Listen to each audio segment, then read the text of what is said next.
On this vote, the yeas are 219, the nays are 213. The resolution is adopted. Without objection, the motion to reconsider is laid on the table.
I'll be ready when they are.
House will be in order.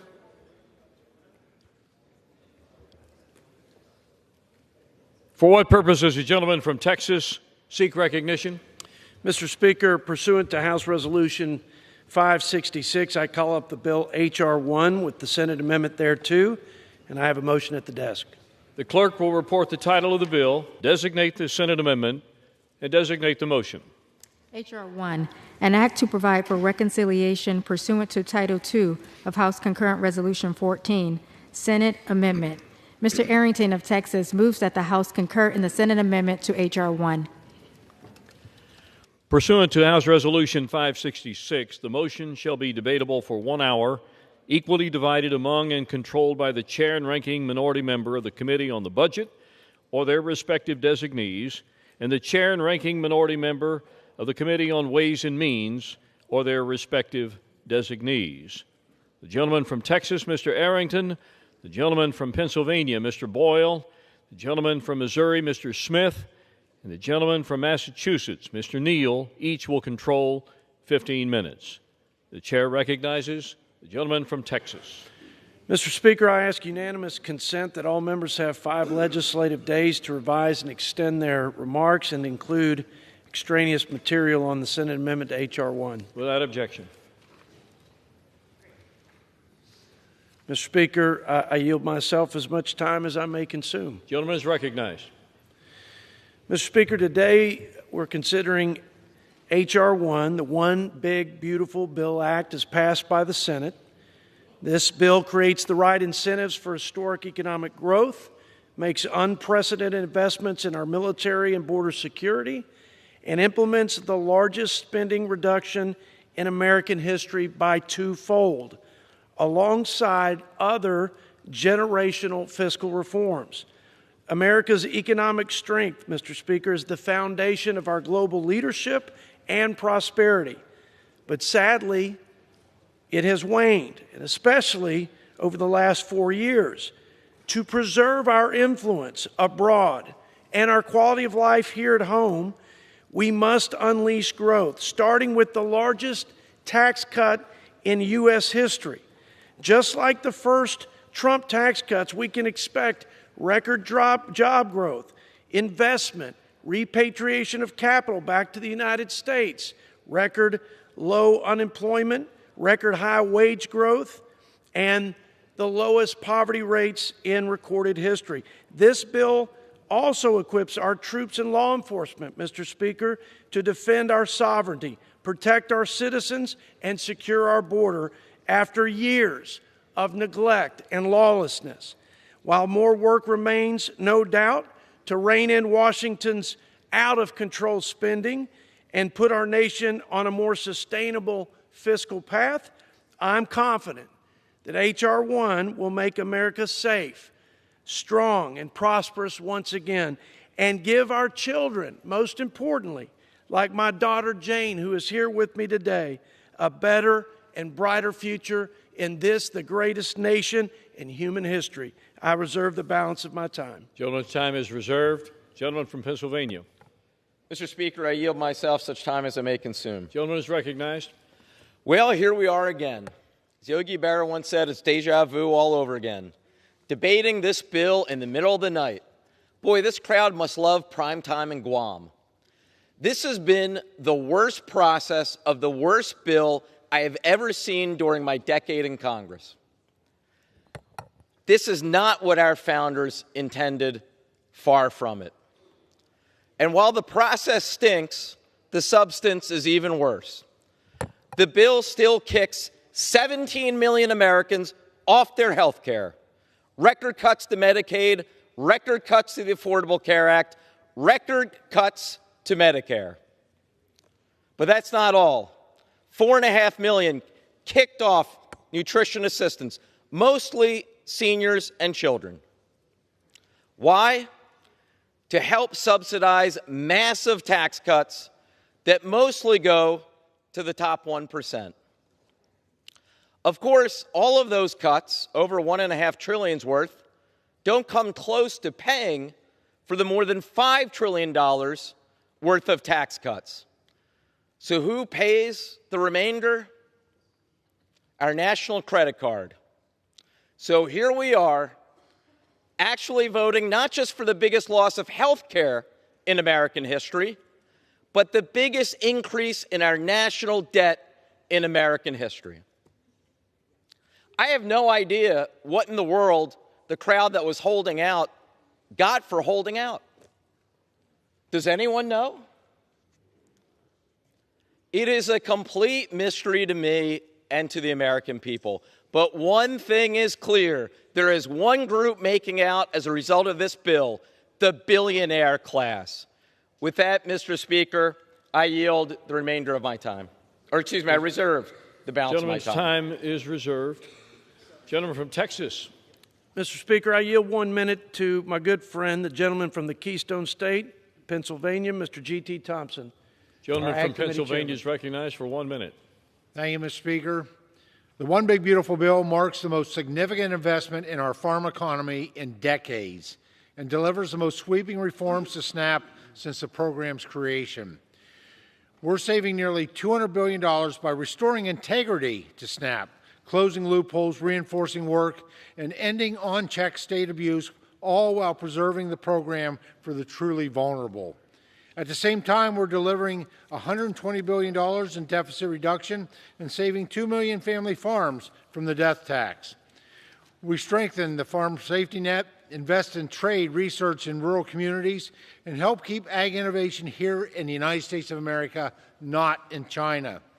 This is a down payment on the Farm Bill, and the rest is coming soon. Make no mistake, this is a generational win for rural America. I'd like to thank Agriculture Committee members for their continued work in developing and advancing this policy. We're protecting taxpayers, helping low-income Americans return to work, and securing the future of American agriculture in our rural communities. The One Big Beautiful Bill delivers on President Trump's campaign promises, and it's a win for the American people. And I yield. Gentleman from Pennsylvania. I yield 1 minute to the gentleman from Texas, distinguished member of the Budget Committee and ranking member on the Ways and Means Health Subcommittee, Mr. Doggett. Gentleman from Texas is recognized for 1 minute. At 3:35 in the morning, a favorite time of Republicans for taking up this bill, we consider a travesty. The Senate took an ugly bill, went out and whipped it with an ugly stick, made it even uglier. 17 million Americans going without health insurance, a 17% increase in electric rates, the largest nutritional assistance cut in American history, leaving Americans hungry. And yet the Independent Committee for a Responsible Federal Budget condemns this as exploding our debt, spiking it to new record highs, and accelerating the insolvency of Social Security and Medicare. One thing remains the same. It takes from those with the least and gives to those with the most, lining the pockets of the super rich with millions in tax giveaways. It is mean, it is cruel, it is wrong. That's why it's being taken up at this hour of the morning, as they have done throughout this process. Let's reject this ugly bill and stand up for Americans. I yield back. Gentleman from Texas. Mr. Speaker, I yield 1 minute to the gentleman from California and fellow Budget Committee member, Mr. Tom McClintock. Gentleman from California is recognized for 1 minute. Mr. Speaker, this bill fulfills many of the promises we made to the American people. Lower taxes, lighter regulations, a secure border, more frugal spending, and a war on waste. Throughout history, these are the policies that have produced prosperity and security, and there's every reason to believe that they will again. I remind my conservative friends who say this bill doesn't go far enough that our process was not designed to make perfect law. It was designed to make the best law that's acceptable to a majority, and judging by the narrow votes, we've pushed this bill about as far toward perfection as our process allows. The proof is not in the debate points scored today, but rather next year, when Americans will ask themselves if they're better off. I believe because of this bill, the answer will be a resounding yes. And perhaps that's what the Democrats fear most. I yield back. Gentleman from Pennsylvania. Mr. Speaker, I now yield 1 minute to the gentlewoman from New Jersey, a distinguished member of the Budget Committee, Ms. Watson-Coleman. The gentlelady from New Jersey is recognized for 1 minute. Thank you, Mr. Speaker. I rise to discuss this big, disgusting billionaire bailout bill. This year, I've traveled the state of New Jersey hearing from the constituents of my 3 GOP colleagues. I spoke to some of the 178,000 people in Rep. Van Drew's district on New Jersey Family Care who will lose their coverage, and the parents of the nearly 100,000 children in Rep. Smith's district who are at risk of losing their New Jersey Family Care health coverage. And I spoke to some of the 11,000 seniors in Kane's district who are worried about their nursing homes having to shut down. And what I heard from all of those constituents in those 3 districts was that they are very disappointed that they were not able to communicate with their representatives because their representatives were hiding from them because they could not justify their support of this big, disgusting billionaire bailout. I encourage my colleagues from New Jersey to listen to their constituents and vote no. And may God forgive those who do not do for the least among us. I yield back. Gentleman from Texas. Mr. Speaker, I yield a minute to my friend from Arkansas and our chairman of the Natural Resources Committee, Mr. Bruce Westerman. Gentleman from Arkansas is recognized for 1 minute. Mr. Speaker, I rise today in support of H.R. 1, which unleashes American energy and unlocks many of our abundant natural resources. We're incentivizing domestic production in the Gulf of America and Alaska with at least 30 lease sales in the Gulf and 6 lease sales in the Cook Inlet, and mandating lease sales every other year in the National Petroleum Reserve in Alaska. Our mission to responsibly develop our resources doesn't end there. The bill also requires coal lease sales, reduces royalty rates on American oil and gas and coal production, and incentivizes production, thereby lowering energy costs and supplying our country with domestically dependable energy. But that's just the beginning. The bill also invests in crucial water resource infrastructure and helps implement President Trump's executive orders on forest management. Republicans on the Committee on Natural Resources are proud of this historic legislation that unlocks our domestic resources potential and supports hardworking Americans and communities nationwide. As we become energy dominant again and mine, refine, and manufacture again in America, I urge my colleagues to support this legislation, and I yield back. Gentleman from Pennsylvania. Mr. Speaker, I now yield 1 minute to the gentleman from California, the Democratic Caucus Chairman, Mr. Aguilar. Gentleman from California is recognized for 1 minute. I thank the gentleman for yielding. Mr. Speaker, the American people sent us here to work together to address the issues like the affordability crisis. Democrats are ready to work with anyone to make housing more affordable, to make child care more affordable, and to make everyday goods like groceries less expensive. But, Mr. Speaker, the policies within this big, ugly bill are going to raise costs, not lower them. Health care costs are going to go up as Medicaid gets gutted. Electric bills are going to go up when clean energy tax credits are wiped out at the request of the oil lobbyists. And cutting food assistance programs like SNAP is going to hurt working people who are already getting squeezed at the checkout line because of these reckless tariffs. These are the same working people who were told by my Republican friends that lowering costs would be their top priority. That has not been the case. And the American people are poorer, and it is more expensive to live here as a result. The economy is teetering on the brink, Mr. Speaker. Every single piece of evidence tells us that a vote for this bill is a vote to make things worse. I urge a no vote. Gentleman from Texas. Mr. Speaker, I yield 1 minute to my friend from Michigan, our chairman of the Education and Workforce Committee, Mr. Tim Walberg. Gentleman from Michigan is recognized for 1 minute. Thank you, Mr. Speaker. The One Big Beautiful Bill is one big beautiful win for the American people.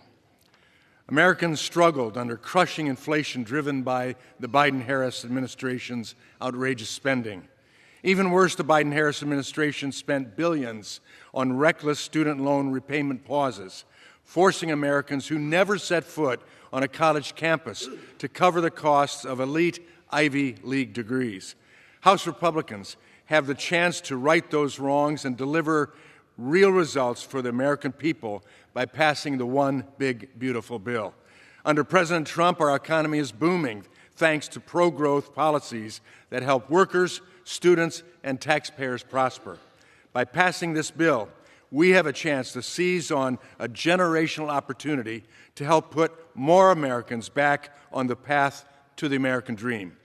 Thank you, and I yield back. Gentleman from Pennsylvania. I now yield 1 minute to the gentleman from New Jersey, the ranking member of the Energy and Commerce Committee, Mr. Pallone. Gentleman from New Jersey is recognized for 1 minute. Thank you, Mr. Speaker. This is the most shameful bill that I've ever seen. It takes health care away from 17 million people in order to give giant tax breaks to billionaires and large corporate interests. The increase in uncompensated care will force hospitals to close and nursing homes to close and increase costs for those who still have insurance. Now, costs are going to soar for hardworking families across the country as health insurance premiums and energy bills and medical debts rise for millions while the rich get richer. However, this bill doesn't just destroy Americans' access to see their doctors or afford their monthly medications. It also makes devastating cuts to American energy and jobs, which will further increase energy bills and eliminate jobs across the country. Mr. Speaker, this bill is fundamentally cruel. Hardworking Americans don't deserve to be treated this way by the Republicans in Congress, but the Republicans simply don't care. I urge my colleagues in the strongest terms to join me in voting no, and I yield back. Gentleman from Texas. Mr. Speaker, I yield 1 minute to my friend from Arkansas, our chairman of the Financial Services Committee, Mr. French Hill. Gentleman from Arkansas is recognized for 1 minute. I thank the chairman. I thank the speaker. I rise in strong support of H.R. 1, the One Big Beautiful Bill Act. For too long, government spending has grown unchecked. Last November, American voters sent a clear message: rein in government spending. Our financial services title exceeds our $1 billion budget instruction by over $600 million. It caps the Consumer Financial Protection Budget Authority by nearly half, rescinds unobligated unused funds from the SEC's reserve fund, and HUD's Green and Resilient Retrofit program.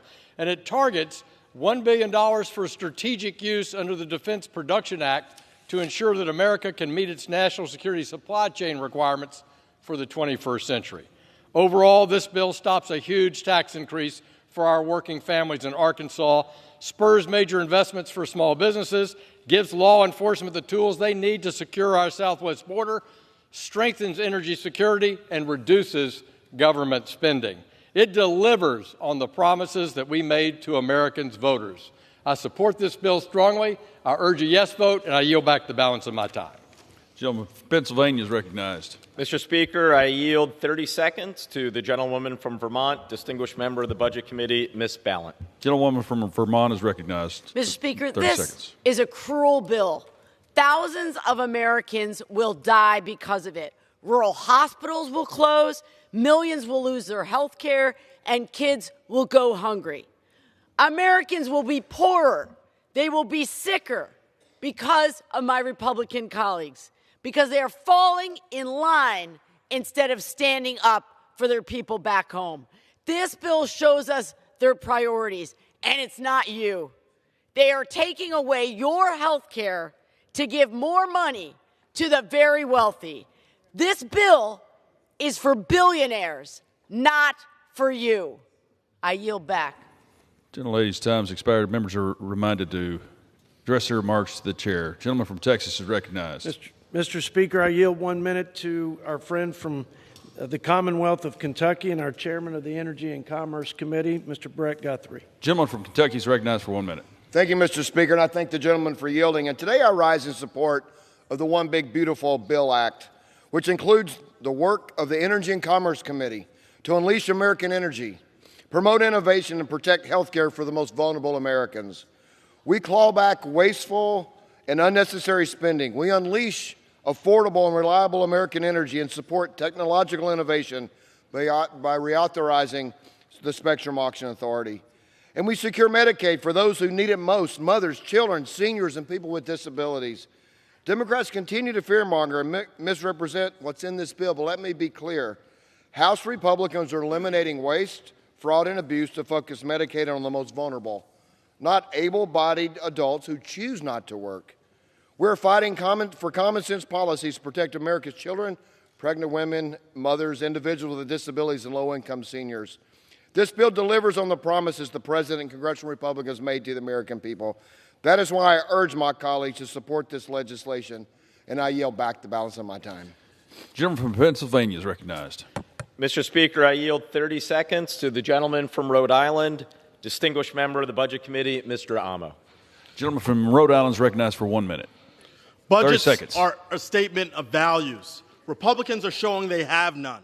People will suffer, people will die, and it will be at the hands of Republicans who vote yes. The top 1% are salivating over getting an extra $300,000 a year because of this dangerous bill. Billionaires win. 17 million Americans will lose their health insurance, largest health care cut ever. 42 million Americans are at risk of losing food assistance. Children will go hungry.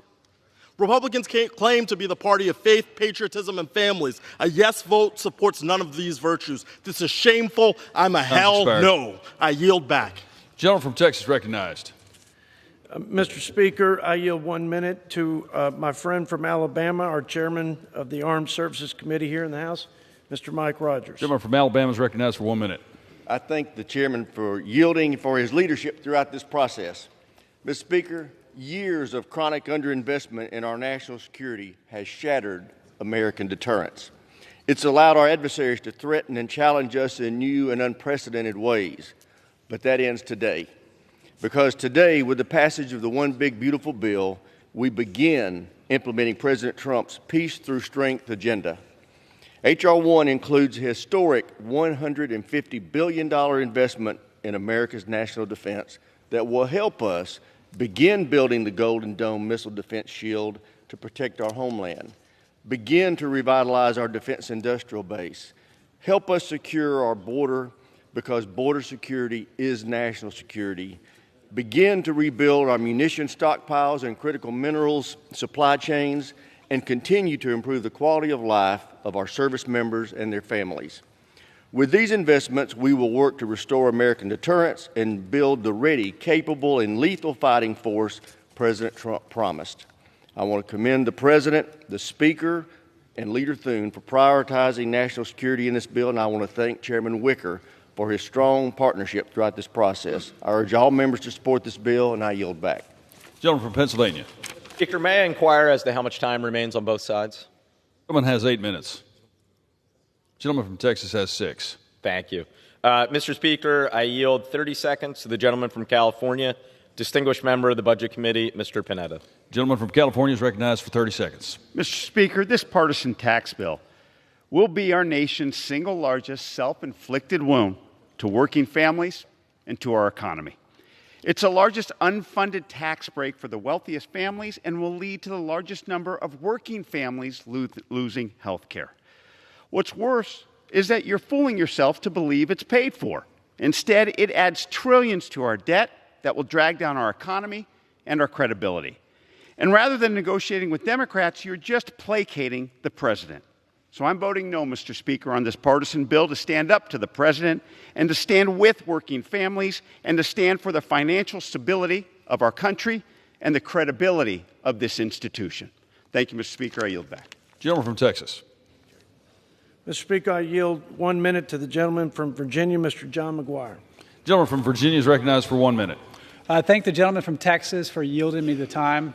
Mr. Speaker, this One Big Beautiful Bill delivers the American people the promises of President Trump's America First agenda and prevents the largest single tax hike on the middle class in history.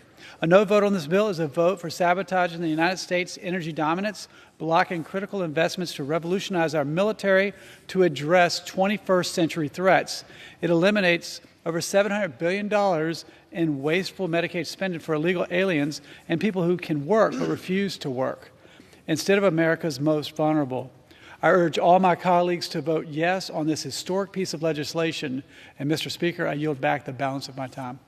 Gentleman yields. Gentleman from Pennsylvania is recognized. Mr. Speaker, I yield 30 seconds to the gentlewoman from Ohio, distinguished member of the Budget Committee, Ms. Capter. Gentlewoman from Ohio is recognized for 30 seconds. I thank the ranking member, Mr. Speaker. This big bonanza bill for billionaires will make life harder for the people of Northwest Ohio and America. Unemployment is already up in Toledo, hovering around 6%. 1,100 Jeep Gladiator workers in Toledo are idled, and 2,500 workers at Perrysburg's First Solar are on the chopping block as the Trump administration cedes in this bill our glass industry and America's lead in solar energy to China. Grocery prices are up 2%, yet the bill freezes SNAP, a cut for 45,000 families in my district, and $18 million monthly blow to local grocers. The bill assures billionaires get $300,000 in tax breaks every year, while seniors and working people lose Medicaid and SNAP, and the largest cut to health care in American history, cutting over $1 trillion. The bill recklessly adds $3.4 trillion to the U.S. debt, and interest rates will climb. Congress can create a much brighter future for America by defeating this big, bloated bonanza bill for billionaires. I yield back. Gentleman from Texas. I reserve, Mr. Speaker. Gentleman reserves. Gentleman from Pennsylvania. Thank you, Mr. Speaker. I now yield 1 minute to the gentlewoman from Minnesota, the ranking member of the Agriculture Committee, Ms. Craig. Gentlewoman from Minnesota is recognized for 1 minute. Thank you, Mr. Speaker. This Republican budget is a betrayal of the American people. It puts in jeopardy food assistance for 42 million Americans. That's children, seniors, the disabled, and working parents.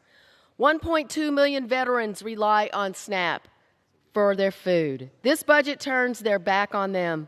270,000 veterans, homeless, and former foster youth will lose their food assistance entirely. The vulnerable are left behind. The middle class gets screwed in favor of the ultra-wealthy. I'm a hell no, and I yield back. Gentlewoman yields. Gentleman from Texas recognized. Speaker, I just remind the gentlelady and my colleagues, my Democrat colleagues, that after the Trump tax cuts, the first Trump tax cuts, the bottom half income grew 3 times faster than the top half. The lower 10% wages increased 2 times over the 1%. People at the bottom, people in the middle, they benefited more from the tax breaks. So I yield or reserve the remainder of my time. Gentleman reserves the remainder of his time. Gentleman from Pennsylvania is recognized. Mr. Speaker, it's now my distinct honor to yield 1 minute to the gentlewoman from California, the Speaker Emerita of the House, Ms. Pelosi. Speaker Emerita is recognized for 1 minute. Thank you, Mr. Speaker. I thank the General for yielding and for his exceptional leadership, recognizing that a budget should be the statement of values of our country and how we allocate our resources reflecting those values. I ask to speak because I hear members on the other side talking about spending on the part of the Democrats, spending for education and health care, and all the needs of food for our children. I just want to remind all of them, speaking to you, Mr. Speaker, that tax cuts are expenditures. They're the biggest spending in this bill, to the tune of $5 trillion. $5 trillion added to the national debt to give tax cuts to the wealthiest people in the country at the expense of feeding our children, health care for our people, and the education of our children. And nothing brings more money to the Treasury than the education of the American people, from early childhood to lifetime learning and every phase of it in between. So you should be ashamed of yourselves to mock spending on education. The best dollar we spend is on educating the American people and the investments in scientific research, the biblical power to cure that science provides for us, cut in this bill, to spend $5 trillion for the wealthiest people in America. Thank you, Mr. Chairman. Gentleman from Texas recognized. Mr. Speaker, budgets are value statements. We value letting working families keep more of their hard-earned dollars. We value stewarding tax dollars, protecting our most vulnerable, preserving programs that they depend on, not allowing people in this country illegally to siphon money away, jeopardizing those safety nets. Mr. Speaker, with that, I yield a minute to my friend from Georgia, fellow Budget Committee member, Mr. Buddy Carter. Gentleman from Georgia is recognized for 1 minute. I thank the gentleman for yielding. Mr. Speaker, I rise today in support of H.R. 1. We have a choice. Continue down our current fiscally unsustainable path where we have waiting lists for Medicaid, insufficient border security resources, and are facing the largest tax hike in American history, or change course. The One Big Beautiful Bill ushers in the golden age of America, as our great president says, where taxpayers, not illegal immigrants, are put first. It eliminates tax on tips and overtime and brings tax relief to seniors. It saves, it sustains Medicaid, and it's there for those who truly need it. It secures our southern border, making every community safe. All that is required of us is to unleash this prosperity, Mr. Speaker, is to vote yes. I'm proud to vote for this bill and encourage my colleagues to unleash America's shackles and make this country work for those who work for it every single day. Thank you, Mr. Speaker, and I yield back. Gentleman yields. Gentleman from Pennsylvania is recognized. I reserve. Gentleman from Pennsylvania reserved. Gentleman from Texas. Mr. Speaker, I yield a minute to my friend from Georgia, Mr. Mike Collins. Gentleman from Georgia is recognized for 1 minute. I thank the chairman. Mr. Speaker, campaign promises made and soon to be campaign promises kept. I spent my entire career in the private sector. I know what those Trump tax policies did for me, for my business, my community, my state, and my country. And now with this bill, we're going to bring inflation under control with energy dominance. We're going to make sure that small businesses have certainty with our tax policies out there. And also, Mr. Speaker, we're going to bring these federal agencies under control by deregulation. You do that, and you will unleash the American entrepreneurial spirit out there. This is a big day for Main Street. Wall Street has had their time. I encourage my colleagues, vote for this bill. Let's get this thing to the president's desk, and I yield back. Gentleman yields. Gentleman from Pennsylvania. I reserve. Gentleman reserves. Gentleman from Texas. I reserve, Mr. Speaker. Gentleman from Texas reserves. How much time do I have, Mr. Speaker? Gentleman from Texas has 3 minutes. Gentleman from Pennsylvania has 5.5.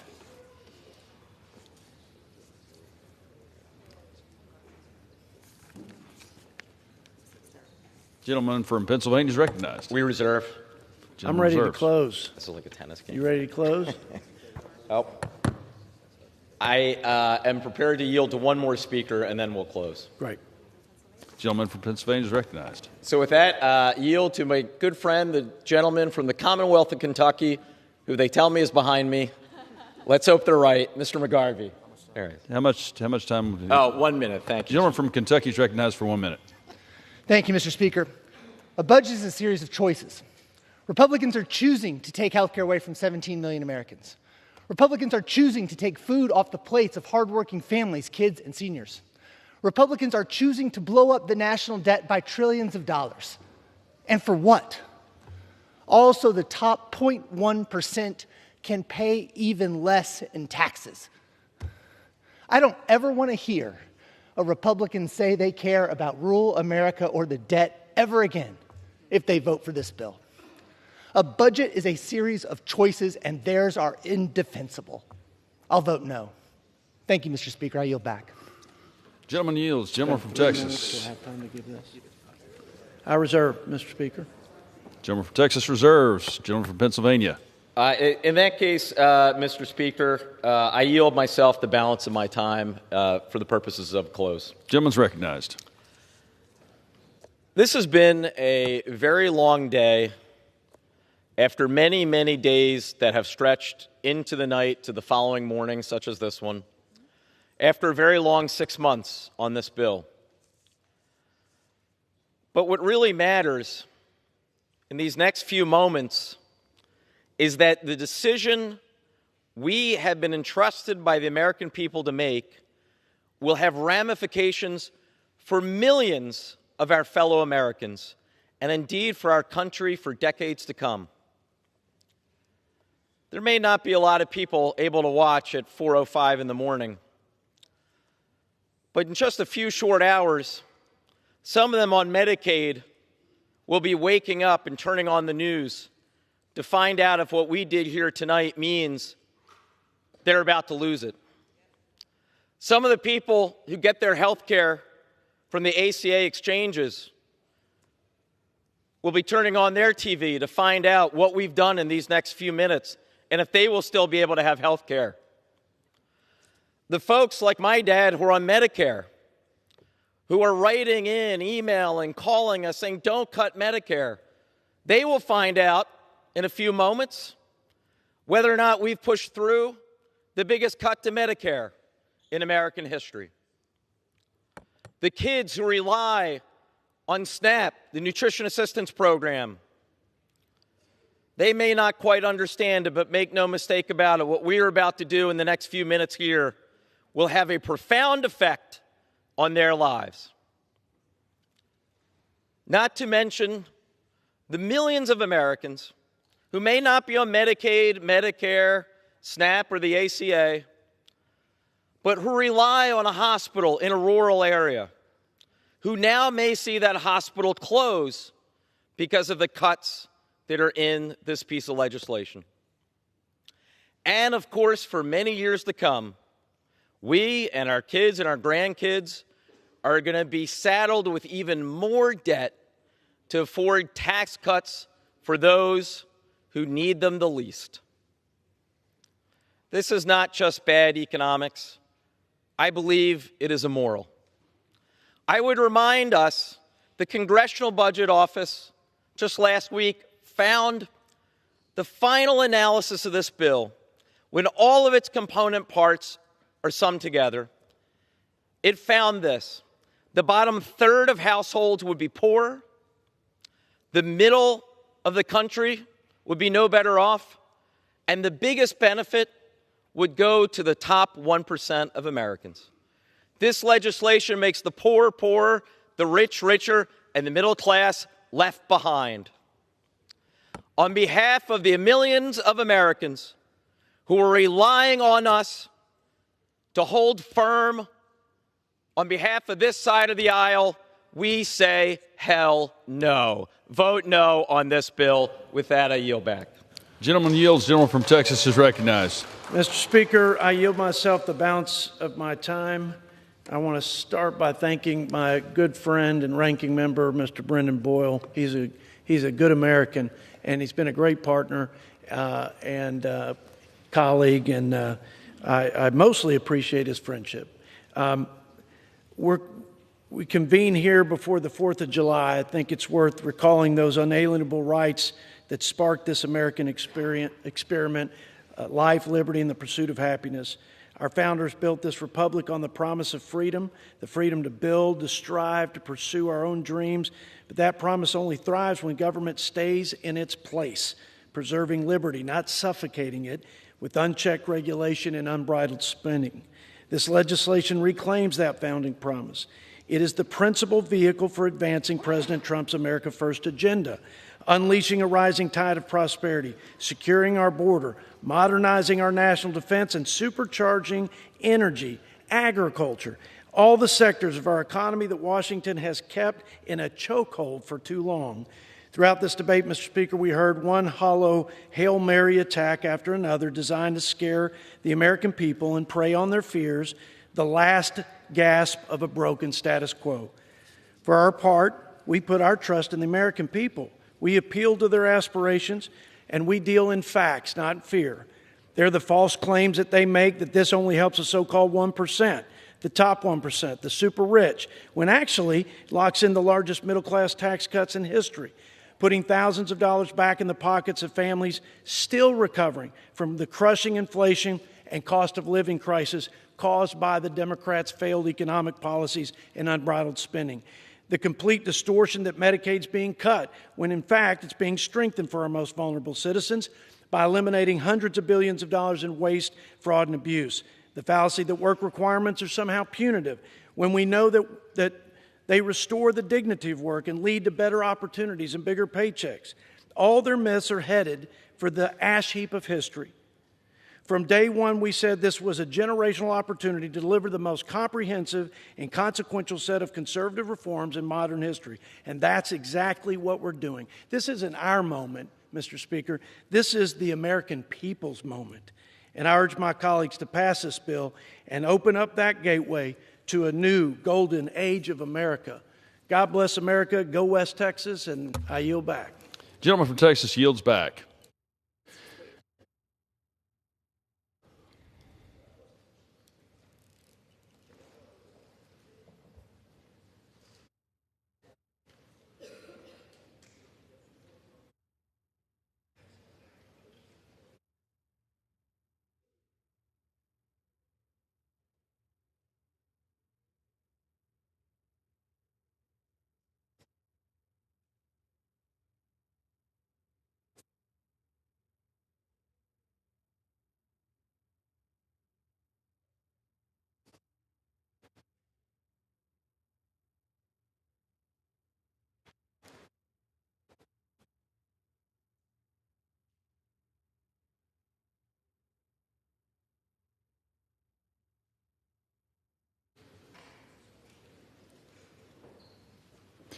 The gentleman from Missouri, Mr. Smith, and the gentleman from Massachusetts, Mr. Neal, each will control 15 minutes.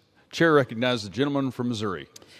Thank you, Mr. Speaker. I yield myself such time as I may consume. Gentleman's recognized. Thank you, Mr. Speaker.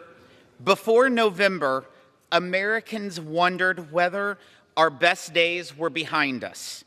Democrats fueled inflation. They opened our borders, funded illegal immigration with your tax dollars, and increased IRS audits on the middle class, all while leaving the working class behind.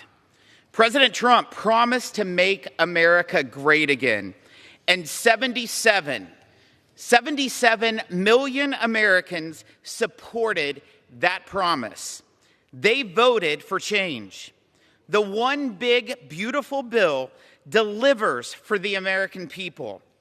This is the largest tax cut for working families, farmers, and small businesses in U.S. history. Households making under $100,000 will see a 12% tax cut compared to what they pay today.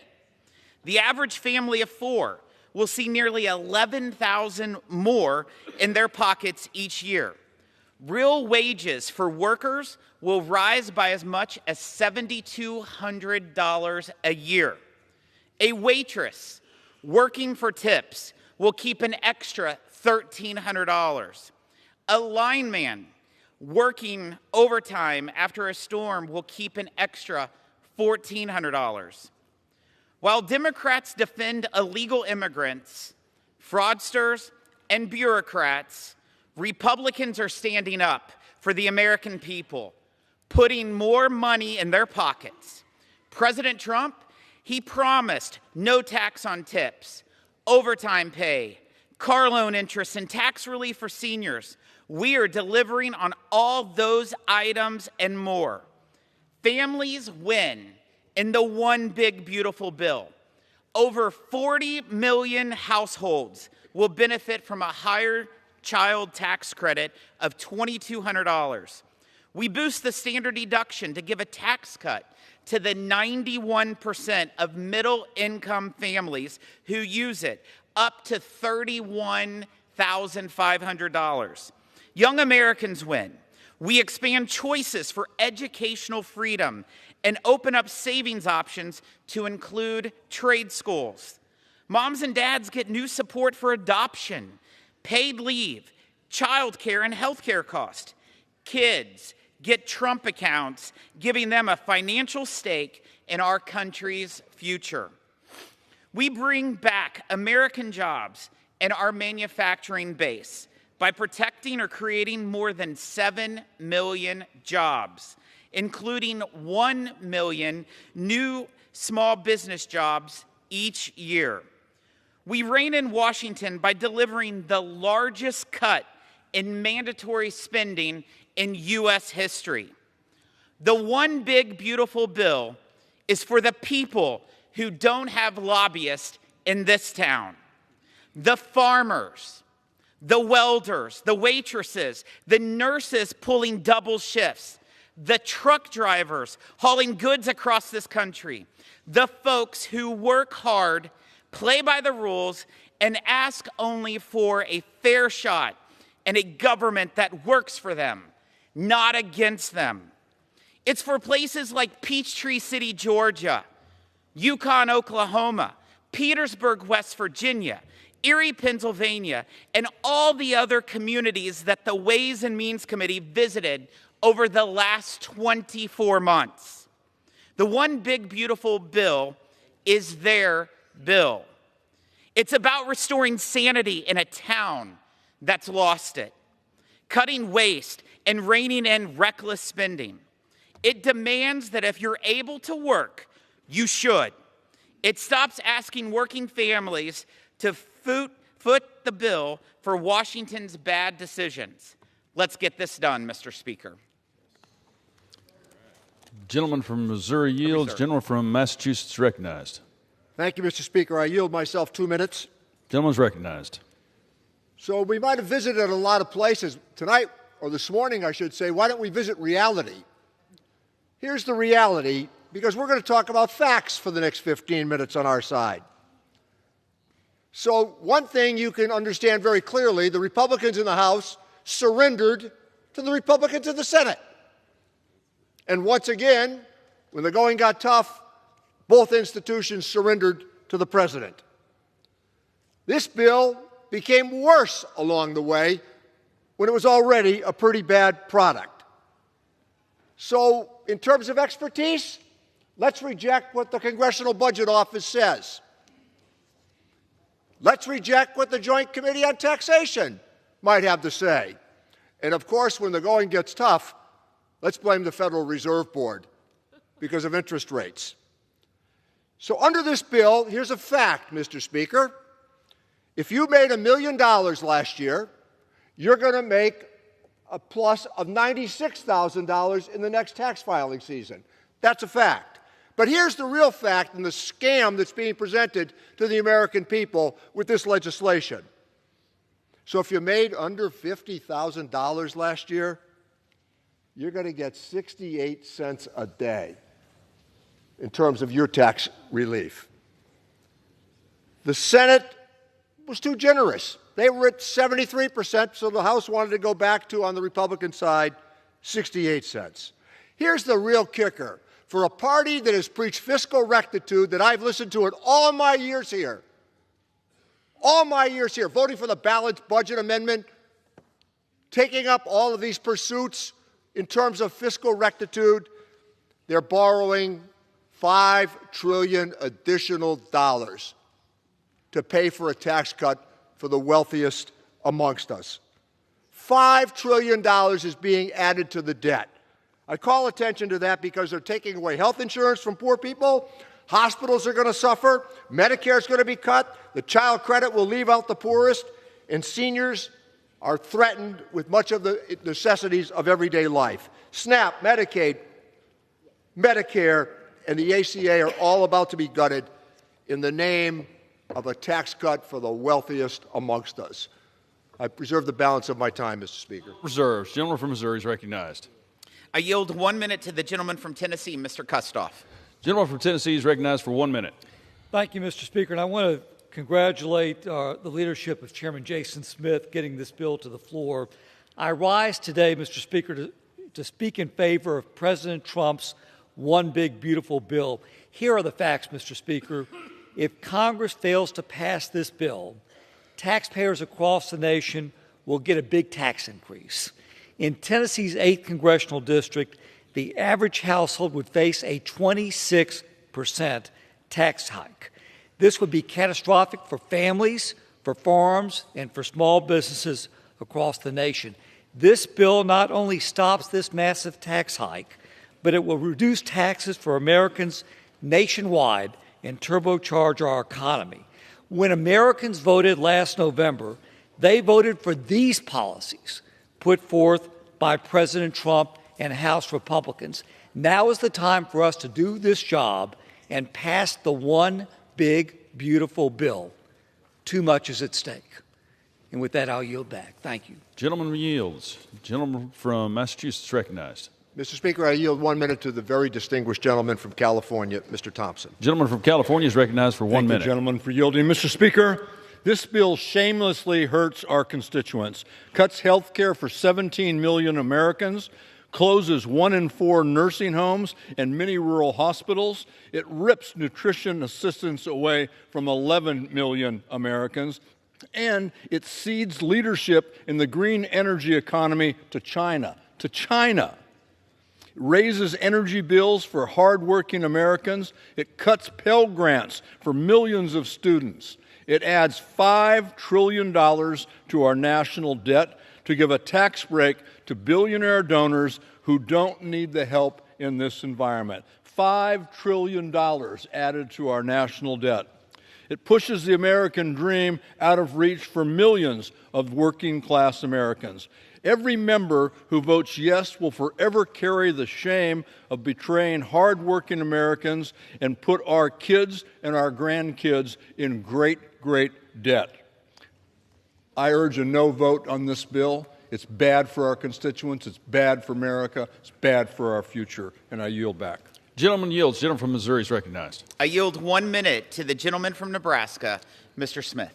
Gentleman from Nebraska is recognized for 1 minute. Thank you. I thank the chairman for the diligent work he has done in bringing folks together, hearing from all members, and helping formulate a bill that is great for America, great for workers, where we know that what we did in 2017 increased wages for workers at an amount even better proportionately than high-income folks. I also want to point out that my colleagues across the aisle voted for a large portion of this bill last year. Now, there's various criticisms that they've kind of pivoted, I guess, a bit. But when you really look at what we are doing, we're preventing a tax increase on the middle class. Average American household without this bill getting done will face about a $1,500 tax increase. American Farm Bureau tells us that the average farm will face more than $5,000 tax increase if we don't get our bill done. Mr. Speaker, this is the right thing to do. This is great for America. I yield back. Gentleman yields. Gentleman from Massachusetts. Thank you, Mr. Speaker. Let me yield 1 minute to the distinguished gentleman from Chicago, Illinois, Mr. Davis. Gentleman from Illinois is recognized for 1 minute. I rise in strong opposition and could never vote for this big, bad, inhumane, and ugly bill because it will wreck health care delivery, takes food from hungry children, sentence seniors to early deaths, eliminate jobs, and destabilize our economy just to give the super rich and wealthy more influence, more power, more wealth. It takes from the poor, from the disabled, from the sick, from the hungry, and gives to the wealthy. This bill is cruel, it is immoral, it is a crime about to happen, it is draconian, it is dangerous, it is criminal. So if you want to stop crime, vote no, as I will, and I yield back. Gentleman yields. Gentleman from Missouri is recognized. Mr. Speaker, at this time, I yield 1 minute to the gentleman from Illinois, Mr. LaHood, for the purposes of a colloquy. Gentleman from Illinois is recognized for 1 minute. Mr. Speaker, I rise to enter into a colloquy with the gentleman from Missouri regarding the termination of the commercial clean vehicles credit in the One Big Beautiful bill. Is it your understanding and intent, Chairman Smith, for the purposes of this provision, vehicles shall be treated as, quote, acquired, unquote, as of the date on which a written binding contract is entered into for their acquisition and a payment has been made? I yield to Chairman Smith for a response. Mr. Speaker, yes, it is the legislative intent that vehicles shall be treated as acquired as of the date on which a written binding contract is entered into for their acquisition and a payment has been made.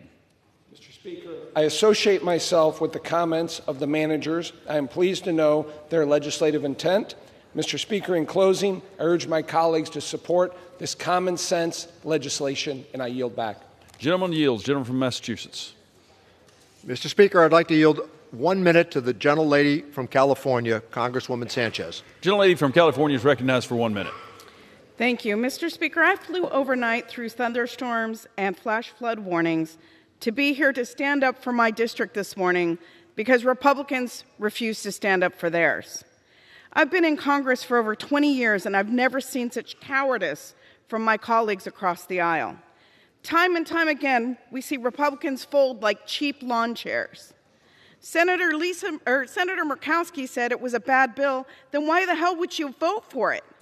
I'm here to stand up against a bill that kicks 17 million Americans off of their health care, a bill that cuts school lunches and food assistance to children who go to bed hungry every night, a bill that includes billions of dollars for ICE, an already bloated agency that has been upending due process and racially profiling people in my district for weeks.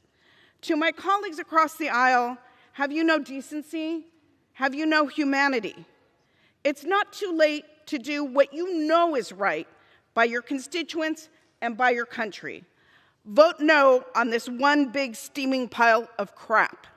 And I yield back. Gentlewoman yields. Gentleman from Missouri is recognized. I yield 1 minute to the gentleman from Kansas, Mr. Estes. Gentleman from Kansas is recognized for 1 minute. Mr. Speaker, I rise today on behalf of the Kansas families, workers, and small businesses who will benefit from the One Big Beautiful Bill.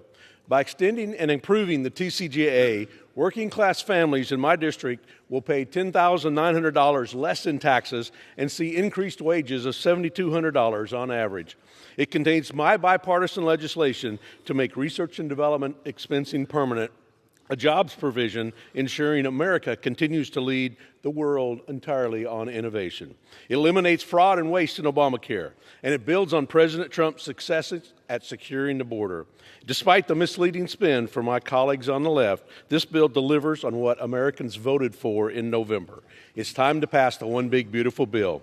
With that, Mr. Speaker, I yield back. Gentleman yields. Gentleman from Massachusetts. Mr. Speaker, I'd like to yield 1 minute to the gentlelady from Alabama, Congresswoman Sewell.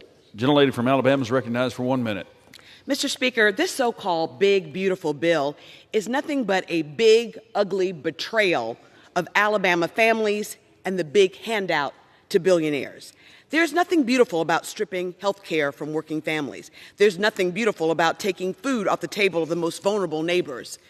And there's nothing beautiful about putting rural hospitals on life support in communities that can least afford it.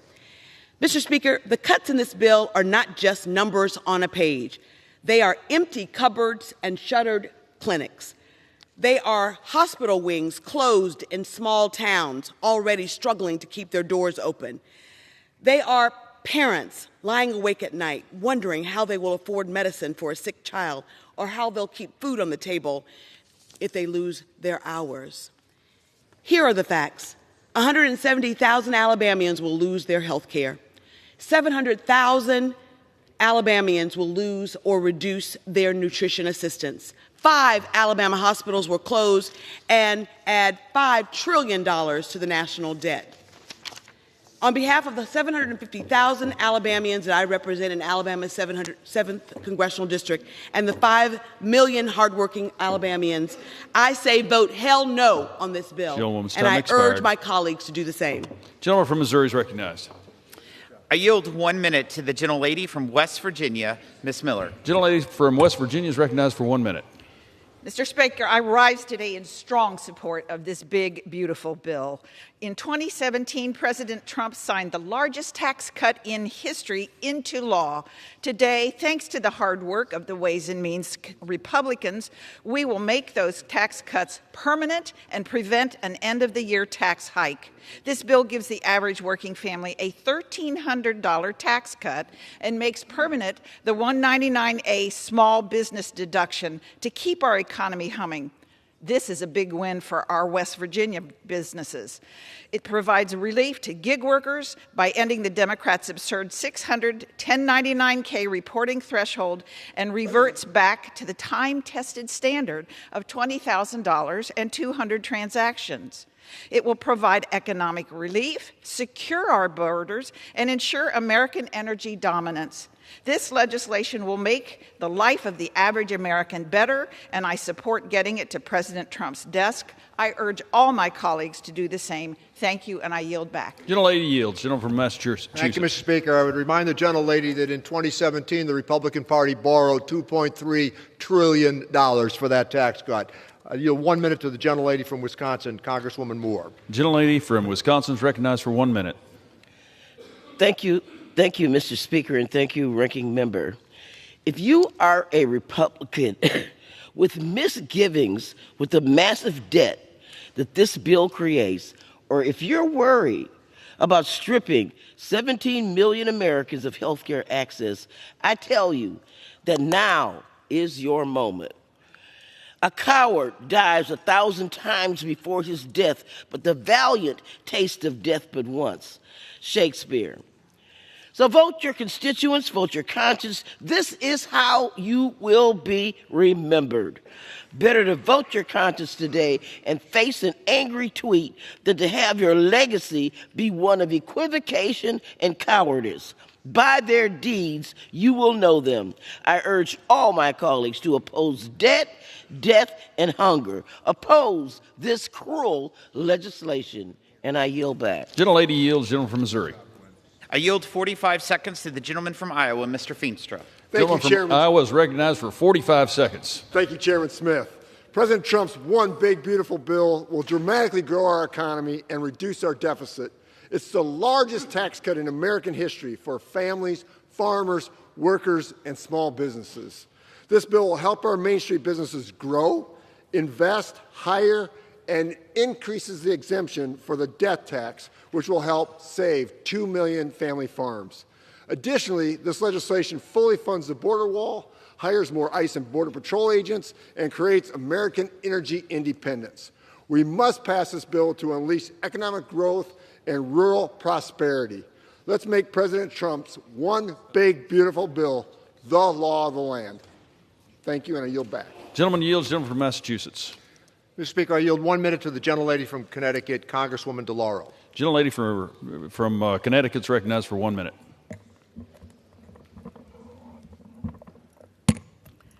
My House Republican colleagues, have you no shame? This bill hands $4.5 trillion in tax cuts to billionaires and the biggest corporations. It takes health care away from 17 million Americans. People will die. 42 million Americans will go hungry. This bill triggers $500 billion in Medicare cuts. It increases the budget deficit by $3.3 trillion. President Trump and House Republicans have abandoned their promise to lower the cost of living. They are making it worse. To my Republican colleagues, have the moral courage to oppose this bill. The consequences of this vote will come due. They will not wait until next November. It will come tomorrow and every day after, and every phone call and letter that your office answers when your constituents tell you they cannot find health coverage or afford groceries, and they ask what you have done to help. And I hope you have the moral courage to tell them the truth, that you did nothing. Vote no, and I yield back. Gentlelady yields. Gentleman from Missouri.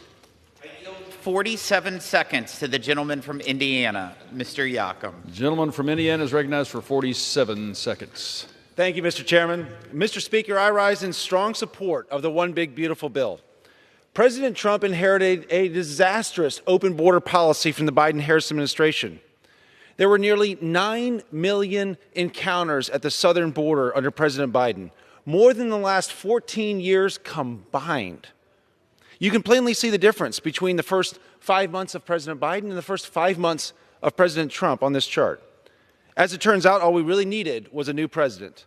And now the One Big Beautiful Bill will permanently secure the southern border. It completes the wall, funds thousands of new border agents, and equips them with the cutting-edge tools that they need. I urge my colleagues to vote yes, because border security is national security. Mr. Speaker, I yield back. Gentleman yields. Gentleman from Massachusetts. Mr. Speaker, I yield 1 minute to the gentlelady from California, Congresswoman Chu. Gentlelady from California is recognized for 1 minute. I rise in opposition to Republicans' big, ugly bill because of my constituents, like Lisa, whose son was diagnosed with a life-altering disease that left him unable to work by mid-age. Medicaid enables Lisa to be his full-time caregiver and ensures that he has the care he needs. Unfortunately for Lisa and her son, Republicans don't care. They've made it very clear over the past 6 months who they are fighting for. It's not for the most vulnerable like Lisa and her son, who may be 2 of the 17 million Americans kicked off their health care thanks to this bill. Instead, Republicans are fighting for billionaires like Donald Trump and the top 0.1% who will get an average tax cut of $309,000 per year, while those earning less than $50,000 get 68 cents a day. To my Republican colleagues, there's still time to join Democrats in preventing this despicable bill from becoming law. I yield back. Gentlelady yields. Gentleman from Missouri. I yield 30 seconds to the gentleman from North Carolina, Mr. Nod. Gentleman from North Carolina is recognized for 30 seconds. Mr. Speaker, I rise in strong support of this bill. After listening to the previous few hours, it should surprise no one that the party of open borders, the party of illegal aliens, and now the party of state-run grocery stores hates this bill. Because this bill secures America's borders. It protects America's farmers and America's businesses. It protects us from tremendous amounts of waste, fraud, and abuse. And it stops the largest tax hike in American history. This bill is a win for the American people. I yield back. Gentleman from Massachusetts. Mr. Speaker, might I inquire as to how much time is remaining? Gentleman has 6 minutes. I yield 1 minute to the gentlelady from Oregon, Ms. Salinas. Gentlelady is recognized for 1 minute. Mr. Speaker, with this bill, my Republican colleagues are betraying the American people. In the dark of morning, they're trying to ram through legislation that will raise costs, strip away health care, take food off the table of working families, and increase energy costs for all Americans, all to give tax breaks to billionaires and corporations. Cuts to Medicaid will shutter rural hospitals, nursing homes, and health centers, leaving families with higher costs and nowhere to turn for care. As millions of families are right now struggling to put food on the table, this bill cuts funding for nutrition assistance, forcing children, veterans, and seniors to go hungry. And this bill raises costs on everything, from energy bills to prescription medications. This bill is a grave mistake. If it passes, my Republican colleagues may pay for it at the ballot box, but countless Americans will pay for it with their lives. I urge my colleagues to have the moral courage to oppose this bill. I yield back. Gentlelady yields. Gentleman from Missouri.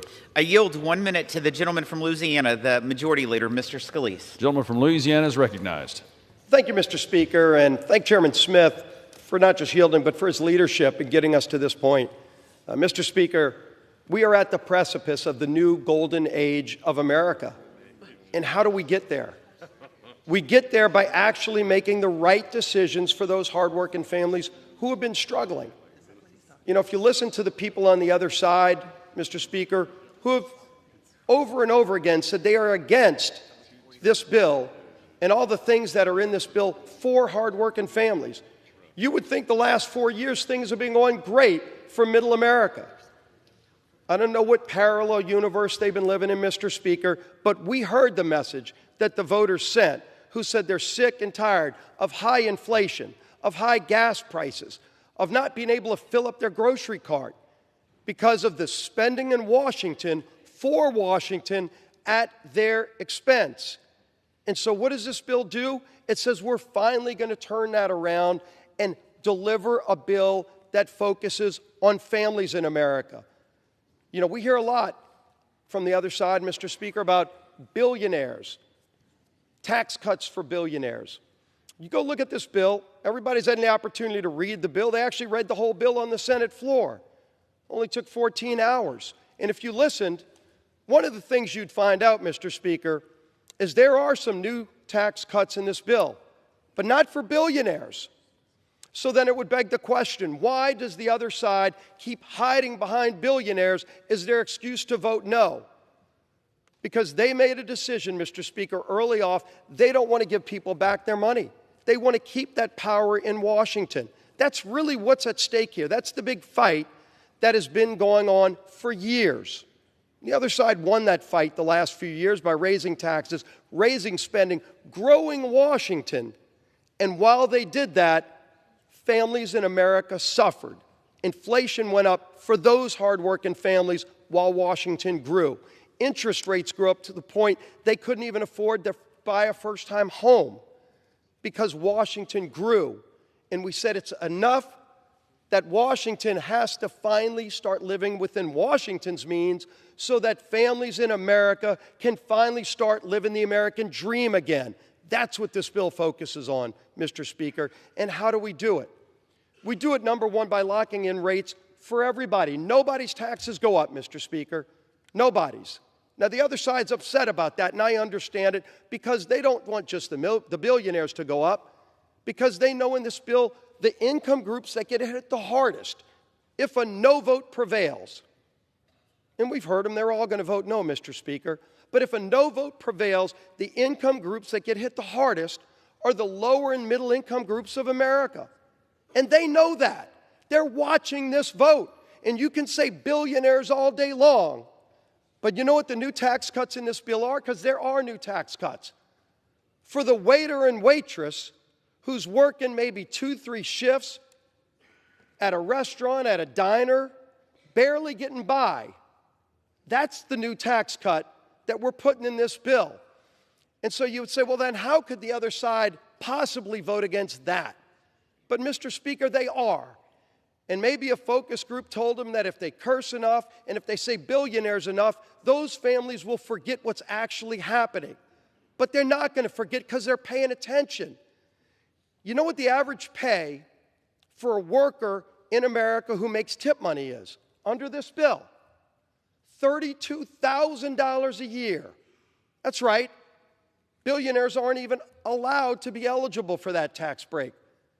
But the waitress who's working 2-3 shifts, barely getting by, making $32,000 a year, finally gets a little bit more money.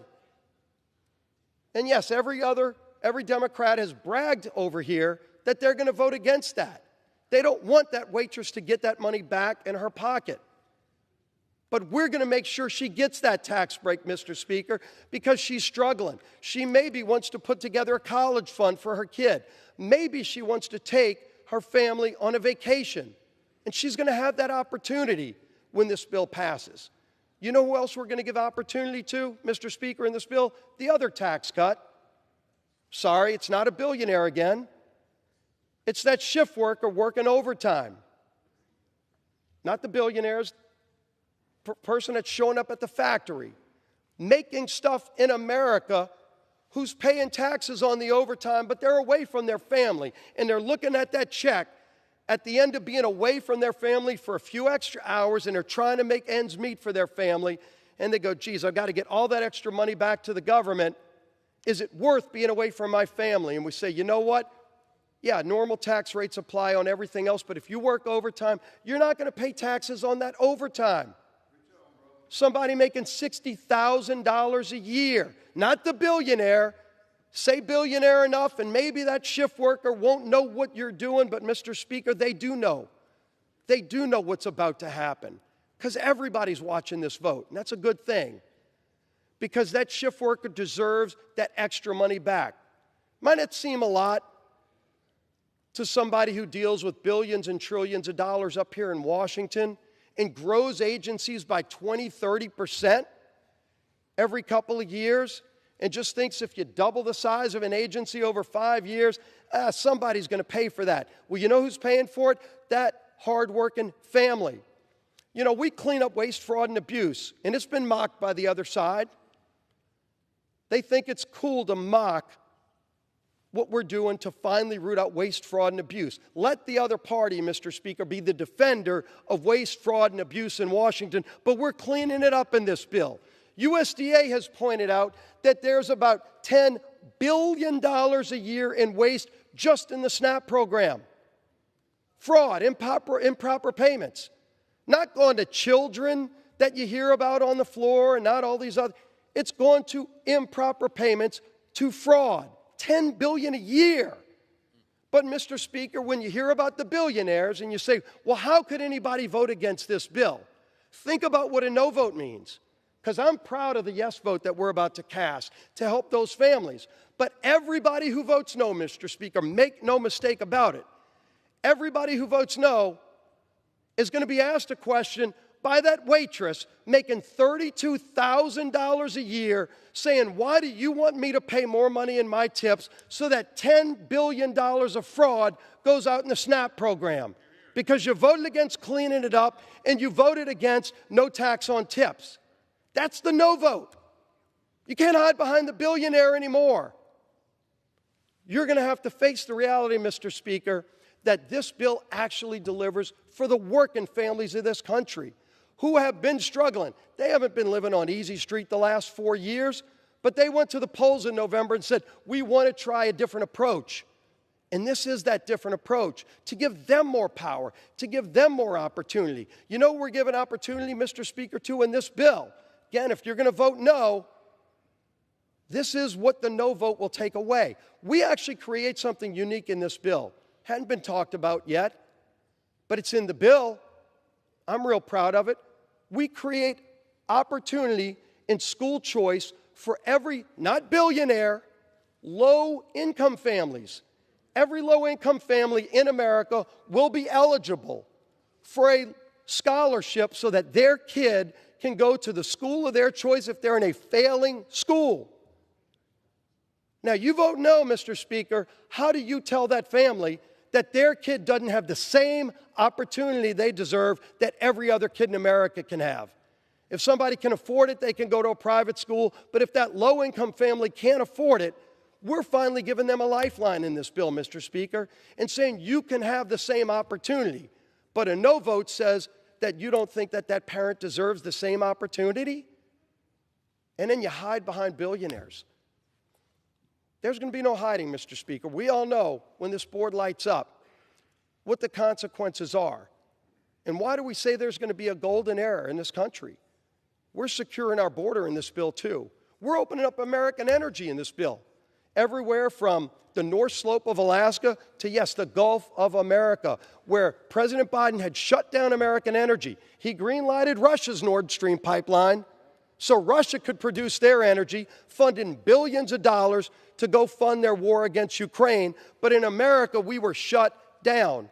We open it up in this bill, Mr. Speaker. American workers get to produce American energy, not just for America. It's going to lower the price at the pump. Again, you're a middle-income family. The billionaire doesn't care what the cost of gasoline is. You know who does? That waitress making $32,000 a year saves that tip money. Maybe she can go on a trip and get in her car and drive and afford the gasoline now because we'll be producing more. We actually have lease sales in this bill for once so we can produce energy in America. We have great natural resources. We just had them shut down for 4 years by an administration that said no to American energy, said yes to other countries' energy. Iran was able to sell their oil on world markets thanks to the previous administration. That party's over. And when America starts producing more energy, not only does it help lower the price for families here in America, not only does it create great jobs here in America, but all the bad guys around the world, Russia, Iran, Venezuela, you name your country, they're not going to have a cartel-like exclusive license on global energy anymore because America's going to be back in the game. Let's get this country back in the game. Let's get this country back on track. Let's actually promote opportunity in the American dream again for anybody who wants it. You want to work, there's going to be more opportunity than you've ever had before. If you're disabled on Medicaid, right now you've been crowded out of those programs by people turning down work. Able-bodied people, 35-year-olds sitting at home playing video games. They're going to now have to go get a job. That's right. And by the way, that's a good thing for them. Their mom doesn't want them sitting in the basement playing video games anyway. But now it no longer will be crowding out Medicaid for the truly needy people who deserve it. The disabled people will not be getting crowded out of those programs by people who can actually go get a job, and there are going to be a lot of great jobs, Mr. Speaker, a lot of great jobs in this country. America's coming back. You can vote no all day long, and you can hide behind billionaires all day long, but we're going to keep moving forward because this country doesn't sit down in the fetal position. America's ready for a rebirth, and we're going to deliver it. President Trump is at the helm now. It's a new day. World leaders know it. The bad guys know it around the world. But you know what? Those hardworking families who have been waiting for this relief for a long, long time are finally going to realize help is on the way because Republicans in Congress Any Democrats that want to join, Mr. Speaker, are free to, but they're bragging that they don't want to be a part of this. But you know what? The hardworking families of America are hungry for this kind of change. Take power away from Washington, give it back to the people, and watch what happens. Great things are ahead for this country. Greatest country in the history of the world. We are finally going to give and restore that great American dream and that hope for those families who have been waiting way too long. That help is coming. We're going to pass this bill. President Trump's going to sign it. It's going to be a great 4th of July. Let's pass the bill, Mr. Speaker. I yield back to balance my time.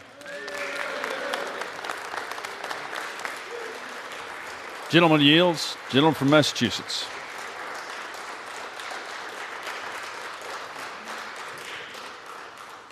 Gentleman from Massachusetts. Mr. Speaker, I yield myself 1 minute.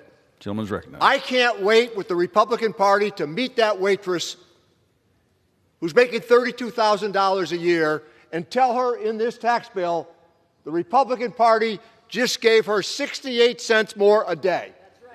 Because that's the reality of what this tax bill is about. But we could also say in the next breath, if you made $1 million last year, you're going to get $96,000. This is a fact-free argument. They're making this argument out that the person at the bottom is going to do well in contrast to the person at the top. There's simply no factual basis to that. And by the way, the party of fiscal rectitude, they're borrowing $5 trillion to pay for a tax cut for the wealthiest amongst us. I yield back my time here. Will the gentleman reserve? I reserve. Apologize. Gentleman reserves. Gentleman from Missouri is recognized. Mr. Speaker, I represent one of the poorest congressional districts in this country, and I can tell you this piece of legislation are for those working families, those small business owners, those farmers that are doing everything they can just to get by. It is not for the millionaires and the billionaires. How many waitresses who are tipped are billionaires? How many billionaires work hourly jobs and overtime? None. I reserve. Gentleman reserves. Gentleman from Massachusetts. I yield 30 seconds to the gentleman from Virginia, Mr. Beyer. Gentleman from Virginia is recognized for 30 seconds. Mr. Speaker, from the Gospel of Matthew, where I was hungry and you gave me food, I was thirsty and you gave me drink, I was a stranger and you took me in, I was naked and you clothed me, I was sick and you visited, I was in prison and you came unto me. Inasmuch as you've done it unto the least of my brothers, you've done it unto me. Mr. Speaker, the bill before us takes food and drink from the mouths of the poor. It takes health care from the sick. And a vote for this bill betrays these gospel teachings. And in our heart, all of us know it. I yield back. Gentleman yields. Gentleman from Missouri. I reserve. Gentleman from Missouri reserves. Gentleman from Massachusetts. How much time is remaining, Mr. Speaker? 3.5 minutes. I yield 2 minutes to the distinguished minority whip, the gentlelady from Massachusetts, Ms. Clark. Gentlelady from Massachusetts recognized. Thank you, Mr. Speaker, and I thank the ranking member for his leadership. As we are here in the early morning hours, 60% of the families in this country cannot afford the basics. 60% of Americans cannot afford that first rung of the American dream. This is an existential failure of the wealthiest nation on earth. And now, with this big, ugly bill, Republicans are on the verge of moving that dream further out of touch, of making people sicker and poorer. We hear the message. If you do not have great wealth, you do not matter to the GOP. If you vote for this cruel monstrosity, you are condemning families to poverty. You are condemning seniors and veterans in this country to hunger. You are condemning children to sickness without treatment. You are voting to enrich billionaires at the expense of what makes us American, our freedom to build a better life for our families. The American people overwhelmingly oppose this bill, and they will not forget if you sell them out. sell out their freedom this Independence Day. I yield back. Gentlelady yields. Gentleman from Missouri. Yeah. I reserve. Gentleman from Missouri reserves. Thank you, Mr. Speaker. I yield 1 minute to the distinguished Democratic leader, Mr. Jeffries. Leaders recognized. I thank the distinguished gentleman from the great Commonwealth of Massachusetts, Richie Neal, for yielding and for his tremendous leadership. Mr. Speaker, I rise today in strong opposition to Donald Trump's one big, ugly bill, this disgusting abomination, the GOP tax scam that guts Medicaid, rips food from the mouths of children, seniors, and veterans, and rewards billionaires with massive tax breaks. Every single Democrat stands in strong opposition to this bill because we're standing up for the American people.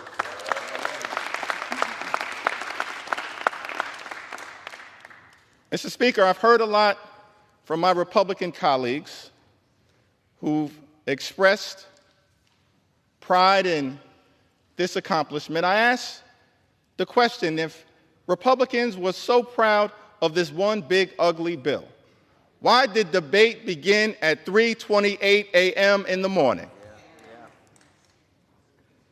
Republicans are once again, which has been the case, Mr. Speaker, through every step of this journey, tried to jam this bill through the House of Representatives under cover of darkness.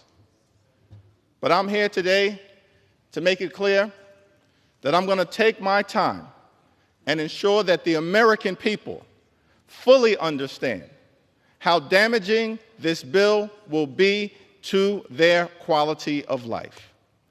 Now, Republicans and Donald Trump promised that costs would go down on day one. Costs haven't gone down under Donald Trump and House Republicans here in the United States of America. In fact, costs have gone up. We believe that America is too expensive, that the cost of living is too high, that's a priority that should be worked on in a bipartisan way. But from the very beginning of this Congress, our Republican colleagues have shown no interest in addressing the high cost of living in the United States of America. Not a single executive order has been issued by this administration, Mr. Speaker, to address the high cost of living. Not a single bill has been passed, Mr. Speaker, to address the high cost of living in the United States of America. And this bill, this one big, ugly bill, this reckless Republican budget, this disgusting abomination, is not about improving the quality of life of the American people. It will hurt everyday Americans in several different ways. This bill represents the largest cut to health care in American history. It's an all-out assault on the health care of the American people, an assault on Medicaid, an assault on Medicare, an assault on the Children's Health Insurance Program, an assault on the Affordable Care Act, an assault on Planned Parenthood and the health care of women all across the United States of America, an unprecedented assault on the American people and their health care. Almost $1 trillion in cuts to Medicaid. This runs directly contrary to what President Trump indicated in January, which was that he was going to love and cherish Medicaid. Nothing about this bill loves and cherishes Medicaid. It guts Medicaid. It guts Medicaid in a way that's going to hurt children, hurt families, hurt seniors, hurt people with disabilities, hurt women, hurt everyday Americans. Hospitals will close, including all throughout rural America, Mr. Speaker. Nursing homes will shut down. By some estimates, 1 in 4 nursing homes will close as a result of this one big, ugly bill. And community-based health clinics, which are the lifelines in neighborhood after neighborhood all across this country, in urban America, in rural America, in suburban America, in small-town America, in the heartland of America, will not be able to operate. And as a result of the lack of health care that will result directly from this one big ugly bill, people in America will die. Unnecessary deaths. That is outrageous. It's disgusting. That is not what we should be doing here in the United States House of Representatives. Not what we should be doing. In addition to the cuts to Medicaid, this bill will result in the largest cut to Medicare in American history. By some estimates, more than $500 billion in cuts to Medicare as a result of the Republicans' one big, ugly bill. This bill will also result in a devastating blow to the Affordable Care Act. That's no surprise because since 2010, Republicans, Mr. Speaker, have been trying to gut and destroy the Affordable Care Act. And as a result of the damage that is done to the Affordable Care Act in this legislation, millions of Americans will lose their health care. The assault on health care in this one big ugly bill will result in more than 17 million Americans losing health care in the United States of America. Shame on the people who've decided to launch that kind of all-out assault on the health and the well-being of everyday Americans. That's not what we should be doing here in the United States House of Representatives. And because of the drastic cuts that are made to health care in this one big ugly bill, people with private insurance all across America are going to experience increases in their premiums, their copays, and their deductibles. Millions of Americans in every corner of this country, an all-out assault on health care. That's a very different vision, Mr. Speaker, that Republicans have, working hard to take health care away from the American people than our vision, because we believe, as Democrats, that in the United States of America, health care should not simply be a privilege. Health care is a right that should be available to every single person in the United States of America.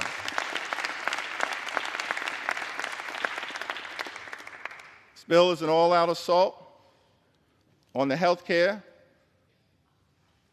of the people of the United States of America, hard-working American taxpayers. These are the people we should be standing up to work hard to lift up.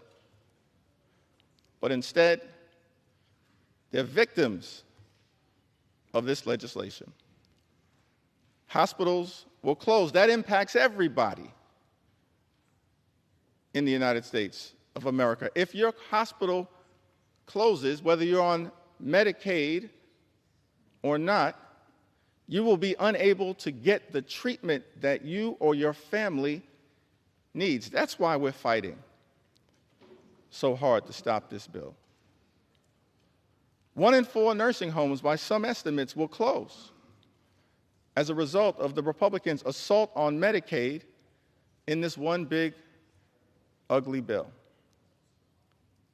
This bill also represents an assault on nutritional assistance here in the United States of America. We've made great progress over the last 50-plus years as it relates to hunger in this country. Great progress. But we're still dealing with the reality that tens of millions of people in this country go to bed every night wondering whether they're going to be able to get a nutritious meal the next day. Tens of millions of people in this country, millions of children. And instead of trying to address that issue, Mr. Speaker, the one big ugly bill will rip nutritional benefits away from millions of Americans, including children, rip food from the mouths of hungry children and hungry veterans and hungry seniors. That is unacceptable. That's one of the reasons why we stand in strong opposition, Mr. Speaker, to this one big, ugly bill. Republicans promised to address the high cost of living in the United States of America. We believe that the cost of living is too high. Housing costs are too high. Grocery costs are too high. Utility costs are too high. Insurance costs are too high. Child care costs are too high. America is too expensive. There are far too many people in this country struggling to live paycheck to paycheck. That should not be the case in the United States of America. But instead of addressing the high cost of living in this one big ugly bill, Mr. Speaker, Republicans are actually going to increase costs, particularly as it relates to the energy bills that everyday Americans pay. Estimated that energy bills will increase by hundreds of dollars a year. That has nothing to do with lowering the high cost of living, making this country a more affordable place. It does the exact opposite. It's an all-out and unnecessary assault on the clean energy tax credits. The clean energy tax credits that many of my Republican colleagues promised in letter after letter after letter that you would stand behind, but all chose to fold and abandon, fighting instead for special interests and opposing the ability for this country to stand up a cleaner energy economy, which means cheaper energy. And because of the attack on clean energy jobs, on the clean energy economy, on the economic development that had already been set in motion, often in districts represented by my Republican colleagues and in Republican-led states, red states. By some estimates, millions of jobs are going to be lost. And so you're ripping health care away from millions of Americans, Mr. Speaker, ripping food away from children and veterans and seniors, raising the cost of utilities, of paying your energy bill by hundreds of dollars, stripping away millions of jobs all across America. And what is all of this being done for? To provide massive tax breaks to billionaires all across this country. We are better than that in the United States of America.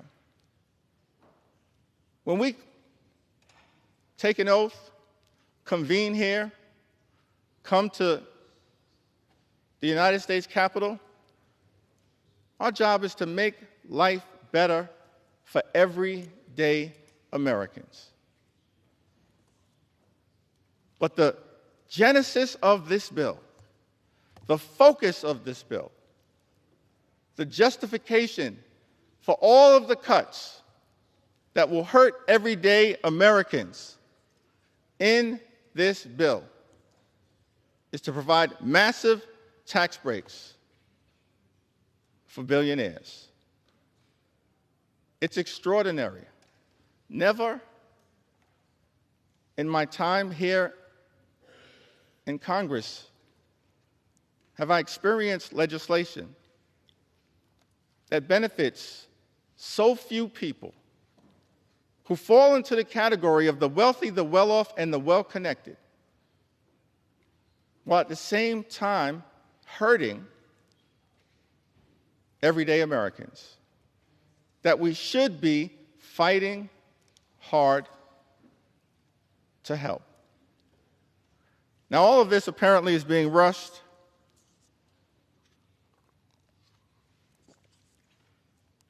because the decision was made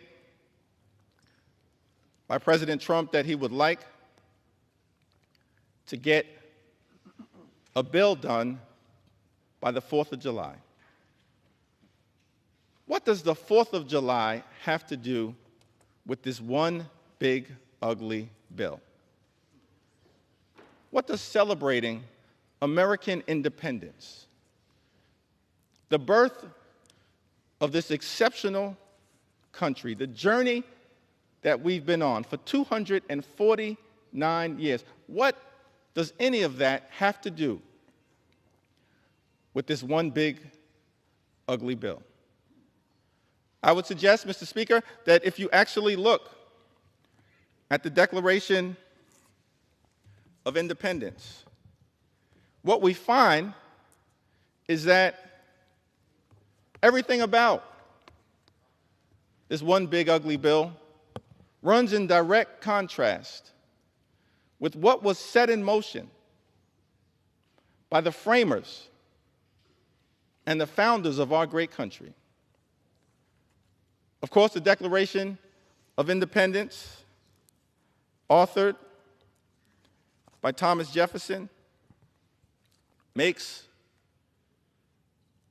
the famous statement that we hold these truths to be self-evident, that all men are created equal, that they are endowed by their Creator with certain unalienable rights, that among these are life, liberty, and the pursuit of happiness. Mr. Speaker, I want to lock in for just a moment on that aspirational objective, the pursuit of happiness.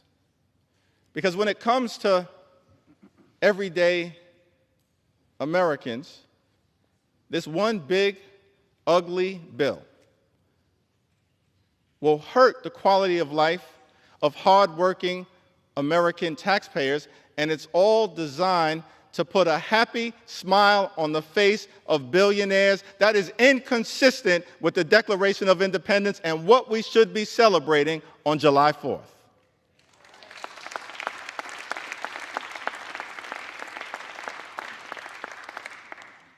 I think what Thomas Jefferson and the framers of this country, they set us out on a course of action, a journey, a march toward a more perfect union, in part anchored in the pursuit of happiness, which decade after decade, century after century, leaders who sat at 1600 Pennsylvania Avenue, leaders in this Congress on both sides of the aisle tried to bring about for the greatest number of Americans. But that's not what this one big ugly bill is all about. America is too expensive. There are far too many people who are living paycheck to paycheck here in this great country. That should not be the case. People who are struggling to survive, to make ends meet. Mr. Speaker, imagine a country where everyone can afford to live the good life. Work hard, play by the rules, and live the good life. We haven't reached that place in the United States of America. Imagine a country where everyone can work hard, play by the rules, and live the good life. Good paying job, good housing, good health care, good education for your children, and a good retirement. Which means keep your hands off Social Security and Medicare, now and forever.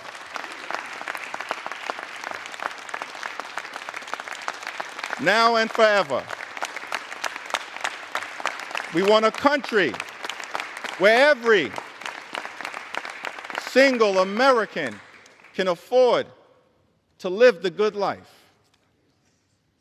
Good paying job, good housing, good health care, good education for your children, and then a good retirement.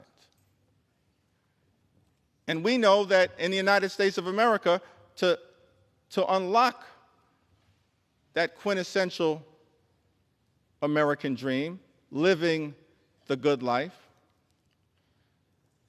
you have to work hard and play by the rules. But the challenge that so many Americans have right now in this country is that they're doing those two things. They're working hard and they're playing by the rules, but they're unable to experience the great American dream. They're unable to get to that third leg. They're unable to live the good life. And that's what we should be focusing on here in the United States Congress. Not gutting Medicaid, not ripping food out of the mouths of hungry children, not rewarding billionaires with massive tax breaks. How can you prepare to celebrate legislation that will undermine the quality of life of everyday Americans? It's not just a hypothetical. It's not just hyperbole. It's not just hype. It will happen. Everyday Americans will be hurt by the one big ugly bill. We're here on the floor of the House of Representatives debating legislation in the middle of the night with millions of Americans having gone to sleep anxious about what would happen. Here on the floor of the House of Representatives, understandably concerned that their voices have not been heard in this debate, that their pleas for compassion have been overlooked. Many of my colleagues, Mr. Speaker, on the other side of the aisle have chosen not to hold town hall meetings, not to hear from the voices of the people that you're privileged to represent.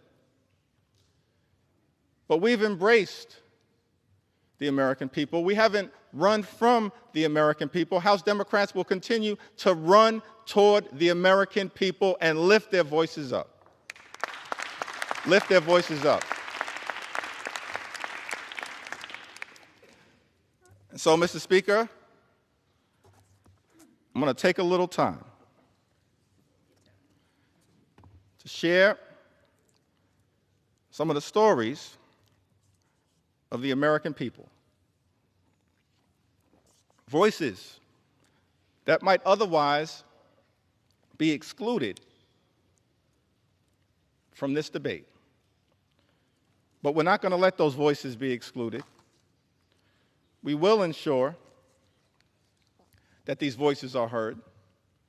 We will continue to do everything we can to bring those voices to life, here on the House floor and beyond, to stand up for the best interests of everyday Americans. And we've heard from many of them throughout this process. I'll share just a handful. With Medicaid expansion, I now qualify for Medicaid. Without insurance, my monthly bill for my 3 injectable drugs would be $3,000. $36,000 a year. And that doesn't include any of my other meds or my medical appointments. Who has that kind of money? That's Charles, who lives in Alaska, district represented by Congressman Nick Begich. Medicare and Social Security keep me alive. I'm surviving on about $13,000 a year, most of it from my Social Security checks. That's just enough to afford my rent, utilities, and food. Without Social Security, I would be homeless. And if Medicare did not pay for my medications, if I had to pay full price, I wouldn't be able to survive. There are so many other seniors who are in the same boat. Without these programs, seniors like me would die on the street. That's Paula, who lives in Arkansas's 2nd Congressional District, represented by my colleague, Congressman French Hill. My son is a 25-year-old young adult with profound nonverbal autism who needs 24/7 support. Our family has relied on Medicaid from the time he was 2 years old, when he began early intervention services.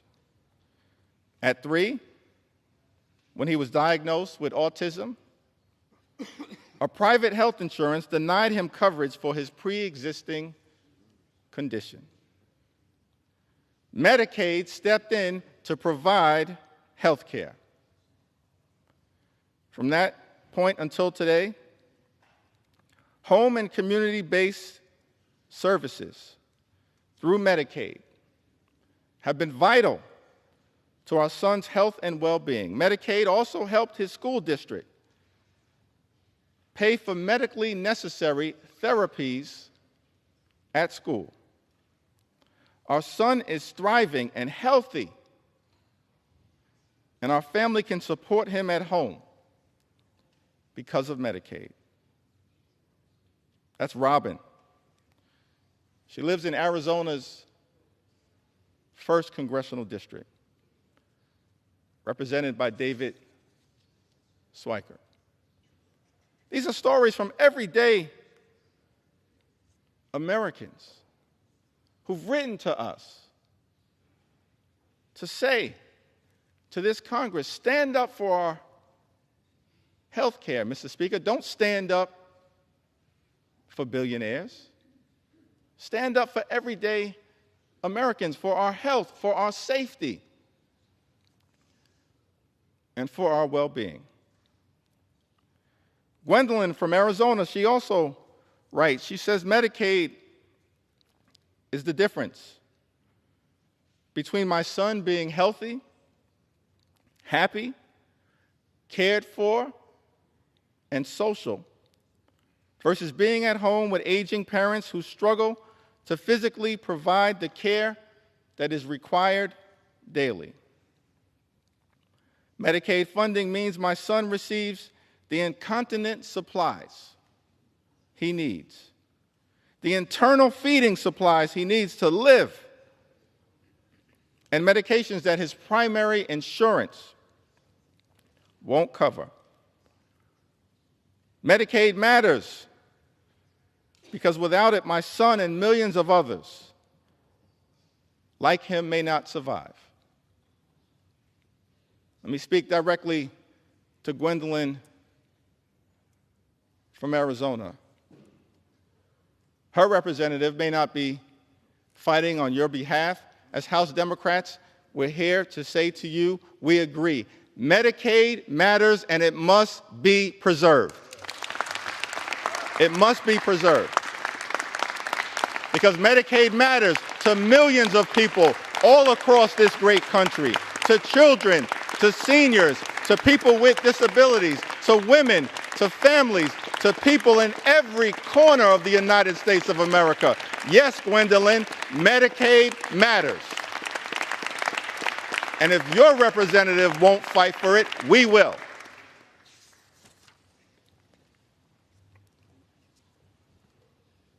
Brenda?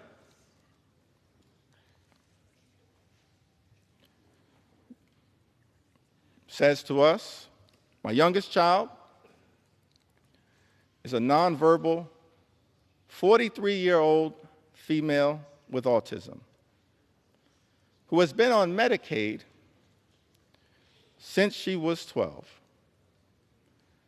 She's had 3 major surgeries and 6 or more outpatient surgeries, all made possible because of Medicaid.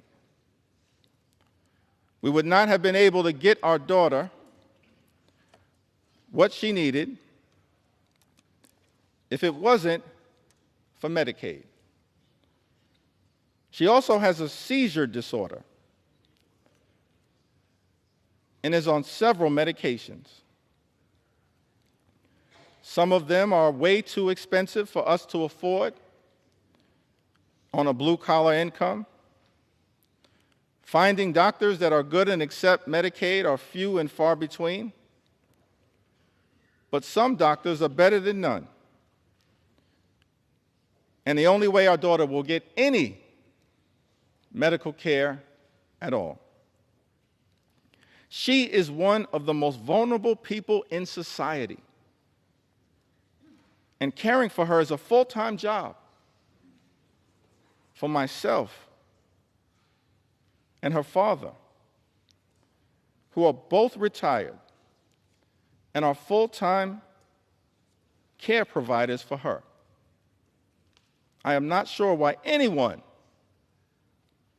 would want to take this help and service from people whose very life depends on the help it provides.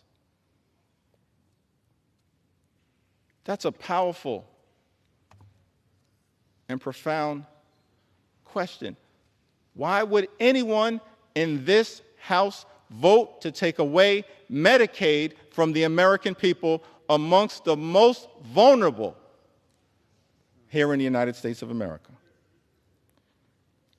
Brenda from Arizona lives in Arizona's 6th congressional district,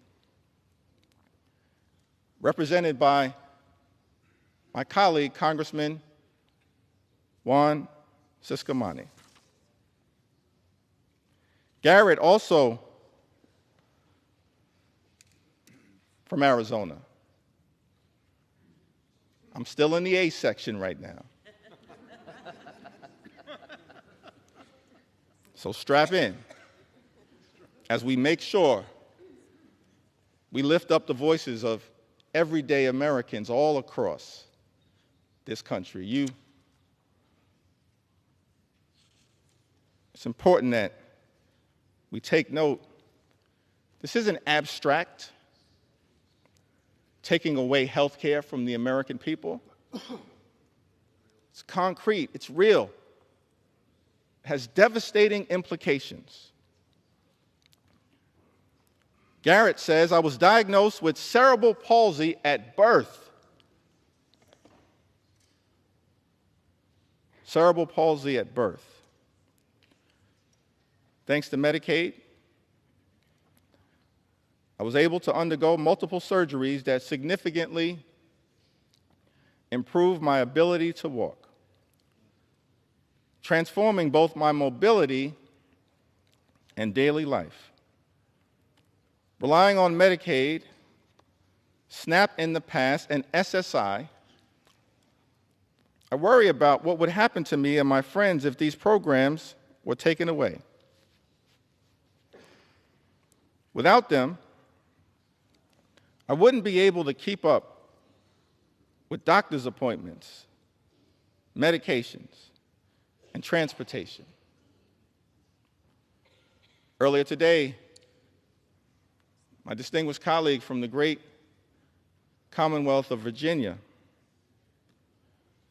read a passage of Scripture, one of my favorite passages of Scripture, Matthew 25 and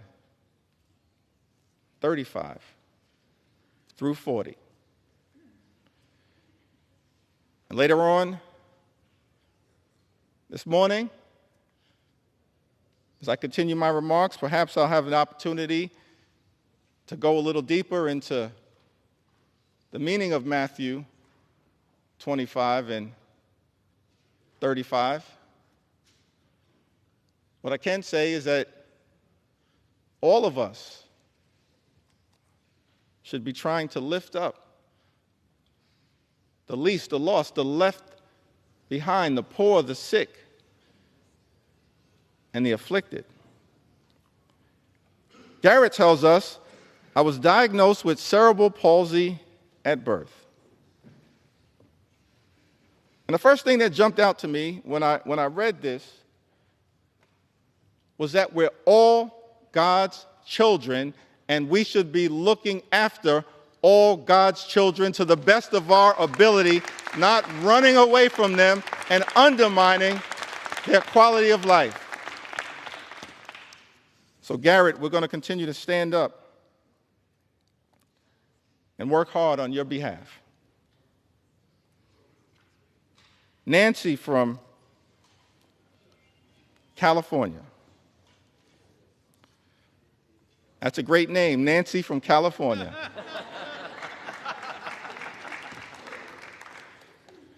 Nancy from California writes, my two special health needs,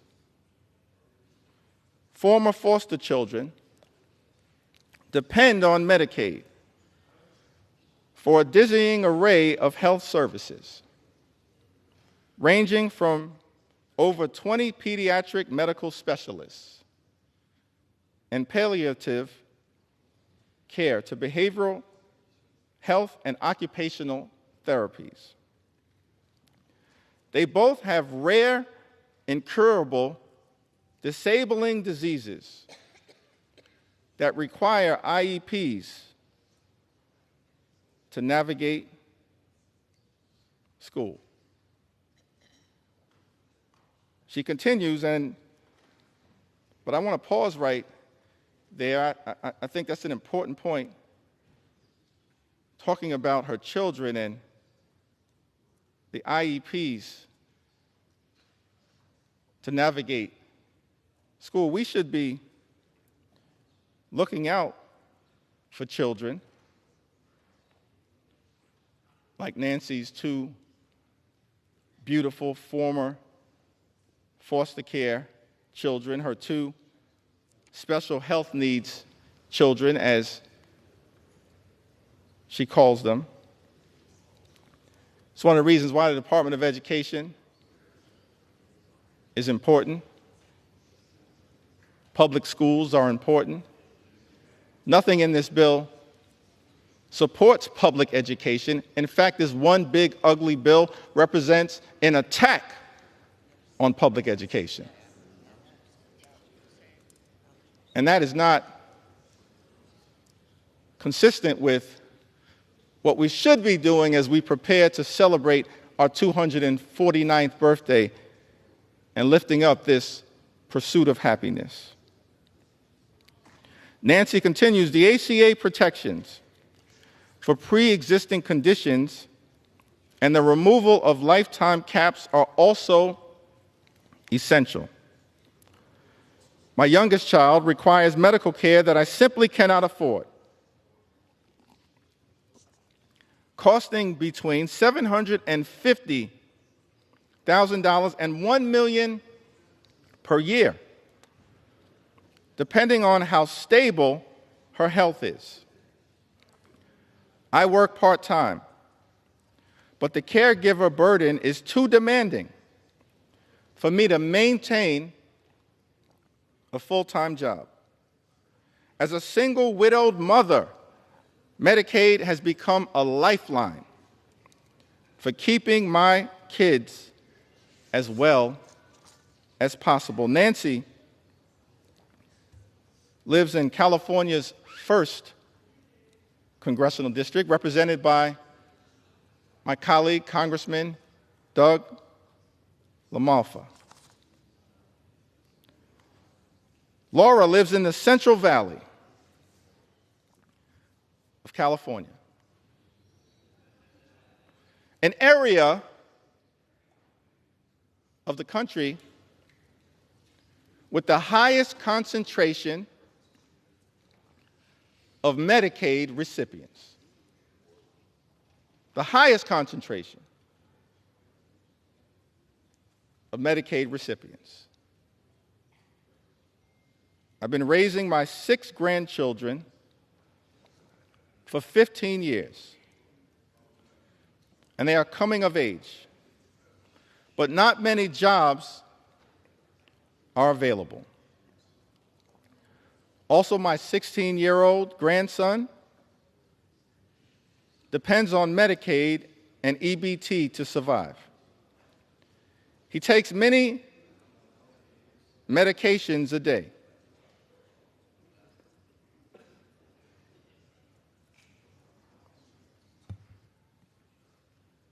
If you're not going to respect my ability to speak, respect the story that I'm telling on behalf of Laura. Respect her story, because her story matters. Her story matters, and the American people matter. We need order. He takes many medications a day. I'm too old to do anything but take care of him. I can't imagine choosing what medicines he gets or who gets to eat. Please reconsider for the people who need medication that is necessary for survival. Universal access to food and meds would lighten the worry that we carry. Not having to worry about food and medicines gives me more time to care for my 26-year-old grandson, who is quadriplegic due to a head-on collision last year. Please don't make him suffer anymore. He needs food supplements and many medications every day to survive. Laura lives in California's 22nd congressional district, a district that is represented by my colleague, Congressman David Valadao. Just happens to be the district that has the highest concentration of Medicaid recipients in this country. Laura, I don't know what your Congress member is going to do. Every single House Democrat is fighting hard to protect your Medicaid. We value you, and we're working hard to defend you. Jackie is from the Orange County area of California. My son is 34 years old. He has Down syndrome and autism and lives at home with his aging parents, Dad, 82, and Mom, 71. His biggest joys in life for him are his day program and eating out. How small are his desires? And you want to take that away from him. He requires much care. Bathing, shaving, washing hair, brushing teeth, dressing, etc. His aging parents can do the job required for this 100% of the time. He has great caregivers right now, and they have been with him for many years. Now you want to take that away from us? Please know that Medicaid, Medi-Cal, is what allows us to keep him in a safe and happy environment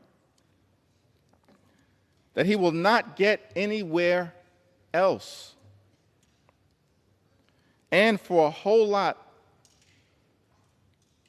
less money. Why should that change for him? Jackie asked. Please be respectful of families who have high-need family members who need these services. Thank you for allowing me to speak on behalf of my son and everyone who loves him.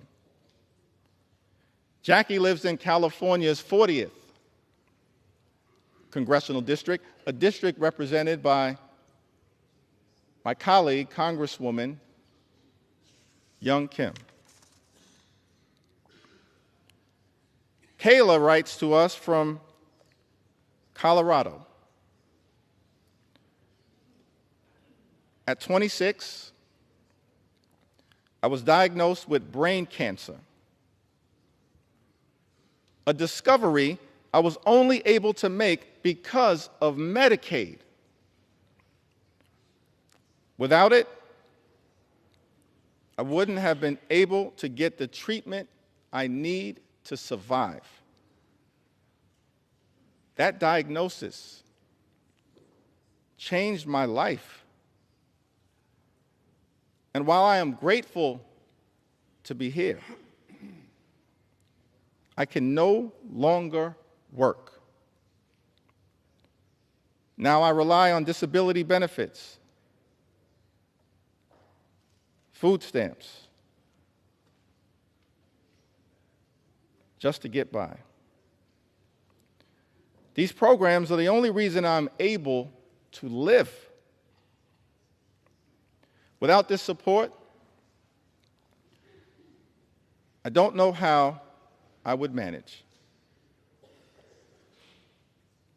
Kayla lives in Colorado's 2nd congressional district, a district represented by the Assistant Democratic leader, Joe Neguse. Kayla, I can say to you that your Congress member is fighting hard to protect you, just like every single member of the House Democratic Caucus.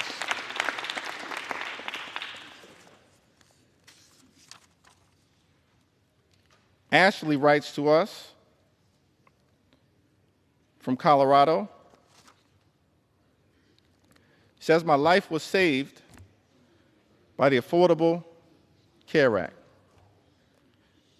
Because of this act, I was able to stay on my parents' health insurance when I couldn't get any coverage. At the time I was dealing with a myriad of health issues and would eventually be diagnosed with multiple chronic illnesses.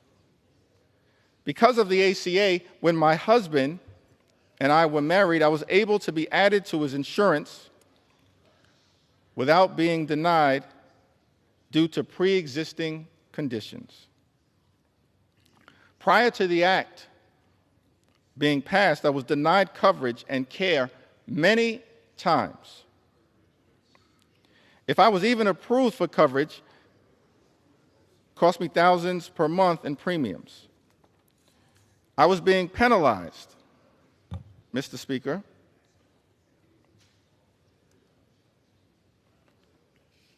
for being sick. There were many times when I could not get coverage that I had to choose between which prescriptions I would get to have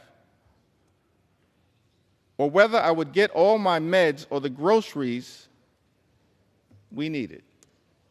You know, there are far too many people in the United States of America right now, before experiencing the devastating consequences of this one big, ugly bill, who have to choose between putting food on the table, clothing on their backs, access to medication, or paying the rent. The United States of America is the wealthiest country in the history of the world. Not a single hard-working American taxpayer should ever have to choose between food or medicine or rent or putting clothing on their back. Not a single hard-working American taxpayer should ever have to make that choice.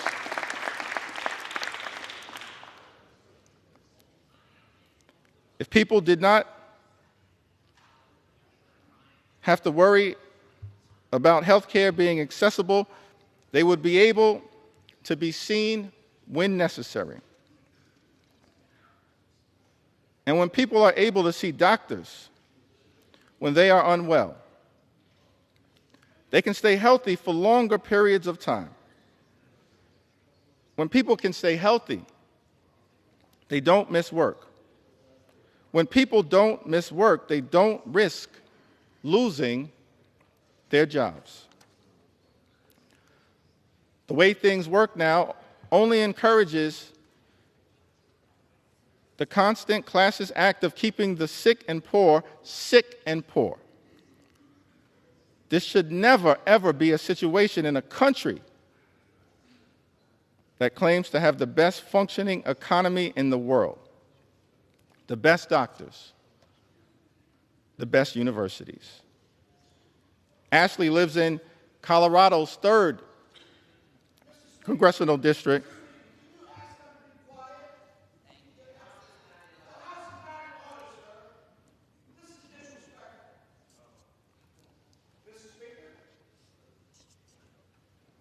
The gentleman is not recognized. The House will be in order. Ashley New York's recognized. Lives in Colorado's 3rd congressional district, represented by my colleague, Congressman Jeff Hurd. Ann also writes from Colorado. Through the Medicaid waiver, Scott, Ann's son, was placed in a group living situation that worked out for a while, but was eventually kicked out. After that, he moved back in with me, but ended up homeless once more, before finally being placed back on a Medicaid waiver program. Now he's doing really well. His job, which he loves, also receives funding through Medicaid, so that people with disabilities can be employed and be productive members of the community. Without Medicaid, he probably wouldn't be alive today. Without this assistance, we likely wouldn't be where we are now. And I doubt that there would be a happy ending to this story. Ann lives in Colorado's 6th congressional district, a district represented by our colleague, Congressman Jason Crow, who is also fighting hard to protect your interests, and as every single one of us in the House Democratic Caucus will continue to do. We believe in America, health care is not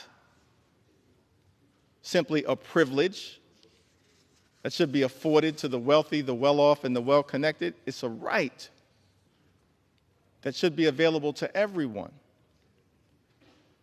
A right that is still imperfect at this moment, that we are working hard to perfect. But this one big ugly bill, the largest attack on health care, Mr. Speaker, in the United States of America, moves us in the opposite direction. Daniela is also from Colorado. She writes to us, Medicaid has been a lifeline for our family, especially for my 5-year-old daughter who has autism.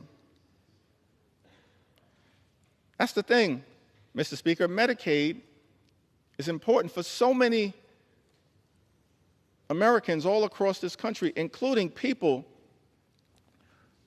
with disabilities. It's a necessary lifeline so that parents can help their children live a better life with dignity and respect. Why would any legislation that this House passes attack health care available to families that are pouring in everything they have to help their child under difficult circumstances live the best possible life? It perplexes me, Mr. Speaker, that this bill would go after the health care of people like Daniela and her 5-year-old daughter. Daniela says that as parents, we've faced many struggles trying to balance full-time work, starting a real estate business, and still being there for our 3 other children. It's been overwhelming at times, and finding the right support for her hasn't always been easy. But Medicaid has provided therapy and services that have made a world of difference in her life. These therapies have helped her make progress, feel seen, and connect with her peers, which means everything to us. It's allowed her to be a part of the world, to feel included, and to overcome obstacles that seemed insurmountable at times. Medicaid has helped us give her the opportunities she deserves, and millions of other children in the United States. Mr. Speaker, Daniela lives in Colorado's 8th congressional district, a district currently represented by Congressman Gabe Evans. Currently represented.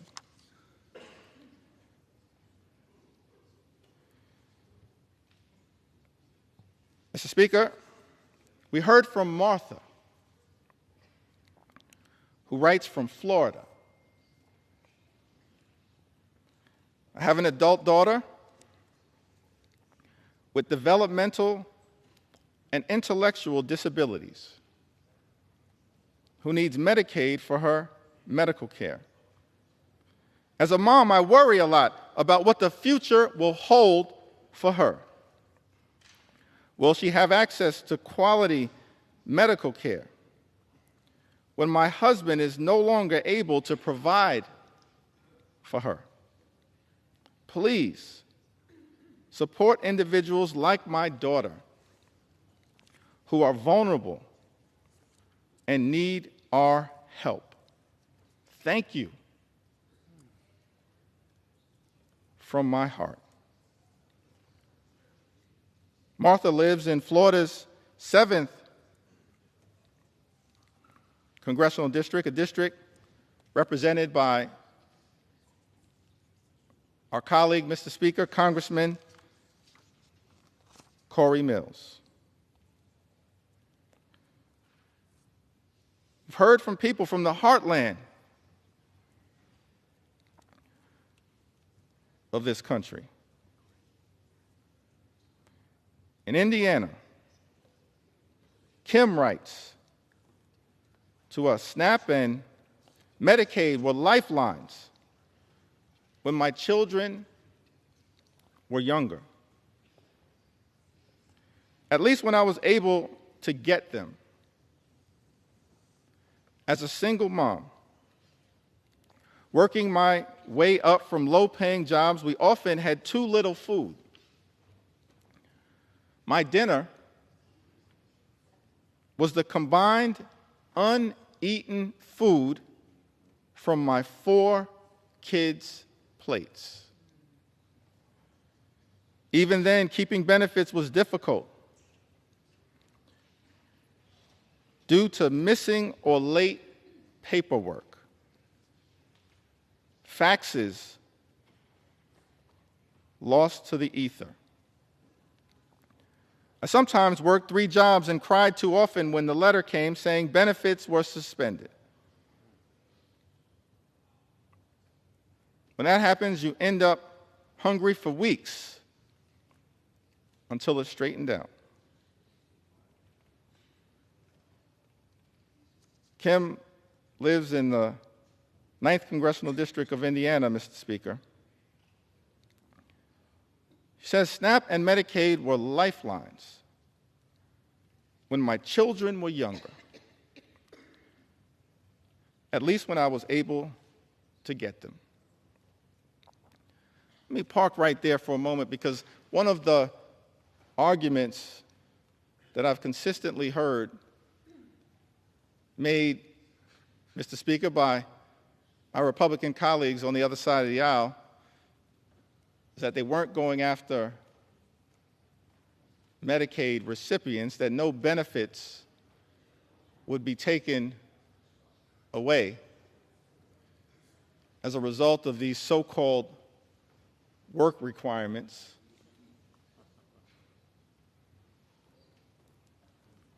Let's fact check that statement. Every independent entity that has looked at this question, including the Congressional Budget Office, has made clear, as a result of the one big, ugly bill, millions of Americans will lose their Medicaid benefits. These so-called work requirements are just a smokescreen, because more than 90% of the people who receive Medicaid benefits who can work, do work right now in the United States of America. Right now, more than 90%. What these impositions are really paperwork requirements that are designed to make it harder for everyday Americans like Kim to access their benefits. And as a result, millions of Americans who are eligible, who are hardworking, who are deserving, will lose their health care. Kim says, I sometimes worked 3 jobs and cried too often when the letter came saying benefits were suspended. As House Democrats, Mr. Speaker, we are here fighting for people like Kim and millions of others like her all across the United States of America who will lose urgently necessary, life-changing, and life-sustaining Medicaid benefits as a result of Donald Trump's one big, ugly bill.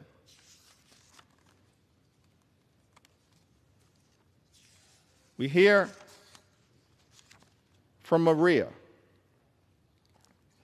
from Iowa, in the great heartland of this country.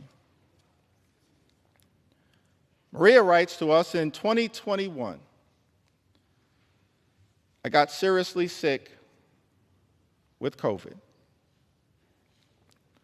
I ended up in a coma for 12 days, spent 3.5 weeks in the ICU, and then another 3 weeks on the recovery floor.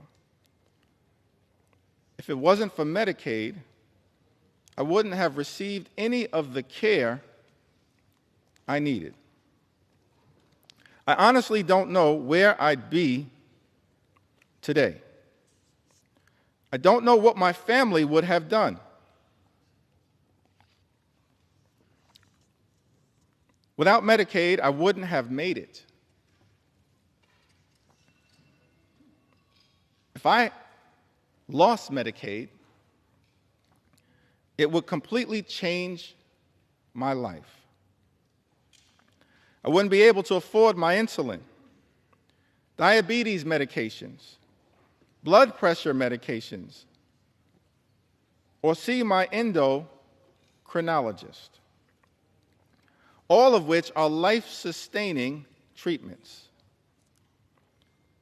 I also need to see my pulmonary specialist regularly. Without Medicaid, my health would deteriorate rapidly. That's a statement that applies to millions of Americans all across this great country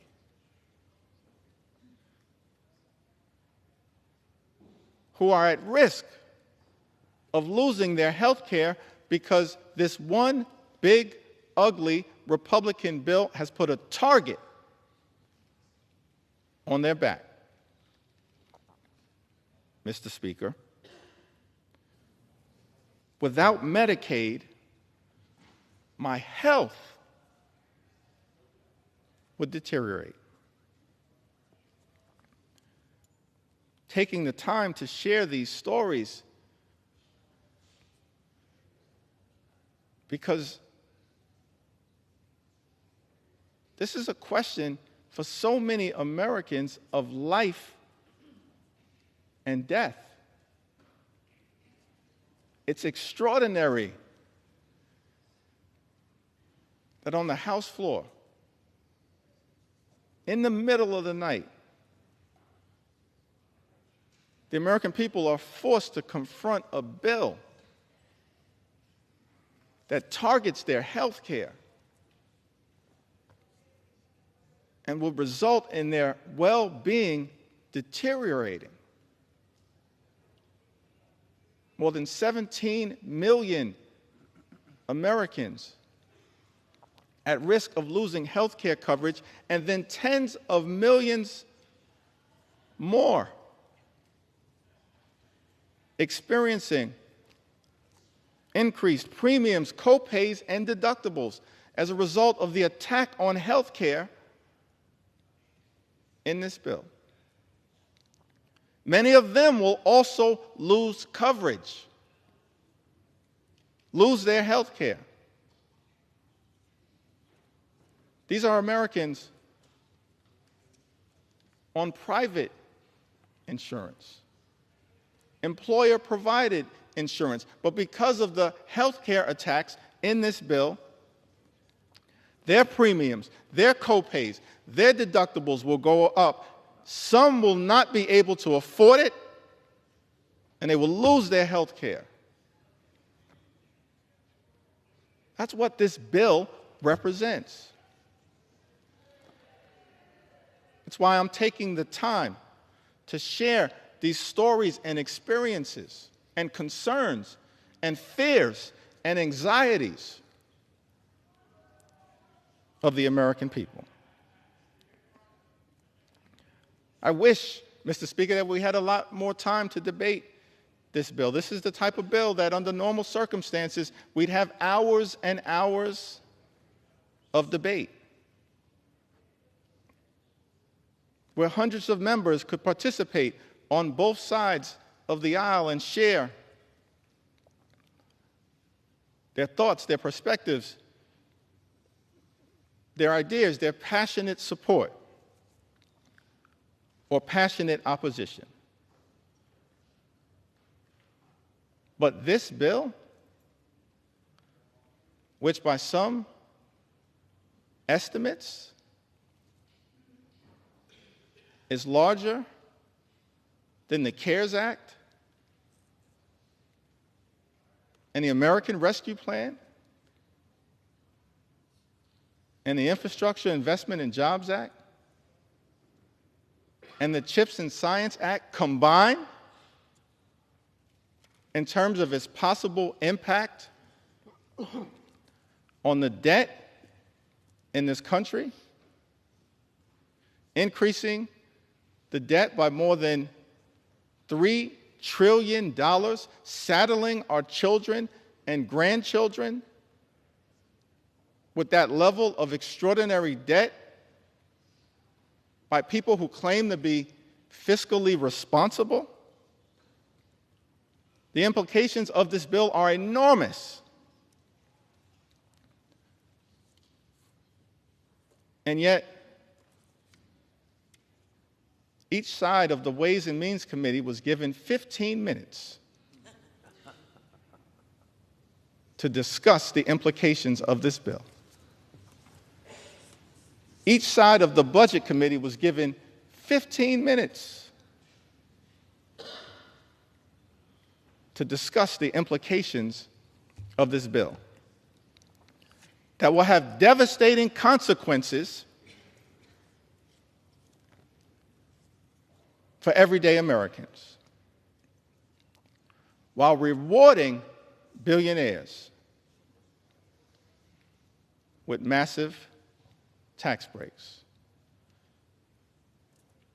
It had been my hope, Mr. Speaker, that we'd be able to have a robust debate, passionate support or passionate opposition in connection with this bill, that hundreds of members on both sides of the aisle could participate in. Instead, we have a limited debate where the relevant committees of jurisdiction have been given 15 minutes each on a bill of such significant magnitude as it relates to the health, the safety, and the well-being of the American people. And because that debate was so limited, I feel the obligation, Mr. Speaker, to stand on this House floor and take my sweet time to tell the stories of the American people. And that's exactly what I intend to do. Take my sweet time on behalf of the American people, on behalf of their health care, on behalf of their Medicaid, on behalf of their nutritional assistance, on behalf of veterans, on behalf of farmers, on behalf of children, on behalf of seniors, on behalf of people with disabilities, on behalf of small businesses, on behalf of every single American. I'm on this House floor after 6 a.m., and I'm planning to take my sweet time.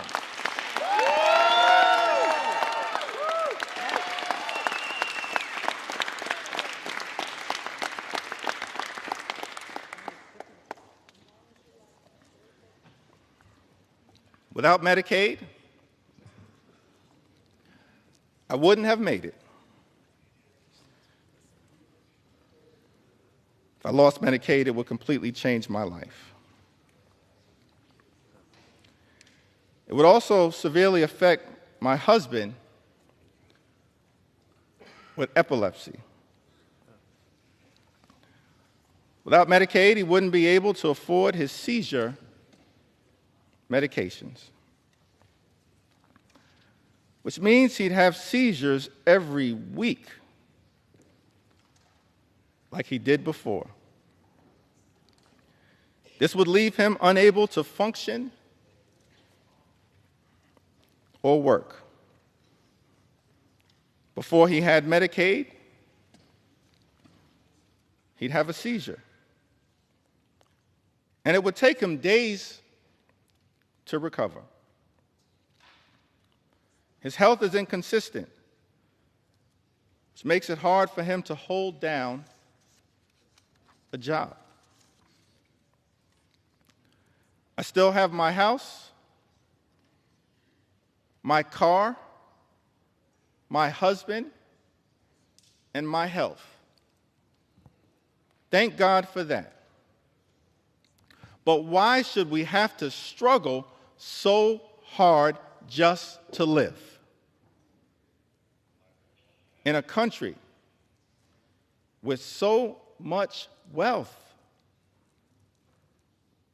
I'm considered one of the lucky ones. And yet I still struggle to make ends meet for the basics. That's Maria, pouring her heart out to us as members of Congress about her struggles. She lives in Iowa's 1st Congressional District, represented by our colleague, Mr. Speaker, Representative Marionette Miller Meeks. In a country with so much wealth, I'm considered one of the lucky ones. And yet I still struggle to make ends meet for the basics. Maria makes this important point as we stand on the threshold of the 4th of July. Thomas Jefferson, having written those immortal words in the Declaration of Independence, we hold these truths to be self-evident, that all men are created equal. They are endowed by their Creator with certain... Gentlemen will suspend. Members are reminded to take their conversations off the floor. Close both sets of cloakroom doors, please. Gentleman's recognized. Thank you, Mr. Speaker.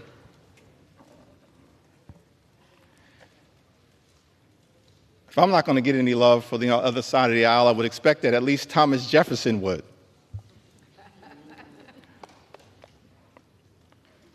He wrote in the Declaration of Independence that among these are life, liberty,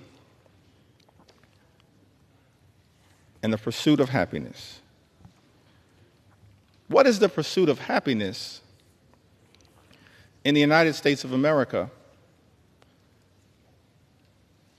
here in the year of our Lord, 2025?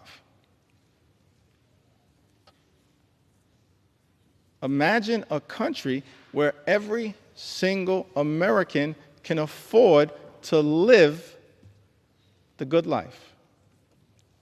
work hard, play by the rules, live the good life.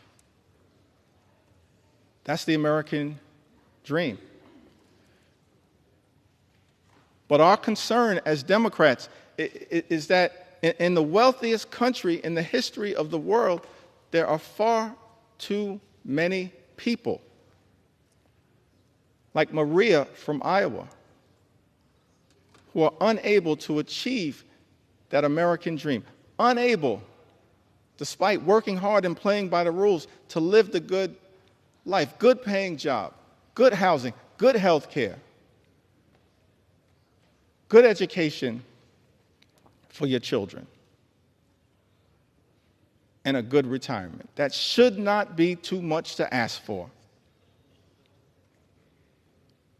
here in the United States of America. But instead of working to bring that American dream to life for the greatest number of people all across the country, this one big, ugly bill, Mr. Speaker, that our Republican colleagues are trying to jam down the throats of the American people, will undermine their quality of life.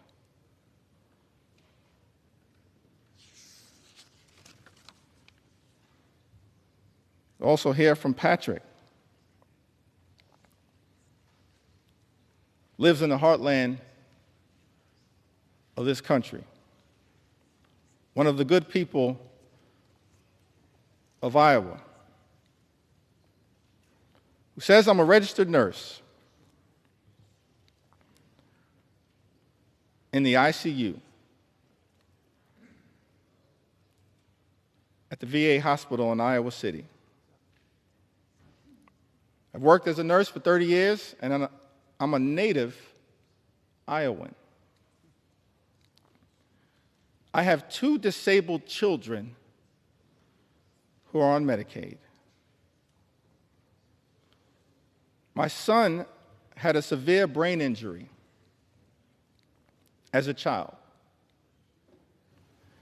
and requires extensive physical therapy, occupational therapy, and speech therapy. My daughter is autistic and lives independently on housing provided by Medicaid. Before we had Medicaid, we were bankrupt paying for their treatment. We would go bankrupt again if Medicaid is cut. These are complicated systems for people with very complicated needs. These quote-unquote common sense solutions they're coming up with are not based in reality.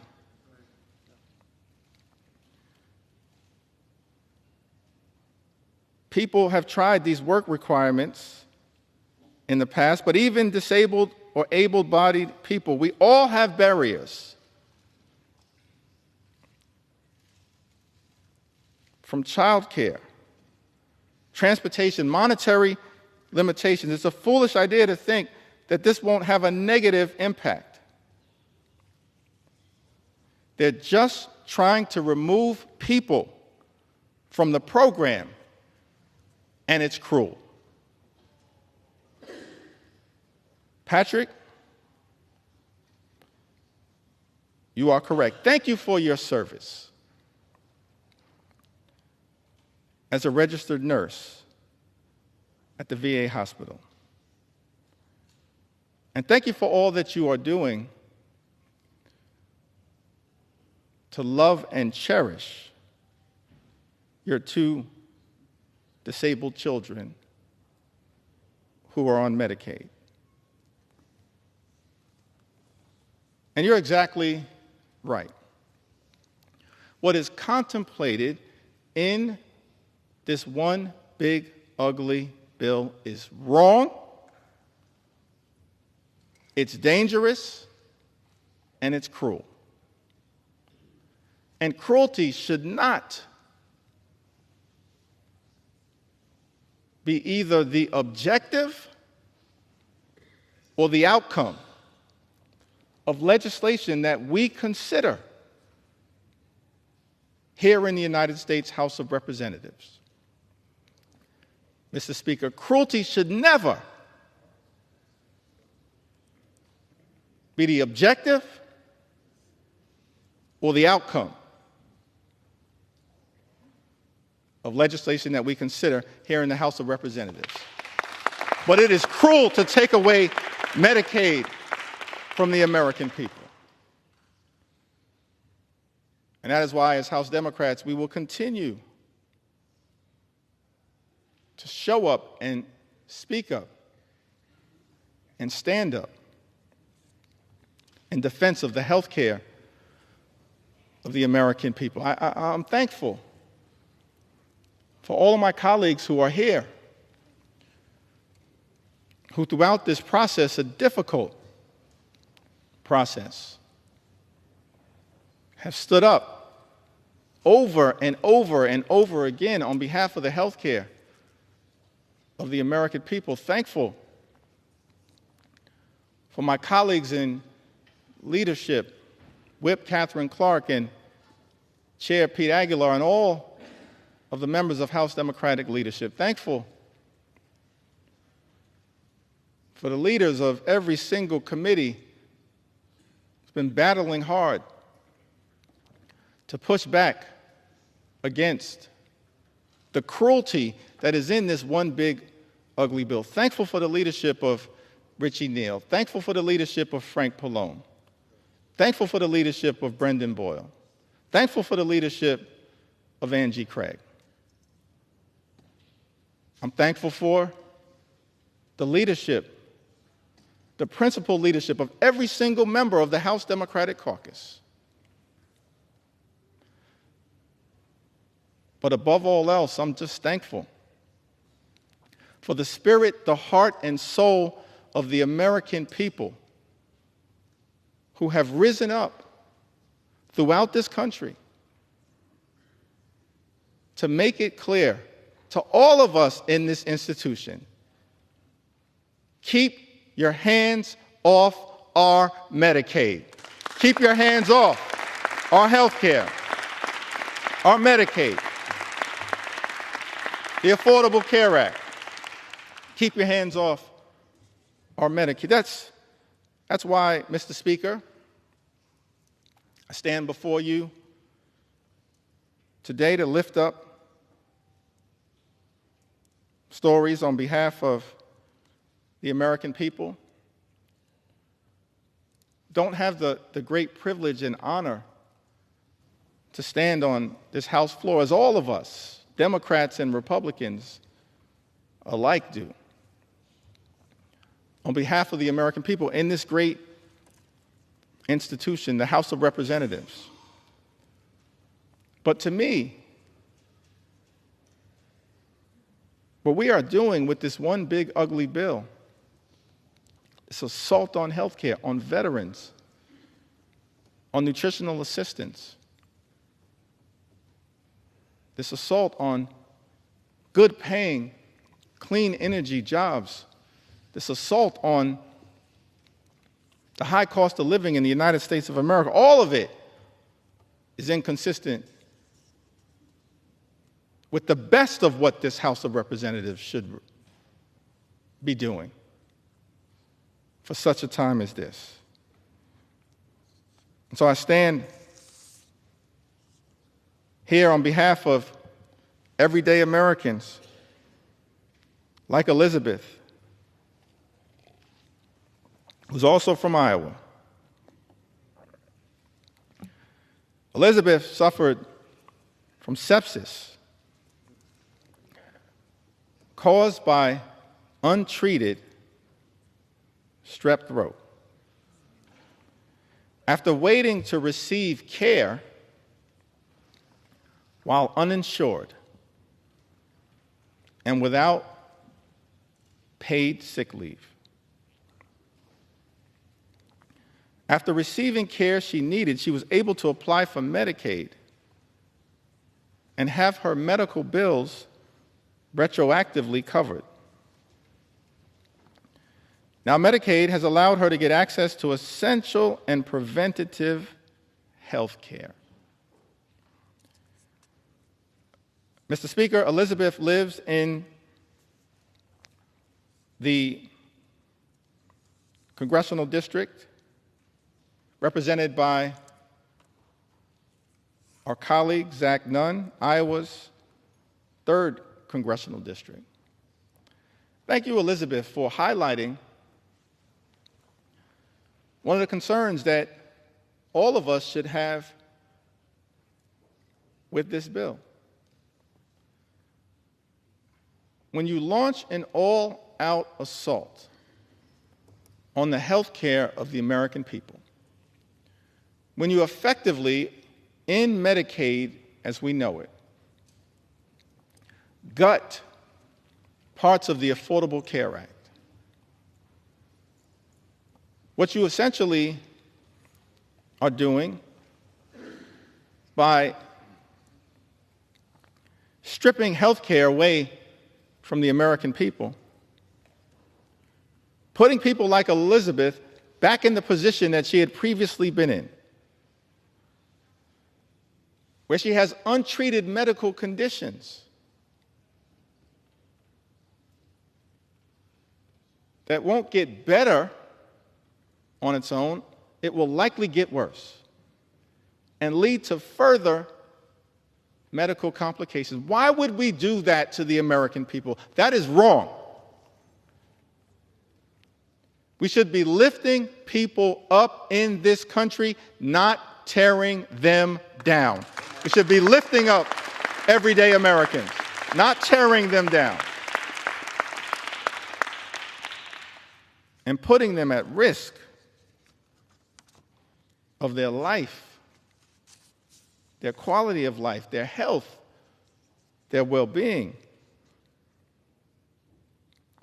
getting worse. We hear from Becky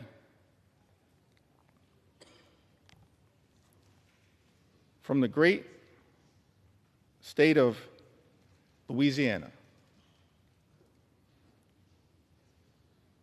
By the way, Louisiana is a state with some of the highest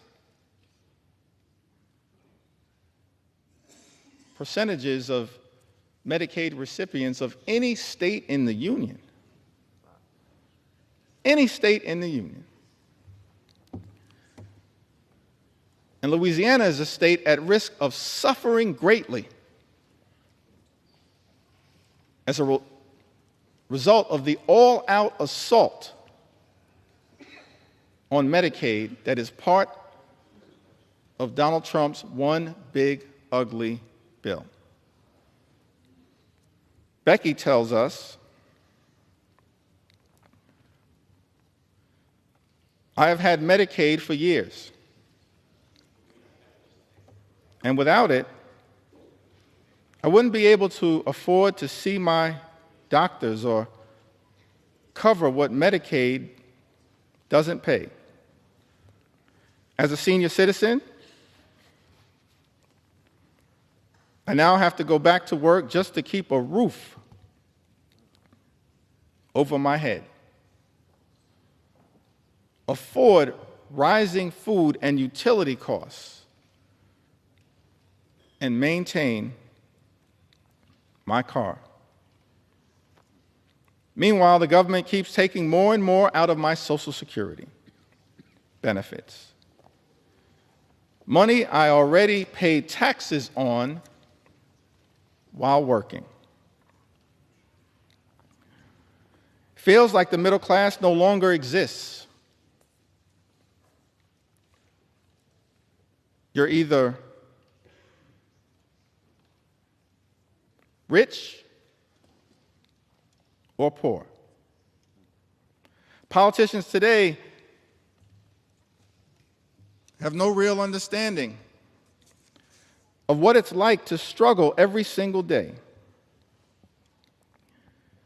if they had to live like regular people, maybe things would improve for seniors like me. Becky lives in Louisiana's 3rd Congressional District, a district represented by our colleague, Mr. Speaker, Representative Clay Higgins. Louisiana, state, of course, also represented by my good friend and colleague,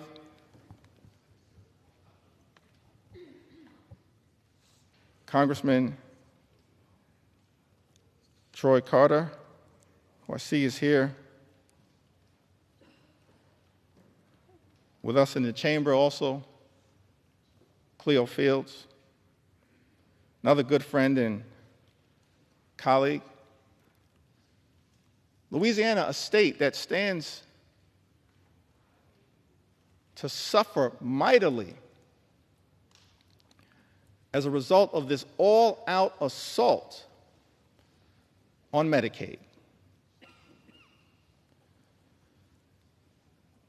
Now, I heard my distinguished colleague, Mr. Speaker, the House Majority Leader, someone who personally respect his resilience, his perseverance, his journey. I think he comes by his views in good faith. It's his perspective, it's the Speaker's perspective.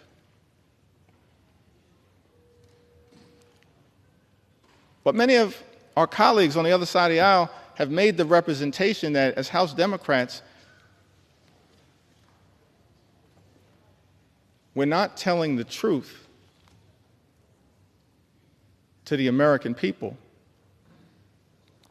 about the devastating impact that Donald Trump's one big ugly bill, a bill being rushed through this chamber,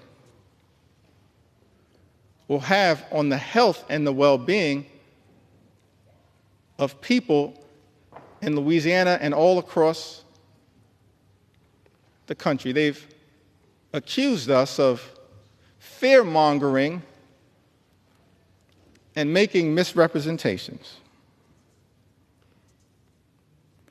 And so I was surprised to learn, Mr. Speaker, that the Louisiana State Legislature recently voted. The Louisiana State Legislature that has a Republican supermajority. The Louisiana State Legislature recently voted to condemn the one big ugly bill because of the extraordinary attack on Medicaid that will adversely impact their constituents. We're telling the truth. This one big ugly bill will hurt everyday Americans in Louisiana and all across the country. Don't take our word for it. Take the word of the Louisiana State Legislature. Supermajority. Who done? So we're here on the House floor, taking our sweet time to tell the stories of the American people and the adverse impact that Trump's one big ugly bill, that my House Republican colleagues, Mr. Speaker, are trying to jam down the throats of the American people, causing great harm to those who we should be working hard to protect, love, and cherish. not adversely impact their ability to live and live life more abundantly.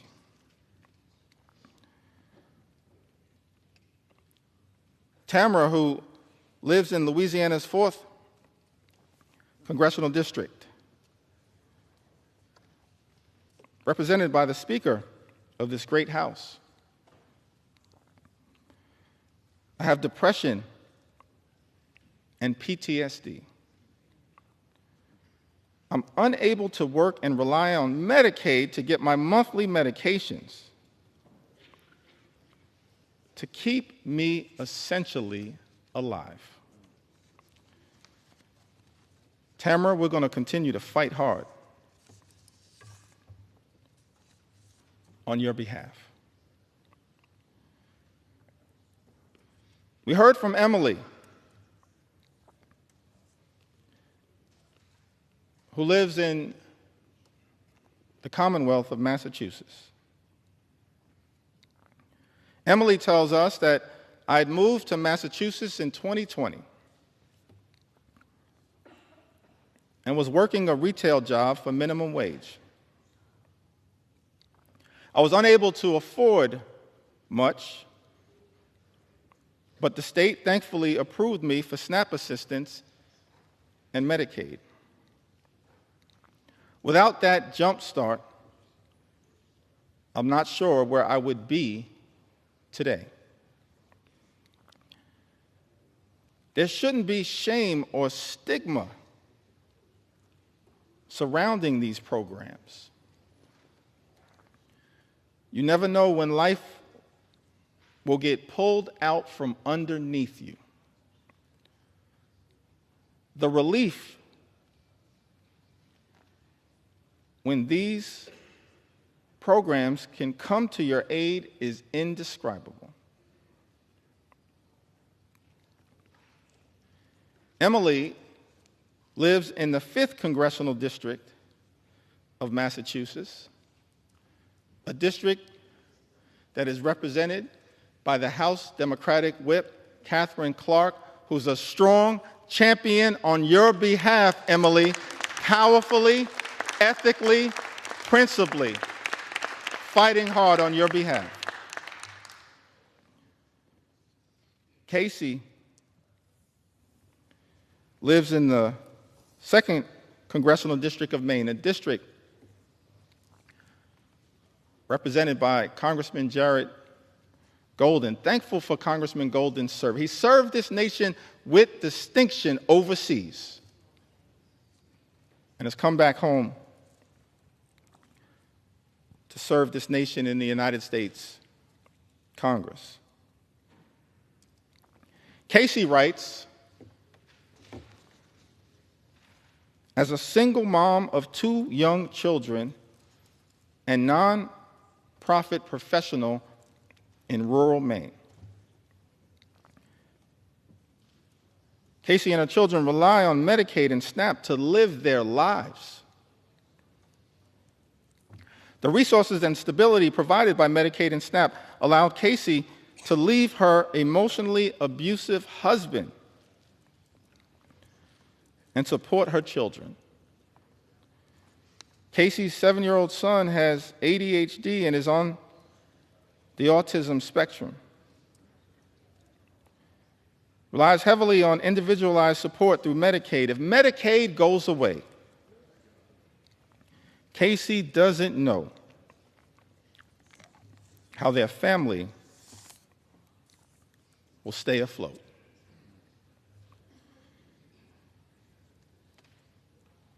The American people pouring into us, Democrats and Republicans, in the United States House of Representatives, the People's House, pouring into us with all of their heart, all of their soul, all of their authenticity, pleading that this Congress would find it in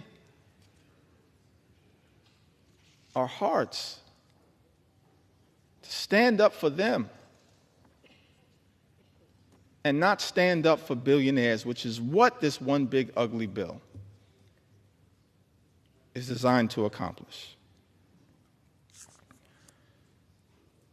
Sarah writes to us from Michigan's 4th Congressional District. My daughter has a heart condition, and the fact that she's on Medicaid is the only way that we can pay for her doctor visits and medications. I'm a widow, and money is very tight. So the fact that I'm on Medicaid, too, is the only way that I can pay for my own visits and meds. The loss of Medicaid for us would be absolutely devastating. Mr. Speaker, Sarah lives in Michigan's 4th Congressional District, a district currently represented by our colleague, Congressman Bill Huizenga. The loss of Medicaid for us would be absolutely devastating. That's the consequence of the GOP tax scam, this disgusting abomination, this reckless Republican budget. Mr. Speaker, that Republicans were trying to jam down the throats of the American people during the dead of night. It's extraordinary. No legislation that we consider in the House of Representatives should be devastating for everyday Americans, either in its objective or in its outcome. But as Democrats, we stand here in strong opposition to this one big ugly bill because of the devastating consequences that will result to everyday Americans all across this great country. Lucy writes to us from the heartland, from the great state of Michigan as well. My brother is a developmentally disabled senior who lives in a group home. Until the age of 59, he was cared for by our mother. He cannot live on his own and has numerous health issues. He depends on Medicaid. Without Medicaid, his brothers and sisters could not support his medical care. We're hearing from families all across the country mothers and fathers, brothers and sisters, sons and daughters, husbands and wives, pleading with this Congress, pleading with House Republicans to stand up for their loved ones who are on Medicaid, who are at risk of having their health care run over and their lives ruined by the consequences of Donald Trump's one big ugly bill. Lucy lives in Michigan's 7th congressional district, a district currently represented, Mr. Speaker, by our colleague, Representative Tom Barrett. We've also heard from Sharon, who lives in Michigan. My daughter is a young woman who was born with cerebral palsy, mild cognitive impairments, and autism. She depends on Medicaid services for her health.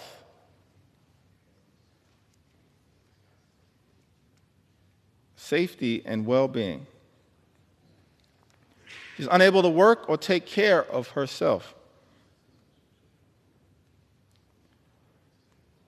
She's unable to work or care for herself without help. Without Medicaid, she is totally at risk. Cutting Medicaid to give tax cuts to wealthy billionaires is not only cruel and unethical, Sharon writes, but it puts vulnerable people, including children, at risk of severe mental and physical health problems. Do the right thing and rescind the drastic cuts to Medicaid for vulnerable people with serious physical disabilities and people with serious and persistent mental health problems. Mr. Speaker, Sharon lives in the 10th Congressional District, represented by our colleague, Congressman John James. I don't know how the congressman from the great state of Michigan will vote at the end of the day as it relates to defending people like Sharon. But as Sharon writes, I know what I can say. She says, do the right thing and rescind the drastic cuts to Medicaid for vulnerable people with serious physical disabilities and people with serious and persistent mental health problems. Sharon, House Democrats will always do the right thing when it comes to your health, your safety, and your well-being, your Medicaid, and the love and care that you are working hard to provide to your daughter. We will always do the right thing. We're not perfect. No one is. But we will always strive to do the right thing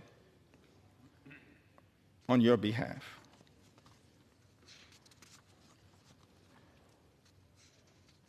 As I work through these stories in the Midwest, and it appears, Mr. Speaker, that I'm about halfway through the stories as it relates to Medicaid. Medicaid. Medicaid. It appears that I'm halfway through the stories as it relates to Medicaid, but the extraordinary thing about this bill is that it represents such an unprecedented assault on the American people that there are stories that need to be told as it relates to the attack on nutritional assistance for the American people. And I will tell those stories. Stories that need to be told as it relates to the attack that has taken place on farmers in this country. And I will tell those stories. Stories that need to be told as it relates to the attack on small businesses in this country. And I will tell those stories. Stories that need to be told as it relates to the unprecedented assault on veterans in this country. How dare this administration attack veterans who have served this country? Instead of attacking veterans, we should make sure that every single veteran in this country can live with the dignity and respect that they've earned. So there are stories that need to be told as it relates to the veterans in this country. And there are stories that need to be told as it relates to law-abiding immigrant families. We have to secure our border. We believe that we have a broken immigration system that should be fixed in a comprehensive and bipartisan way. But we must also stand up for dreamers and farm workers and law-abiding immigrant families in this country. We will not abandon our nation's heritage as a country of immigrants. Not today, not tomorrow, not ever. It's part of what American exceptionalism has been all about.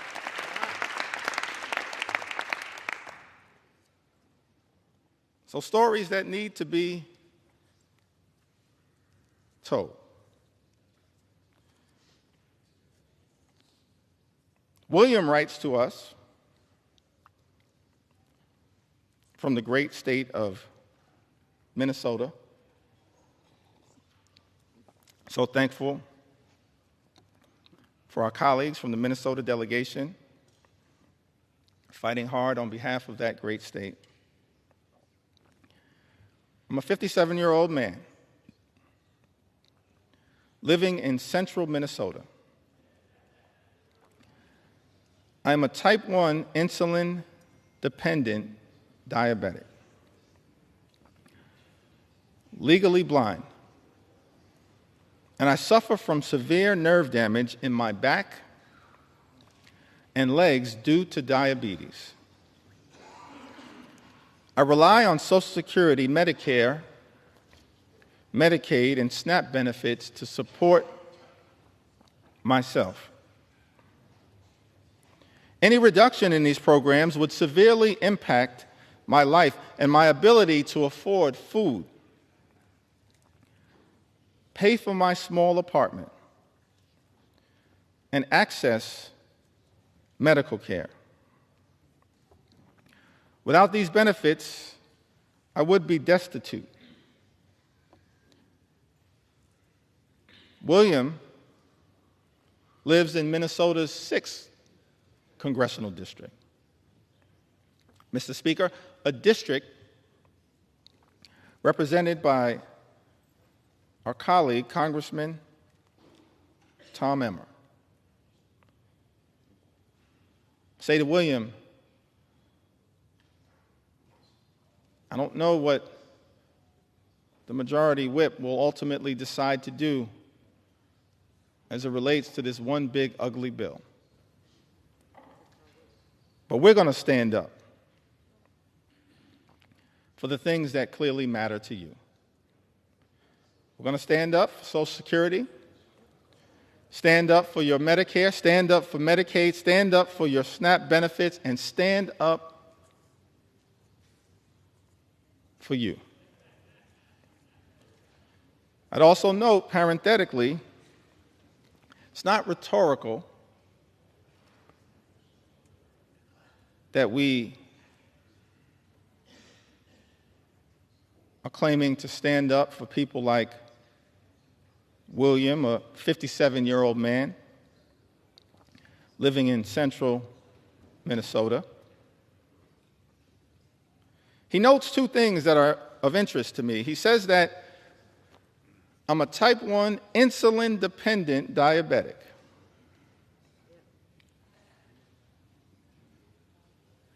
And then also says, I rely on Social Security, Medicare, Medicaid, and SNAP benefits to support myself. Which suggests to me that William actually may have been a beneficiary of some of the hard work that has taken place on this side of the aisle. His life is not perfect. There's still a lot of work that needs to be done. But as a type 1 insulin-dependent diabetic who's also on Medicare, as a result of the Inflation Reduction Act, his insulin at this point, always and forever, will be no more than $35 per month. That's a down payment, William, on the type of work that we believe needs to be done, because we are committed to lowering your costs. Despite all the talk that comes from my colleagues on the other side of the aisle, Mr. Speaker, on day one, promising to lower the high cost of living. Costs would go down on day one. Costs haven't gone down. Mr. Speaker, in the United States of America, costs are going up. Life remains far too expensive. And as a result of some of the reckless policies coming out of the Trump administration, including the Trump tariffs, on again, off again, creating so much uncertainty, but certainly will result in thousands of dollars per year in additional costs on everyday Americans. We're committed to lowering the high cost of living. We're committed to making sure that every single person in this country can afford to live the good life. Good paying job, good housing, good health care, good education for their children, and a good retirement. We're committed to working hard to make sure that every single American like William can afford to live the good life. This one big ugly bill does the exact opposite. Does it make life more affordable, Mr. Speaker? It makes life more expensive. The gentleman suspend. House will be in order. As the caffeine kicks in, please take your conversations outside the chamber or in the cloakroom. Gentleman's recognized. Thank you, Mr. Speaker. Without Medicaid, Heather from the great state of Minnesota writes, without Medicaid, my 3 kids and I would have no insurance. I couldn't afford my epilepsy and schizophrenia medications. My kids wouldn't have access to health care, including ER visits, physicals, vaccinations, and dental cleanings. Heather lives in Minnesota's 8th Congressional District, represented by our colleague, Mr. Speaker, Congressman Peter Stauber. Lynn writes to us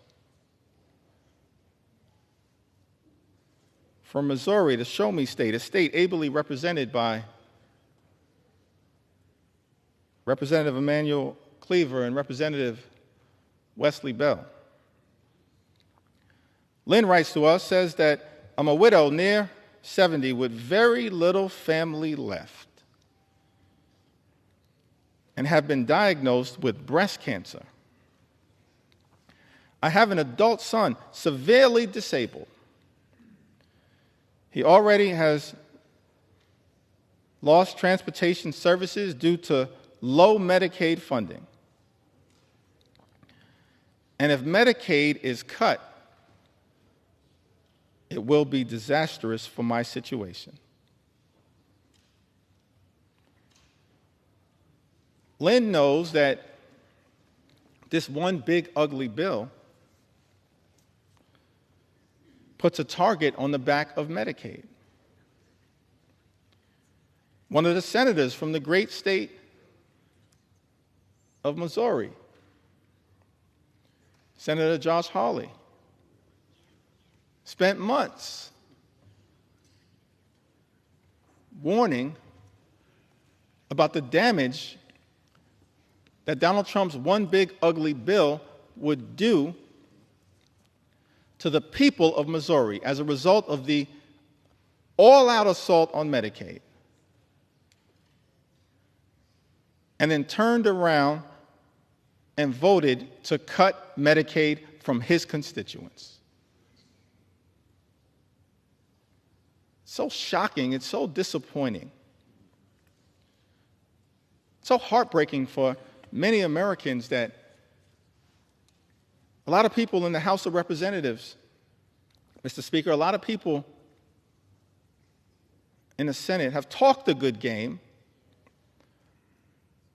about Medicaid, but then turned around and done nothing to protect it. That's shameful. It disgusts me,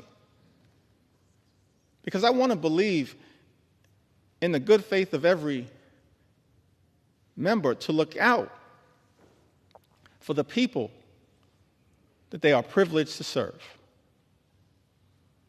Donald Trump's one big ugly bill, an all-out assault on health care, an all-out assault on Medicaid, the largest cut to Medicaid in American history. This legislation will end Medicaid as we know it. Millions of people will lose their health care. Hospitals will close, including in rural America. People will lose their nursing homes. 1 in 4 nursing homes may close as a result of this dangerous and extreme Republican budget. Community-based health clinics relied upon by many of the people all across this country will shudder as a result of Donald Trump's one big ugly bill.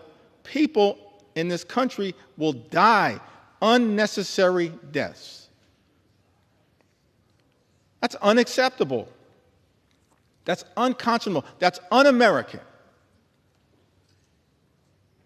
And that is why, as House Democrats, we stand on this floor aggressively pushing back on the everyday Americans on their behalf, pushing back on their behalf, because they will be so absolutely devastated if this bill were to pass in the House of Representatives. Donald Trump's one big ugly bill hurts everyday Americans and rewards billionaires with massive tax breaks. Why is it that every time, Mr. Speaker, Republicans have the opportunity to govern in a partisan way, you immediately race. Republicans immediately race to legislation that provides massive tax breaks for the wealthy, the well-off, and the well-connected in this country. We've seen this happen all over time. During the presidency of Ronald Reagan, massive tax cuts for the wealthy, the well-off, and the well-connected, adding to our nation's debt and deficit. During the presidency of George W. Bush in 2001 and 2003, yet again, massive tax cuts for the wealthy, the well-off, and the well-connected.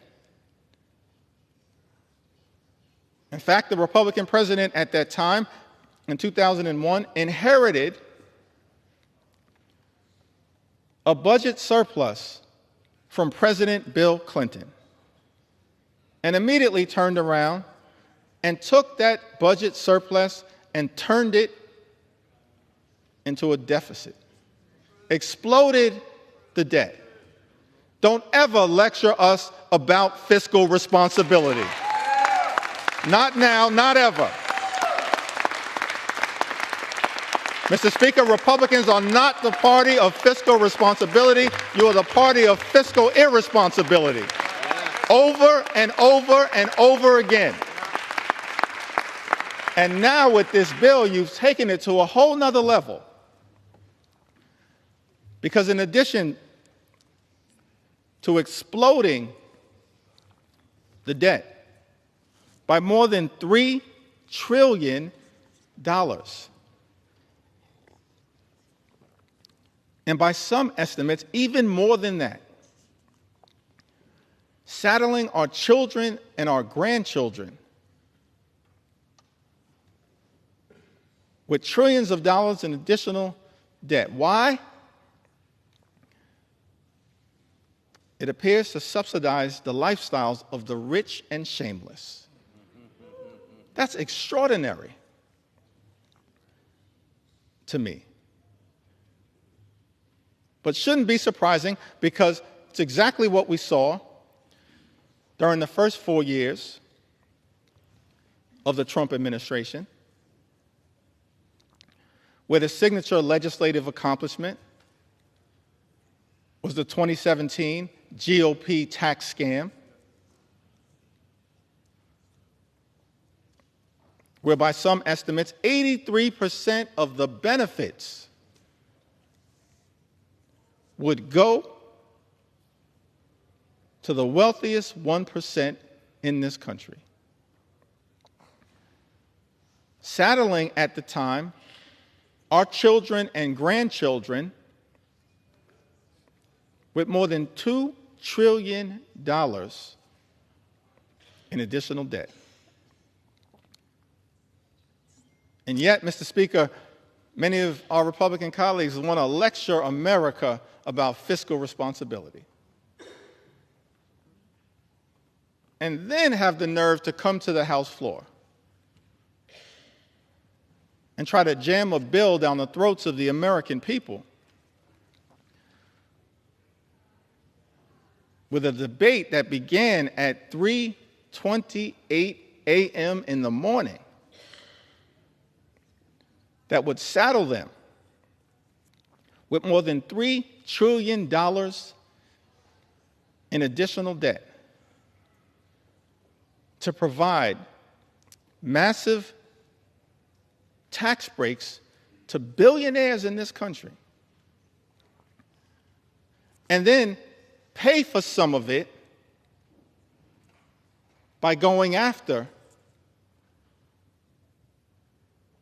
working class Americans, everyday Americans, hardworking American taxpayers, middle class Americans, children and veterans and seniors and people with disabilities.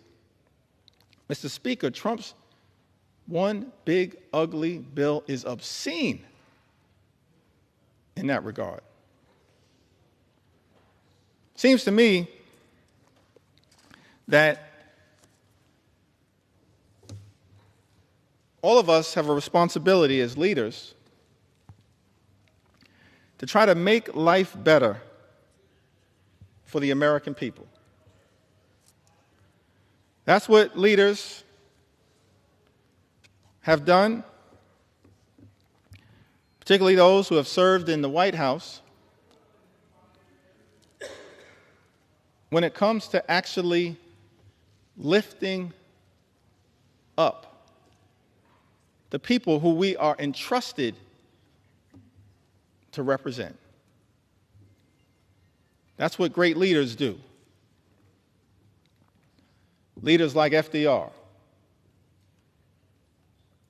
President Johnson,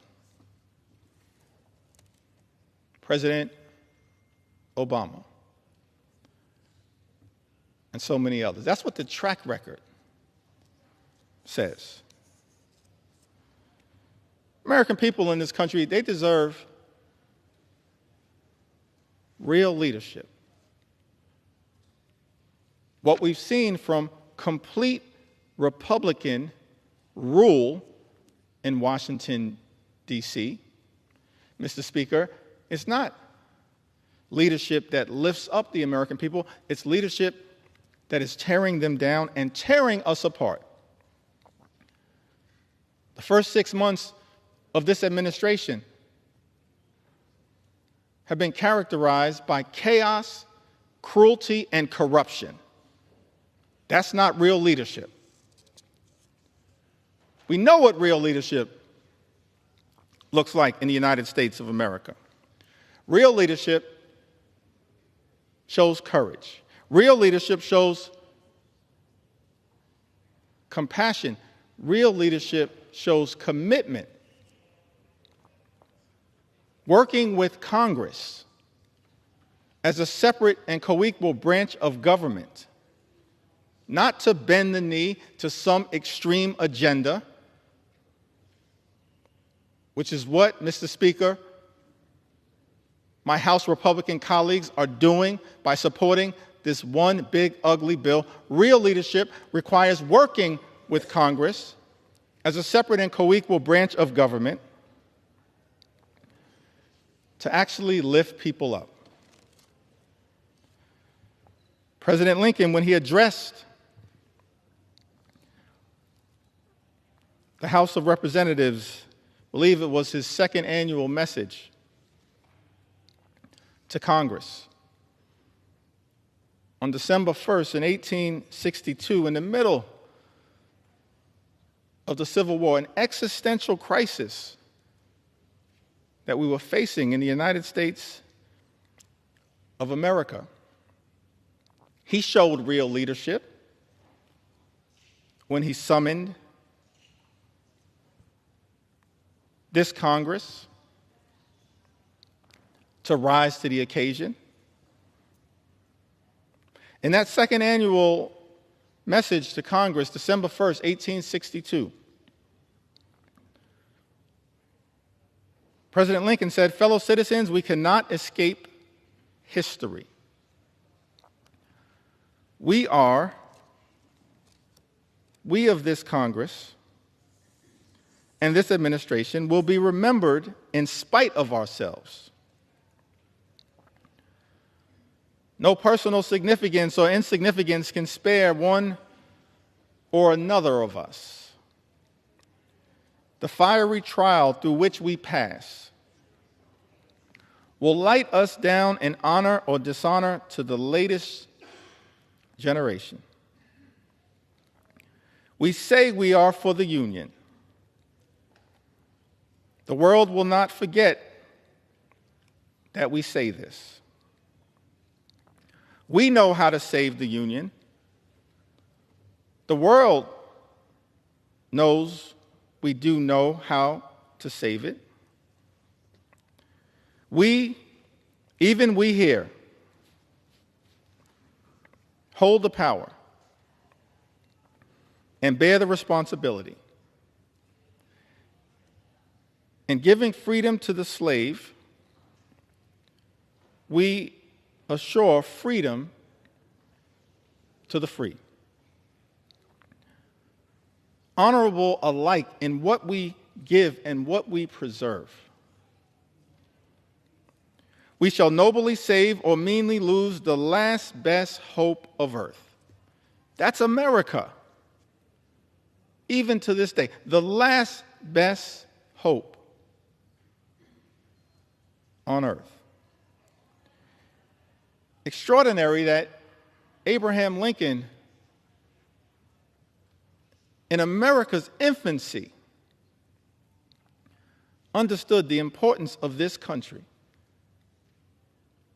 not just for its citizens, but for the world. He urged this Congress, we shall nobly save or meanly lose the last best hope of earth. Other means may succeed, this could not fail. The way is plain, peaceful, generous, just. A way which, if followed, the world will forever applaud. And God must forever bless. That's presidential leadership. That kind of leadership is missing in the United States of America right now. Exhibit A is the fact that at President Trump's urging, Mr. Speaker, our House Republican colleagues are here ready to rubber stamp, recklessly rubber stamp legislation that will rip health care away from more than 17 million Americans. That's not leadership. That's not the leadership that this country deserves. But that's what the American people are experiencing because of Republican rule here in Washington, D.C. Yet we know, Mr. Speaker, that things can be different.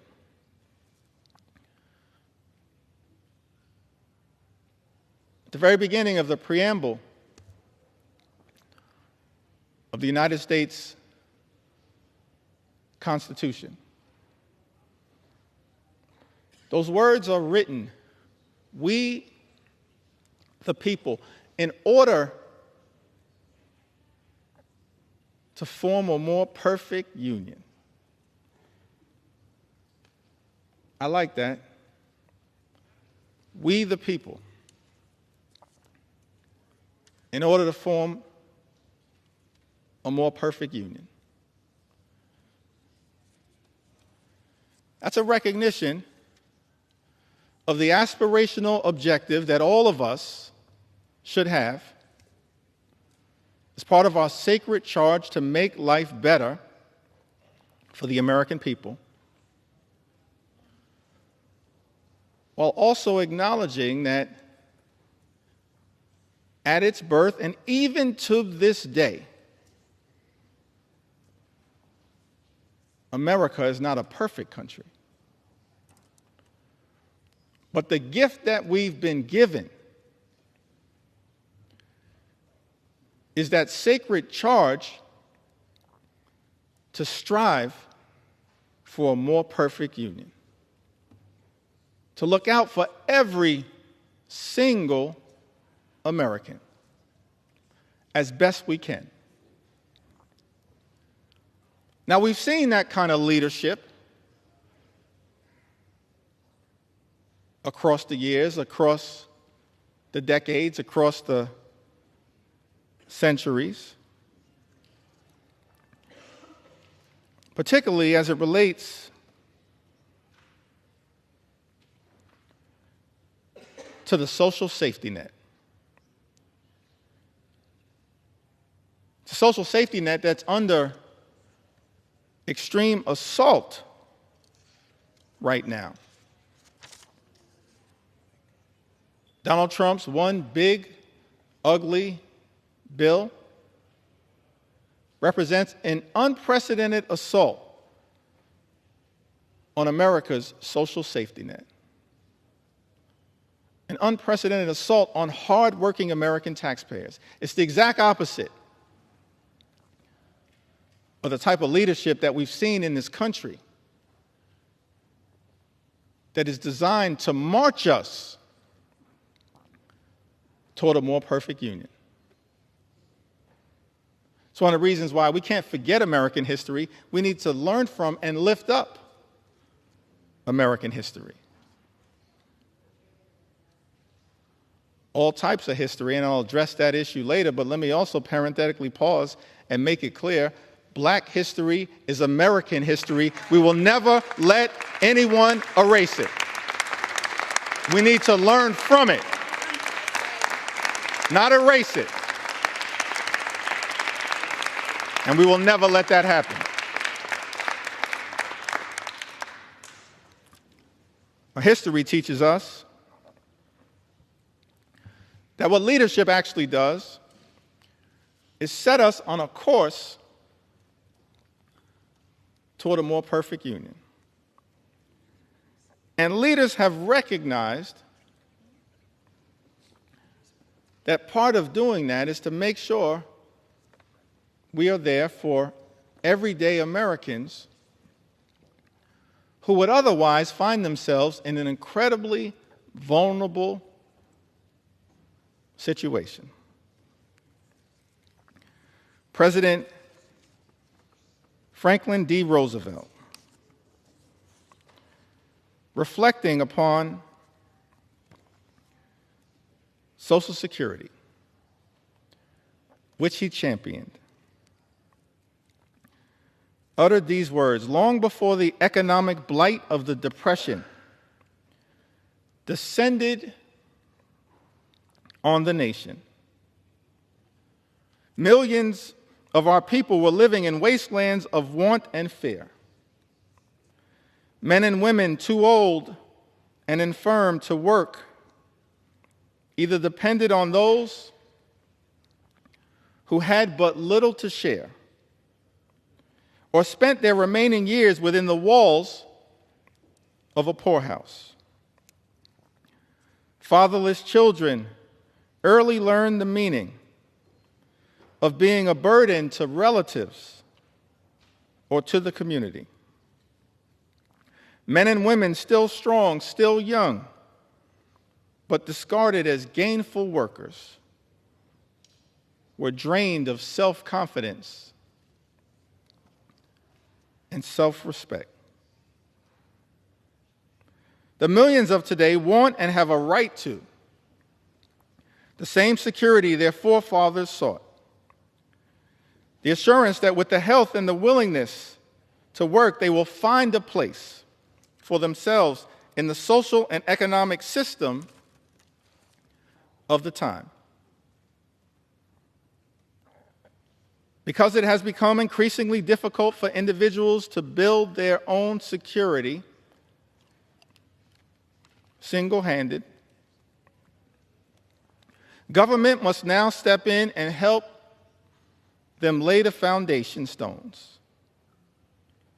Just as government in the past has helped lay the foundation of business and industry. We must face the fact that in this country we have a rich man's security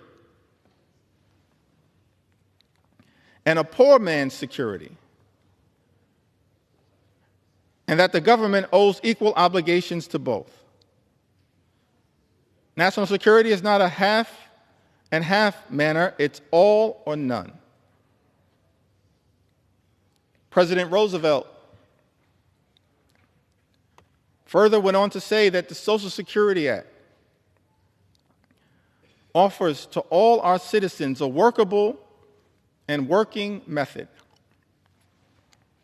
of meeting urgent present needs and of forestalling future need. It utilizes the familiar machinery of our federal state government to promote the common welfare and the economic stability of the nation. The Act does not offer anyone, either individually or collectively, an easy life, nor was it ever intended so to do. None of the sums of money paid out to individuals in assistance or in insurance will spell anything approaching abundance. But they will furnish that minimum necessity to keep a foothold. And that is the kind of protection Americans want. Truer words could never have been spoken. That is the type of protection that we should be building upon here in the United States Congress, not undermining. President Franklin D. Roosevelt went on to say, "What we are doing is good, but it is not good enough. To be truly national, a Social Security program must include all those who need its protection." Today, many of our citizens are still excluded from old age insurance and unemployment compensation because of the nature of their employment. This must be set aright, and it will be. FDR continues to say to the American people, "I am hopeful that on the basis of studies and investigations now underway, the Congress will improve and extend the law.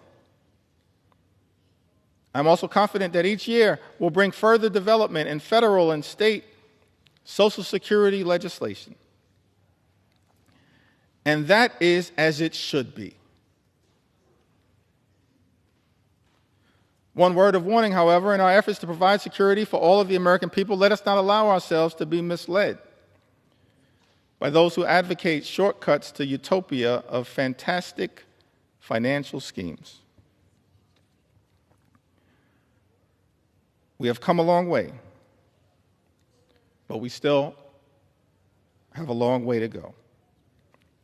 There is still today a frontier that remains unconquered, in America unclaimed. This is the nationwide frontier of insecurity, of human want and fear.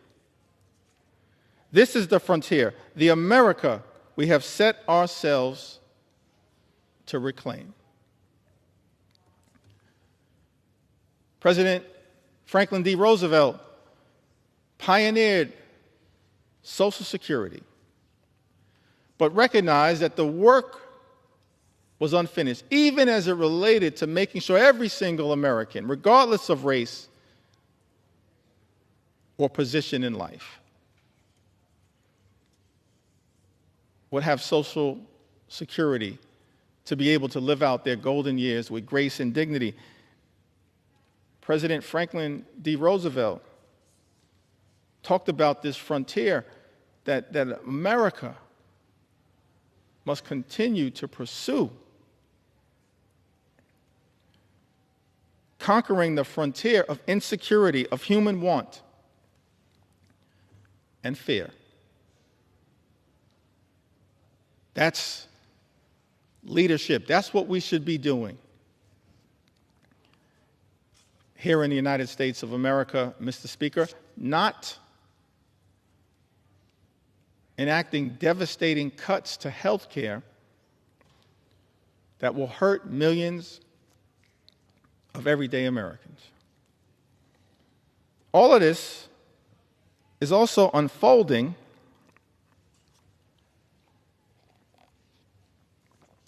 in an environment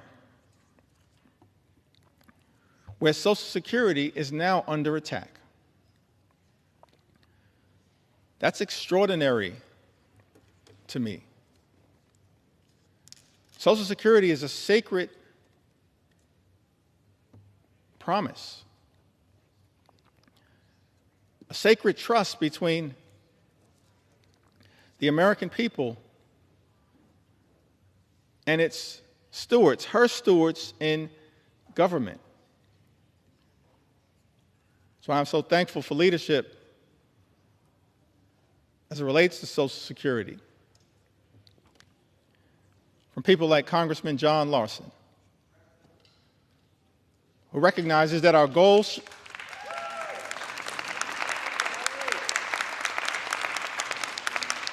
recognizes that leadership is not attacking Social Security. We as House Democrats, led by John Larson, are determined to protect and strengthen Social Security for the American people. Keeping FDR's promise of conquering that frontier of financial insecurity. That's what we should be doing here in the United States Congress, not attacking the social safety net, Mr. Speaker. Many of my colleagues on the other side of the aisle, they constantly call things like Social Security and Medicare entitlement programs. I think they label Social Security and Medicare entitlement programs, and by the way, as a result of this one big ugly bill, Medicare will be cut potentially by more than $500 billion, the largest cut to Medicare in American history, set in motion by Donald Trump's one big ugly bill, and now co-signed, it appears, by House Republicans. Mr. Speaker, House Republicans who've also co-signed this extraordinary assault on Social Security, closing offices, cutting off access to phone service, making it harder for seniors to access their hard-earned benefits. Social Security is not an entitlement program. Medicare is not an entitlement program, Mr. Speaker. I learned this very early on in life. When I was 15 years old, I secured my first job. I was a messenger traveling from office to office in Midtown Manhattan, delivering mail, delivering packages. I was just a sophomore at Midwood High School in Brooklyn, my first job, earning minimum wage, $3.35 an hour. Thankful for that money, having been raised by my mom and dad in a working class neighborhood in central Brooklyn, $3.35 an hour, coming of age in the middle of the crack cocaine epidemic in central Brooklyn. And I couldn't wait to get my first check. And I was told that because I was working part-time and I was a high school student, that the money that I made would not be taxed. And so as I was anticipating that first check, I multiplied the amount that I was making, $3.35 per hour, by the number of hours that I expected to work during that pay period. I calculated the total, and Mr. Speaker, that money was already spent. I couldn't wait to go to Albee Square Mall in Brooklyn and get some new sneakers so I could look fresh like Run DMC. Money was already spent, Mr. Speaker, because I was told that as a high school student working part-time, my first job, the money that I would make would not be taxed. And then I got my first check.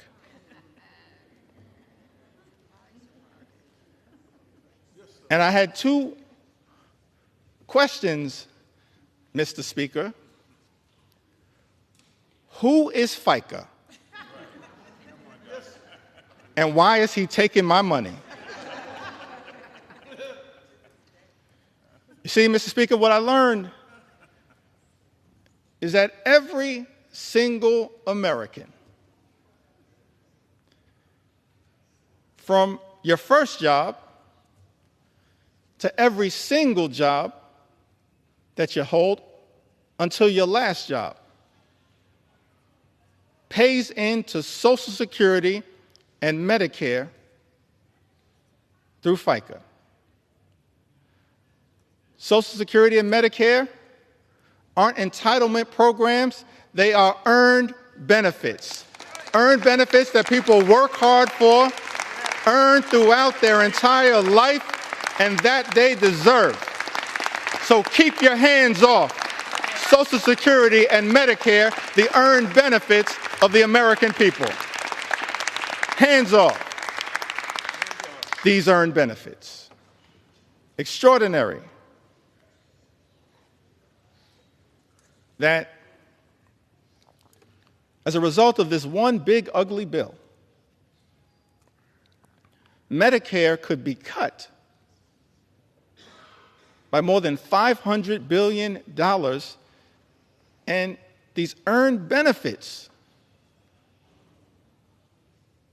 of the American people could be jeopardized. Others have noted that because of Donald Trump's one big ugly bill, the insolvency of Social Security and Medicare could be accelerated. This is the exact opposite of that sacred charge that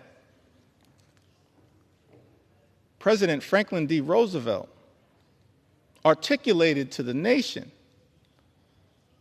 as he reflected upon the important first step that was taken with the establishment of Social Security. He's not the only one. This is a great country, an exceptional country. So many examples of what leadership actually looks like. Leadership that we are not seeing right now from the majority in the House of Representatives. Leadership that we did not see on the Republican side of the aisle in the United States Senate in passing this disgusting abomination, and certainly we're not seeing this level of leadership coming out of 1600 Pennsylvania Avenue. But I'm thankful that we have examples of leadership echoing throughout our history that we can reflect upon and be inspired by as we navigate our way through these challenging times. President Truman, from the great state of Missouri, Emanuel Cleaver's state, the good Reverend Dr. Emanuel Cleaver, my friend and my mentor, President Truman, shortly after ending World War II, we're so thankful for the sacrifice and the bravery and the courage of the greatest generation. A few months after, he unexpectedly became president, replaced the great FDR. November 19, 1945, he delivered a special message to Congress recommending a comprehensive health program. I want to read just a few of those words because it shows us what leadership actually looks like. what it sounds like, what it feels like to have presidential leadership that we in Congress should aspire to working with, as opposed to bending the knee to an extreme agenda reflected in this one big, ugly bill. President Truman said to this Congress in a statement recommending a comprehensive health program, millions of our citizens do not now have a full measure of opportunity to achieve and enjoy good health. Millions do not now have protection or security against the economic effects of sickness. The time has arrived for action to help them obtain that opportunity and that protection. Truman goes on to say, President Truman goes on to say, our new Economic Bill of Rights should mean health security for all, regardless of residence, station, or race, everywhere in the United States of America. He says, regardless of residence, station, or race, that's presidential leadership. That brings people together, doesn't seek to divide us, which is what unfortunately is happening in the United States of America right now. President Truman goes on to say to Congress, we should resolve now that the health of this nation is a national concern, that financial barriers in the way of attaining health shall be removed, that the health of all its citizens deserves the help of all the nation.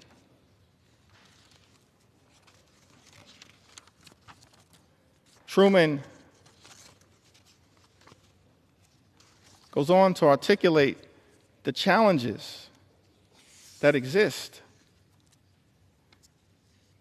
in America as it relates to illnesses. He articulates several of them, talks about the deficiencies in health care that existed across America, and the fact that in the aftermath of World War II, it was clear that so many people without coverage were medically infirm. And he made clear that's unacceptable in the United States of America. He articulated a forward-looking vision for universal health care, aspirational vision, a vision designed to lift the American people up, not rip health care away from them, which is what this one big, ugly bill will do, ripping health care away for more than 17 million Americans. That's shameful. It disgusts me that we're on the floor of the House of Representatives right now having to push back so aggressively against an all-out assault on the health care of the American people when we should be trying to lift them up in a manner consistent, Mr. Speaker, with what President Truman once charged this Congress with doing. And of course, he wasn't the only one. We're thankful for other leaders who worked with this Congress in prior years to actually advance the health, safety, and well-being of the American people. President Lyndon Baines Johnson, in connection with the Great Society, inspired in part by his own experiences growing up in the hill country of Texas, seeing rural poverty and the devastating impacts of it.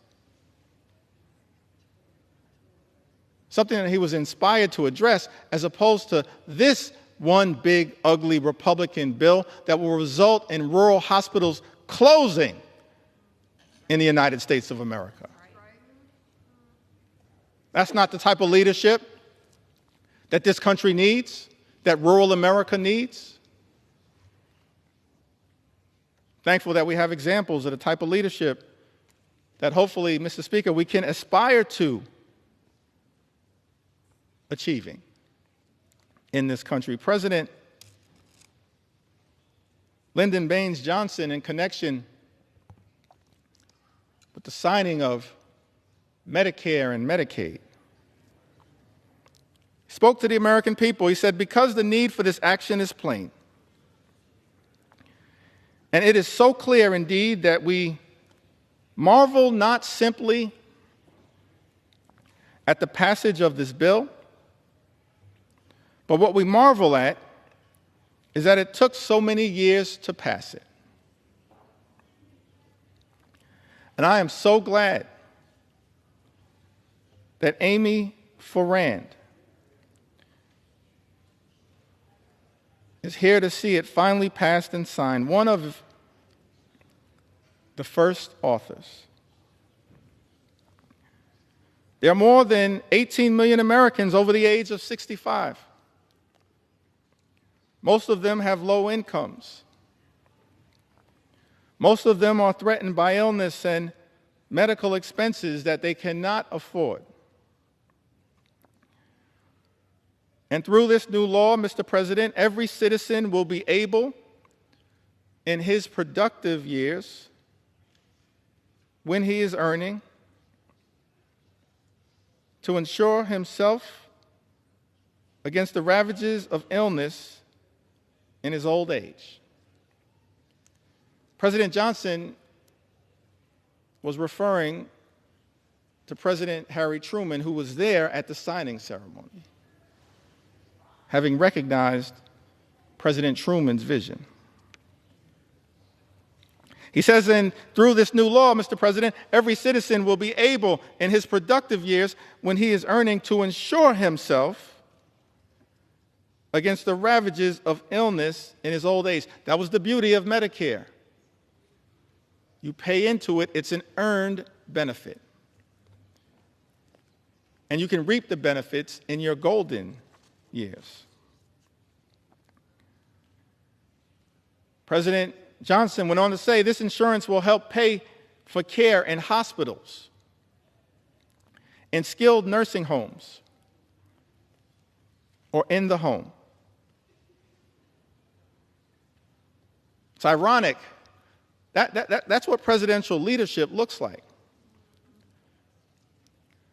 LBJ says this insurance will help pay for care in hospitals, in skilled nursing homes, or in the home. And yet, Mr. Speaker, we're here 60 years later, and Republicans are trying to jam a budget down the throats of the American people that will close hospitals, close nursing homes, and detonate the ability of millions of people to access home care. That's shameful. It's not the type of leadership that this country needs right now, but that's what we're getting. Chaos, cruelty, and corruption. President Johnson went on to talk about Medicaid, which is the subject of an all-out assault now by this reckless Republican budget, the GOP tax scam, this one big ugly bill. So I want to make sure that the record reflects what enlightened leadership had to say about Medicaid. The benefits under the law are as varied and broad as the marvelous modern medicine itself. If it has a few defects, such as the method of payment of certain specialists, then I'm confident those can be quickly remedied, and I hope they will be. No longer will older Americans be denied the healing miracle of modern medicine. No longer will illness crush and destroy the savings that they have so carefully put away over a lifetime so that they may enjoy dignity in their later years. No longer will young families see their own incomes and their own hopes eaten away.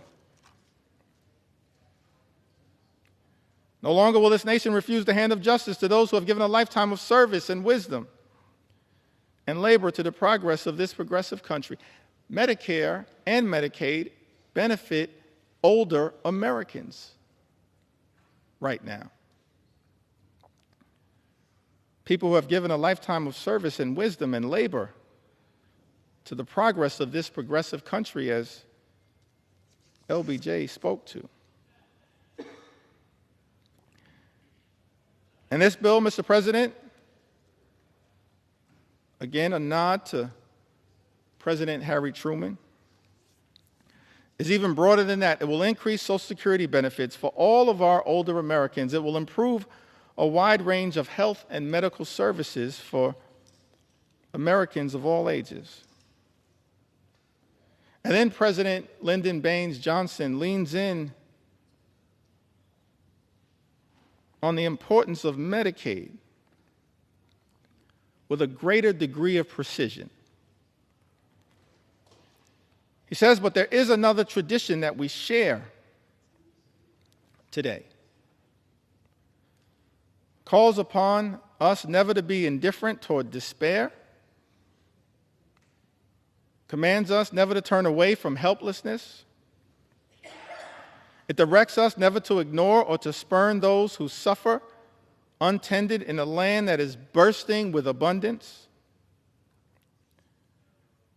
And this is not just our tradition,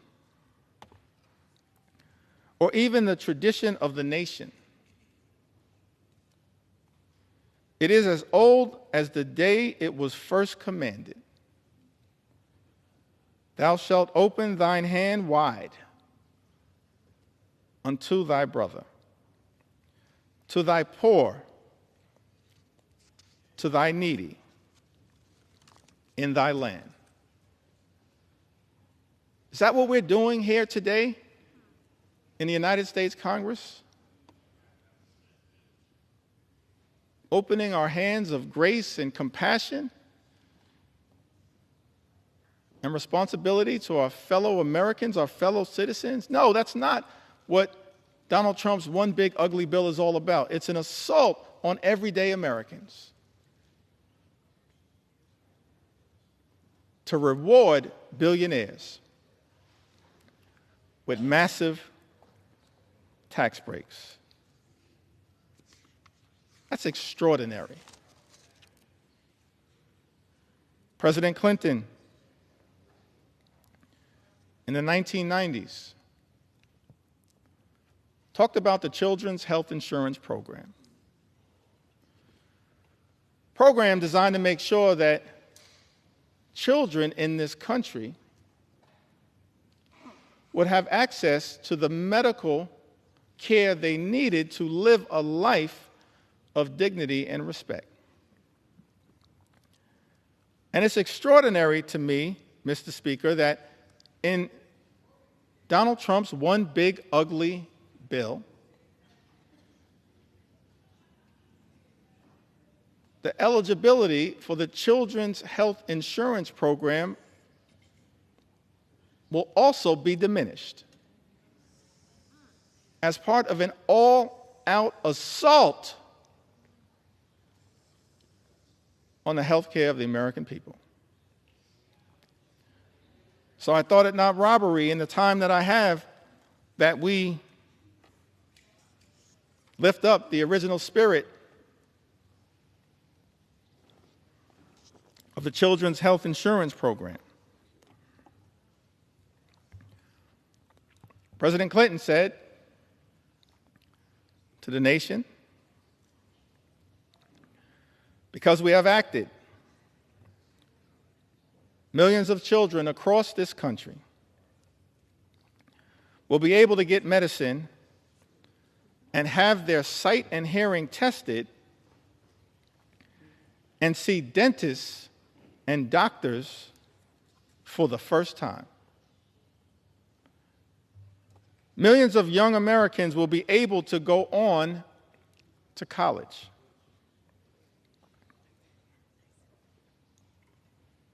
Millions of Americans not so young will be able to go back to school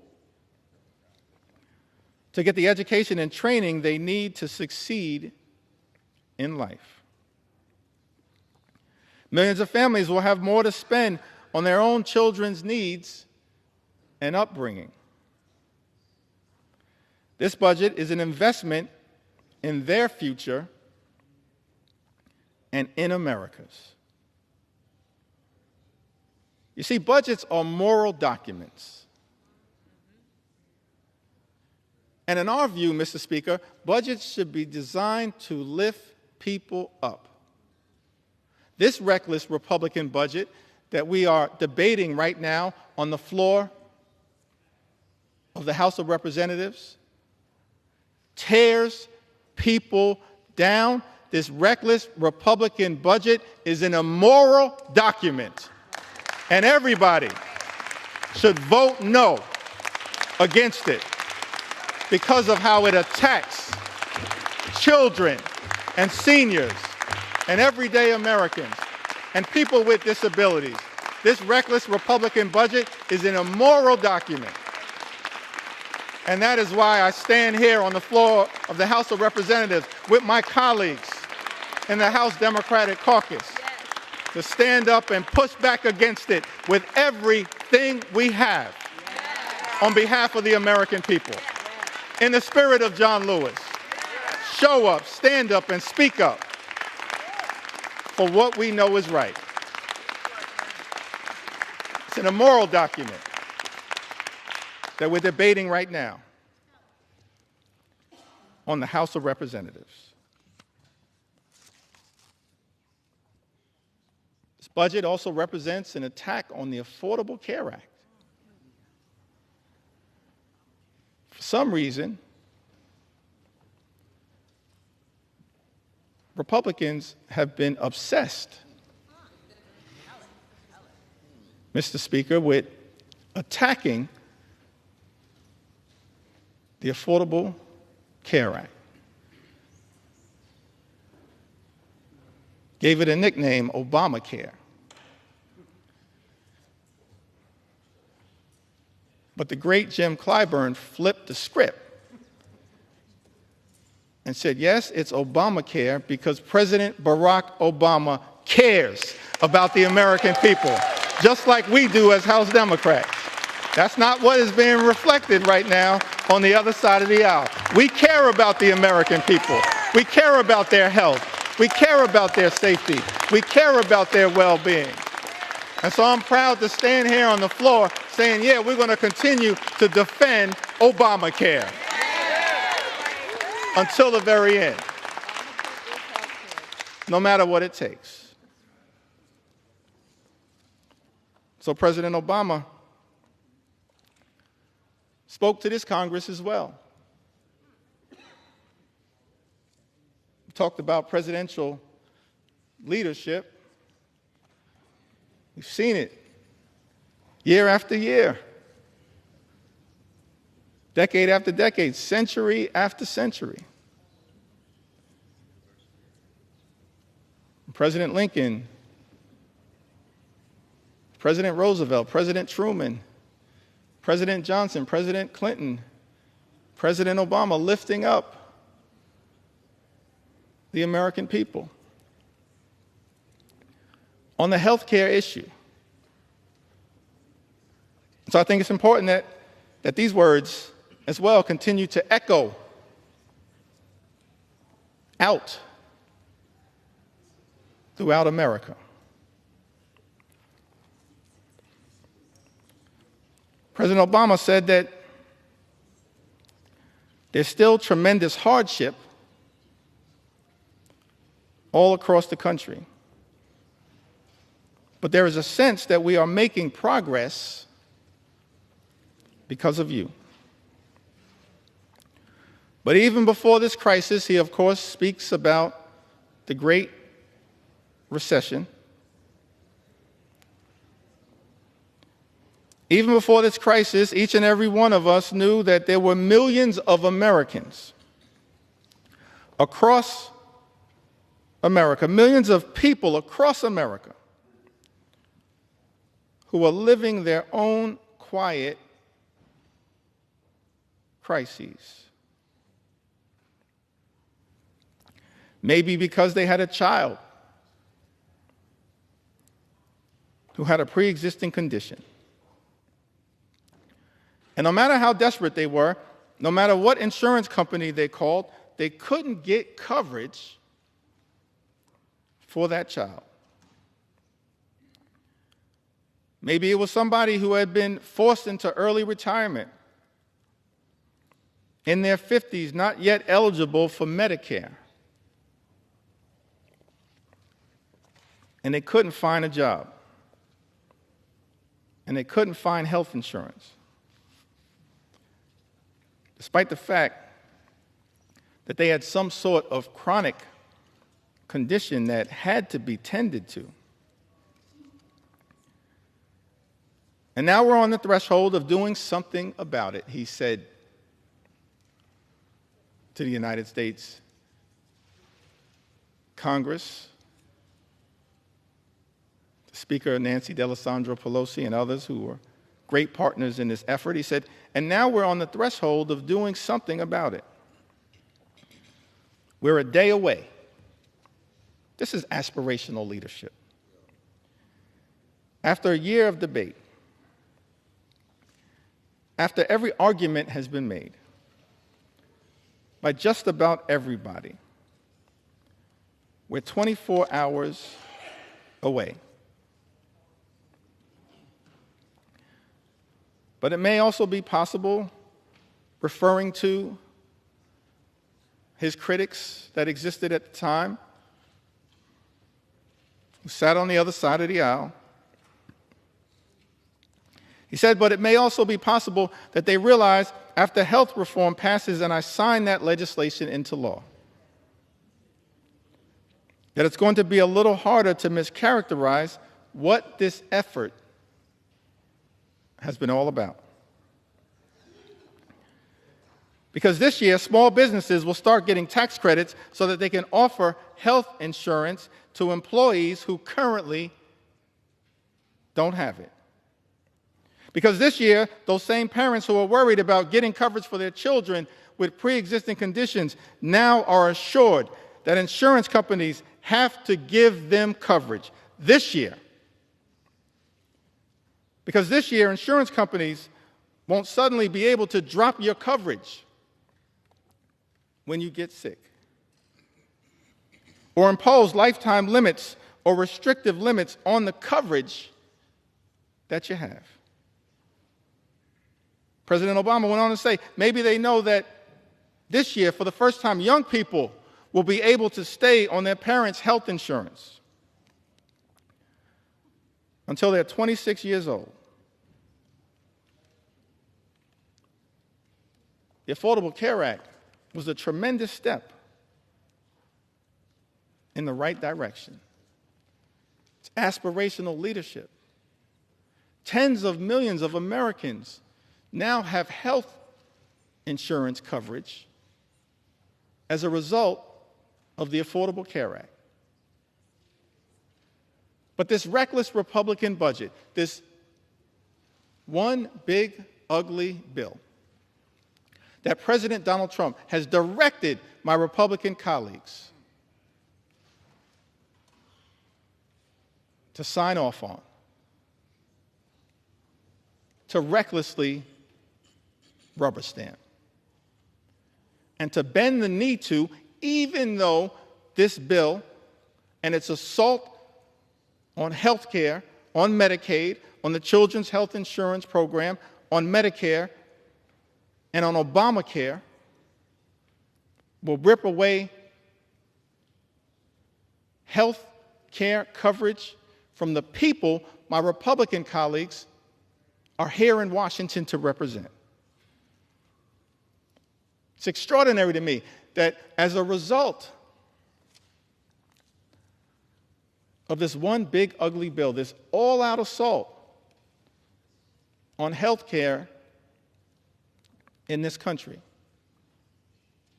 millions of people are going to lose coverage, thrown off of health care, set in motion a chain of events where hospitals will close, nursing homes will shut down, people unable to get the care that they need to live a life of dignity and respect. And that as a result of the all-out Republican assault on health care in the United States of America, people will die. Tens of thousands, perhaps year after year after year, as a result of the Republican assault on the health care of the American people. I'm sad. I never thought that I'd be on the House floor saying that this is a crime scene. And House Democrats want no part of it. No part of it. It's a crime scene going after the health and the safety and the well-being of the American people. And Mr. Speaker, we want no part of it, which is why we're fighting so hard to stop it. Serving in the United States Congress on this glorious floor, having to be part of a crime scene. Shameful. All-out assault on the American people. President Biden worked hard with many of the people in this Congress who still serve to try to build upon this great legacy, this journey that we've been on,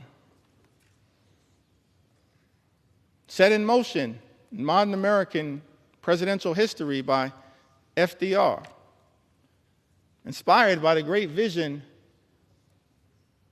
of President Truman,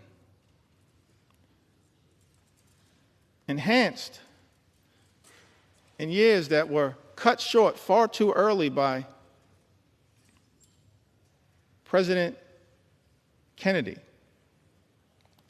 and then powered in such an extraordinary way by President Lyndon Baines Johnson. Built upon aspirationally by President Jimmy Carter. And then advanced the Children's Health Insurance Program by President Bill Clinton. Furthered in such an extraordinary way by President Barack Obama. And then built upon and enhanced by President Biden. None of us are perfect, but that's part of our march toward a more perfect union. That's part of the charge that we have as public servants, given that sacred charge in the preamble of the United States Constitution. We the people, in order to form a more perfect union, leadership that tries to perfect the American journey. President Biden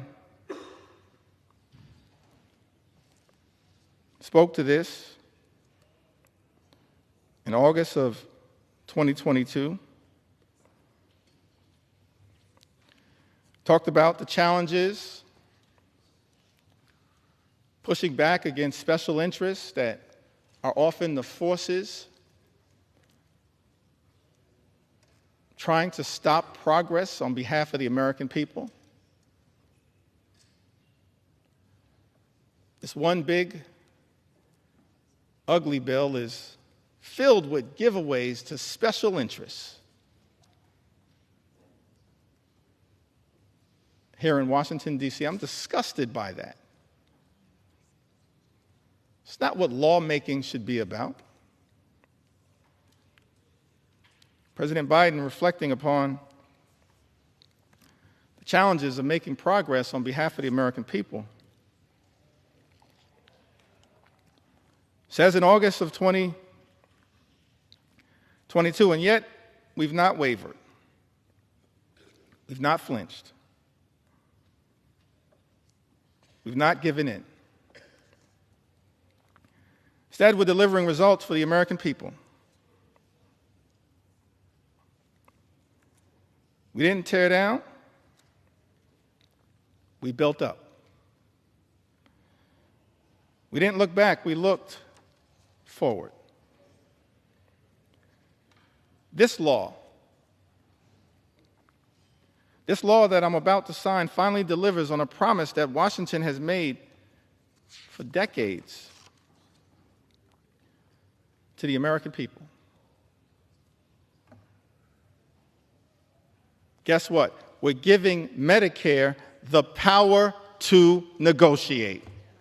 The power to negotiate lower prices on behalf of the American people. This means seniors, President Biden goes on to say, are going to pay less for their prescription drugs, while we're changing circumstances for people on Medicare by putting a cap of a maximum of $2,000 per year on their prescription drug costs, no matter what the reason for those prescriptions are. That means if you're on Medicare, you'll never have to pay more than $2,000 a year. No matter how many prescriptions you have, whether it's for cancer or any other disease, no more than $2,000 a year.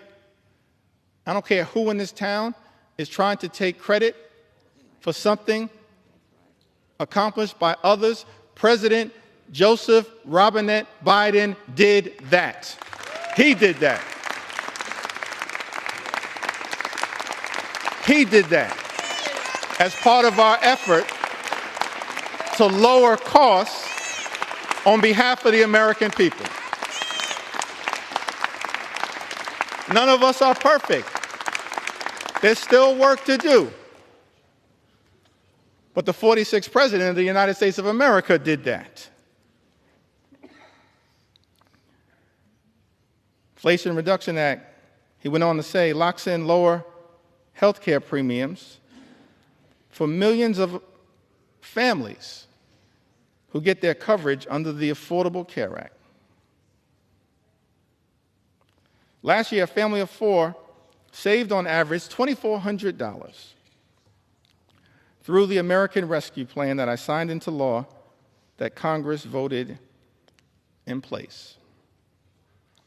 President Biden's talking about the continuation of our march toward a more perfect union, the work that we in this Congress, many of us who had the privilege to serve over the last few years, did to try to expand and strengthen the Affordable Care Act, Obamacare, by enhancing the premium tax credits available so that millions of additional Americans would actually have the ability to get access to health care.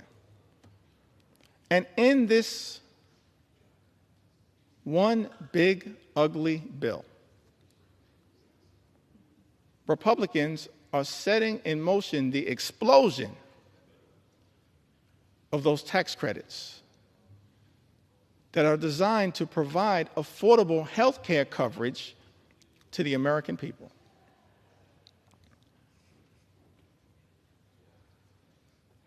Leadership requires courage, conviction, compassion.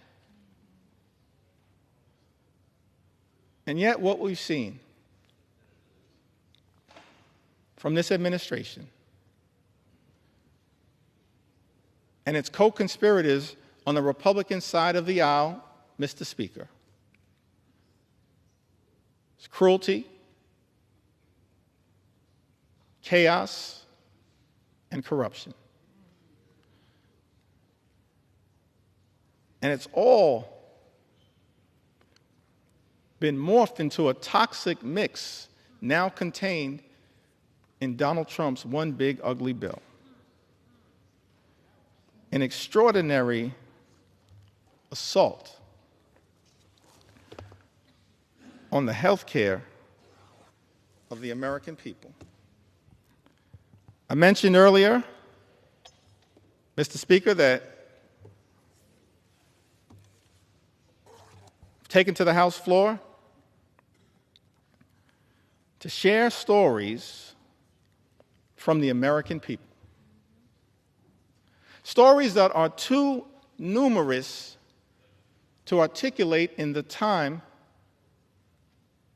available to us in connection with debating this bill. But I'm going to do my best to make sure that we have a representative sample of why so many Americans all across this country went to bed in fear and are now waking up in horror because Republicans are trying to jam this one big ugly bill down the throats of the American people. An assault on health care,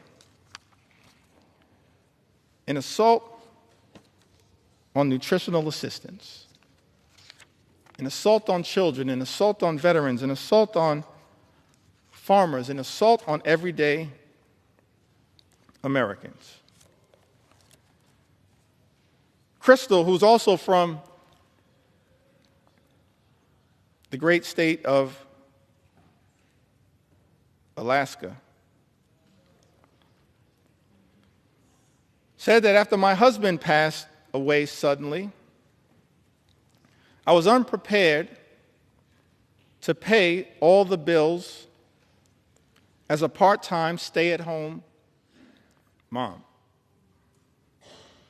And working part-time while my young girls were in school. I applied for SNAP benefits.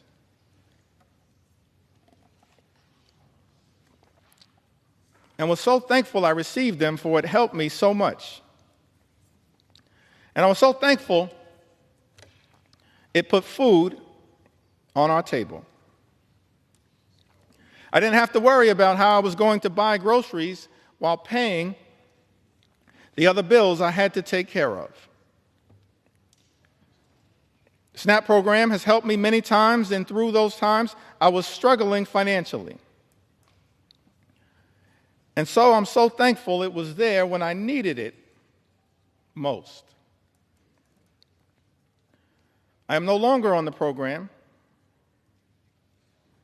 but it was one of the biggest blessings in my life. During those hard years after my loss,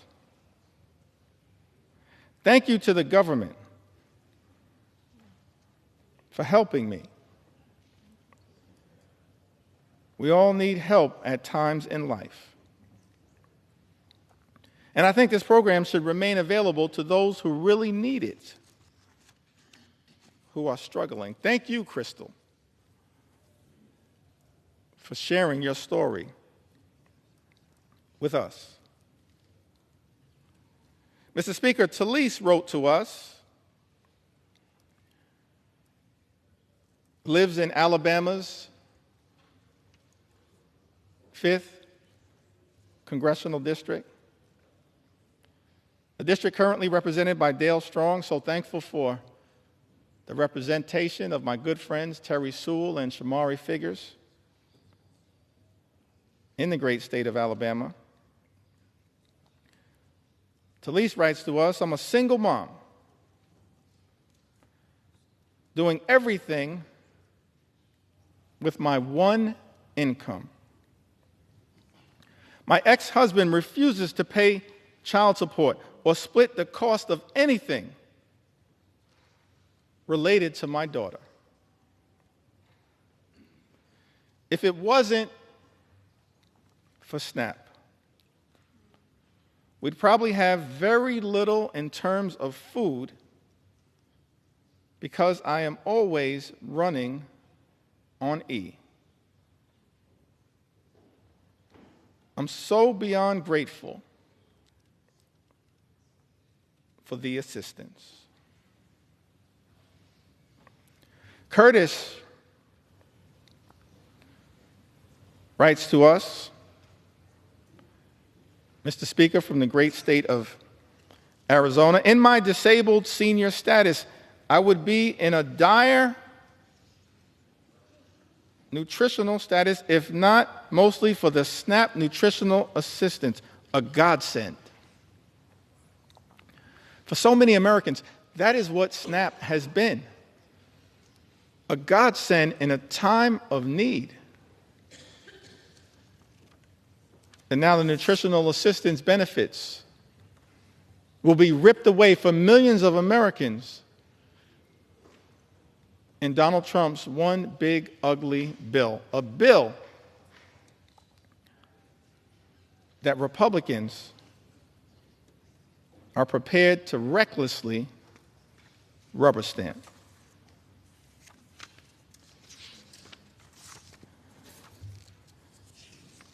You also heard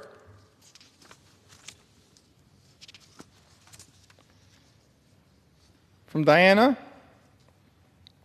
great state of California. Diana writes, SNAP has helped my family tremendously during this difficult time. We really appreciate all the help. My husband was diagnosed with cancer, and we have a little one at home. It's been difficult taking care of everything. Please keep this benefit to help people get on their feet.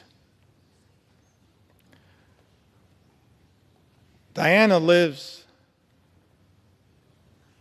in the Inland Empire, California's 33rd Congressional District, represented by the chairman of the House Democratic Caucus, Pete Aguilar. Diana, Pete Aguilar is fighting hard for you. Just like every single House Democrat are fighting hard for the American people to protect you as best we can from this cruel assault on nutritional assistance. We're going to continue to fight hard for you.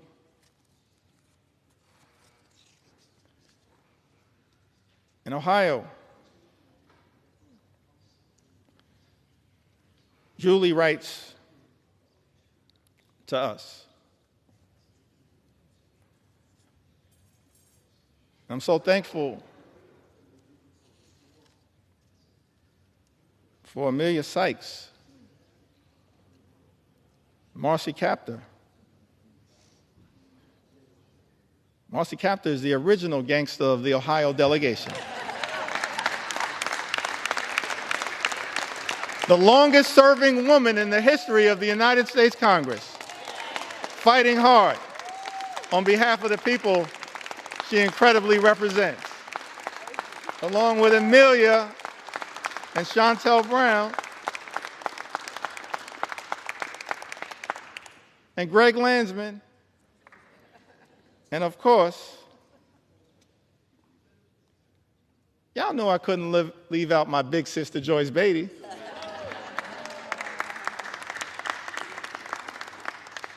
I wanted to mention Joyce because this is part of the resilience of what we've seen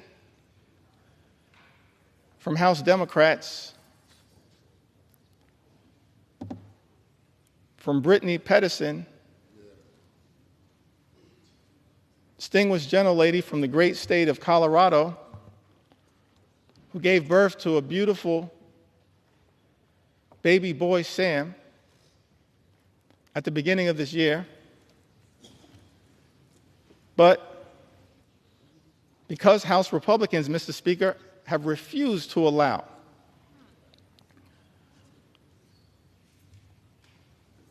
proxy voting, virtual voting, for expectant mothers and new mothers throughout this year, shortly after giving birth, Congresswoman Brittany Pedersen, each and every week, often with her baby boy, Sam, has come to the United States Congress to stand with House Democrats in defense of the American people.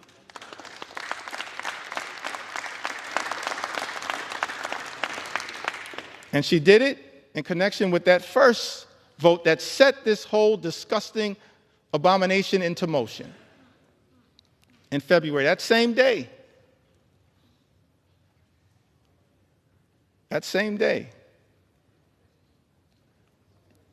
Kevin Mullins showed up to vote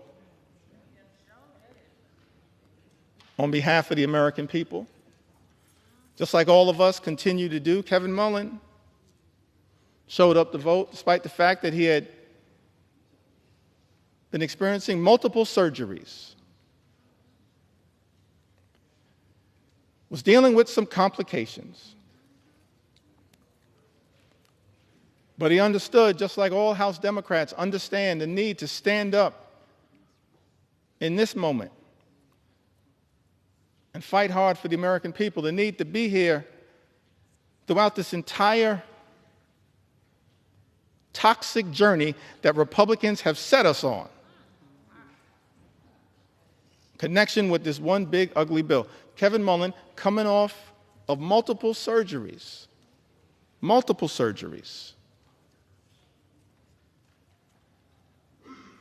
rolled out of his hospital bed, got on a plane from Northern California, took his wife with him so that she could change his IV on the plane across the country to be here and stand with his sisters and brothers in the House Democratic Caucus family to push back against this one big, ugly bill. I was so thankful, so appreciative to see the great Joyce Beatty, who's been battling some issues, working her way through them, putting off surgeries for as long as she could. And yet, perhaps against some of the advice that she may have received, understood, as she said in her own words, the importance of being here on behalf of the American people, to stand up and push back against Trump's one big ugly bill, because it will have devastating consequences for everyday Americans. Thank you, Joyce Beatty, for your courage, your strength, and your resilience on behalf of the people that you represent in the great state of Ohio and people all across the country. That's what we do as House Democrats, and you're leading by example. And I could tell stories about every single one of us who in this moment recognizes that we have to keep rising to the occasion because of the extraordinary assault that has been launched against the American people by Donald Trump and complete Republican control here in Washington. Let's understand who is doing you in. People on the other side of the aisle. It's not too late. All we need are 4 Republicans to join us, to show John McCain levels of courage. Not on the battlefield, as he did in such an extraordinary way. And yes, Mr. President, John McCain was an American hero and patriot. An American hero and patriot. I may have disagreed with him on a whole host of issues. We cannot disagree with the fact that he was an American patriot and a war hero who served this country overseas.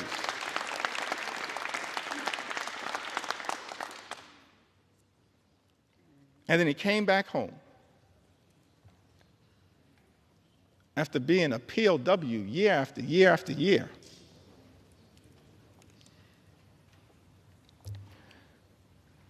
And got elected to the United States House of Representatives. Did I get that right, y'all? To the United States House of Representatives. Just making sure y'all are paying attention. All good things start in the United States House of Representatives, as far as we're concerned. And then he went over to the Senate. And then in one of his final acts of courage, he pushed back against the effort to rip away health care from millions of Americans. All we need is 4 Republicans to show John McCain levels of courage when it comes to protecting the health, the safety, and the well-being of the American people, protecting the nutritional assistance of the American people. I think earlier today, I may have neglected to mention the leadership of Jim McGovern, who's done an extraordinary job leading the charge on the Rules Committee as we've pushed back against this all-out assault on the American people. Hour after hour after hour after hour, Jim McGovern, the members of the Rules Committee, and so many members of the House Democratic Caucus pushing amendment after amendment, debating hard against this one big ugly bill on behalf of the American people. Jim McGovern, of course, longtime champion for combating hunger in the United States of America.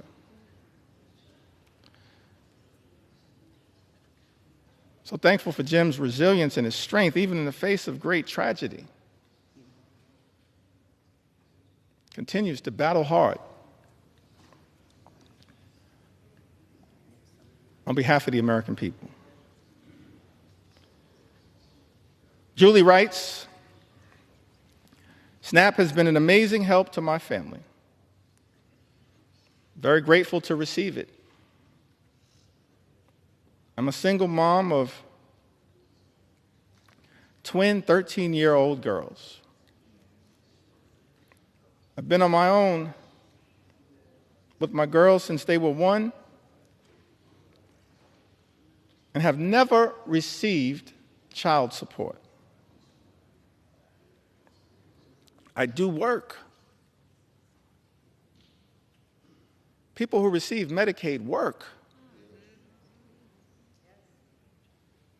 People who receive SNAP work.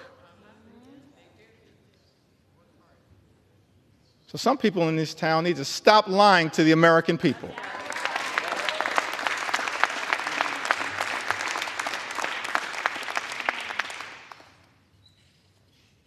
Mr. Speaker, I said some people in this town need to stop lying to the American people. Julie said, I do work.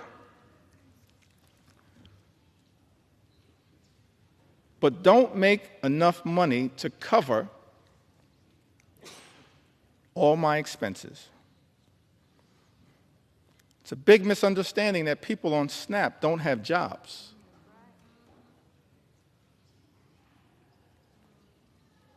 My children would eat very poorly if I didn't have SNAP. I would have to rely on church food pantries, and they could only offer the bare minimum. The food banks don't give basics like milk and bread. That's Julie's experience. Mr. Speaker, she lives in Ohio's 14th Congressional District, represented by our colleague, Congressman David Joyce. We heard from Mark from the Commonwealth of Pennsylvania. Mark says, I've collected Medicaid and SNAP benefits for over a decade now. I may well have found myself in a worse place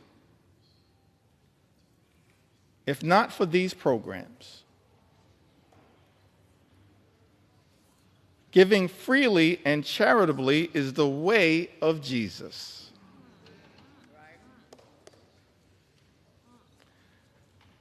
Reverend Cleaver, some people in this chamber need to hear those words again. Giving freely and charitably is the way of Jesus. That's someone who's talking like a Matthew 25 and 35 Christian. SNAP and Social Security benefits have been life-saving for me. They literally keep me alive. I suffer from severe depression, anxiety, OCD, and have Asperger's. This is why I'm on Social Security and SNAP. I believe that everyone should have access to these benefits. And in an ideal world, our communities would be centered around love, harmony, and the protection of each other. That's real love. Not fake love, like promising to love and cherish Medicaid,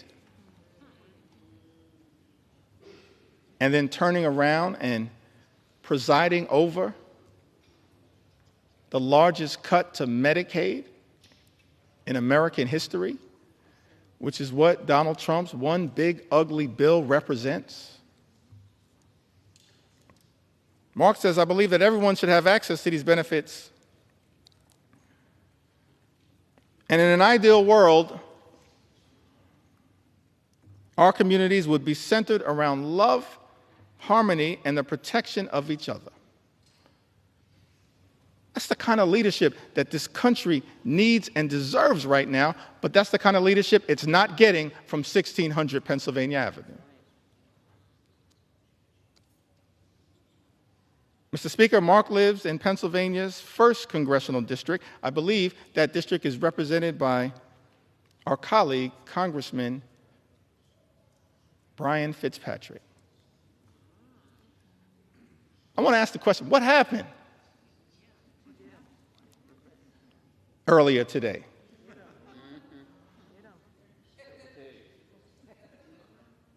How was it that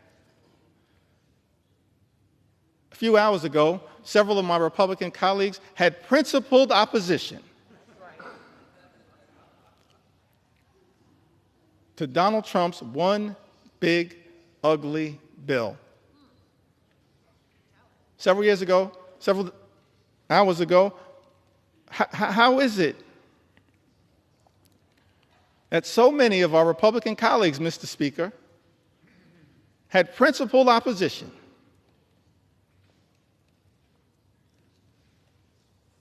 to Donald Trump's one big, ugly bill? Either because of the devastating assault on Medicaid, health care, supplemental nutritional assistance, assault on veterans, assault on clean energy jobs, assault on the cost of living, which is represented in this bill, or because of the assault on the fiscal irresponsibility of a bill that will explode the deficit, increase the debt by trillions of dollars, send us on a death spiral, potentially, as it relates to our economy. How is it, Mr. Speaker, that so many of our colleagues on the other side of the aisle had principled opposition just a few hours ago and now seem prepared to fold on the floor of the House of Representatives? Don't you have some responsibility, Mr. Speaker, to say to the American people what happened? What deals were cut? What occurred in the back room? It will all come out one way or the other, Mr. Speaker. Incredible to me that this Congress is on the verge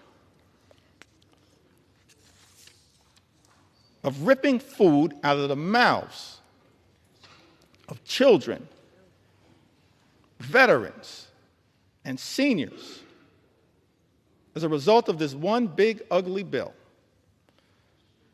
in order to reward billionaires with massive tax breaks and exploding the debt in the process. I mentioned earlier in my remarks that as House Democrats, we envision a different country than the one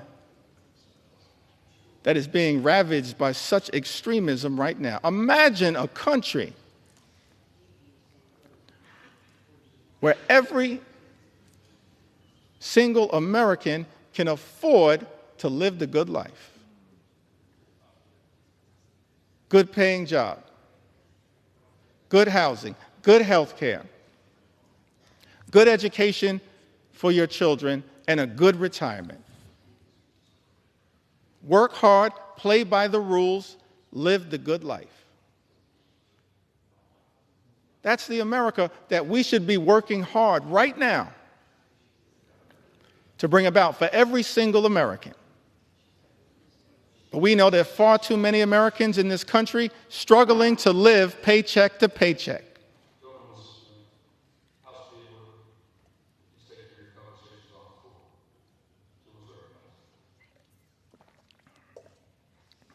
Thank you, Mr. Speaker. That should not be the case in this great country.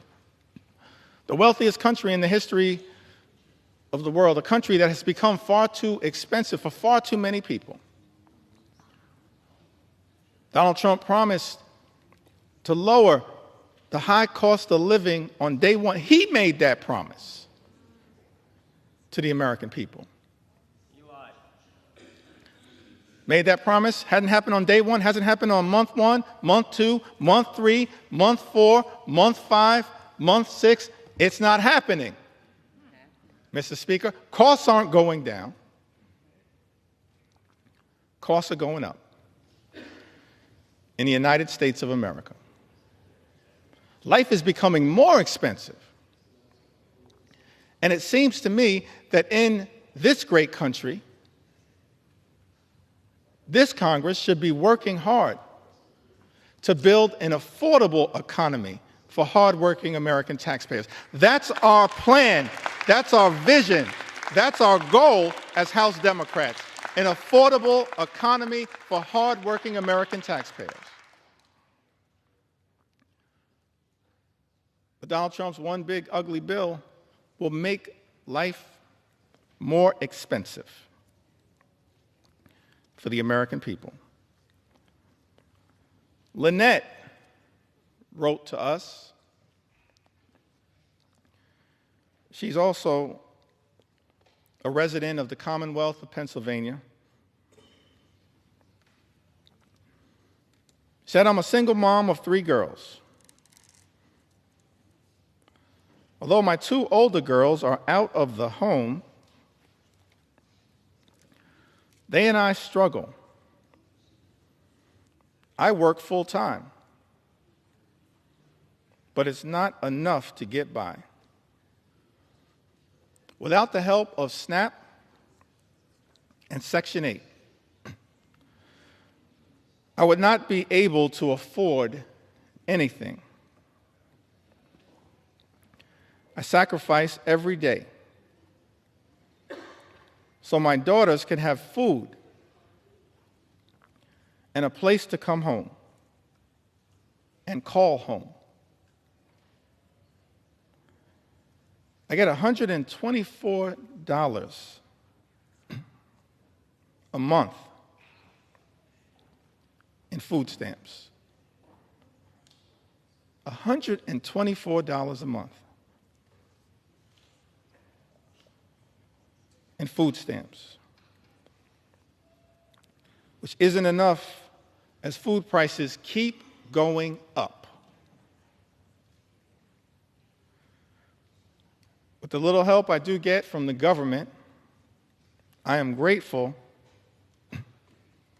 and blessed.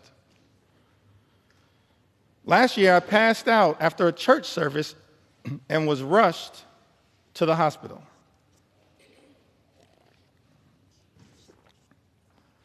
I didn't have any insurance at this time, but I was treated. However, I could not pay back the services that I received, and I still need treatments. I have been choosing to pay for rent and food, but I have these bills and other appointments that I need to go to but don't have the extra money, and I don't qualify for Medicare, don't make enough to get insurance on the marketplace for insurance. Lynette, without the help of SNAP and Section 8, I would not be able to afford anything. Mr. Speaker, Lynette resides in Pennsylvania's 7th congressional district, a district represented by our colleague, Congressman Ryan McKenzie. Wendy writes to us from the Commonwealth of Virginia. Says that I am a single mother of 2 children, and due to bone cancer, I now live with a disability and am unable to work. I have not only survived cancer, but my children and I also survived domestic abuse. I have been making ends meet while not working or receiving any child support for almost 2 years. To my family, SNAP is literally life or death. And while I hope that one day my circumstances will improve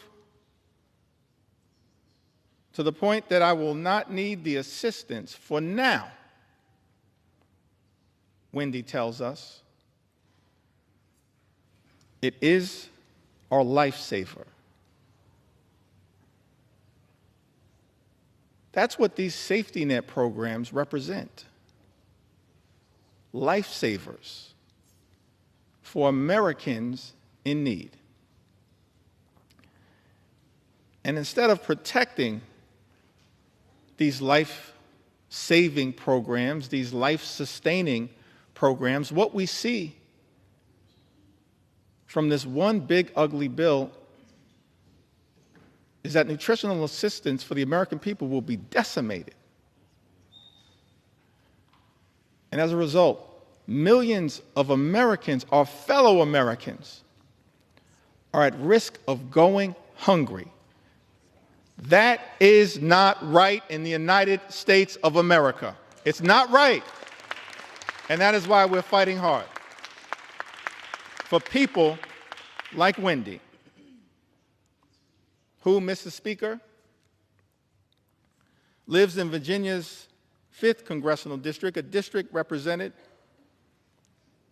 by Congressman John McGuire. Jamie, from the great state of Wisconsin, the heartland, part of the heartland of the United States of America, the magical Midwest, the hardworking people of the great state of Wisconsin. I was privileged to just be there this past weekend. Jamie said, I work, I am a single mom. I need help to feed my kids.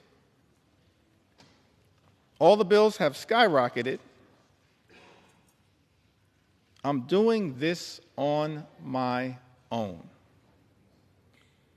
Please don't take away SNAP.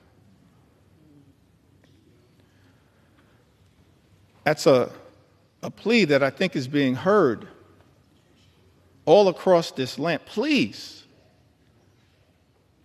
don't take away SNAP. It's a lifesaver.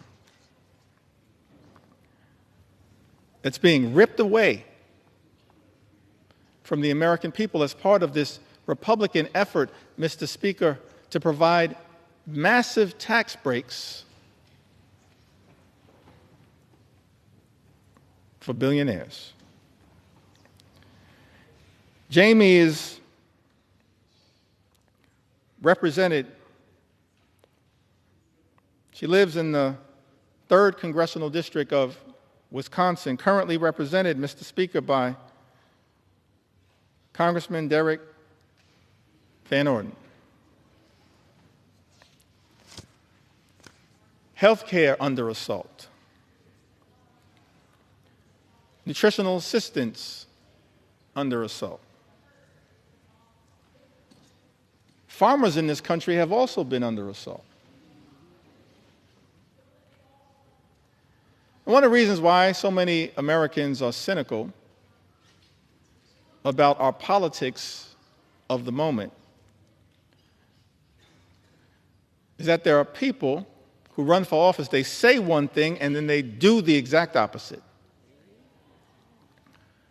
And many of the policies that we've seen come out of the Trump administration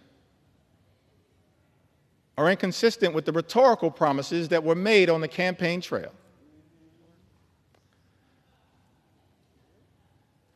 Donald Trump and House Republicans promising to look out for people in farm country. and then supporting policies that do the exact opposite. April is from Iowa. Says that fourth-generation farmer on land her family has worked for almost 125 years in north-central Iowa. And then says, if there's all this uncertainty out there, how can we plan? We need a path forward. It's like changing a tire while we're still driving down the road. That's what our farmers are being asked to do, change a tire while they're still driving down the road because of the uncertainty that has been unleashed by an administration far too focused on chaos, cruelty, and corruption. Those are my words. April goes on to say, we're kind of holding our breath for this fall. That's when it will hurt the most farmers. We need trade with Mexico and Canada too. That's why I think the reciprocal tariffs are going to hurt us more.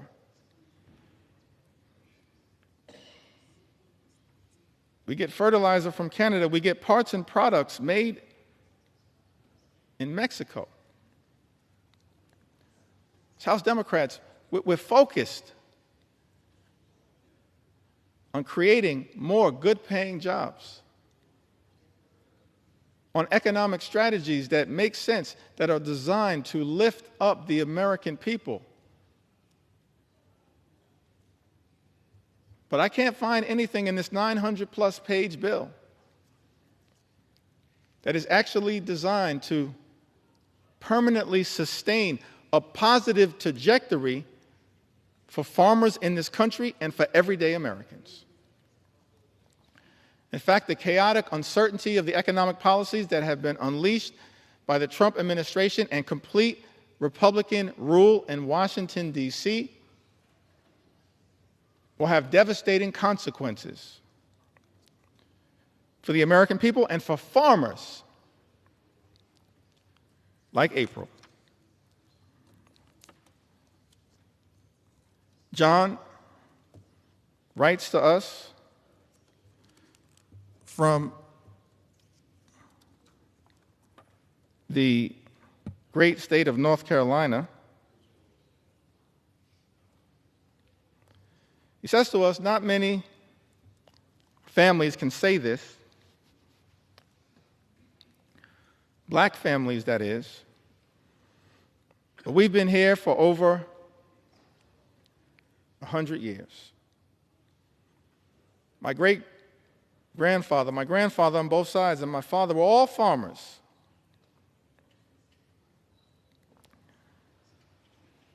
Honestly, I cannot understand it. I have not heard anybody from that administration that could tell me anything that makes any sense of what he's causing. John further writes, you cannot take a chainsaw and do surgery.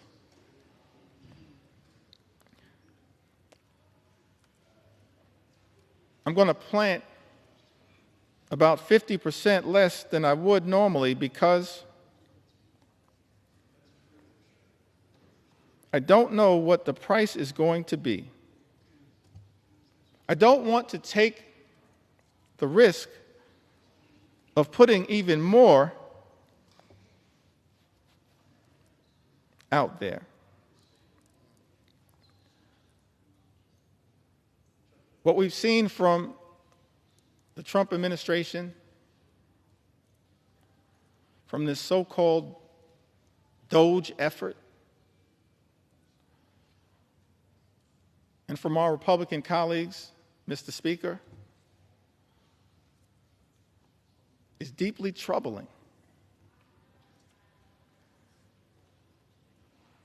Republicans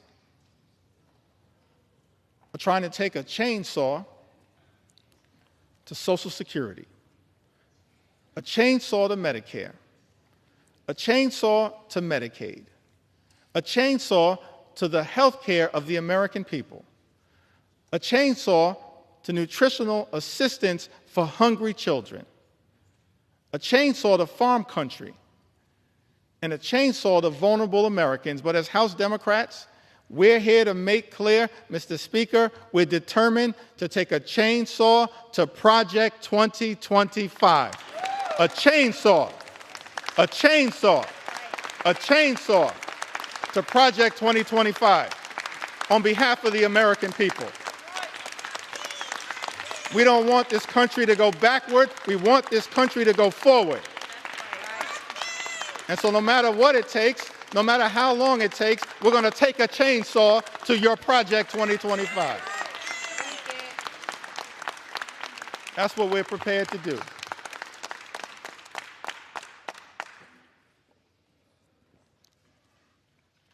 Thank you, John, from North Carolina. One last farmer whose voice I want to elevate at this moment. And then I'd like to have a discussion about, anchored around some of the things that our Republican colleagues, Mr. Speaker, have said during this entire process. Correspondence that has been written by Republicans as it relates to this one big ugly bill. Correspondence that I'm struggling to understand now, because it appears that almost every single House Republican is prepared to recklessly rubber stamp Donald Trump's extreme agenda and sign off on this one big ugly bill. So I'm going to go through some of the correspondence momentarily that maybe at some point our Republican colleagues can help us figure out. But I want to enter into the record one last story from a farmer. Can we respect the farmers in the United States of America? Can we respect them?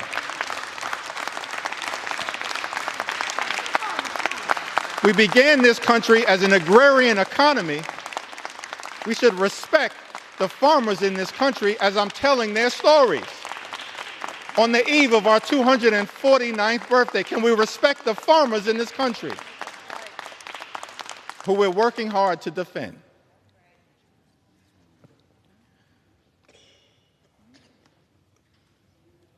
Susie is from Missouri. In a district, Mr. Speaker, represented by Ways and Means Chairman, our colleague, Jason Smith. She writes to us, she says that Susie and her husband, they moved back to her family farm over 2 decades ago, where they raised their children, including a son with complex medical needs who relies on Medicaid for essential therapies and care. Over the years, Susie has seen firsthand how Medicaid has been a lifeline for families like hers, especially in rural communities. A proud mother and daughter of hardworking Missourians, Susie apparently has voted for both Democrats and Republicans, and her husband is a registered Republican. But as farmers, they both believe that access to health care should never be a partisan issue. We agree. Thank you, Susie. Access to health care in the United States of America should never be a partisan issue. It should never be considered a privilege just for the wealthy, the well-off, and the well-connected. It is a right that should be available to every single American, and that is what we are fighting hard right now to defend here in the United States of America, and to push back against this one big, ugly bill.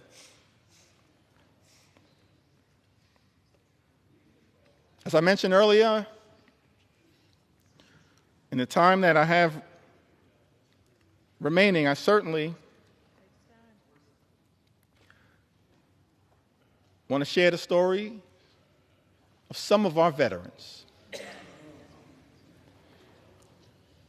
Share a few stories of some of our small business owners who will also be under assault as part of this one big ugly bill. And share the stories of hardworking and law-abiding immigrant families who also will be targeted by this one big ugly bill. But I did want to take a little time at this moment to enter into the record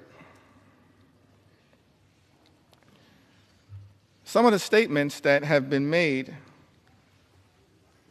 Mr. Speaker, by our Republican colleagues.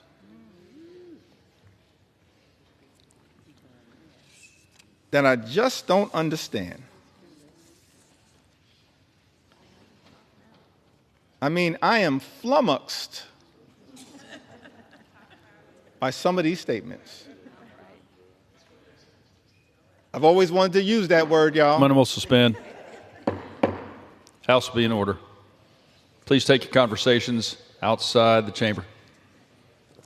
Please take your conversations outside the chamber. Gentleman's recognized. Thank you, Mr. Speaker. I was hoping to seek some clarification at some point after I'm able to yield the floor. But I'm still here to take my sweet time on behalf of the American people.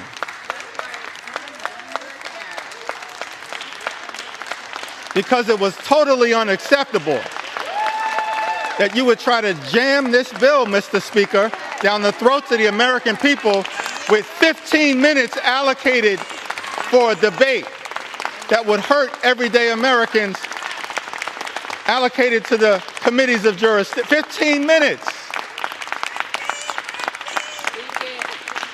And so now I'm here with my House Democratic colleagues, 4 hours in, taking our sweet time on behalf of the American people. And I'm flummoxed. Maybe it's flummoxed. As I mentioned, Mr. Speaker, I always wanted to use that word. I can't spell it, but I know what it means. I'm confused by many of these statements, so I'm trying to enter them into the record and then perhaps at some point get some clarification. Talking about Medicaid cuts, the largest cut to Medicaid in American history. Vice President said these cuts are immaterial. Are you kidding me? Immaterial? I'm perplexed. I'm astonished. I'm confused that someone who sits in the second highest office in the land would say that Medicaid cuts, $1 trillion or so of Medicaid cuts that are in Donald Trump's one big ugly bill are immaterial.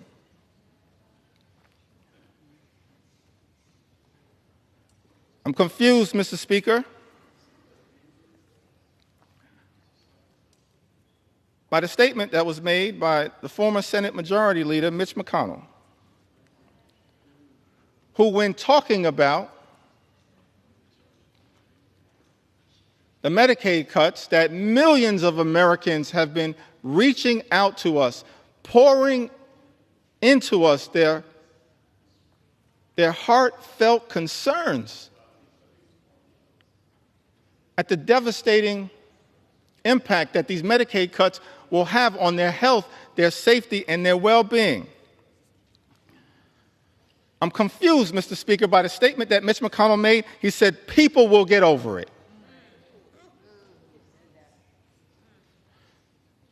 No, Mitch. The American people will not get over it, but they will get even next November. That's what's going to happen because of these cuts being unleashed on the American people. I'm confused, perplexed, astonished, flummoxed by some of these statements. This one is a beauty. In the great state of Iowa, Senator Joni Ernst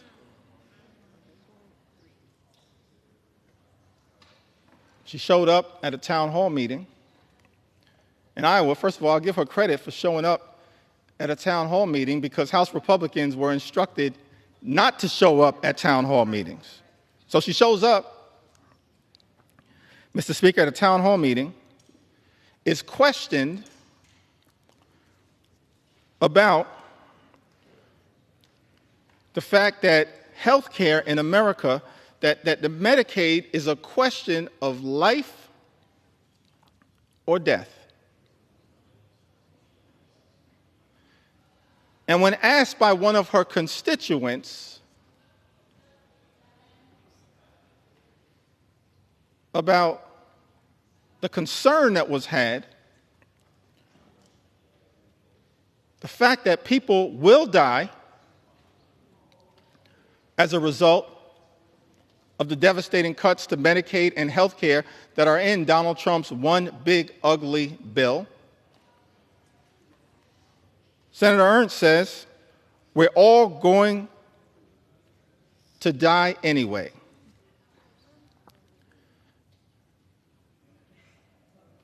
Yes, Joni, the American people understand that at some point all of us will transition. But the American people do not deserve to die as a result of the Republican cruelty that is in this legislation. Do not deserve to die as a result of the cruelty that is embedded, Mr. Speaker, in this legislation. Ending Medicaid as we know it, the largest cut to Medicaid in American history. And as a result of this all-out assault on health care in America, and Mr. Speaker, there are 220 Republicans who I serve with in this Congress, and I wish I had time to go through the impact in all 220 districts. Actually, since I have unlimited time, maybe I do.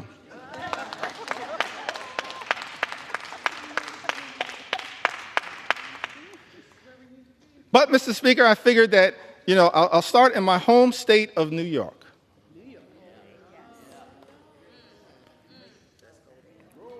Mr. Speaker, in New York's 1st Congressional District, represented by our colleague, Congressman Nick LaLota, approximately 50,000 New Yorkers will lose their health care.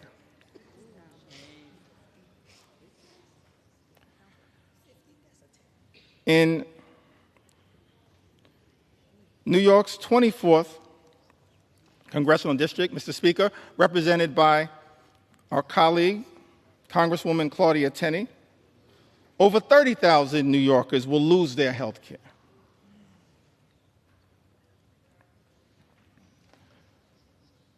In parts of western New York and upstate district, New York 23, currently represented by Congressman Nick Langworthy, approximately 35,000 New Yorkers will lose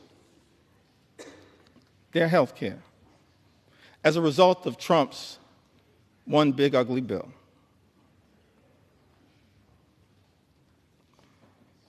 In New York 17, currently represented by Congressman Mike Lawler, more than 30,000 New Yorkers will lose their health care. In New York 21, the North Country,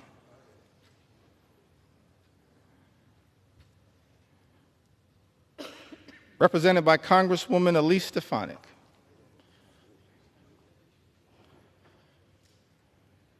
welcome back to Congress. I'm sorry it did not work out for you.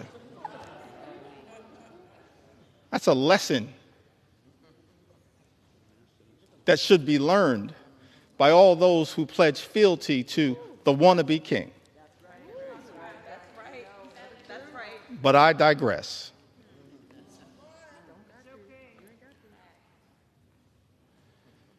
New York's 21st Congressional District, currently represented by Congresswoman Elise Stefanik,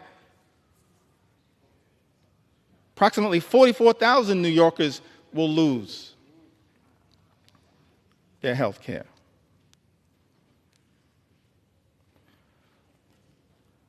In Long Island, Suffolk County, part of Long Island, currently represented in Nassau County by two amazing colleagues, Tom Swazi and Laura Gillen. But in Suffolk County,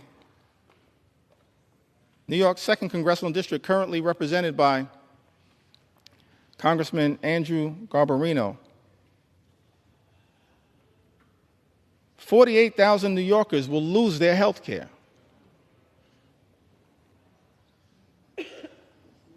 In Suffolk County, in New York's 2nd Congressional District, as a result of Trump's one big ugly bill.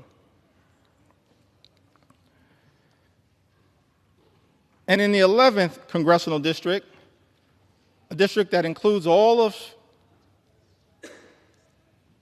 Staten Island, a district, Mr. Speaker, currently represented by Congresswoman Nicole Malliotakis, more than 50,000 New Yorkers will lose their health care as a result of Donald Trump's one big ugly bill on Staten Island and in New York's 11th Congressional District. I don't think the Wu-Tang Clan would approve of that.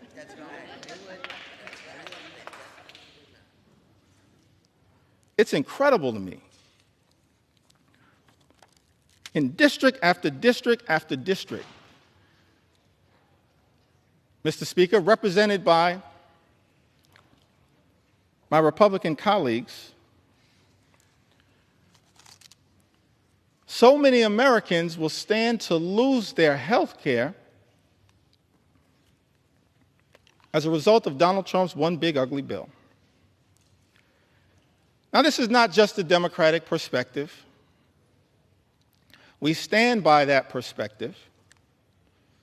We'll continue to articulate that view and forcefully defend the health care of the American people, but it's not just a Democratic perspective. And so I thought that it was important that we enter into the record some of the words, Mr. Speaker, of members of the House Republican Conference, who wrote directly to you, Mr. Speaker, in their own words, talking about the challenges of this one big ugly bill. February 19th of this year, in a letter written to the Honorable Mike Johnson, Speaker of the United States House of Representatives, the subject line was, "Protecting American Communities in the Budget Reconciliation Process." For all of the American people who may be watching the floor of the House of Representatives right now, that's the process that we're in. It's one big ugly bill. Mr. Speaker, Republicans chose to go down this road because Republicans are uninterested in actually trying to find bipartisan solutions to solving problems on behalf of the American people. And so we're in this budget reconciliation process that can avoid the filibuster in the United States Senate. And Republicans, Mr. Speaker, have been uninterested in trying to actually find bipartisan common ground. We're the party of common sense. Let's be clear about that. I'm going to be spending some time on the road talking about what common sense really is all about. Common sense certainly is not taking health care away from the American people.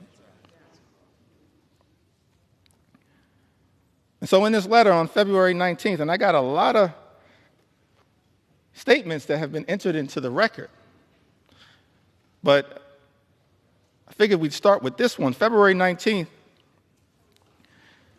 Dear Speaker Johnson, as members of the Congressional Hispanic Conference, that's different than the Congressional Hispanic Caucus. The Congressional Hispanic Caucus right now is fighting hard on behalf of the health care of the American people. On the Democratic side, I call that the real CHC. The Congressional Hispanic Caucus is fighting hard on behalf of the American people. But this is a letter as members of the Congressional Hispanic Conference. Mr. Speaker, as you know, these are Republicans here in the House of Representatives. And those who represent sizable Hispanic populations. We are writing to express our concerns regarding possible funding decisions stemming from the House Budget Resolutions Committee instructions advanced on February 13, 2025. Those budget instructions, by the way, were what set this whole toxic process in motion that has resulted in this moment that we find ourselves in right now on the floor of the House of Representatives, connected to this one big ugly bill. And in this letter, it says that while we fully support efforts to rein in wasteful spending and deliver on President Trump's agenda, let me park right there parenthetically for a moment. Nothing in this bill is about waste, fraud, and abuse. Nothing is doing anything meaningful about waste, fraud, and abuse. The letter continues, it is imperative that we do not slash programs that support American communities across our nation. It then goes on to say that the House Budget Resolution proposed $880 billion in cuts to programs under the jurisdiction of the House Committee on Energy and Commerce, with Medicaid expected to bear the brunt of these reductions. Their words, not our words. Nearly 30% of Medicaid enrollees are Hispanic Americans, and for many families across the country, Medicaid is their only access to health care. Slashing Medicaid would have serious consequences, particularly in rural and predominantly Hispanic communities, where hospitals and nursing homes are already struggling to keep their doors open. Mr. Speaker, these are members of the House Republican Conference warning about the devastating impacts of this one big, ugly bill. It goes on to say that the House Committee on Education and the Workforce has been tasked with cutting $330 billion where federal aid for higher education, such as Pell Grants, may be a target for reductions. Once again, let me park right there parenthetically to make the observation. This bill also assaults higher education in the United States of America. That's a disgrace. And Mr. Speaker, members of the House Republican Conference predicted that that would occur. Their words, not our words. House Committee on Education and the Workforce has been tasked with cutting $330 billion where federal aid for higher education, such as Pell Grants, may be a target for reductions. Hispanic students make up a significant share of Pell Grant recipients, many of whom are first-generation college students, striving for a better future for themselves, their families, and our nation. If we are serious about empowering the next generation and strengthening our workforce, we must facilitate and not undermine opportunities that help students succeed. Finally, the House Committee on Agriculture has been directed to cut $230 billion. And then, Mr. Speaker, our Republican colleagues go on to write, while we fully support efforts to eliminate fraud, waste, and abuse, by the way, that's all fake. We support a federal government that's effective, that's efficient, that's equitable, that eliminates waste, fraud, and abuse. That's not what this bill is all about. But it goes on to say,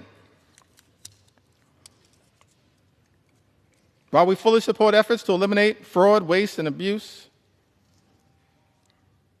we must ensure that assistance programs such as SNAP remain protected. I mean, I'm just confused. Remain protected as nearly 22% of Hispanic families rely on this critical program as a temporary safety net during difficult times. And then this letter concludes, written to you, Mr. Speaker, by the Congressional Hispanic Conference. Hispanic Americans are the future of the Republican Party. I'll reserve judgment on that statement. As House Democrats, we're going to fight for every single community in the United States of America, including the Hispanic community. Every single community. We want every single community to experience the good life, to afford to be able to live the good life. That's what we want. For every single community, good paying job, good housing, good health care, good education for your children, and a good retirement. That's what we want for every community. But the Congressional Hispanic Conference, they write, in closing to you, Mr. Speaker, that these Hispanic Americans are closely watching to see if we will govern in a way that honors their values and delivers results.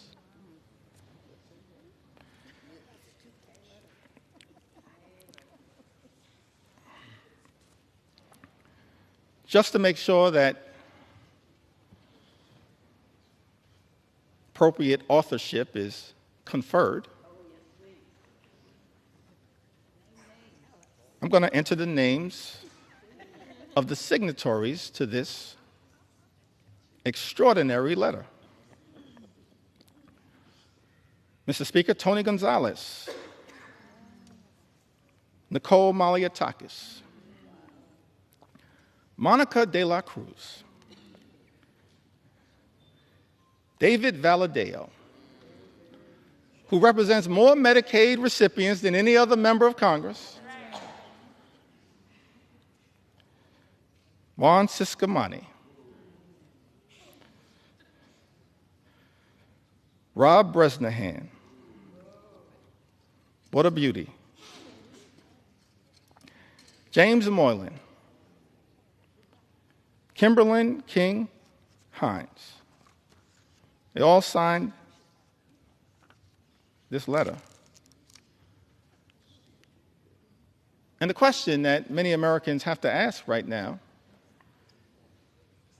is that after signing a letter indicating your commitment, Mr. Speaker, to protecting Medicaid and SNAP and access to affordable higher education through Pell Grants, how is it possible that, Mr. Speaker, some of our Republican colleagues will turn around and devastate Medicaid, devastate supplemental nutritional assistance, and devastate the ability of Hispanic communities to achieve the type of upward mobility, in part through higher education, that is talked about in this letter? That letter was written in February. And then we go to March. Can I talk about it?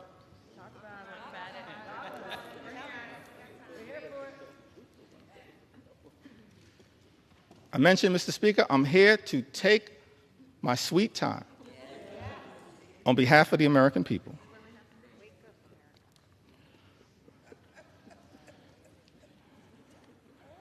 And so on March 9th, there's a letter that's written to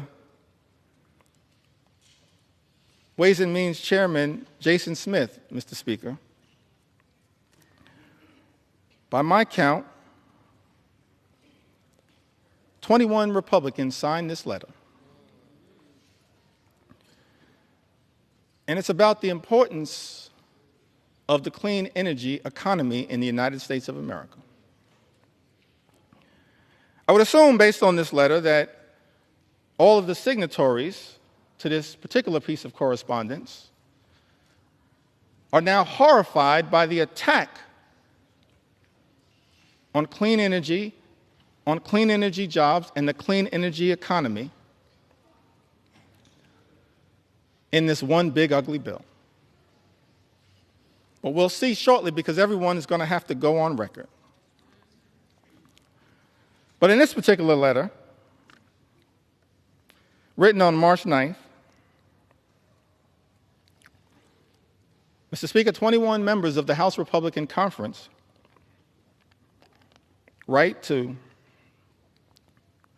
Chairman Jason Smith. Countless American companies are utilizing sector-wide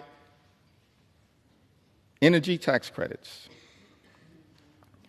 many of which have enjoyed broad support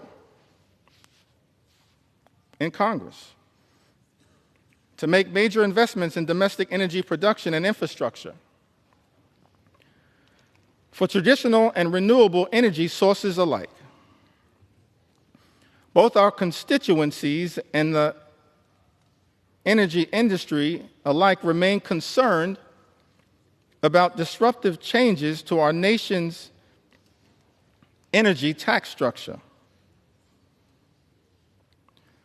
With all this in mind, the letter continues toward the end. We request that any proposed changes to the tax code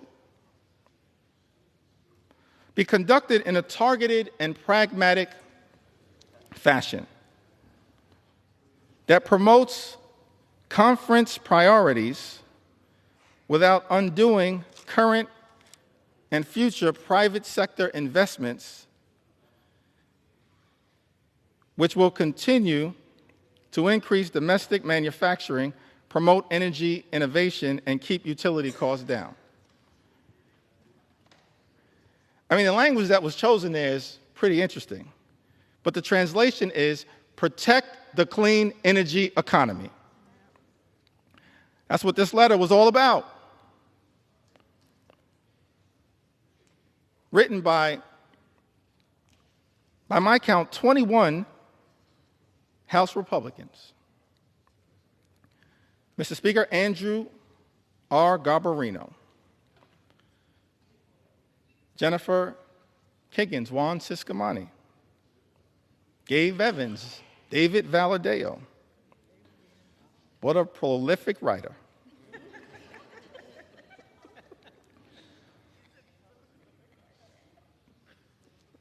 Mark Amadei, Michael Lawler, Young Kim, Don Bacon, Vince Fong, Jeff Hurd, Tom H. Kane Jr., Nick LaLota, John James, Ryan McKenzie, Rob Bresnahan, Marionette J. Miller Meeks, Earl L. Buddy Carter, Dan Newhouse, Eric Hoshin, and David P. Joyce. All writing in support of a clean energy economy. We as House Democrats, we know that there's an all-of-above approach that is underway right now, but we support wind and solar energy, renewable energy, because renewable energy is cheaper energy, and cheaper energy means reducing the high cost of living for everyday Americans. That's what we as House Democrats support. And yet, I'm perplexed because this letter was written,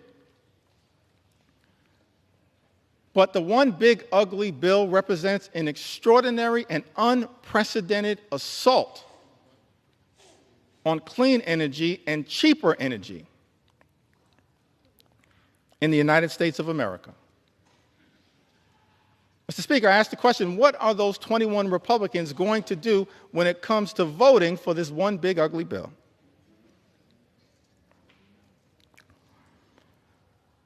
And then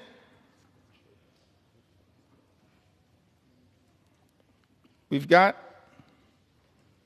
another letter in April. So we've got a February letter, a March letter, an April letter. Quite elegant with these letters. April 14th, 2025, this is correspondence written by 13 House Republicans, Mr. Speaker. Written to you and Steve Scalise. Majority Leader written to Tom Emmer. The Majority Whip, and written to Brent Guthrie, the Chairman of the Energy and Commerce Committee. It says, as members of Congress who helped deliver a Republican majority, many of us representing districts with high rates of constituents who depend on Medicaid, we would like to reiterate our strong support for this program. By the way, a program that the one big ugly bill now will cut and devastate, gut, Mr. Speaker, by almost $1 trillion. In this letter, 13 Republicans say we would like to reiterate our strong support for this program that ensures our constituents have reliable health care. Balancing the federal budget must not come at the expense of those who depend on these benefits for their health and economic security. Mr. Speaker, that's their words, not our words.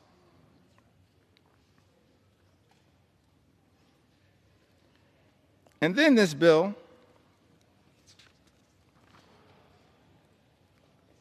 makes an extraordinary declaration. And I think it's important for us to understand who led this bill. David Valadao. These are just facts, Mr. Speaker. Publicly issued letters. David Valadao, Don Bacon, Jeff Van Drew, Rob Bresnahan, Juan Ciscomani, Jen Kiggins, Young Kim, the usual suspects. Robert J. Whitman, Nicole Maliatakis, Nick LaLota, Andrew R. Garbarino, Jeff Hurd, and Michael V. Lawler.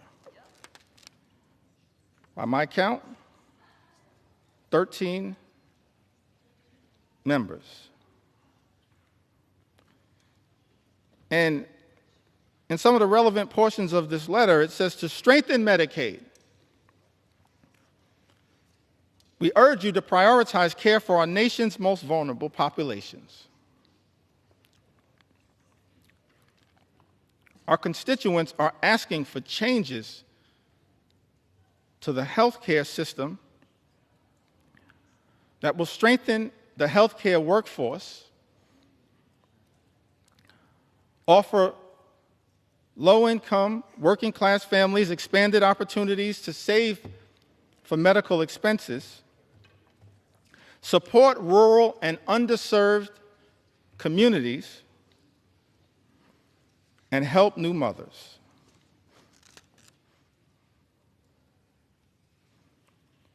And in the second paragraph of this letter dated April 14th, 2025, Mr. Speaker, these 13 members of the House Republican Conference make this extraordinary representation. It says, however, we cannot and will not support a final reconciliation bill that includes any reduction in Medicaid coverage for vulnerable populations. This bill represents the largest cut to Medicaid in American history. It will devastate vulnerable populations all across America. And so the reality is, all 212 House Democrats are going to stand up and protect the health care of the American people. We're going to protect the Medicaid of the American people against this assault on vulnerable communities. And I'm looking forward to all 13 of you joining us to protect the health care of the American people that you represent. That's the promise, Mr. Speaker, that your Republican colleagues made in this April letter. What's changed? We're looking forward to all 13 Republicans in this letter joining us to protect the Medicaid of the American people.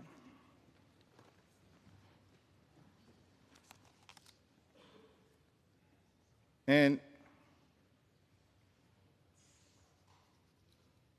you know, this salt issue is also an interesting one.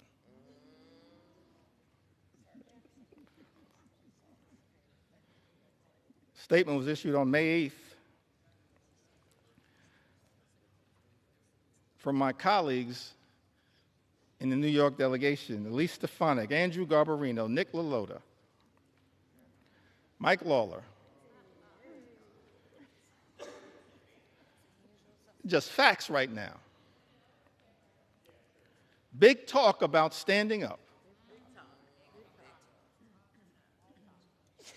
to protect the state and local tax deduction. And what's interesting, let's make sure we set the record straight here.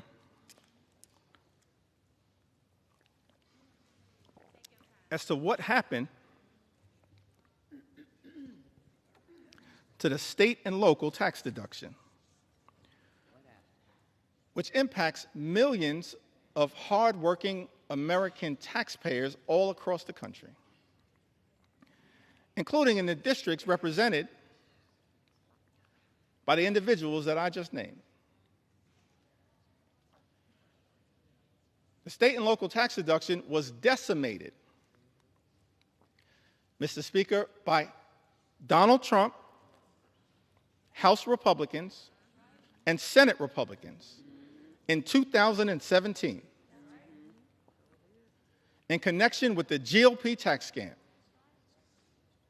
that callously and unnecessarily imposed a $10,000 cap, wiping away thousands of dollars a year for hardworking American taxpayers. Republicans did that. Mr. Speaker, let's set the record straight. And so, Mr. Speaker, there are people in this chamber claiming to be saviors. Saving what? From the devastation that Republicans have wrought by decimating the state and local tax deduction? And you know what's interesting about this is that people who are against this claim that the state and local tax deduction is subsidizing states in certain places to the detriment of others. But every single state that suffered from the Republican effort, Mr. Speaker, under Donald Trump's presidency in 2017 to decimate the state and local tax deduction, every single state is a donor state, sends more money to the federal government than we ever get back in return. A donor state. Some people in this town running around misrepresenting the facts. We're okay to be a donor state, but don't lie to the American people about the reality of the state and local tax deduction. And then you have this extraordinary statement on May 8th, big talk, no action.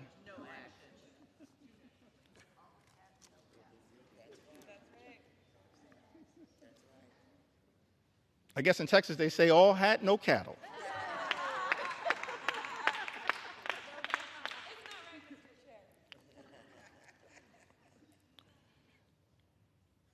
And so that brings us to this letter that was written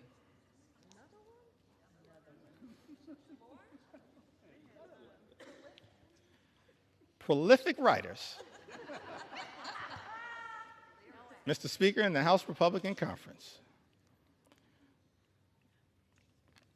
on June 6th. I'm really confused by this combination of this particular letter followed by an interesting statement that was made after the Senate passed Donald Trump's One Big Ugly Bill by Lisa Murkowski. And maybe somebody, Mr. Speaker, can help me reconcile these statements. Because all of us in the House and in the Senate were independently elected to stand up on behalf of our constituents in the chambers that we serve in. I'm going to get back to that point momentarily. So in the House, we passed this One Big Ugly Bill initially in late May. It devastated Medicaid, devastated nutritional assistance, devastated the clean energy economy that actually is benefiting red state after red state after red state in the United States of America. And so,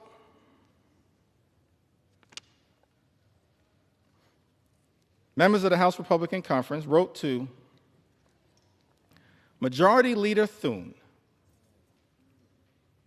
and Chairman Crapo. This is after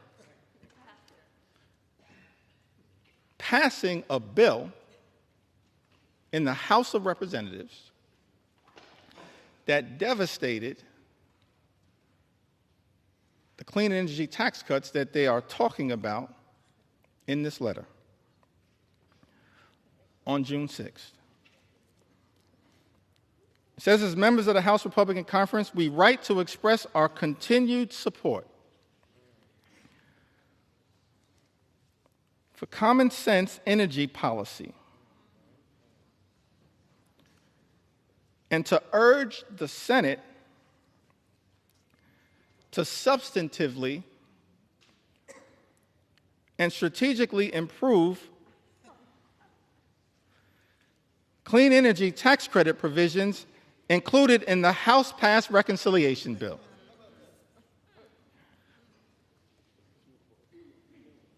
I mean, what is happening right now? Maybe I don't understand the legislative process. So in this letter,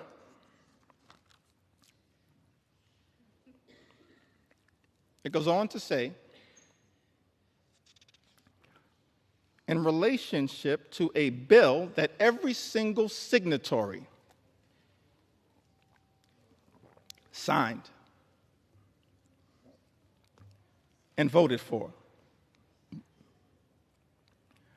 Our position has always been that the energy tax code should be modernized in a way that promotes fiscal responsibility and business certainty. Fully realizing that balance requires improvements to the House-passed version of H.R. 1. We believe that the Senate now has a critical opportunity to restore common sense and deliver a truly pro-energy growth final bill that protects taxpayers while also unleashing the potential of U.S. energy producers, manufacturers, and workers. In other words, every single one of these signatories, Jen Kiggins, Brian Fitzpatrick, Juan Ciscomani, Nick LaLota, Mike Lawler, Andrew Garbarino, Don Bacon, Mark Amadei, Gabe Evans, Young Kim, David Valadeo,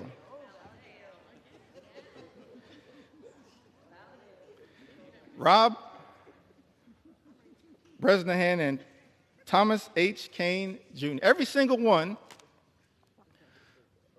of these signatories voted for a House bill that undermined the clean energy economy, noted that it would hurt their own constituents, voted for the bill anyway, and then begged the Senate to make a difference. That's not how we should be legislating in the United States House of Representatives.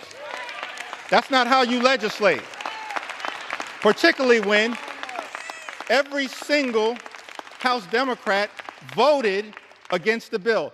It left the House, limped out of the House by a single vote. So every single signatory on this letter could have stopped the bill. That you yourself, Mr. Speaker, indicated the signatories of this letter damaged the very thing they claim to be fighting for. I'm confused, perplexed, flummoxed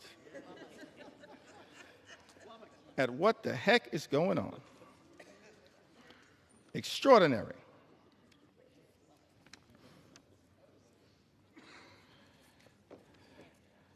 I mean, I'm just overwhelmed by the amount of correspondence. I had to just pick out the ones that were most extraordinary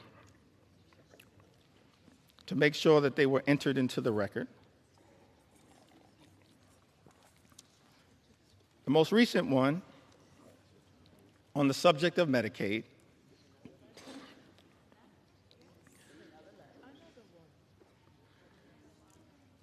was written on June 24th. It was directed to the Honorable John Thune, Majority Leader of the United States Senate, the Honorable Mike Johnson, Mr. Speaker, Speaker of the U.S. House of Representatives.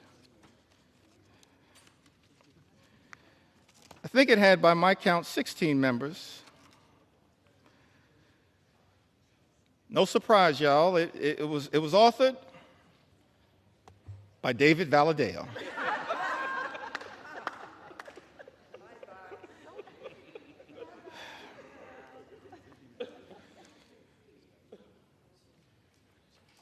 I mean, these letters can make up a book, Mr. Speaker.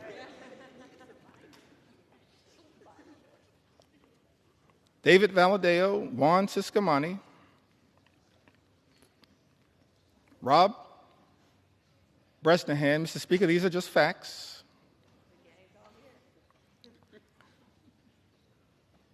Chuck Edwards, Young Kim, Andrew Garbarino, Mike Lawler, Jen Kiggins, the gang is all here again.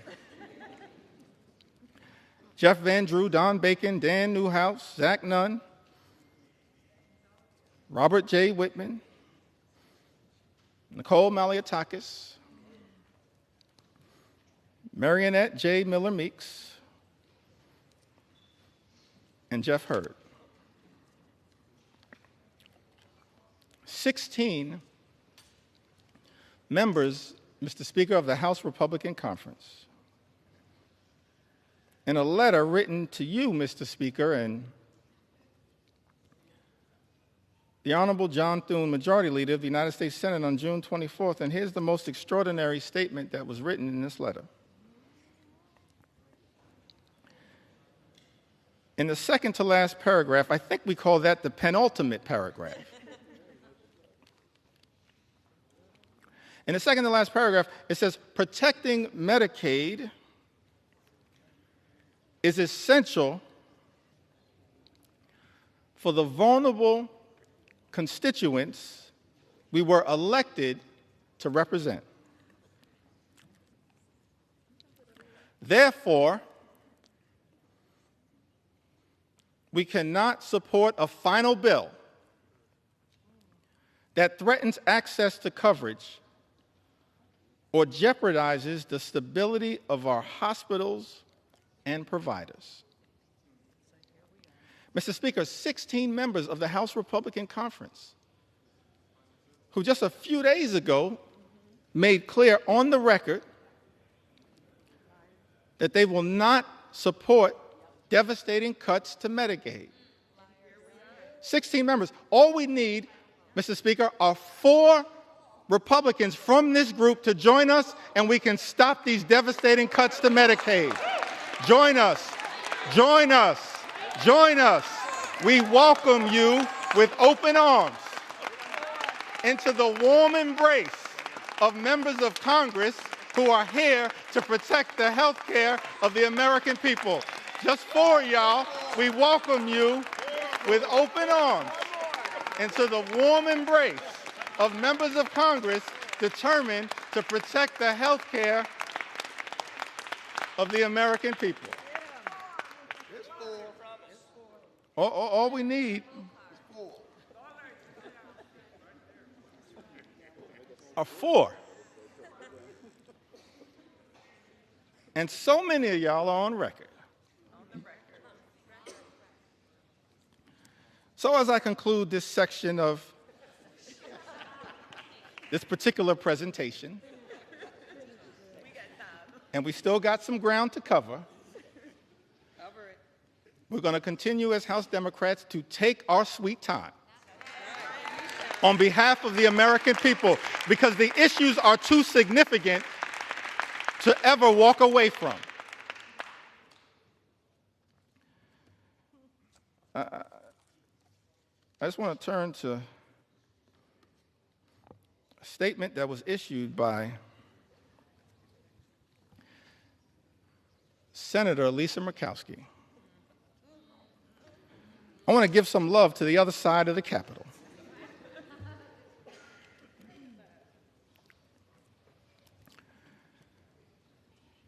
And again, Mr. Speaker, these are just the words that were issued. I'm not even trying to characterize the words.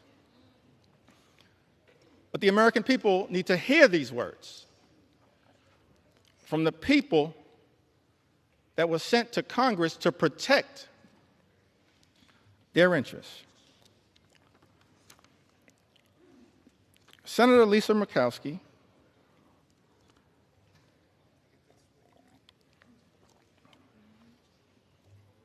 says this was one of the hardest votes I have taken during my time in the Senate. Let me just editorialize there briefly. This should not be a hard vote, Senator Murkowski. This should be a hell no vote on behalf of the people you were sent to Washington to represent. It's a hell no vote for us because we're standing up on behalf of the American people. It should be a hell no vote. But, Mr. Speaker, these are the words. Senator Murkowski says this was one of the hardest votes I have taken during my time in the Senate.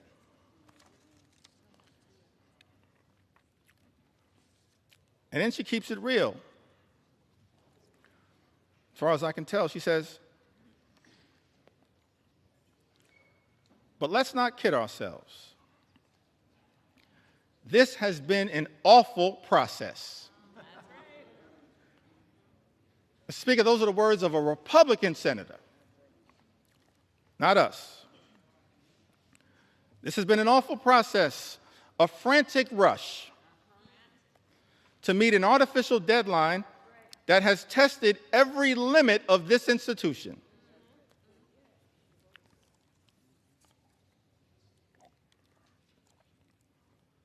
While we have worked to improve the present bill for Alaska,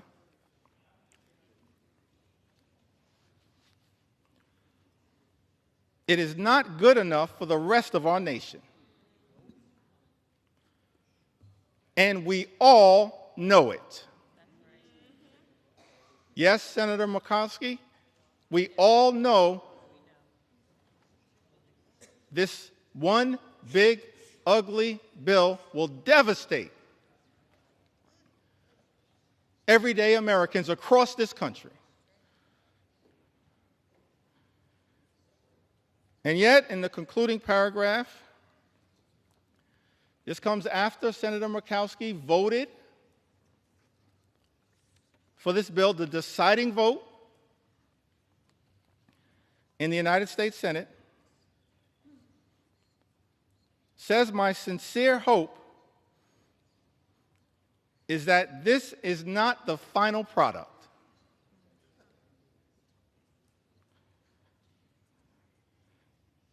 This bill needs more work across chambers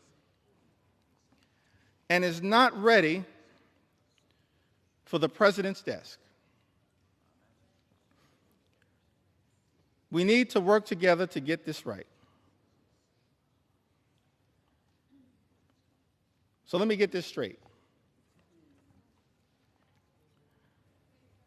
I think the number was 16 House Republicans, Mr. Speaker, vote for a bill they know will hurt the communities, Mr. Speaker, that they represent.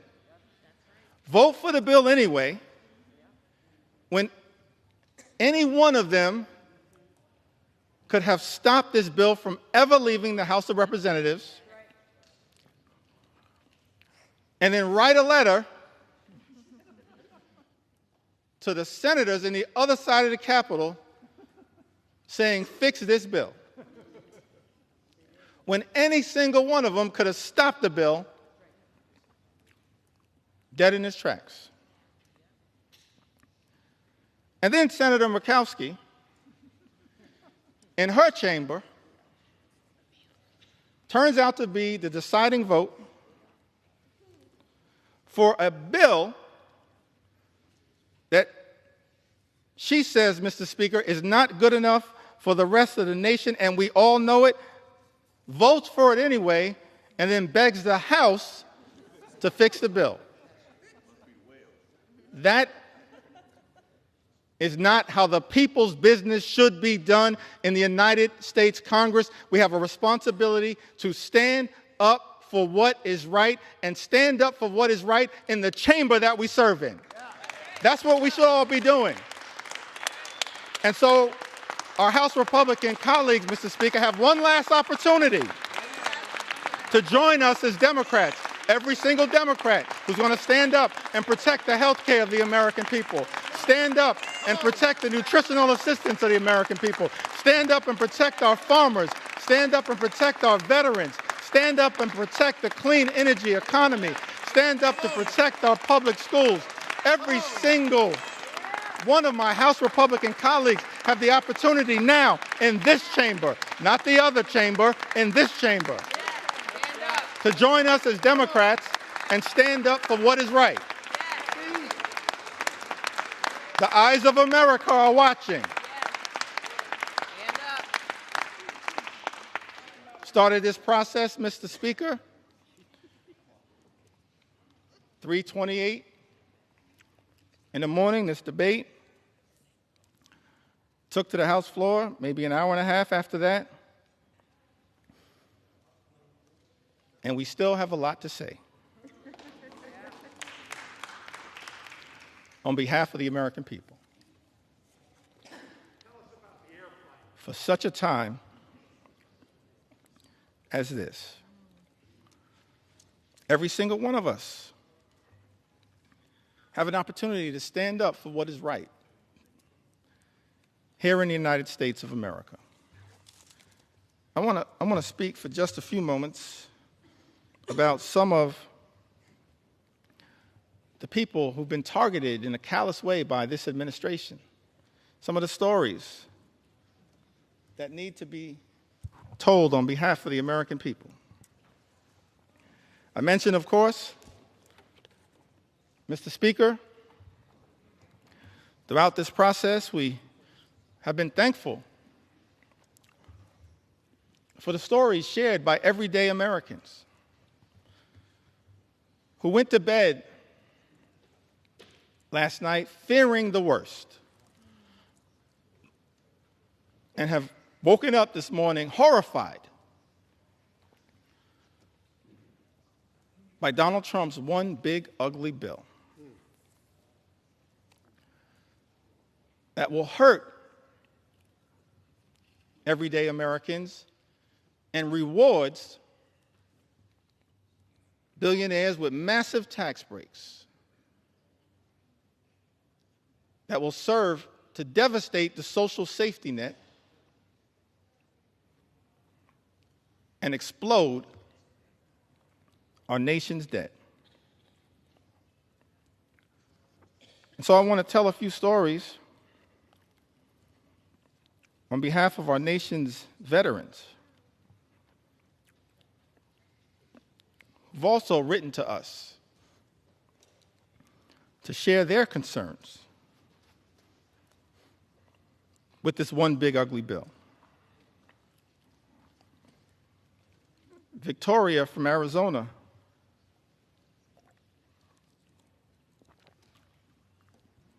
wrote to us, Mr. Speaker, said, "My husband and I are patriots. We are both Army veterans who were disabled as a result of our service. We have 5 children and run a small electrical contracting business. We live on a fixed income and, like most families, have struggled with rising costs.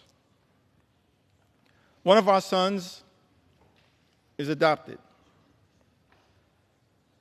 He is a wonderful, loving 7-year-old who has autism and ADHD. He qualifies for Medicaid because he was adopted, and it has been the saving grace for his health and well-being. Medicaid is the reason we were able to get his formal diagnosis of his autism and ADHD. It also covers his regular doctor's visits and dental care. We use Medicaid to access in-home therapy for him, and it was a huge help. Slashing Medicaid will have especially dire consequences for rural communities like ours. Forcing hospitals to close.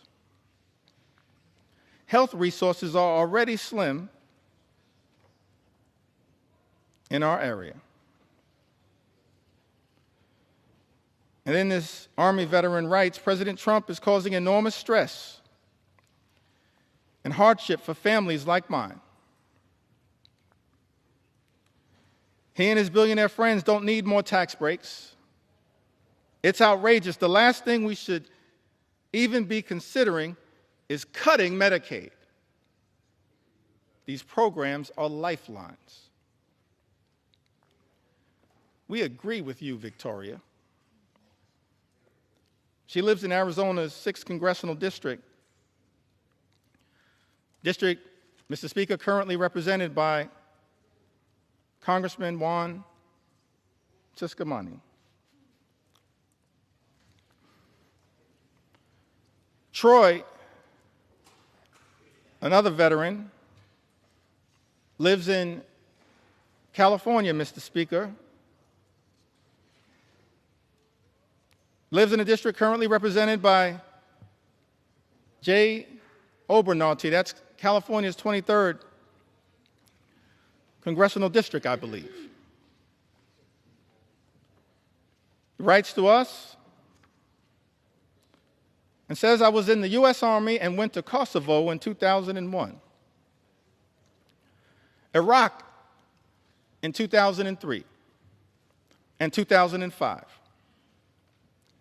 I depend on the VA as I am too disabled to work. I depend on VA health care. My children are now on Medicaid. I have worked from when I was 14 years old to 42. I am suffering from long COVID And until I can return to work, I need help from the American people. I have had your backs. Time for you to cover my back, writes Troy. Mr. Speaker, I need NIH's help. Now is the time to stand up for all Americans. Stop the assault on the VA, NIH, Medicaid, and the rest of Americans. We agree with you, Troy. It's time to stop the assault on the American people. Stop the assault that is represented in this one big, ugly bill.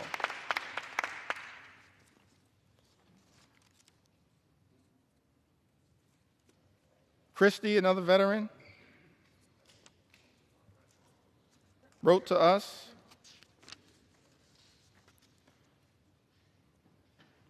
and says, I was drafted in 1970. My choice was incarceration or militarization. So I enlisted in the Navy and became a Navy corpsman serving on the USS Long Beach, CGN 9, and her Marine detachment, where I was assigned to the 3rd Marines, 1st Medical Battalion. I was blessed. I lived through 2 tours, giving medical care to my shipmates. Every other day, I was assigned to flight ops to transfer or pick up the wounded and dead Marines from shore to ships waiting offshore about 8 miles. I hated the smells of war. This veteran writes, death and misery were my constant companions. The war left me unsettled, mentally and morally corrupt. For 50 years, I have suffered with my PTSD, which went undiagnosed for years. After 12 years of VA therapy and working hard for my soul to be repaired, I find myself living alone and isolating from others.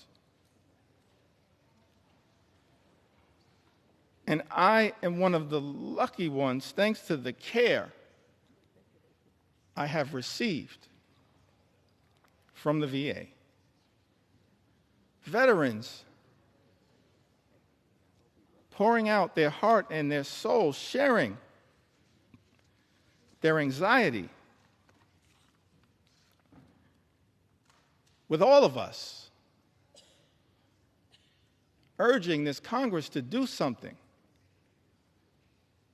to stand up on behalf of the veterans who are going to be hurt by this one big, ugly bill. Devastated by this one big, ugly bill.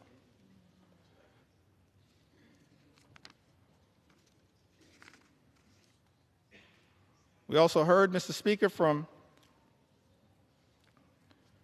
Timothy, who I believe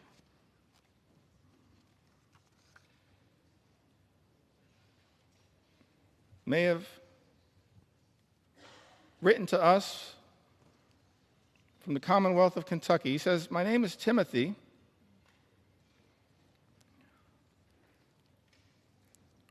And for the past 5 years, I have worked at the Department of Housing and Urban Development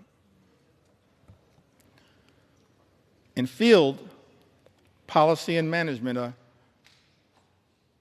The Department of Housing and Urban Development that was once led so ably by our former colleague, Congresswoman Marcia Fudge, and now has been taken in a very different direction. Timothy writes,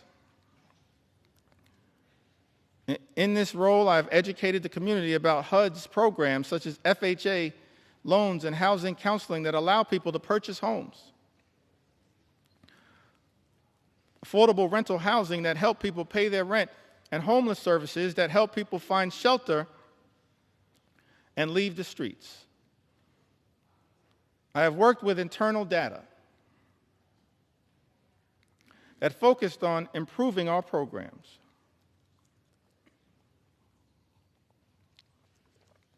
Most recently, I worked with a team that hired people from housing authorities and Job Corps with the goal of providing people a career and a way off government assistance. Those incredible people, along with myself, have been fired by Elon Musk's Doge.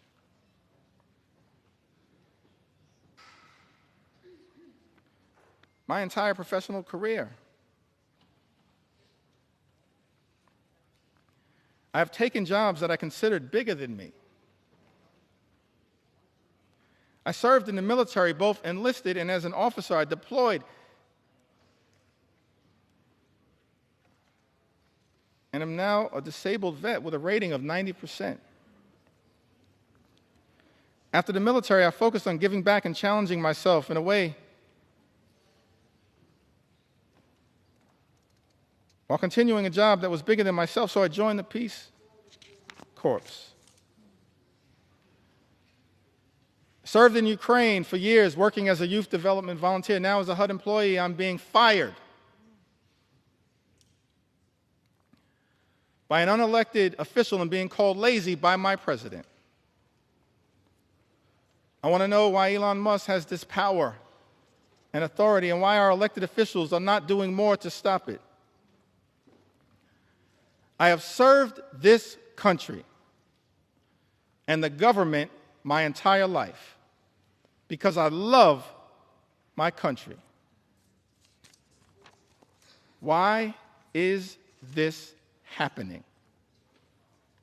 Tim writes to us. That is such an important question, Mr. Speaker. Why is this happening in the United States of America? Why are we living in a country where this administration has launched an all-out assault on veterans in the United States of America, firing veterans like Tim in the United States of America, jeopardizing services from the VA, earned benefits that these veterans are entitled to because of their extraordinary service. Men and women in uniform who serve this country, Mr. Speaker, benefits that they've earned, and now find themselves in the legislative line of fire from their own government, their own country, and stand to be hurt in such an extraordinary way by this extreme Republican budget, this one big, ugly bill. We're here on the House floor, Mr. Speaker, to say to Tim and every single veteran who put on the uniform, every single man and woman who served this country, we will not abandon you in your hour of need. We're going to stand up for every single veteran in this great country and make sure that the veterans of the United States of America are treated with the dignity and respect that you deserve. That is our promise to each and every veteran in the United States of America, and that's why, Mr. Speaker, we stand in strong opposition to Donald Trump's one big ugly bill. An all-out assault. Here in the United States of America, an extraordinary assault. An assault on the economy, an assault on our veterans, an assault on farm country, an assault on health care, an assault on nutritional assistance. And of course, this one big ugly bill, and the Trump administration, I wish it was not so. Because at the beginning of this Congress, Mr. Speaker, I stood right where you stand right now and said in my first remarks to this Congress and the American people that as Democrats, we were prepared to find common ground on any issue to make a difference in the lives of the American people we all represent. But then, Mr. Speaker, beginning on January 20th, a flood of extremism, the likes of which have never before been seen in the United States of America, has been unleashed on the American people. An all-out assault on the American way of life. An assault on small businesses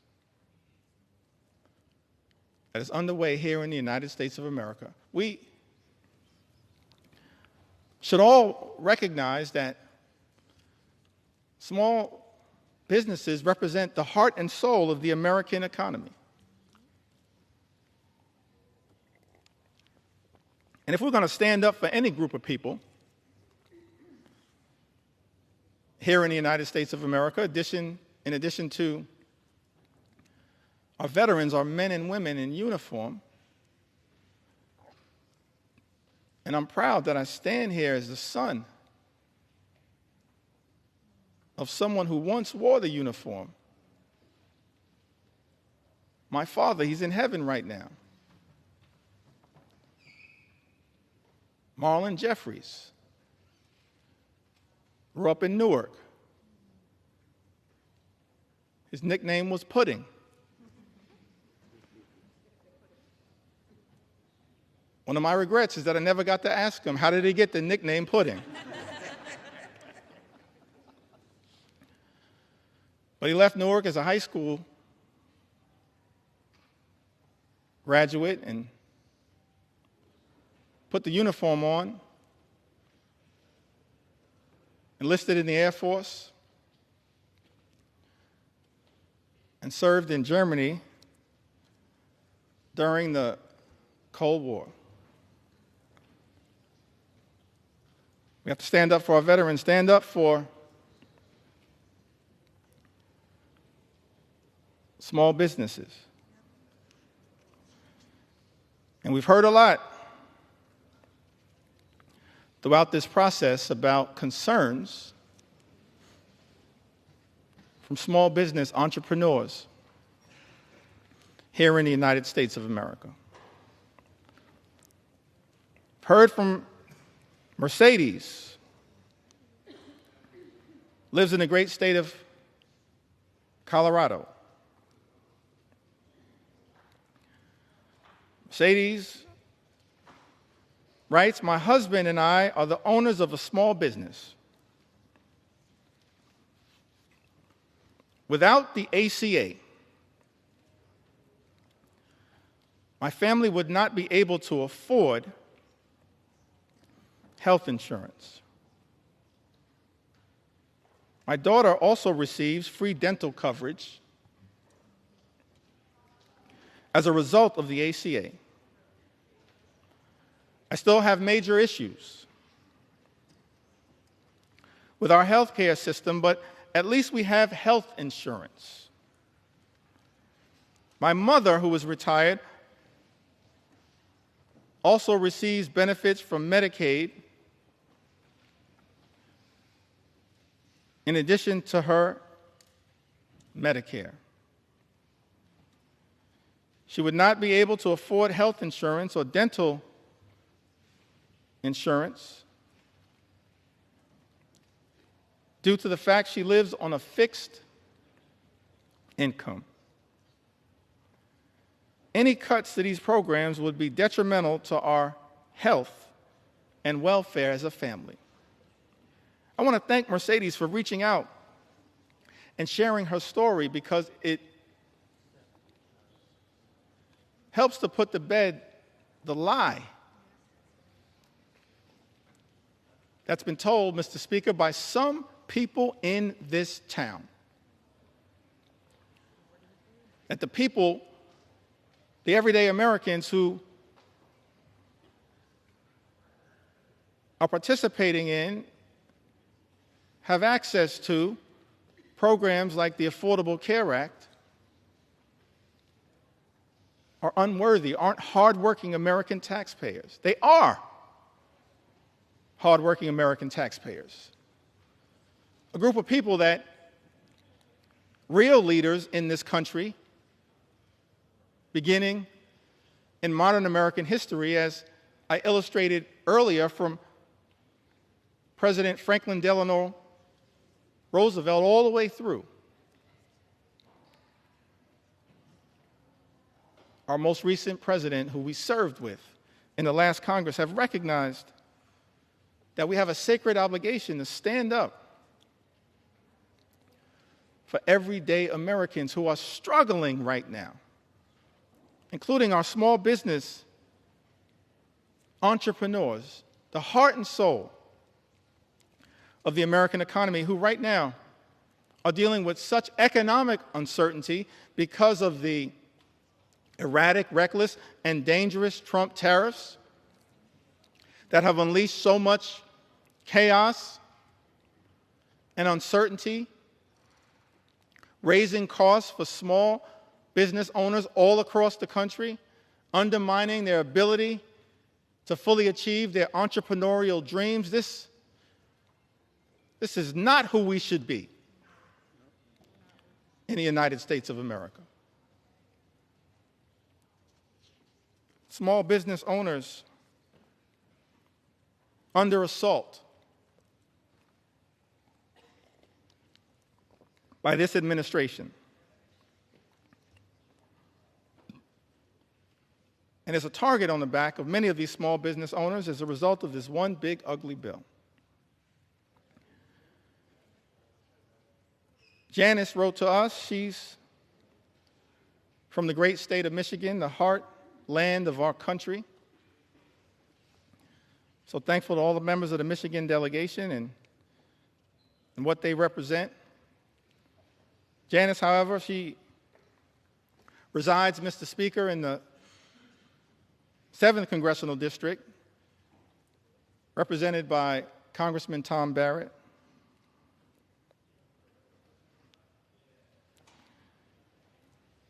Says that small business owner, mother, ACA recipient in Michigan, who recently spoke about how Trump's tariffs would potentially force her to close her business, which has given her family a livelihood for a decade and helped put 2 children through college. I just don't understand why Trump thinks putting tariffs will help American businesses. It's not. She writes, it's going to decimate us. People like us will be hit the hardest. But then Janice shows the great resolve of the American people, the great spirit of resilience of the American people, the refusal to run away from difficult circumstances. Janice writes, people like us will be hit the hardest. But Janice then writes, I refuse to call it quits. I won't give in to him. Janice, neither will House Democrats. Not now, not ever. We will never give in to this type of extremism as being unleashed on the American people. We will continue to stand up for you.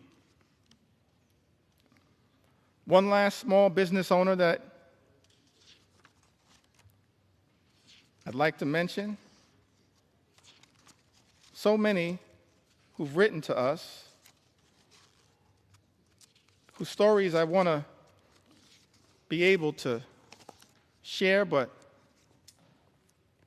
let me perhaps go back to the Big Apple, the great state of New York. But let me also say to the American people, one of the ways in which we've received all of these stories, and we urge you to continue to share these stories from all across the land. You can share your story with us at democraticleader.house.gov/share your story. democraticleader.house.gov/share your story. We want to hear from the American people as to how we can best represent your interests on this day and on all days moving forward, because your stories are powerful. Your stories will continue to give us the resolve to fight for an America that's fair and just, an America where every single person can afford to live the good life. Good paying job, good housing, good health care, good retirement, and of course a good education for your children. That's not too much to ask in the wealthiest country in the history of the world. Work hard, play by the rules, and every single American should be able to afford to live the good life. But we know that in this country, far too many people are living paycheck to paycheck. Far too many small business entrepreneurs living paycheck to paycheck. And justifiably expect better from this government. We should be working hard in a bipartisan way to make their life better, not unleashing shock, awe, and pain on the American people. That's what this one big ugly bill will do. Devastate everyday Americans. Linda writes to us, a small business owner.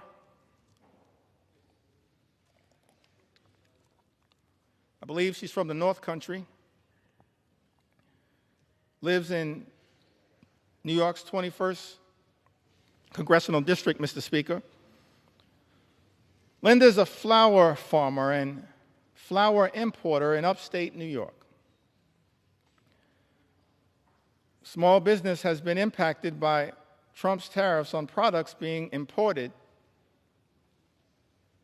from Western Europe, the Netherlands, I believe. The economic strain and uncertainty imposed by the tariffs on small business owners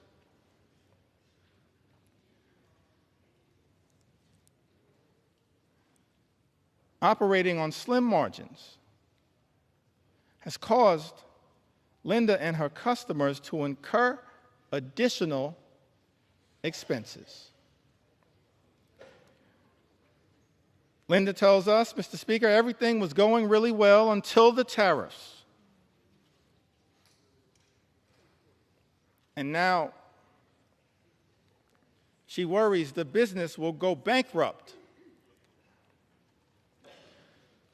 and be forced to close if the tariffs stay in place.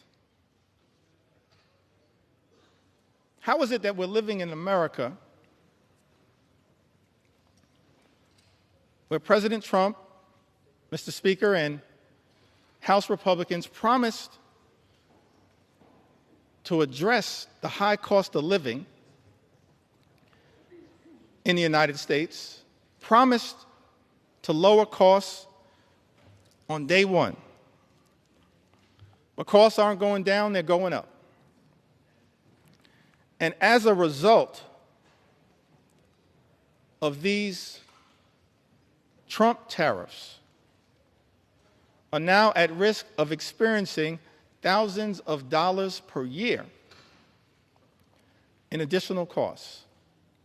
And there is nothing in this one big ugly bill that is going to meaningfully make the lives of everyday Americans, of hardworking American taxpayers, of working class folks, of middle class folks, of all those Americans who aspire to be part of the middle class, of the poor and the sick and the afflicted. Nothing in Donald Trump's one big ugly bill that will meaningfully make their life more affordable. An all-out assault on the economy. We're dealing with an all-out assault on health care, on Medicaid, on the Affordable Care Act, on the Children's Health Insurance Program. All-out assault on the care, Mr. Speaker, being provided by Planned Parenthood. The medical care being provided by Planned Parenthood that is jeopardized in this very bill. All-out assault on hungry children, on hungry veterans, and on hungry seniors, millions of people who will lose their nutritional assistance, will go hungry. Food is being ripped out of their mouths by this one big ugly bill, Mr. Speaker, that so many of my Republican colleagues seem prepared to support, notwithstanding their prior statements on the record to the contrary. All-out assault on veterans, an all-out assault represented in this bill on small business owners and entrepreneurs who are the heart and soul of our economy. And this bill also represents an all-out assault on law-abiding immigrant families. And Mr. Speaker, we are going to tell their stories as well. We're going to tell their stories. We're going to tell their stories. Because what's happening in this country, an all-out assault on law-abiding immigrant families, is unconscionable, unacceptable, and it's un-American. Because this is a country that should continue to pride itself as a nation anchored in the rule of law, and at the same time a nation anchored in our journey as one of immigrants from all over the world. And we should never abandon that journey. We're approaching the 249th birthday of this great country, this exceptional country. And I believe, and we can go directly, if necessary, Mr. Speaker, to the words that were initially issued by Thomas Jefferson, the author of the Declaration of Independence. And he went through a whole series of indictments against the king. That America, 13 colonies, which became the 13 states, were working hard to break free from. I mentioned earlier the Declaration of Independence, and of course some of the aspirational aspects of it. There are really two parts, as I can tell. I'm not a constitutional scholar. I'm thankful for the constitutional scholars that serve in this Congress. No one more constitutional and more scholarly than my friend and colleague, the top Democrat on the Judiciary Committee, Jamie Raskin, who continues to lead the charge, standing up for the Constitution here in the United States of America. But as I read the Declaration of Independence, there seem to be two parts to it. There's the aspirational part, Mr. Speaker, of the Declaration of Independence. Of course, we hold these truths to be self-evident, that all men are created equal. We understand that now in a more enlightened way. All men, all women, all children, all of God's children created equally. That they are entitled to certain unalienable rights. That among these are life, liberty, and the pursuit of happiness. And so we spent a little time talking about what that could look like, our commitment to bringing about the American dream, the good life for every single person in this country, everybody. Work hard, play by the rules. You should be able to afford the good life in the United States of America. That's what we're going to continue to work on. Bring the American dream to life, consistent with that aspirational part of the Declaration of Independence, the life, the liberty, and the pursuit of happiness. But then, as far as I can tell, there was also a second interesting part of the Declaration. It was the indictment against the king. And I commend everyone in this chamber, all of the American people who may be observing the proceedings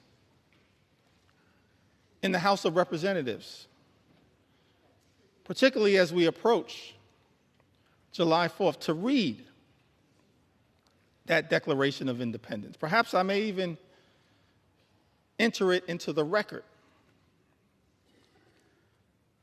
later on today. Because we're here, Mr. Speaker, to take our sweet time on behalf of the American people, to make sure as best we can, to cover all of the things that as Democrats we're fighting hard to defend during this extraordinary moment of assault directed at the American people as a result of this one big, ugly bill that will hurt everyday Americans in order to reward billionaires with massive tax breaks and then exploding the deficit and the debt in ways that will jeopardize the future of our children and our grandchildren. But the aspirational part of the Declaration of Independence, of course, that is often famously quoted. But then if you read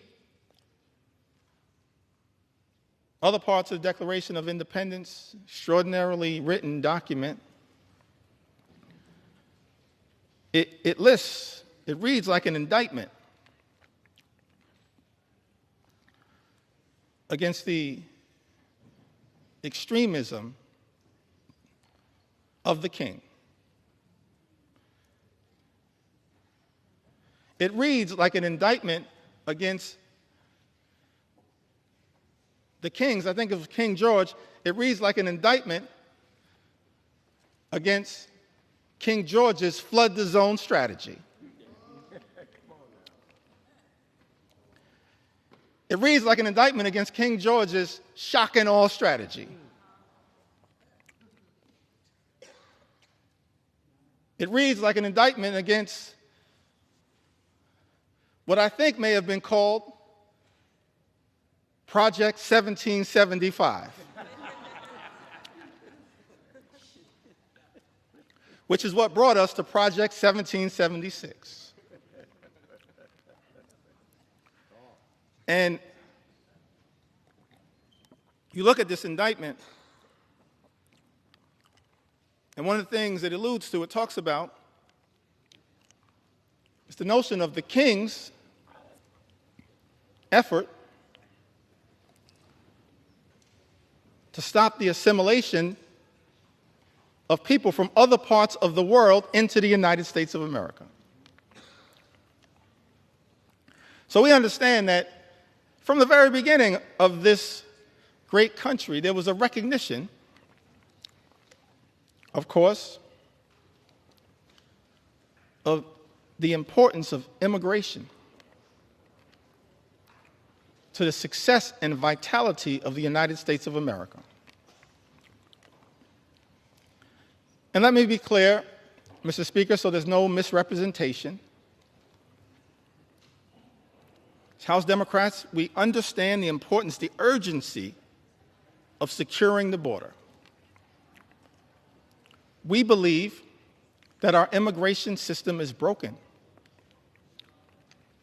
and that it should be fixed in a comprehensive and bipartisan way.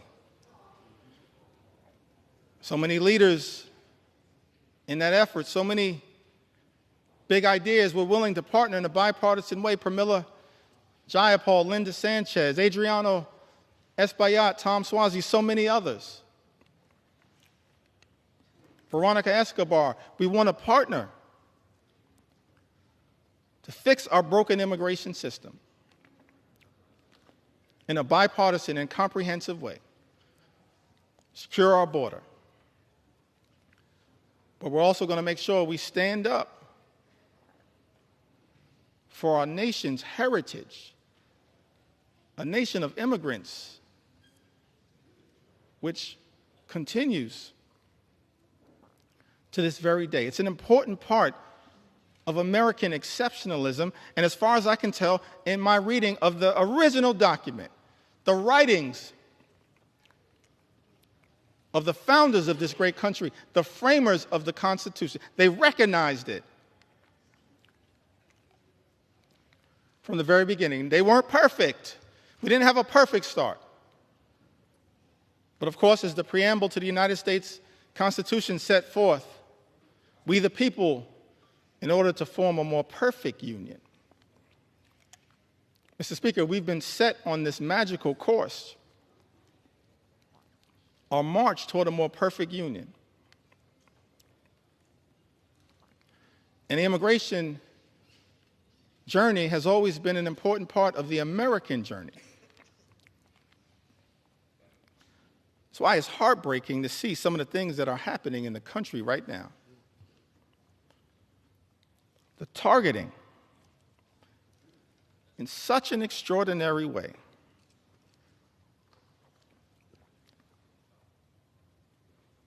of law-abiding immigrant families, including American citizens. How can this be in the United States of America? Some people who might suggest that we should stay away from these stories. No, I'm going to lean into this part of the American journey because we support our heritage as a nation of immigrants. And we're going to stand up for dreamers, stand up for farm workers, stand up for law-abiding immigrant families all across this country. U.S. citizen children have been deported, Mr. Speaker. Is this who we've become in the United States of America? How can this be? This is extraordinary. 2-year-old American named Manu Borges Santos was born in Fort Lauderdale, Florida, in September of 2022. February, she was taken into custody in Florida alongside her mother and father, both of whom were undocumented. And as a result of this situation, 2-year-old Manu was deported to Brazil. Because of the Trump administration, Manu, a U.S. citizen, only 2 years old, is now effectively stateless. Manu is not a citizen or resident of Brazil. This is a 2-year-old girl, an American citizen.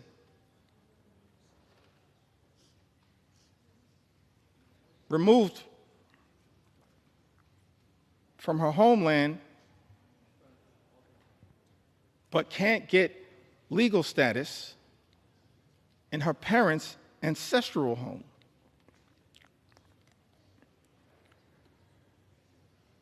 And as a result of her inability to get citizenship down in South America,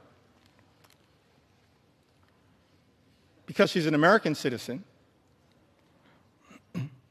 she has no right to routine pediatric checkups,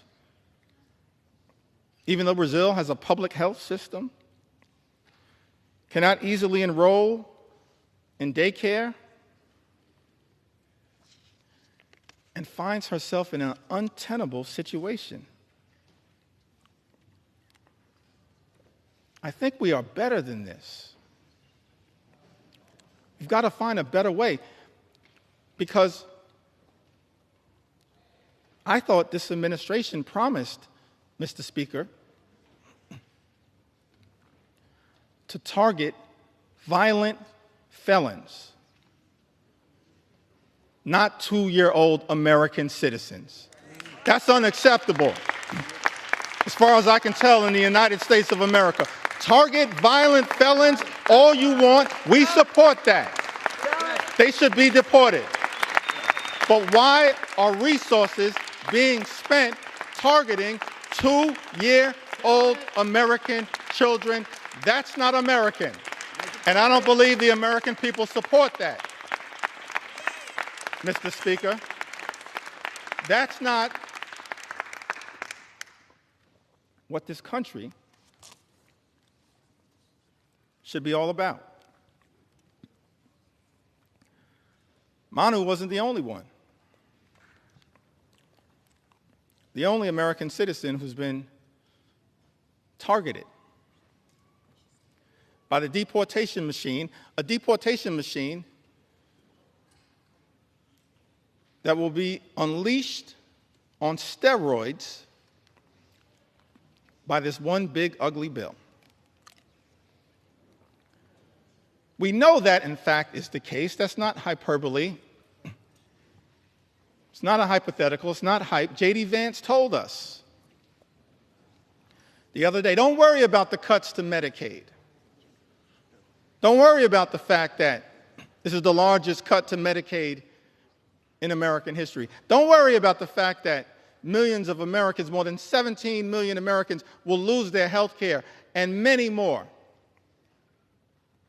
will experience higher premiums, copays, and deductibles, whose life will measurably get worse as a result of this one big ugly bill.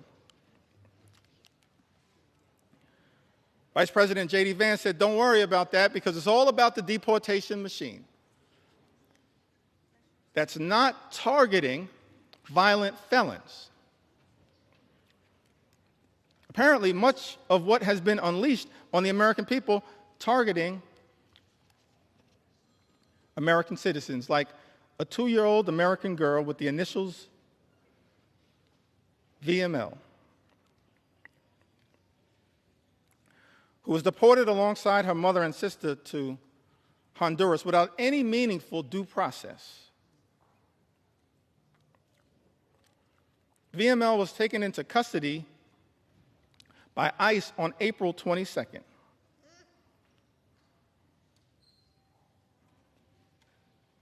April 22nd happens to be the birthday of my mom. I love you, Miss Lanita Jeffries. If you're watching right now, I love you. My younger brother and I, we thank you for what you did, for your sacrifice in raising us, trying to be the best citizens that we can be. VML was taken into custody by ICE on April 22nd while attending a routine check-in at a New Orleans immigration office with her mother. VML's undocumented mother had no criminal history. And had she been allowed due process, they could have contested the removal.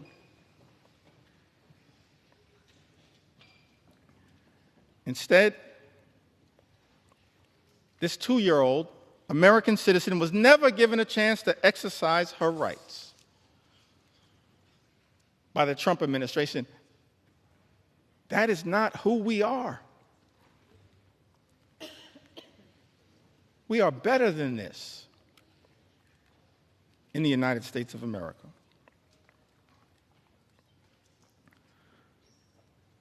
Carlos or Carrie Lopez Alvarado, a U.S. citizen, arrested while she was 9 months pregnant, masked men wearing Border Patrol uniforms, followed by a white truck into a building's private parking in the city of Hawthorne. In that truck was Carrie's partner, Brian. When she tried asking questions about who the agents were and what authority they had to arrest her partner, she was arrested. And Carrie, an American citizen, recounted that they started grabbing me from both sides, and I ducked down to sort of shield my stomach because I was afraid. An American citizen afraid that they were going to hurt me.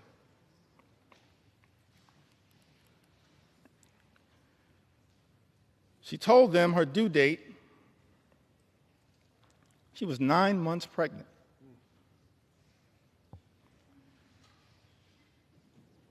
Apparently, these CBP officers responded, okay, your baby is going to be born here, but you're from Mexico, right? They were wrong. They were detaining an American citizen. This is what has been unleashed on the American people. One last story that I feel compelled to share on this issue. Mr. Speaker, I still got some ground to cover. Take your time. Take your time. On a few other issues of importance to the American people, but one last story that I think needs to be shared, Mr. Speaker, in connection with this issue. This received some attention, some notoriety.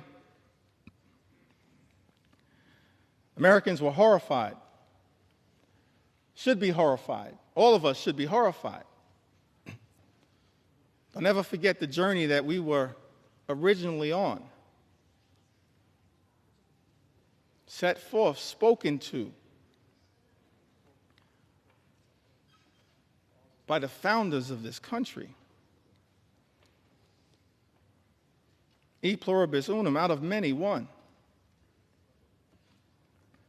How can we forget that at this moment in time?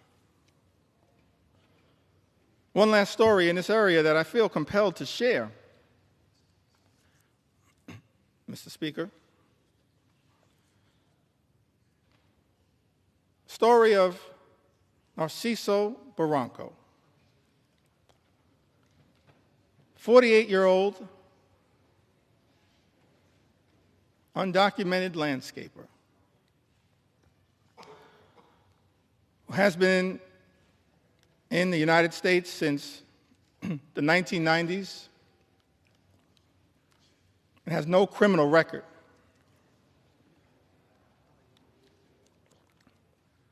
Here's the thing that got me about this story. It caused me to ask the question about this particular moment, the type of deportation machine that has been unleashed on the American people. Narciso, this landscaper, raised 3 American sons, all of whom became Marines, 2 of whom are currently, Mr. Speaker, on active duty Marines. His sons, juggling their military assignments, have been trying to deal with the costs and the paperwork required to adjust their father's immigration status through parole in place, a program which allows undocumented members of military families to apply for a green card. But these men in uniform, juggling their military assignments, had not gotten there yet. So after 3 decades, living, working, and raising a family of patriots in the United States, Narciso was violently arrested while he was mowing the grass at an IHOP restaurant. We don't have to speculate as to whether this was true or not. In a video captured of the incident, you see he was sprayed with pepper gas. He was detained on the ground. He was not resisting. And he was hit repeatedly in the head by masked federal agents while he was on the ground. Let me park right there parenthetically for a moment. Seems to me that every other law enforcement professional in the United States of America has to disclose their identity in a way that is identifiable. These masks need to come down. They need to come down. They need to come down. These agents should just be held to the same set of standards as every other law enforcement officer in the United States of America. And if you don't understand the righteousness of that position, just study the case of Narciso. His oldest son, a Marine veteran, said in an interview, what we weren't prepared for and didn't prep him for was these guys attacking him. We never expected anything like that. We expected these guys to act professionally.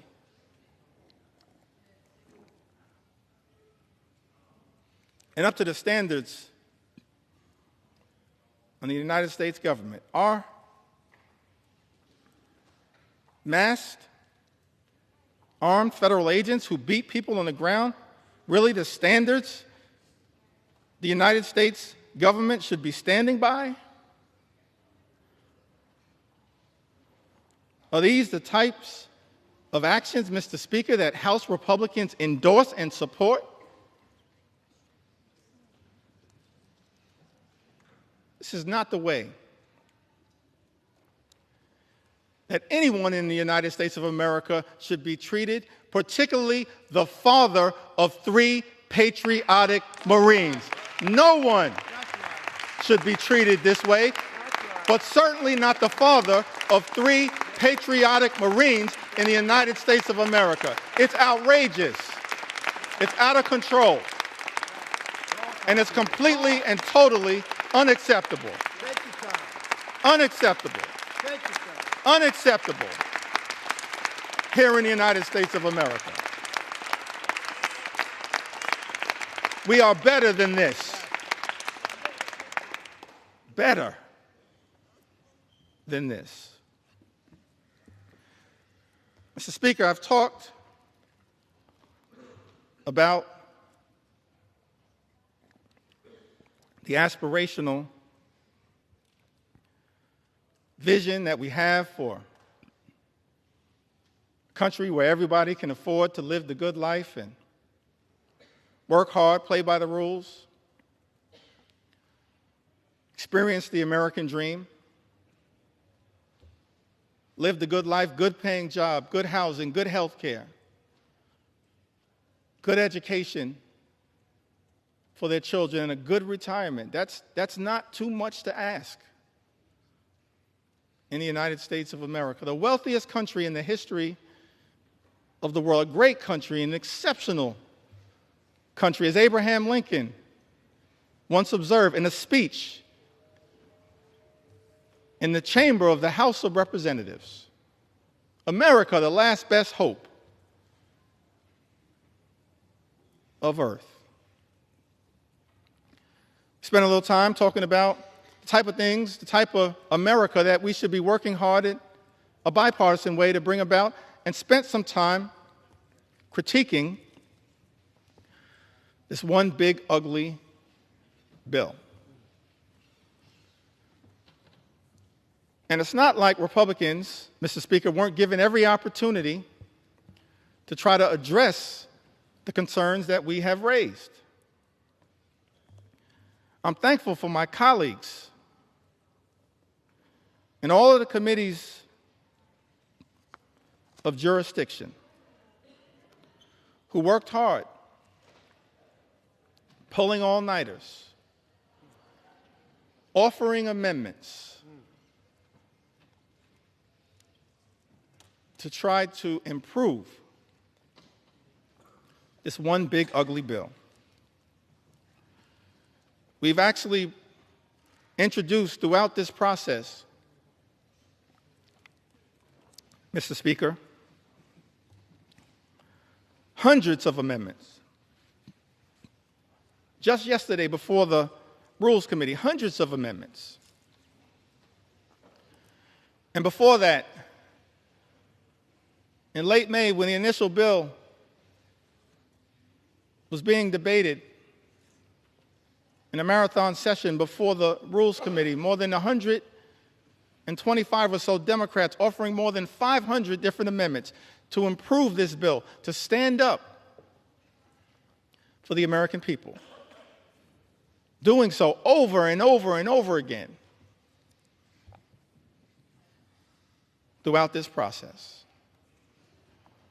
And so, Mr. Speaker, I think it's important for the American people to understand what exactly House Republicans have rejected. What changes have House Republicans rejected to this one big, ugly bill?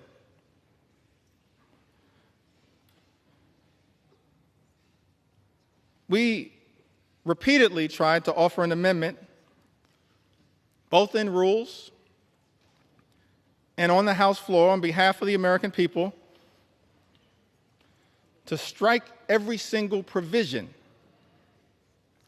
that would cause the largest cuts to health care and food assistance in history, which will result in 17 million people or more losing health coverage and jeopardizing nutritional benefits for about 42 million Americans who might otherwise go hungry. Republicans voted down that amendment.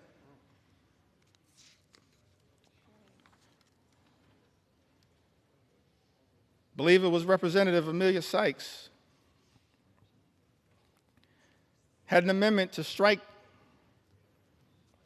the Medicaid cuts in the bill to prevent millions of people from losing their health insurance and to stop hospitals and nursing homes from shutting their doors. Republicans voted down that amendment. Representative Judy Chu had an amendment striking cuts to the Affordable Care Act. Cuts that are in this one big ugly bill that will cause millions of everyday Americans to lose their health insurance or experience having their costs go up. Mr. Speaker, you know that Republicans voted down that amendment. Representative Lauren Underwood from the great state of Illinois had an amendment, and I wish I could go through all of the amendments that have been introduced, but I'm going to highlight as many as I can.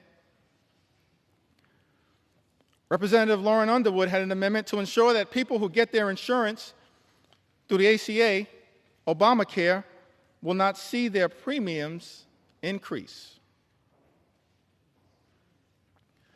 As I mentioned earlier, that as a result of this one big, ugly bill, Mr. Speaker, premiums, copays, and deductibles are going to go up for millions of Americans. Many will lose coverage.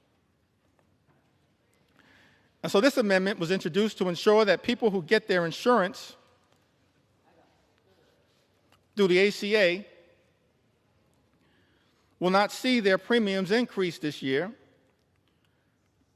which is expected to cause 5 million people to lose coverage. Mr. Speaker, Republicans voted down that amendment.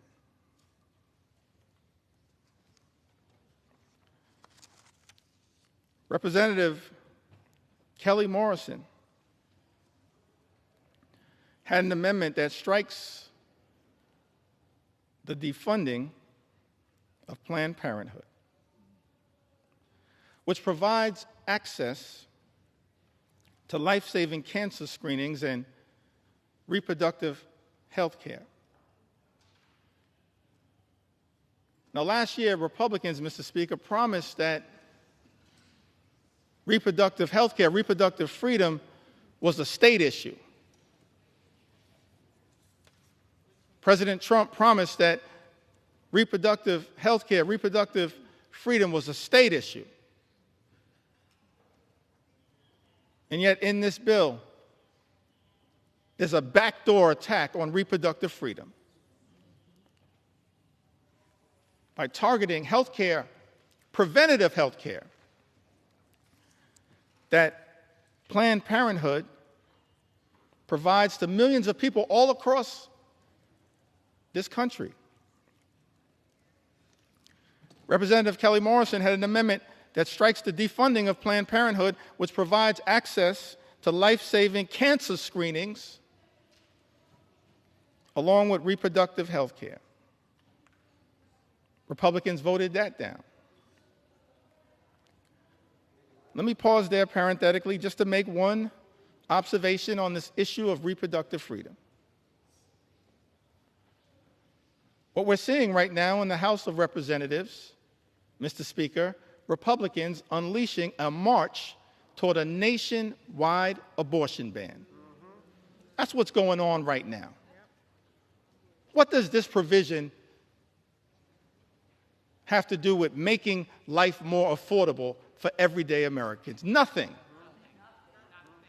This is all part of a right-wing ideological extreme effort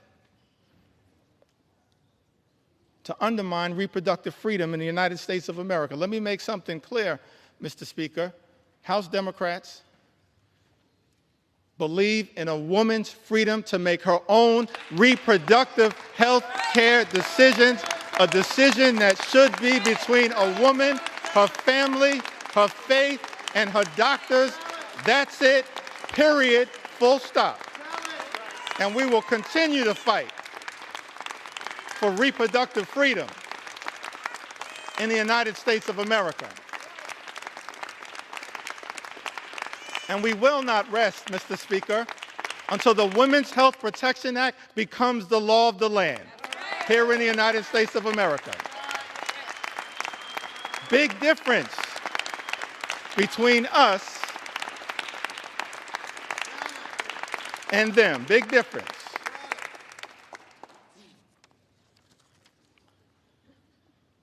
Mr. Speaker, Representative Johanna Hayes introduced an amendment to strike all provisions that would cut food assistance for children, seniors, and veterans. Republicans voted that down. How cruel. How cruel. Representative Shontel Brown had an amendment to strike burdensome red tape requirements that threaten nutritional assistance for millions of Americans and their families. Republicans voted that down. I mentioned earlier, Mr. Speaker, this notion that Republicans are trying to spin to the American people that the attack on nutritional assistance, imposing these paperwork requirements, or as Frank Pallone would say, red tape requirements, that's all about waste, fraud, and abuse. I think common sense suggests to us it has nothing to do with waste, fraud, and abuse. Mr. Speaker, I made clear earlier that as House Democrats, we believe that as custodians of taxpayer dollars, we need to make sure that we are spending that money efficiently, effectively, and equitably. And that we are committed to eliminating waste, fraud, and abuse wherever it may be found. I mean, one of the things that's interesting about this bill, this appears to be part of the deal that was negotiated by the senator from Alaska,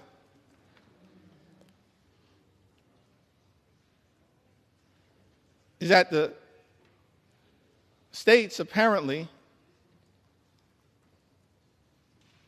that have the highest error rates with respect to supplemental nutritional assistance are shielded from the initial impact of the nutritional assistance cuts. Let's think about that for a moment. How can it be that Republicans, Mr. Speaker, are claiming that this bill has anything to do with waste, fraud, and abuse, and yet the states with the highest error rate, as Republicans during the Rules Committee acknowledged under questioning from Jim McGovern and Mary Gay Scanlon and Joe Neguse and Teresa Leger Fernandez, acknowledged that the states with the highest error rates actually shielded from the initial impact of the cuts to supplemental nutritional assistance. Angie Craig pointed this out. It exposes, in my view, the lie being told, Mr. Speaker, by some in this town that this effort, this one big, ugly bill, is somehow about combating waste, fraud, and abuse. One of the reasons why we know common sense dictates that this one big, ugly bill has nothing to do with meaningfully going after waste, fraud, and abuse is that, on average, SNAP beneficiaries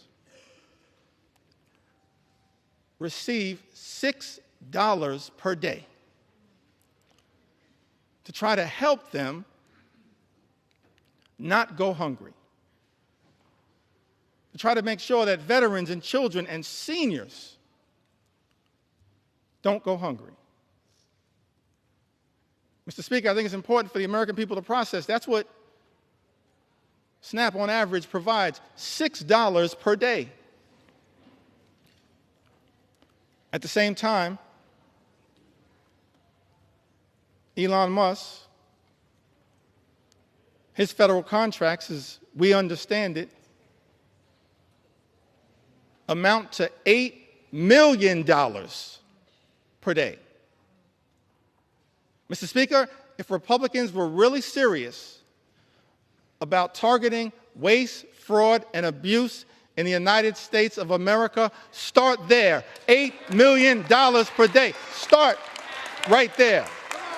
Don't take it, don't rip it from the mouths of children, seniors, or veterans.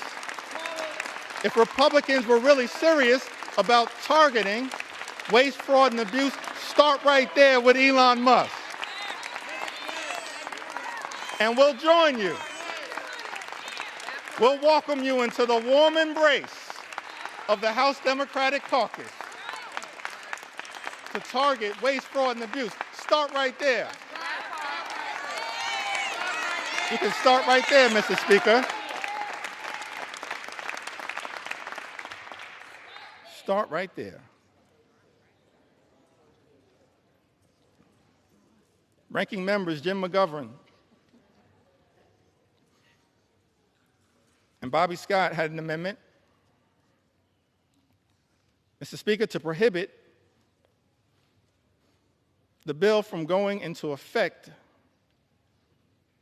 unless cuts to Medicaid and SNAP would not result in fewer families being eligible for free school meals. Mr. Speaker, as you know, Republicans voted down that amendment. We can't find a way to stand up for school meals, for school breakfast, for school lunch. That's just cruel.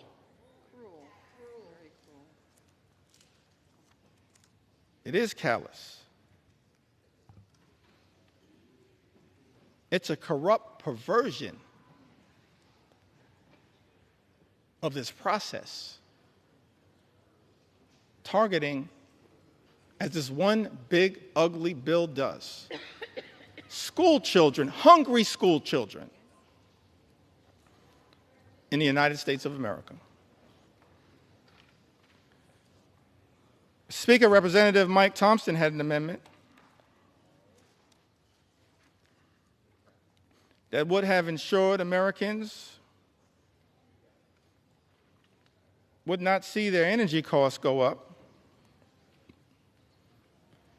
and to protect the millions of good-paying jobs that this bill will eliminate, because this one big, ugly bill puts a target on the backs of the clean energy economy, on clean energy jobs, which result in cheaper energy and lower costs for the American people.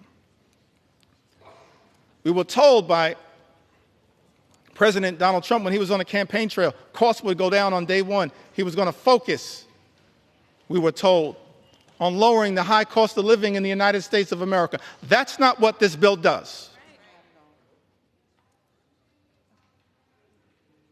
And we know it, because 21 House Republicans made that clear in a letter that I cited earlier that's now part of this public record. Representative Mike Thompson, supported by others, had an amendment. All of these amendments co-sponsored by members all across the gorgeous mosaic of the House Democratic Caucus. We're proud of the fact that we look like we represent, in the most intimate way possible, consistent with John Adams' original vision of the House of Representatives, that the House should be a portrait of the American people. That's what we represent. We're proud of that fact. The gorgeous mosaic of the American people. That's what we're all about, in the most intimate way possible. That's why we love the House, and what the House is supposed to represent. The best of the House, not what we're seeing on the floor right now. Mr. Speaker, Republicans voted down the amendment introduced by Representative Mike Thompson that was designed to ensure that Americans would not see their energy costs go up. It was also designed to protect the good-paying American jobs that were part of both the Bipartisan Infrastructure and Jobs Act, the Infrastructure and Jobs Act, as well as the Inflation Reduction Act. And so this amendment was designed to lift up the principle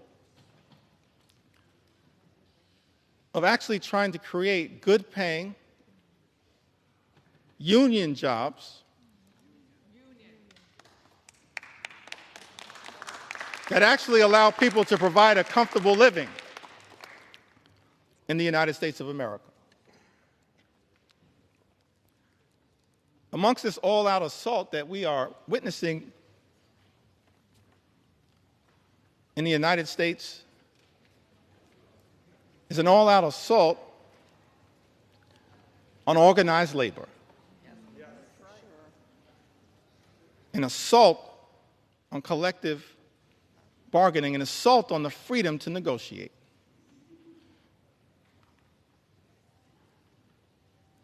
What's the difference, Mr. Speaker, between us and our colleagues on the other side of the aisle? I think one of the things that is a clear difference, Mr. Speaker, is that we recognize that in connection with this journey, work hard, play by the rules, imagine and dare to dream the ability to live the good life, to experience the American dream. An American dream that when you work hard and play by the rules, you should be able to provide a comfortable living for yourself and for your family. Educate your children. Purchase a home. Have access to high-quality health care. Go on vacation every now and then. And then one day retire with grace and dignity. That's the American dream. That's the ability to afford and access the good life. And we believe as House Democrats that no single force in the United States of America has done more to bring the American dream to life than organized labor, and we will continue to stand up for organized labor today, tomorrow, and always. Not undermine good-paying union jobs. That's what this bill, this one big ugly bill, does in the United States of America. We're going to stand up. Stand up. Stand up for organized labor.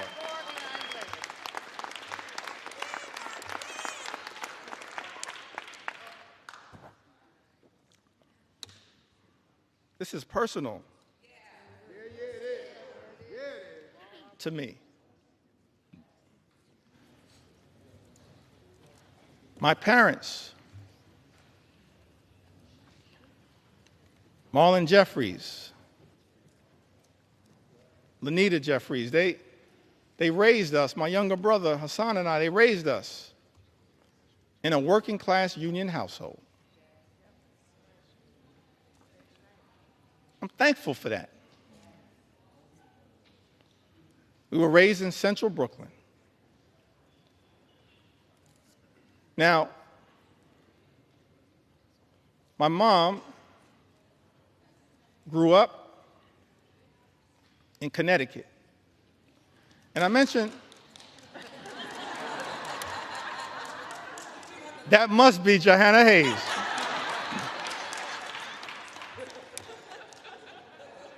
I don't see Rosa DeLauro in my sight line, but we're so thankful for all of the members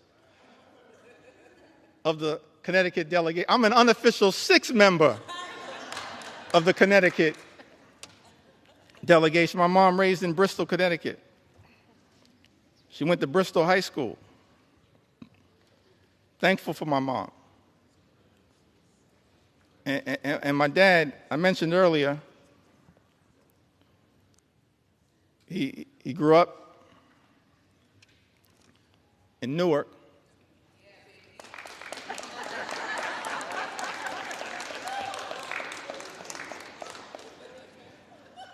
That must be LaMonica MacGyver. I grew up in Brick City. I mentioned earlier he had the nickname Pudding.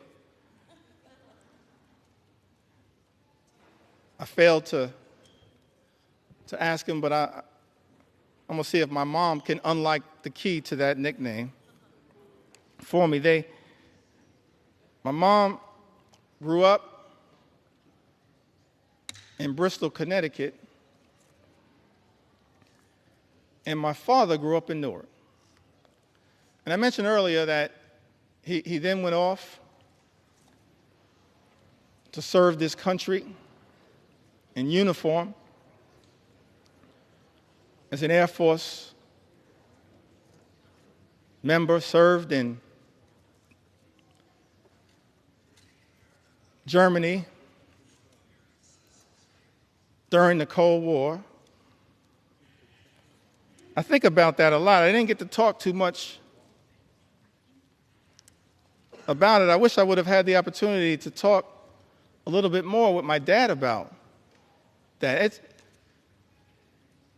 It's an extraordinary thing in the United States of America that someone could grow up in inner city Newark and then have the ability, in part,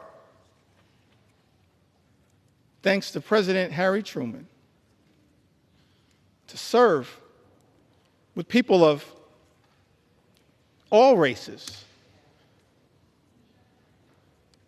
to defend this great country.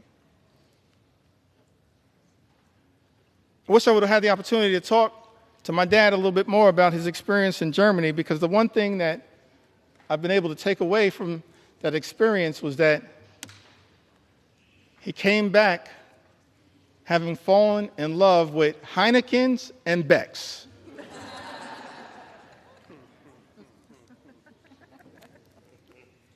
But he came back after serving this country, Mr. Speaker, in uniform, as so many men and women do right now in uniform. And let me make clear, we're so thankful, we're so appreciative of the courage of the men and women in uniform who serve in the United States military, and we will always stand behind you. We thank you for your service, your patriotism, your courage, your heroism, and your sacrifice, lifting up the freedom that is America. You are not suckers, you are heroes. You're not suckers, you're heroes.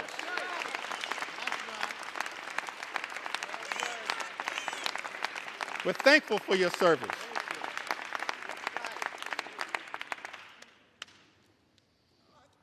The men and women,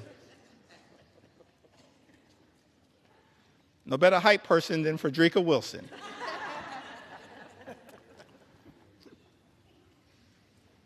So my dad, as I mentioned, grew up in Newark. My mom in Bristol, Connecticut. So they meet at Central State University.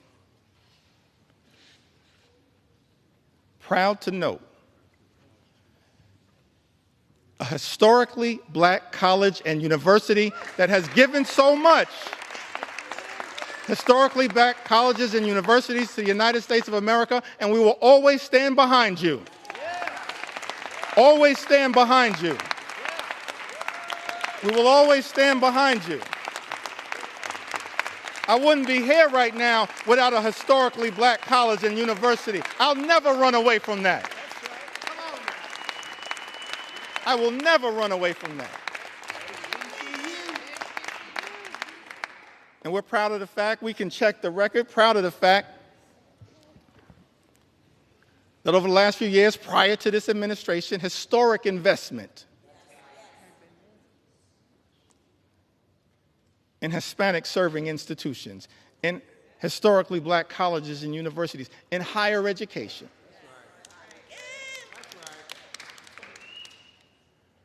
That's part of who I am right now. I don't know if I'll have time to tell the story of my grandmother. Maybe I will.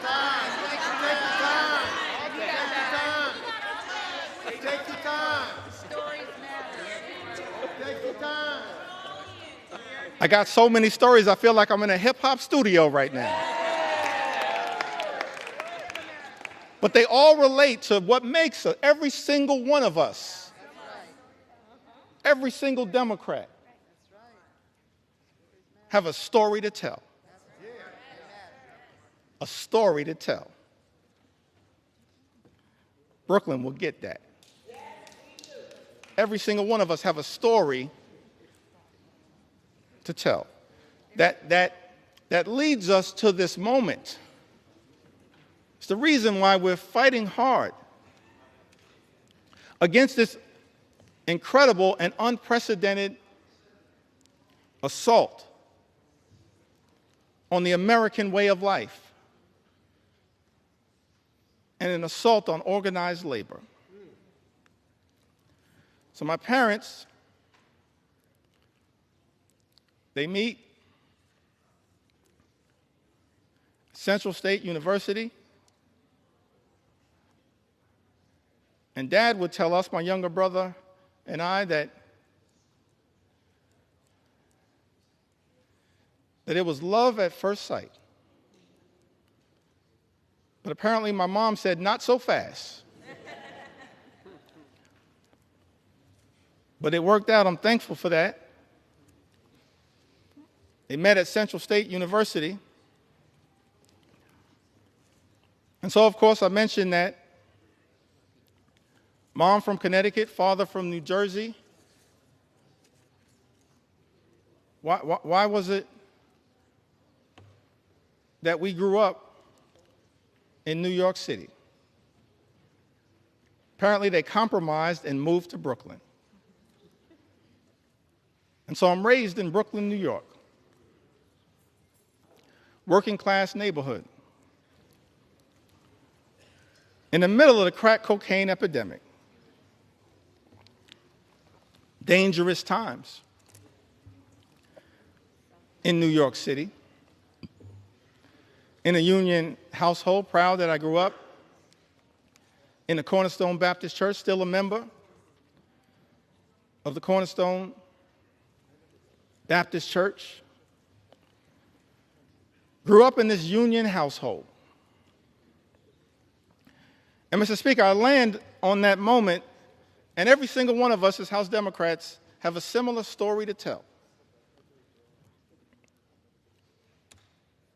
about why in our heart, in our soul, in our essence, in our experience, we're so horrified by the attacks on organized labor.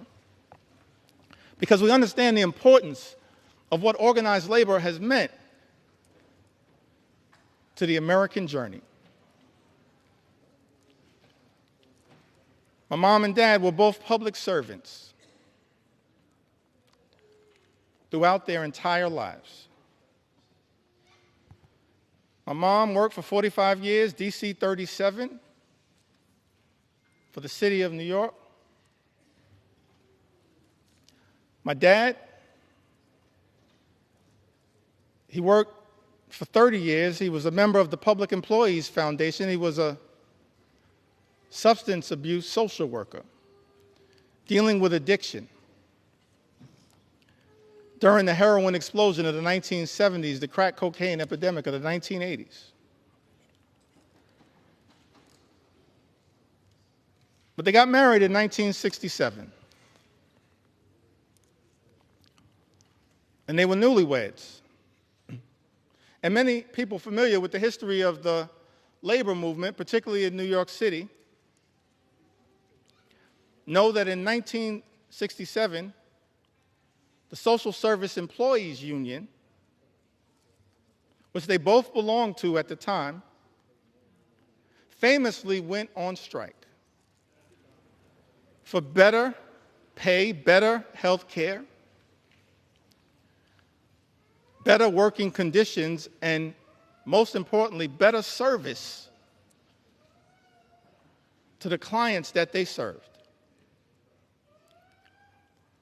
And I've thought about that fact. They were newlyweds. A few months in, and they had to make a decision when the Social Service Employees Union went out on strike, whether they would cross the picket line, because it was unclear, perhaps, how they would pay for food and rent and clothing as newlyweds in a new city? Or, Mr. Speaker, were they going to stand in solidarity with their union brothers and sisters? I'm so thankful, Mr. Speaker, when I learned that my parents made that decision to stand on that picket line for as long as it took in solidarity with their union brothers and sisters. That's part of our DNA. That's part of why we fight so hard. We can all trace a similar story. An inheritance from our parents and our grandparents. All of us have that kind of story to tell.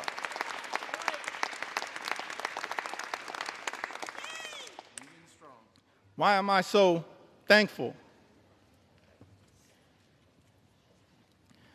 that my parents made what I believe was a tough personal decision, but of course the right decision? It's because what that union membership actually meant to my journey and my younger brother's journey. 1973, my younger brother was born with a serious heart condition. He's okay right now. He's doing well. Right now, he continues to say on social media that he's our mother's favorite son.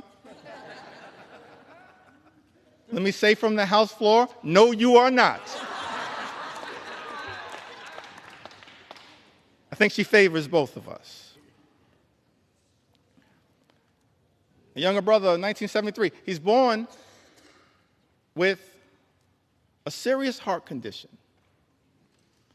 He's okay right now. He's born with a serious heart condition. I'm thankful that it was that union negotiated health care that got our family through that difficult moment. That's why we do what we do. Our own personal experience.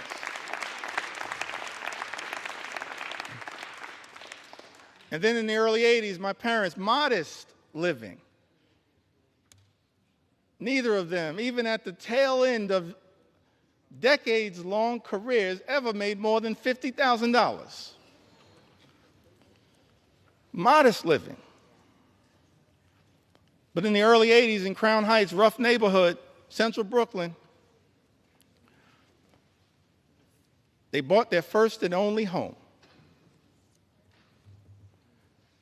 They were able to buy that home, the home that my younger brother Hassan and I were raised in, because of that union negotiated salary, and pay off the mortgage down to zero because of that union negotiated salary. This is personal to us, our own journey. And lastly,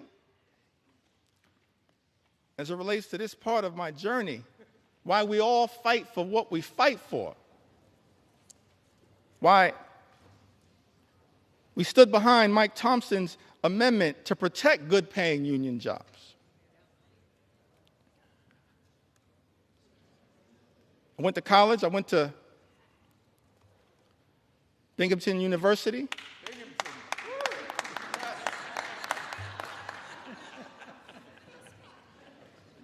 When I first got here, I was surprised to learn, actually, that I was the first graduate of Binghamton University ever elected to the United States Congress. I was shocked to learn that,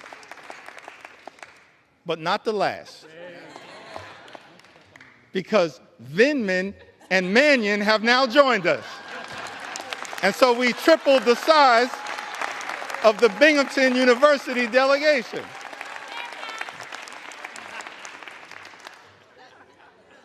part of the reason why we stand up for higher education and public education. That's our own experience. So I graduated from Binghamton University.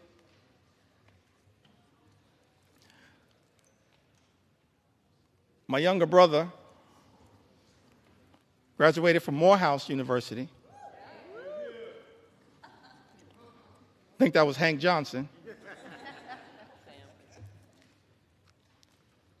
Sanford Bishop.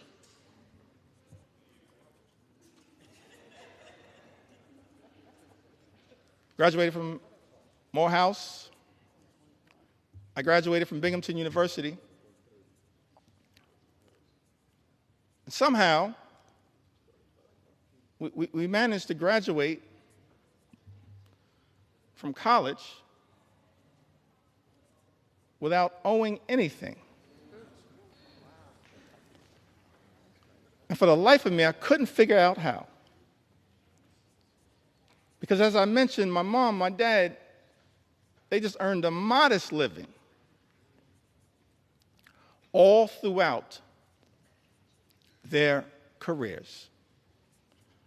So one day I had a conversation with my mom, and I was trying to figure it out. How did you pull that off? She said, well, I wanted to make sure my two sons could have a clean start to life.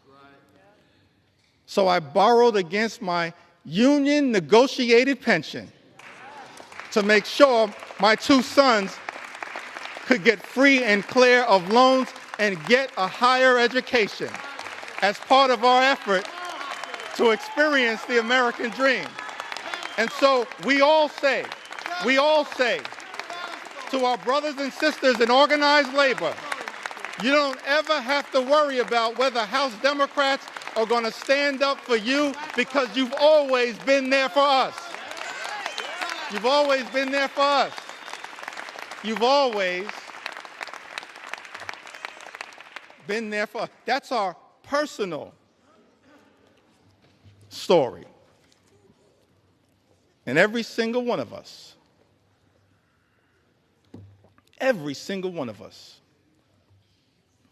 we do this work because we've lived a life of opportunity that this great country has provided to us. And we're deeply troubled, saddened, disgusted that this great institution, this House of Representatives, Mr. Speaker, Republicans are trying to jam this one big ugly bill down the throats of the American people. A bill that hurts everyday Americans in order to reward billionaires with massive tax breaks. Shame on this institution if that bill ever passes. And so we say to the American people, we've been working hard to try to get this bill into a better situation, introducing amendment after amendment after amendment. Representative Judy Chu, the Chair Emeritus of KPAC, one of our extraordinary leaders, my good friend Grace Meng, she now chairs KPAC, but Representative Judy Chu, she had an amendment that no one earning more than $10 million per year receives a tax cut to prevent this reverse Robin Hood and the ballooning of the debt by $4 trillion. Mr. Speaker, you know, Republicans voted down that amendment. We support, as Democrats, providing tax relief to everyday Americans. We're willing to work in a bipartisan way to deal with that issue under the leadership of Richie Neal. But Republicans decided, Mr. Speaker, as you know, to go down this partisan road, play partisan games, try to jam this extreme budget down the throats of the American people. And so amendment after amendment after amendment introduced by House Democrats in good faith, exercising common sense to try to improve this bill. Representative Jimmy Gomez, the chair of the Dad's Caucus here in the United States House of Representatives, he had an amendment to ensure that people who make $1 billion a year don't get a tax break paid for by cutting Americans' health care and food assistance. Mr. Speaker, you know, Republicans voted that down.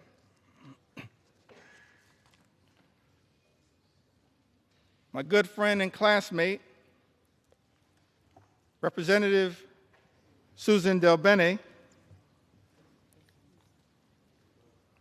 she had an amendment that would have made the child tax credit fully refundable. Susan Del Bene, a great champion of the child tax credit. Let me also shout out a person that I believe is the mother of the enhanced and expanded child tax credit as well, the top Democrat on the Appropriations Committee, Rosa DeLauro. We're thankful for your leadership, Rosa.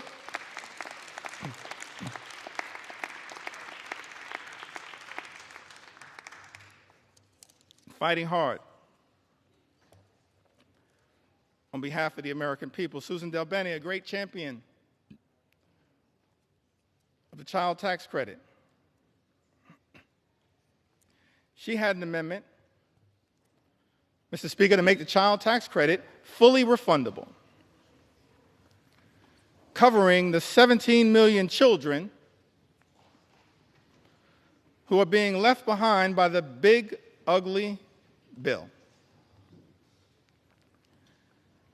and increase the child tax credit for families.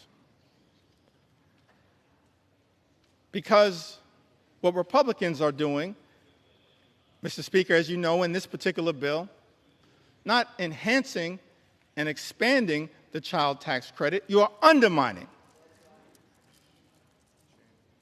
the child tax credit. And Representative Susan Del Bene, my classmate, along with Catherine Clark and others, the class of 2012. We used to be the new kids on the block, now we're just the OGs.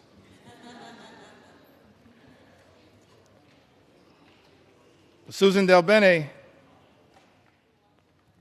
she introduces this amendment, and Mr. Speaker, as you know, Republicans voted it down. Representative Laura Gillen had an amendment that dealt with this issue a little bit earlier. The new and permanent cap on state and local tax deduction. Representative Laura Gillen had an amendment to strike the new and permanent cap on salt, which is something that members of the House Republican Conference, Mr. Speaker, as you know, claimed was a line in the sand for them, specifically from New York, and said that they support. But Republicans voted down that amendment from Representative Laura Gillen. Representative Mary Gay Scanlon from the Commonwealth of Pennsylvania, one of the great members of the class of 2018, a great class. She had an amendment that would protect infants, babies, American citizens born in this country from the unconstitutional and un-American Trump executive order to end birthright citizenship. Republicans voted that down.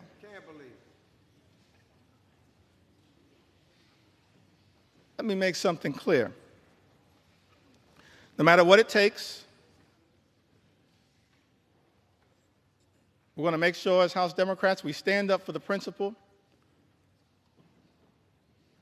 that every single child born in the United States of America pursuant to the 14th Amendment is an American citizen. We will never let anyone take that away. Not now, not ever. Not now, not ever. Not now, not ever.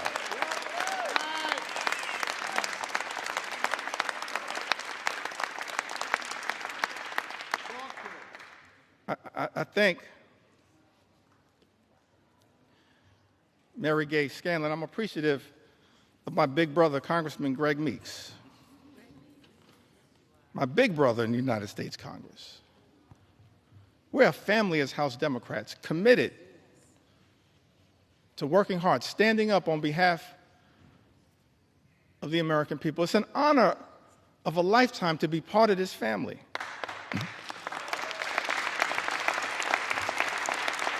To stand on the shoulders of Nancy Pelosi and Steny Hoyer and Jim Clyburn.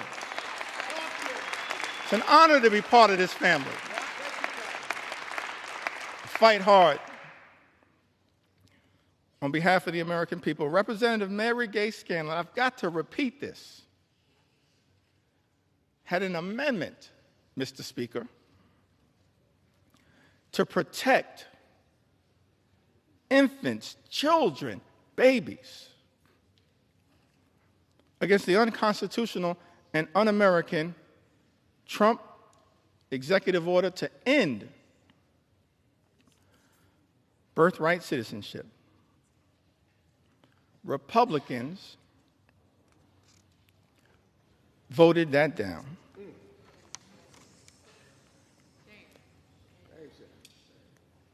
Representative Pramila Jayapal had an amendment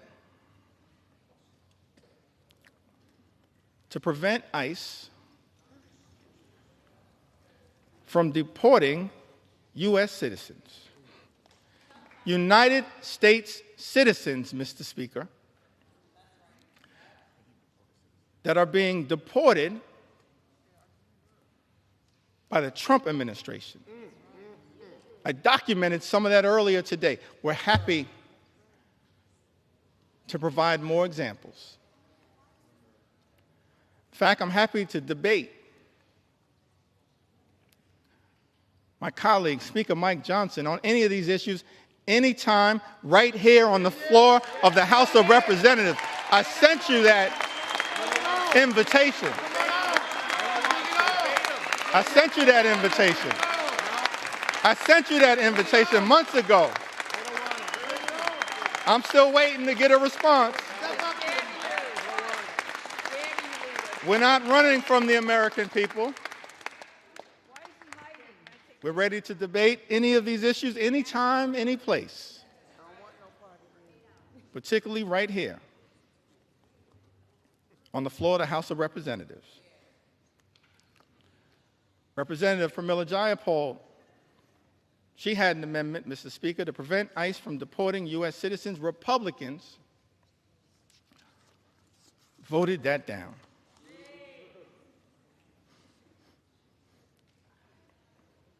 Ranking Member Jim McGovern. And this issue is personal to him. I mentioned earlier, we do this work because we're informed by our own personal experiences. It's not about glory, it's not about profit. It's about improving the lives of the American people that we're privileged to represent. Jim McGovern and his wife Lisa dealing with immense pain, immense personal tragedy, but fighting so hard on behalf of the American people. He had an amendment to restore the critical NIH research funding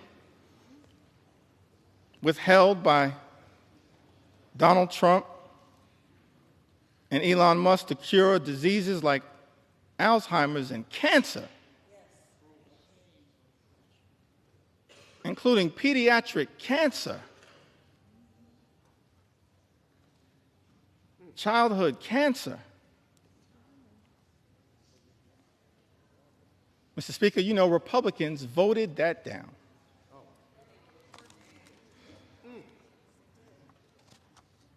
Hundreds of amendments introduced by Democrats to try to deal with the cruelty and the callousness of Donald Trump's one big ugly bill.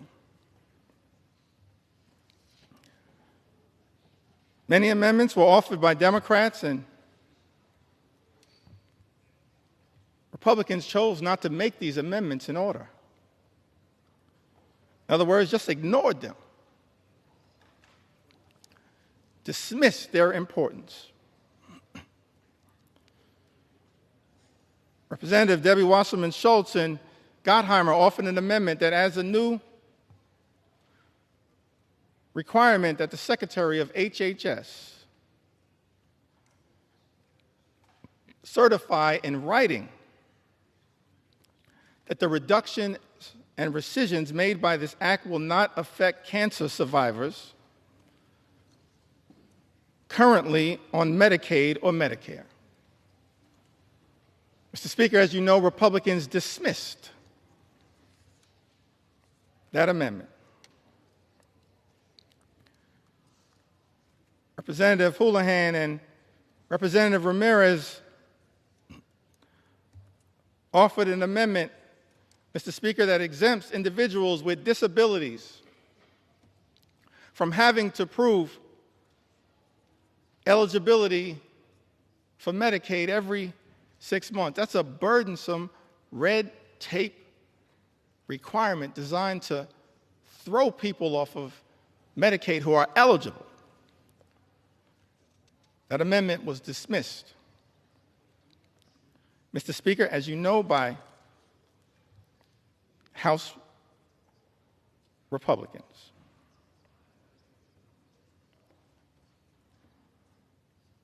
Representative Sarah McBride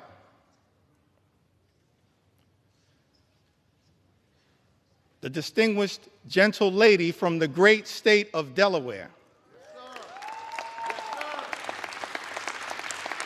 The distinguished gentle lady from the great state of Delaware. She offered an amendment that requires the CBO, the Congressional Budget Office, to certify provisions in this bill to make sure that those provisions will not reduce access to care or increase the cost of care for seniors who are duly eligible for Medicare and Medicaid. Mr. Speaker, as you know, Republicans dismissed that amendment. Representative Rob Menendez offered an amendment that the health provisions will not take effect if it would lead to an increase in mortality rates due to reduced access to hospital services. Mr. Speaker, as you know, House Republicans dismissed that amendment. Representative Val Hoyle introduced an amendment that strikes changes to provider taxes and preserves states' ability to use or increase provider taxes to fund Medicaid and protect hospital funding. Mr. Speaker, you know that despite Representative Hoyle offering this amendment, Republicans dismissed it. Rural hospitals will close as a result of Donald Trump's one big, ugly bill. They will close. Susan Collins acknowledged that fact. But House Republicans are here jamming a bill down the throats of the American people that will close hospitals in rural America, in urban America, in small-town America, in the heartland of America, and apparently, Mr. Speaker, couldn't care less. Let me be clear. We're going to stand up for those communities that my colleagues on the other side of the aisle have abandoned. We're going to stand up for rural America, urban America, small-town America, the heartland of America, Appalachia. We're going to stand up for all of America, whether we represent you or not.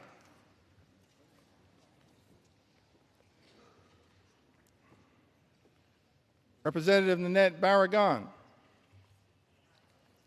one of our co-chairs of Steering and Policy,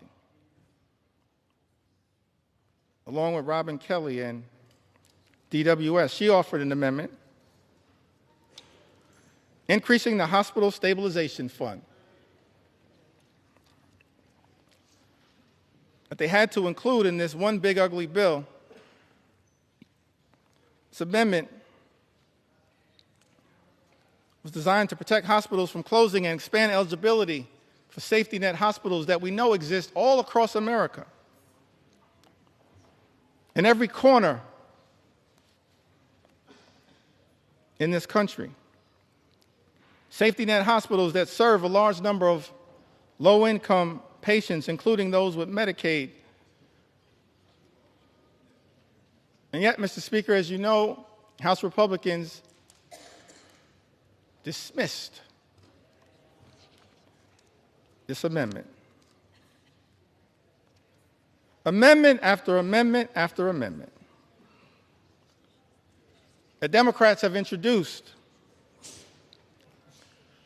to try to relieve the pain that is being visited upon the American people by this one big ugly bill, voted down by Republicans or dismissed out of hand. Representative Costa introduced an amendment to protect those on the low-income heating and energy assistance program who are also targeted by this one big ugly bill. It's part of an effort to ensure that all households on SNAP can continue to qualify. Mr. Speaker, as you know, Republicans dismissed that amendment out of hand, ignored it, did not see fit to take it up. Representative Jill Takuda from the great state of Hawaii, she introduced an amendment trying to prevent the nutrition title of this bill from taking effect. Against USDA can determine that the provisions of this one big ugly bill would not result in material economic harm to farmers, ranchers, and producers. Mr. Speaker, as you know, Republicans dismissed that amendment out of hand. Representative Lloyd Doggett had an amendment to extend tax cuts for the 98% of the American people who make $400,000 or less per year. Had that amendment been taken up and passed, it would have cut the cost of this one big, ugly bill by approximately 50%. And we would have been standing up for those everyday Americans who are now going to be hurt by other provisions in this GOP tax scam, this disgusting abomination. Mr. Speaker, as you know, that amendment dismissed out of hand by the House Republican majority. Representative Seth Magaziner from the great state of Rhode Island. He's only in his second term. Somehow he's the dean of the delegation.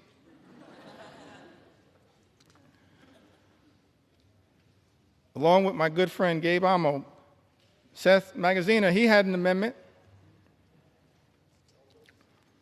to provide a tax cut for the middle class, paid for by increasing taxes on the wealthiest here in this country. Taxes and a tax rate that had previously been at 39%, lowered by the original GOP tax scam in 2017. He had this amendment to provide a tax cut for middle-class Americans. Instead, Republicans are spending $1 trillion on massive tax breaks for the wealthiest amongst us. And that amendment was dismissed out of hand. Representative Stephen Horsford, who also came in the class of 2012, he had an amendment to make no tax on tips, which we support. But we support no tax on tips becoming a permanent part of the law, and that's not what this one big, ugly bill does. Tax breaks for billionaires, permanent. Tax breaks for everybody else expire. That's not the way to stand up for everyday Americans. That's extraordinary. Representative Stephen Horsford's amendments to make no tax on tips permanent and to close loopholes that are in this one big ugly bill. Dismissed out of hand. Amendments introduced by Ranking Member Huffman, Andrea Salinas, Dave Min, Emily Randall, and others, protecting public lands, dismissed out of hand. Amendments on energy introduced by members like Luz Rivas, dismissed out of hand. And I think I'll end this portion of my presentation. Mr. Speaker,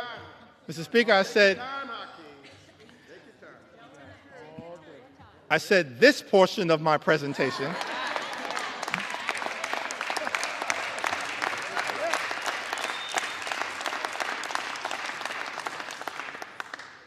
Still got a little more time. Donald Trump's deadline may be Independence Day. That ain't my deadline.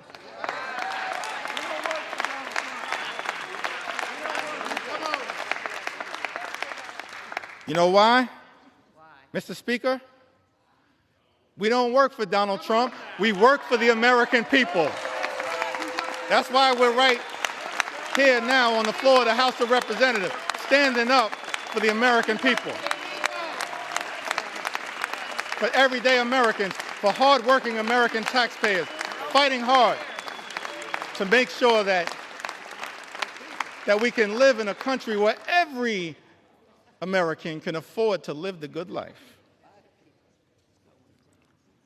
And as I mentioned earlier, Mr. Speaker, part of being able to afford to live the good life, part of part of those 5 things that I talked about, which shouldn't be hard to agree upon. Work hard, play by the rules, and then being able to be part of a country. Imagine a country where when you work hard and play by the rules, you can afford to obtain the American dream, to experience the good life, good paying job, good housing, good health care, a good education for your children, and then a good retirement. So we had a series of amendments, Mr. Speaker, introduced on the subject of education. Let me say something about the Department of Education, and every agency, every department can, of course, be improved in terms of its efficiency, but the Department of Education does important work, particularly as it relates to the most vulnerable children amongst us. And as part of this unprecedented assault on the American way of life, President Donald Trump issued this executive order, effectively trying to abolish the Department of Education. I know there are people all across the country as I travel throughout America concerned about this. Let me make something clear. The Department of Education was established by an act of the United States Congress. It cannot be abolished by anyone pretending to be a wannabe king. Not anyone. It's us, the United States Congress. So we introduced, Mr. Speaker, a series of amendments related to this commitment, this recognition of the importance of education as part of accessing the American dream. Ranking Member Bobby Scott is also battling some issues. Life hits us all, but made sure to make his way here to the House of Representatives. It's part of his commitment to stand up for the education of our children and others. He had an amendment, Mr. Speaker, that strikes all of the extreme parts of the Committee on the Education and Workforce elements of this bill that make it harder for students to access high-quality education, jeopardizes child nutrition programs, and threatens financial student aid, all of which is being done recklessly, Mr. Speaker, by this one big, ugly bill. And as you know, Republicans chose to ignore this amendment, dismiss it out of hand. Representative Sarah Elfreth introduced an amendment to try to increase the amount that hard-working teachers and educators are able to deduct on qualified out-of-pocket classroom expenses. And that amendment was dismissed out of hand. Tax breaks for billionaires, Mr. Speaker, but Republicans have decided hardworking educators can't get an enhanced tax benefit for their out-of-pocket expenses.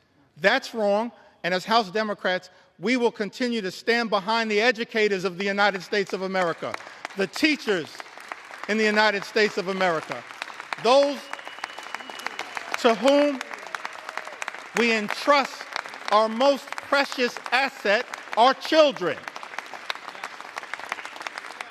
And House Republicans, Mr. Speaker, aren't standing up for educators, for the teachers of America. This is extraordinary. But we're going to continue to stand with our teachers and stand with our public schools all across the United States of America.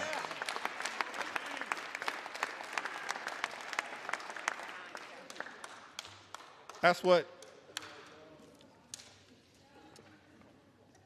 House Democrats are going to continue to do. Representative Val Hoyle had an amendment to increase Pell Grant funding, Pell Grant awards that are severely undermined in Donald Trump's one big ugly bill. Mr. Speaker, it's extraordinary to me that this reckless Republican budget manages to go after blue-collar jobs, organized labor, hardworking American taxpayers who don't shower before going to work but shower after work, that Donald Trump's one big ugly bill goes after blue-collar, good-paying, prevailing wage jobs here in the United States of America, and then also goes after access to higher education. Representative Val Hoyle had an amendment, Mr. Speaker, increasing Pell Grant awards that are severely undermined in this bill. House Republicans chose to ignore this amendment, dismiss it out of hand.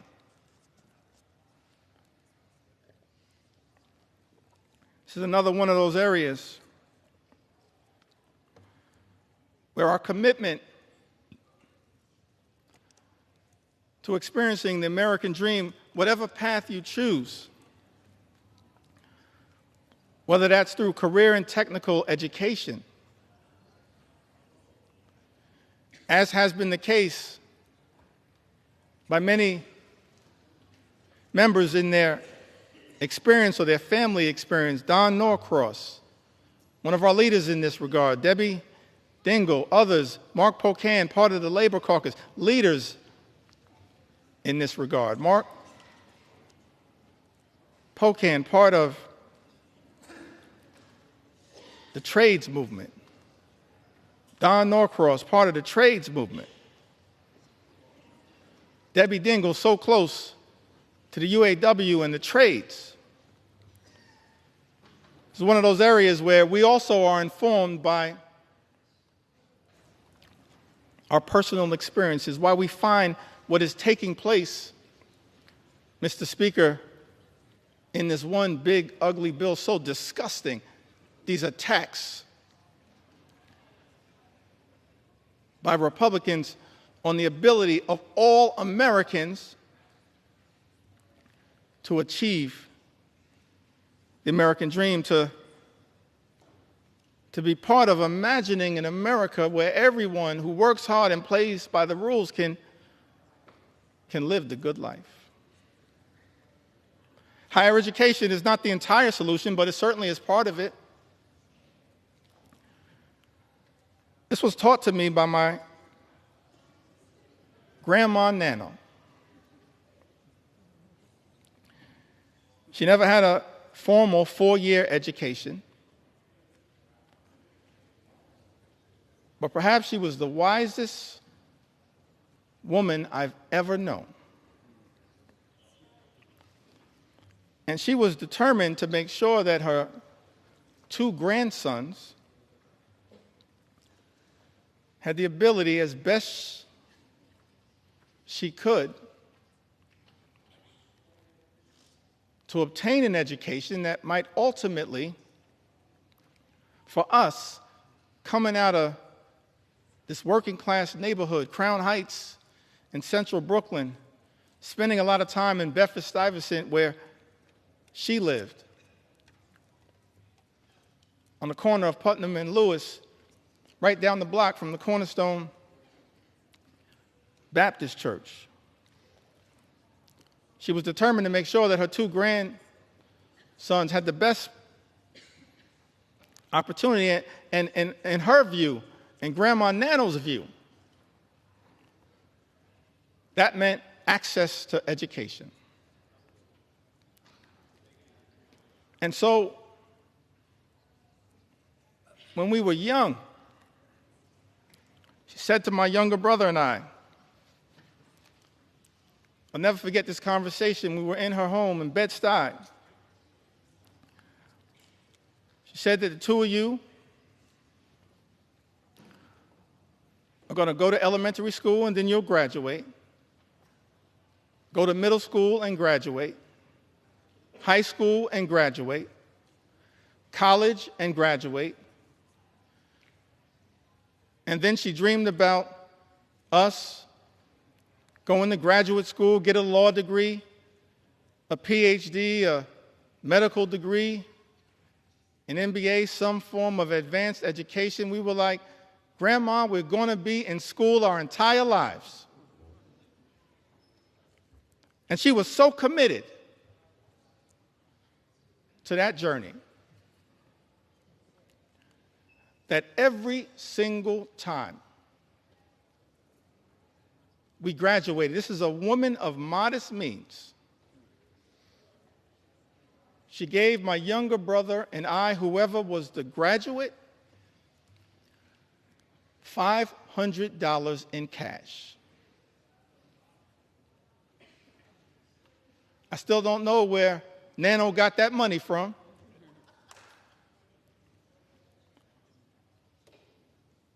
I know it came by her honestly. She saved for it.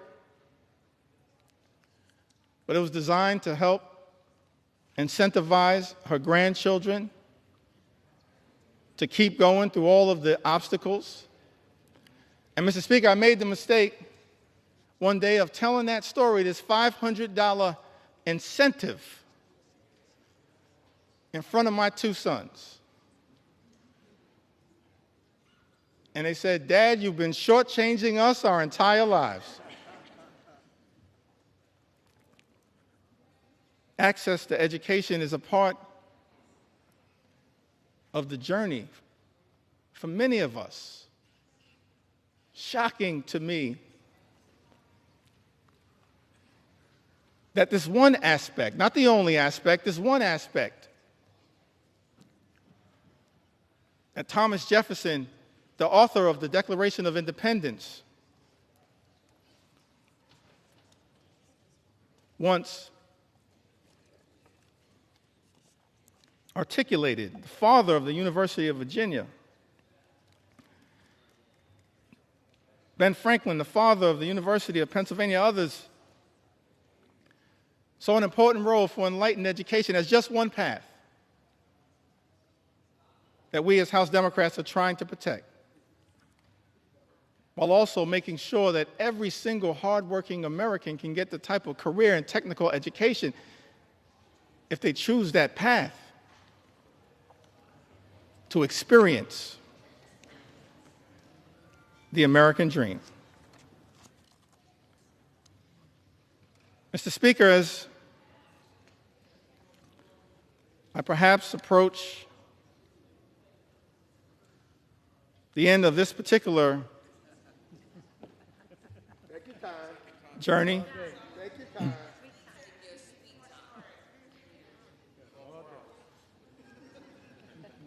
let me just reiterate that as House Democrats, we maintained from the very beginning of this Congress. We acknowledged the election of President Donald Trump,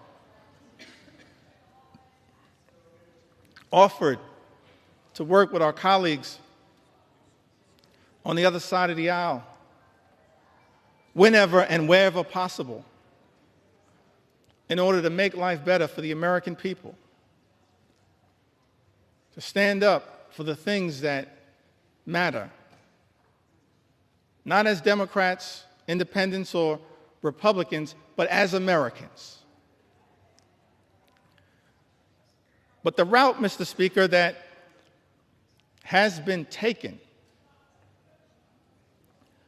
by House Republicans is to go it alone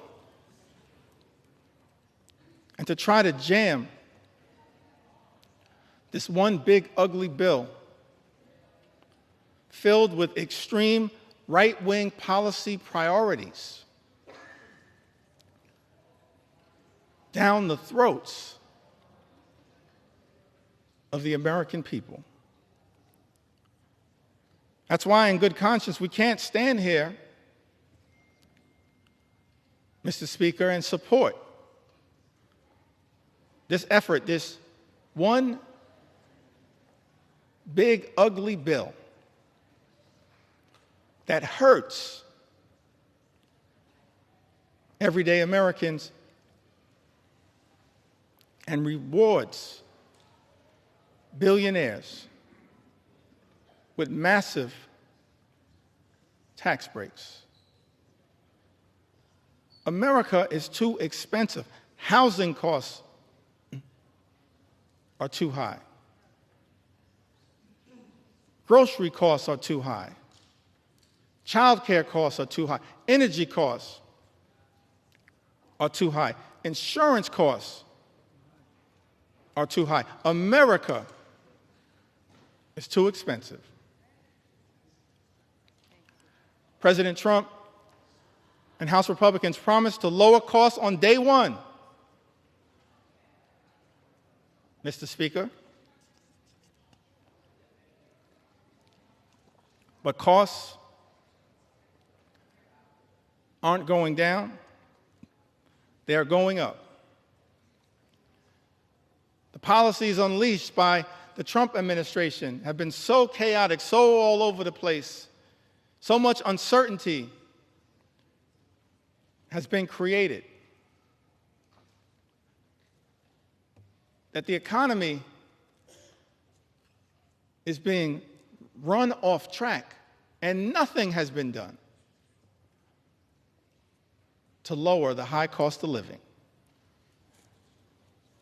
In fact, not a single thing in Donald Trump's one big, ugly bill will meaningfully make life more affordable for everyday Americans, and that's just one of several reasons why House Democrats are a hell no on this legislation. We were a hell no last week, a hell no this week, a hell no yesterday, a hell no today, and will continue to be a hell no on this effort to hurt the American people.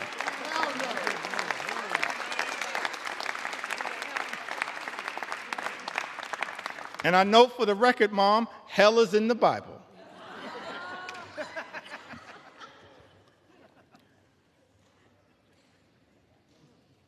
The American people are understandably frustrated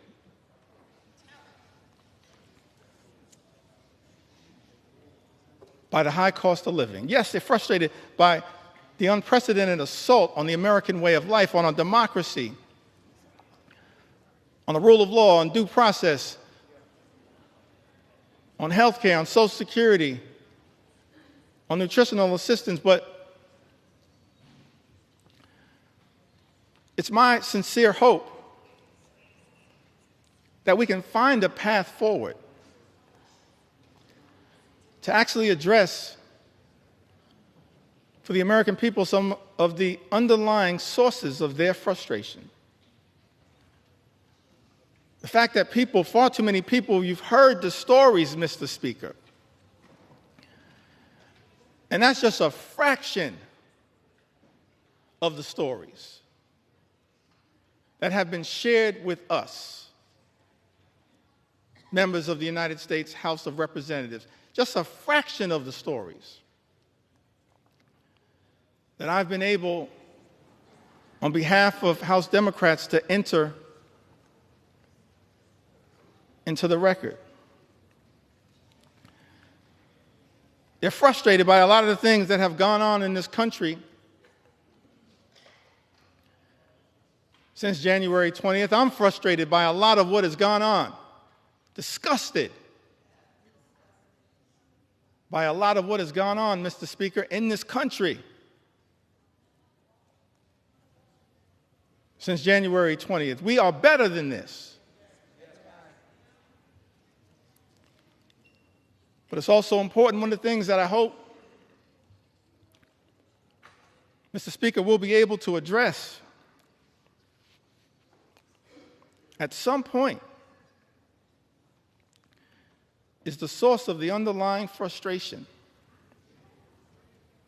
It's a frustration in the comments, in the eloquent words of all of those presidential leaders that I mentioned earlier today, this frustration, this economic frustration.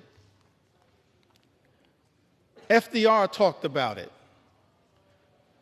Truman talked about it. Kennedy talked about it. Johnson talked about it. Carter talked about it. Clinton talked about it. President Obama talked about it. President Biden talked about it. It's a consistent strand.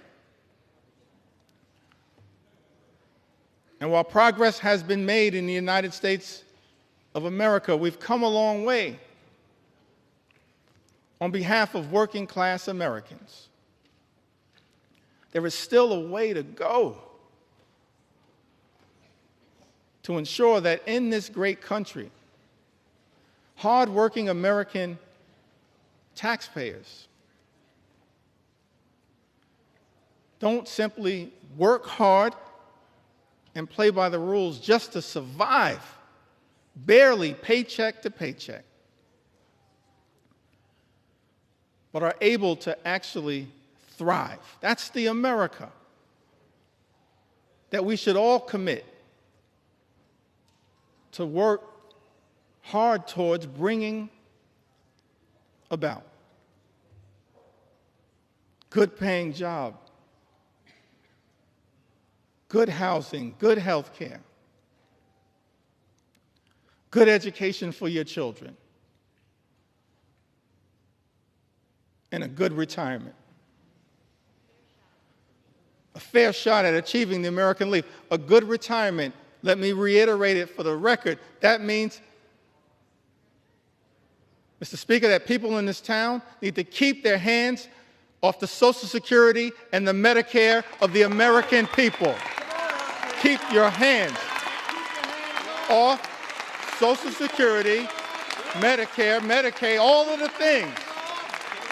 Hands off.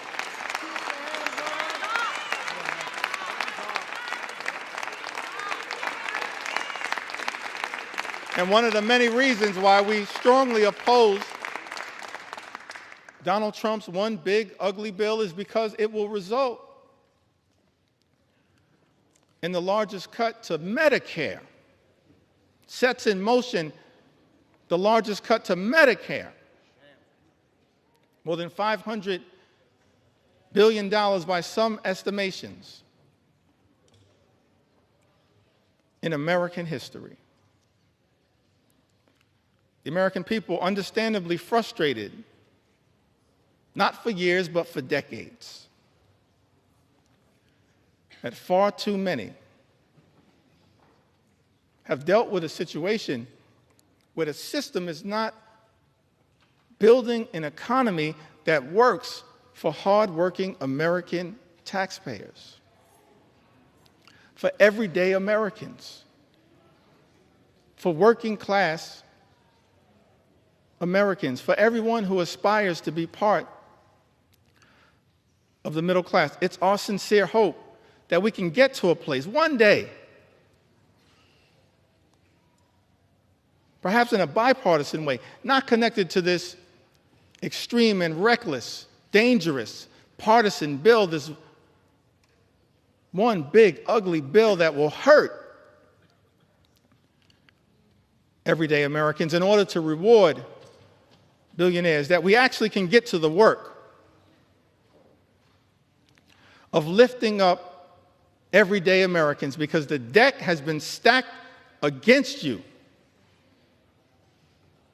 for far too long.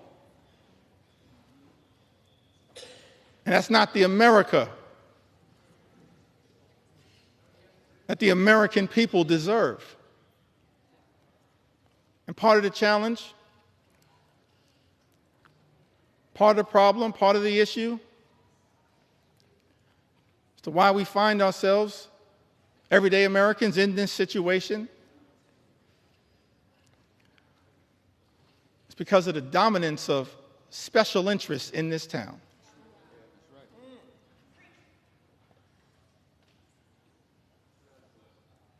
And this one big, ugly bill represents a massive giveaway to special interests in this country. And we reject special interests, because our job here in the United States of America, Mr. Speaker, is to protect the public interest at all times, today, tomorrow, always, and forever.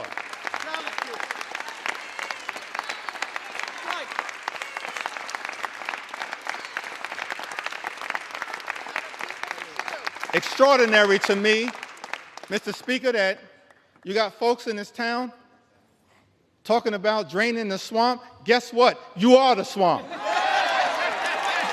You are the swamp. You are the swamp. We've never seen anything like this. The type of corruption that has been unleashed on the American people and has poisoned, Mr. Speaker, this bill.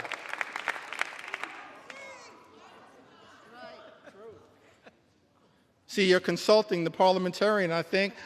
I said people in this town.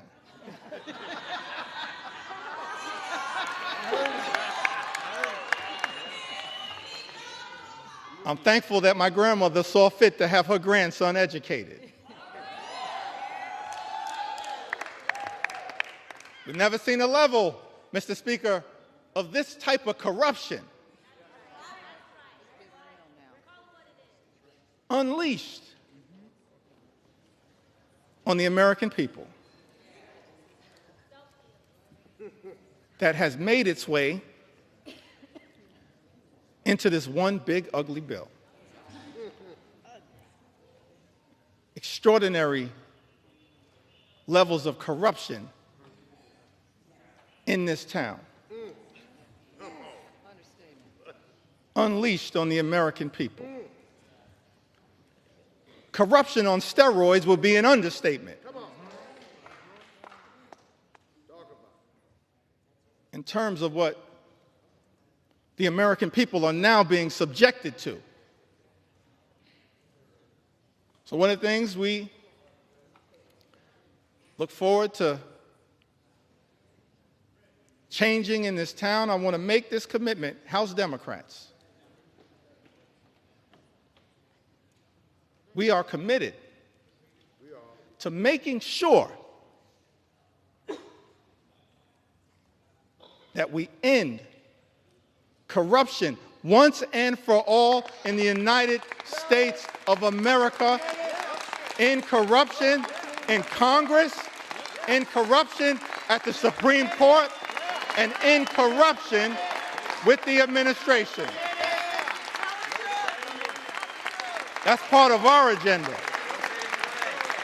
an anti-corruption agenda. That's what the American people deserve. That's what we as House Democrats are committed to bringing about.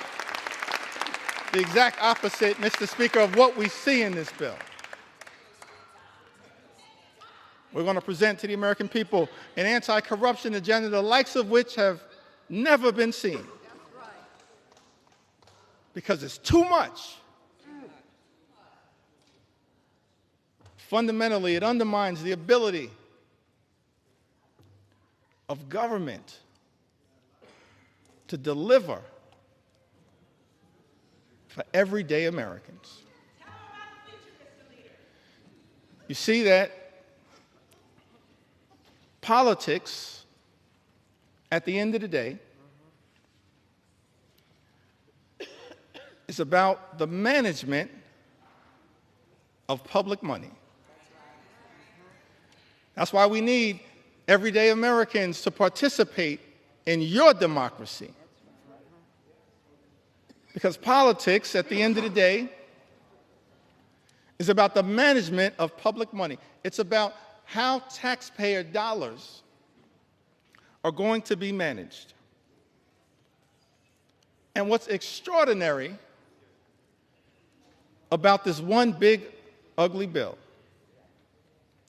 is that what we see, Mr. Speaker, is the management of public money, all of it being done in this highly partisan way. It's not designed to serve the best interest of the American people. It's being managed, Mr. Speaker, in this GOP tax scam, this disgusting abomination, this one big, ugly bill.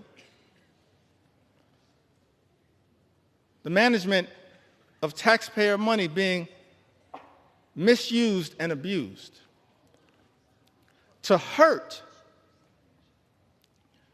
everyday Americans in order to reward billionaires with massive tax breaks. That's a dereliction of duty. Mismanagement of public money. It's an abuse of the privilege that all of us as members of the United States Congress have.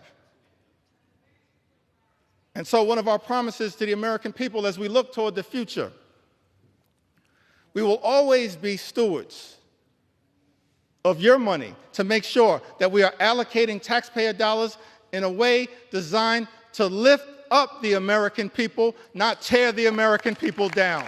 That's the type of Congress that the American people deserve. The public interest over special interest. The public interest over special interest. The public interest over special interest. That's one of our promises to the American people. And we're going to work hard to earn your trust as we move forward and look toward the future. I mentioned earlier in my remarks that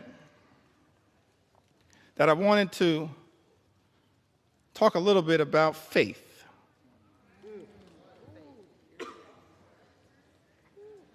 I grew up in the Cornerstone Baptist Church. Faith is the substance of things hoped for, the evidence of things not seen. We walk by faith, not by sight. You just have faith the size of a mustard seed. You can move mountains. We come this far by faith. Can't leave this floor, Mr. Speaker, without talking a little bit about faith.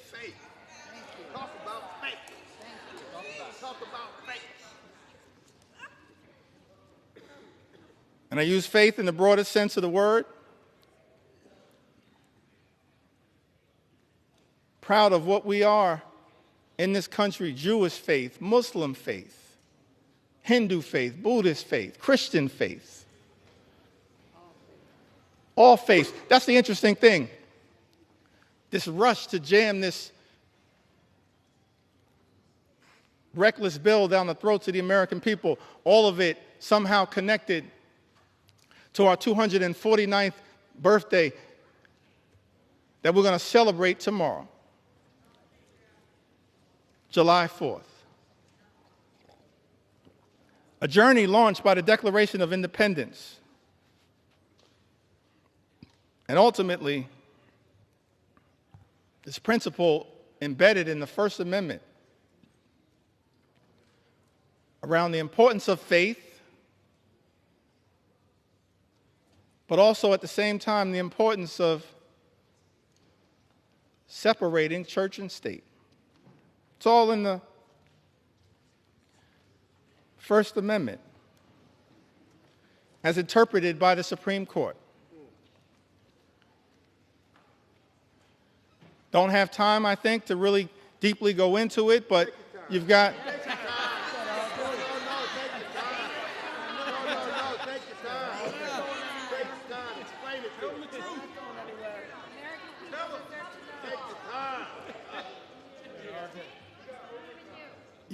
You've got the Establishment Clause and you've got the Free Exercise Clause. Framers of this country recognize the importance of faith, our journey of religion. I'm proud of my Christian faith. But I also recognize the importance of the plurality of all of us, men and women of faith, different religions, and also of the fact that here in America we embrace the religious and the secular. The religious and the secular. But on this question of faith, I alluded to it a little earlier. It seems to me that the Gospels, that the New Testament, there's some interesting parts of the Old Testament. I'm tempted to tell the story of King Nebuchadnezzar.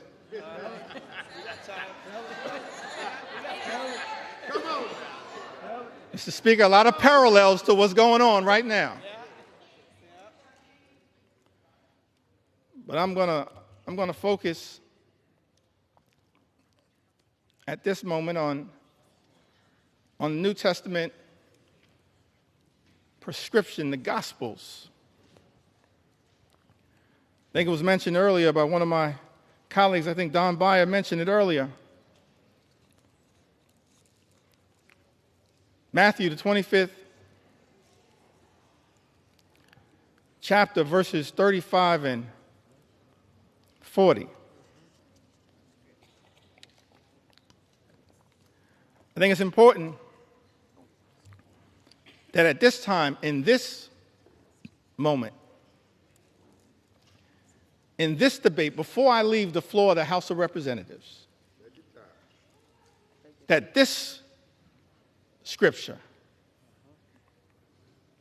be entered into the congressional record. For I was hungry,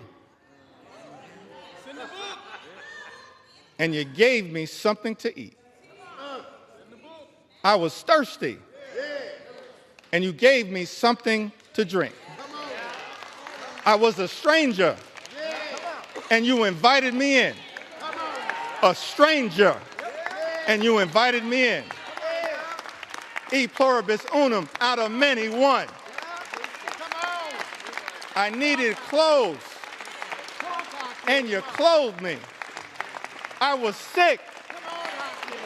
I had medical problems.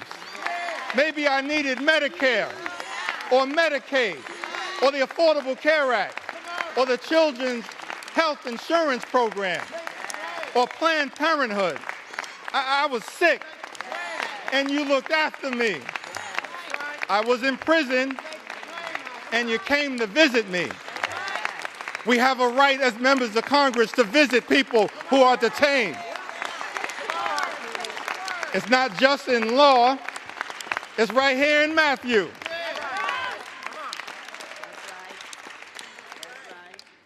Then the righteous will answer him, Lord, when did we see you hungry and feed you? Or thirsty and give you something to drink? When did we see you a stranger and invite you in? Or needing clothes and clothe you? When did we see you sick or in prison and go to visit you? And of course, the reply from Jesus, truly, I tell you,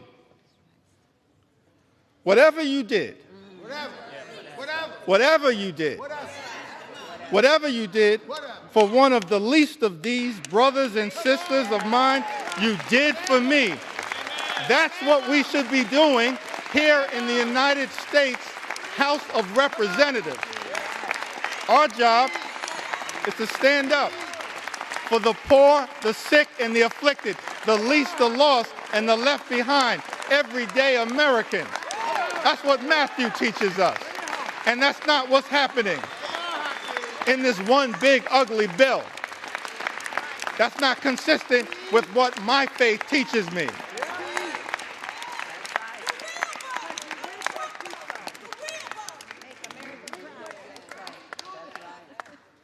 I'm not down with this situation. I'm not down with this situation.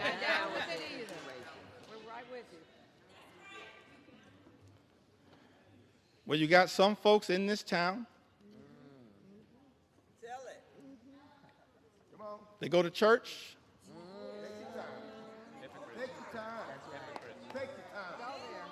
Mr. Speaker, I said some folks in this town, they go to church. And I'm not questioning anybody's faith. I'm just making an observation.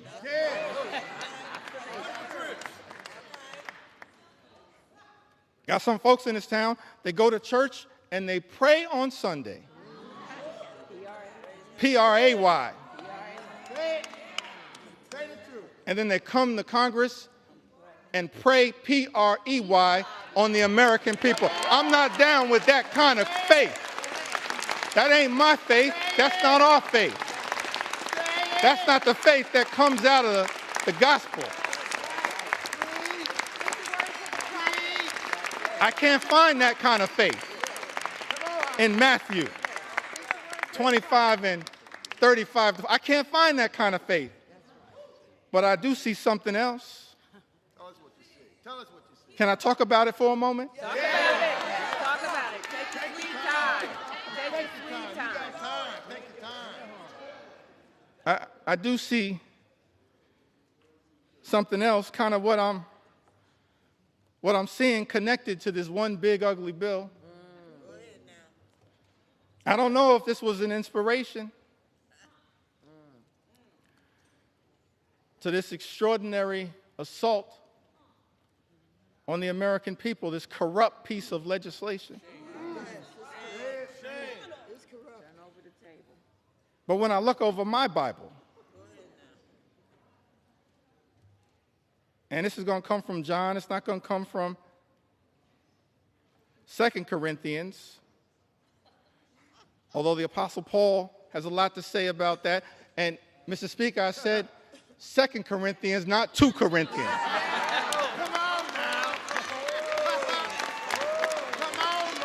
I don't know who I'm talking about, but if you're going to sell the Bible, you should know the Bible.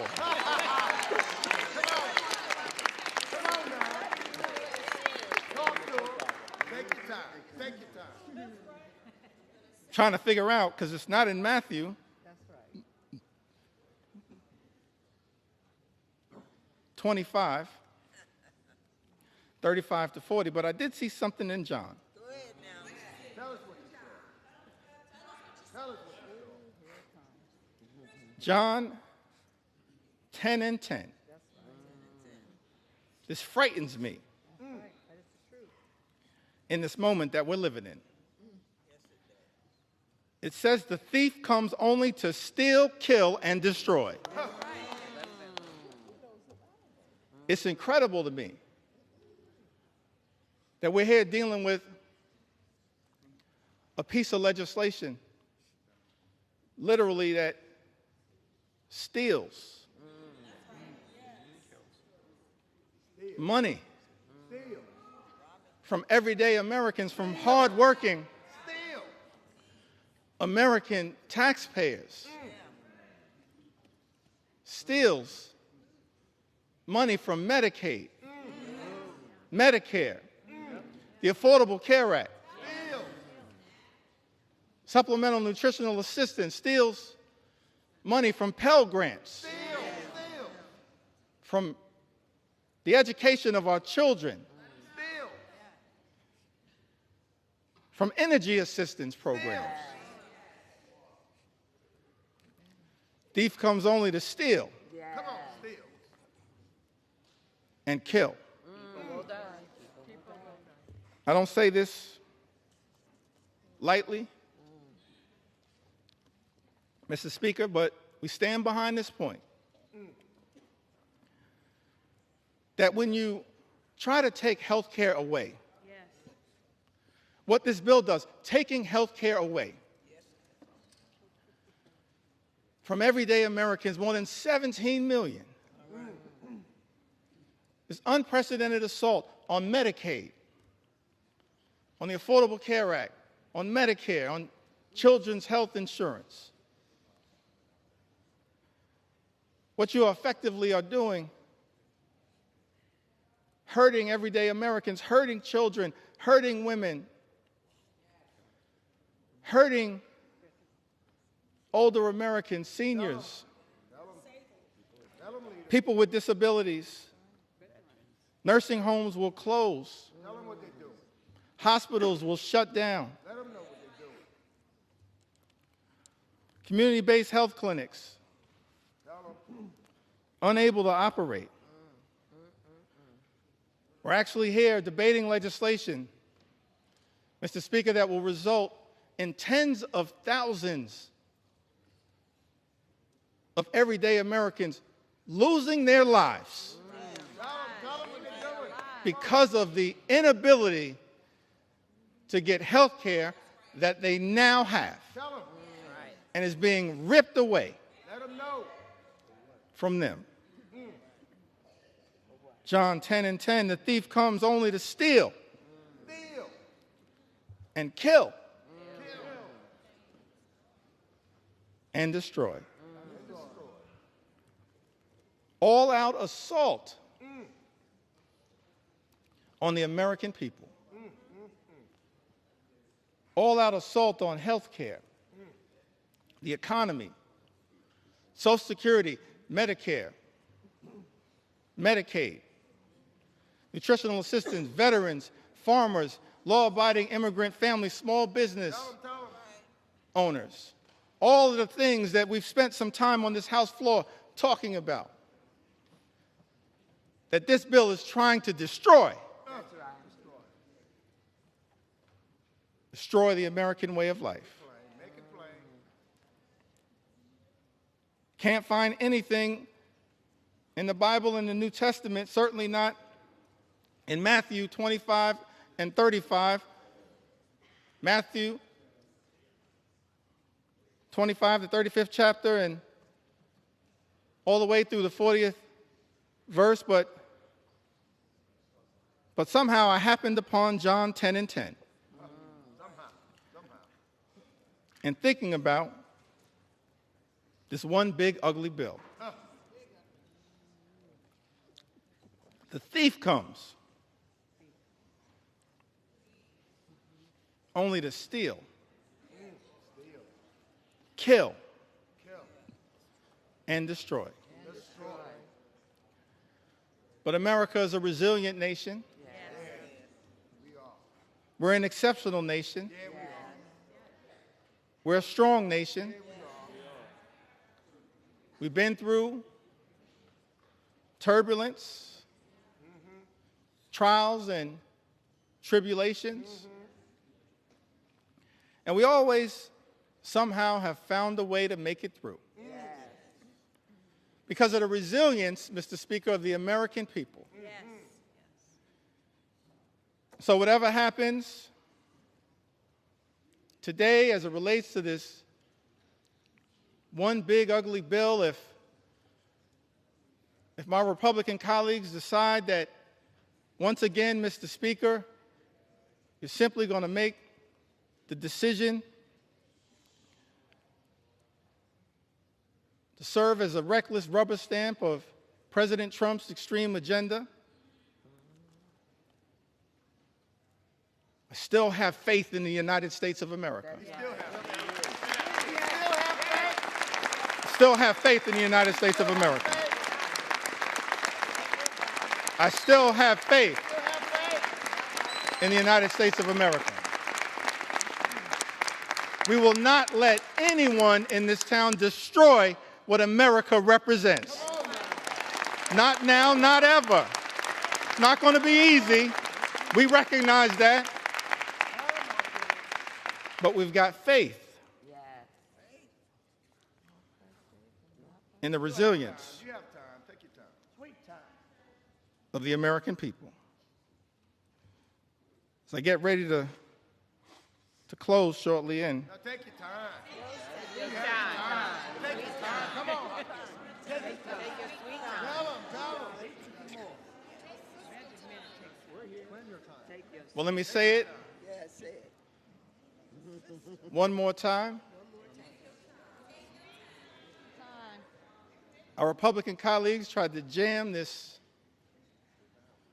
reckless, extreme bill, Mr. Speaker, down the throats of the American people. Had the nerve to start this debate at 3:28 a.m. in the middle of the night.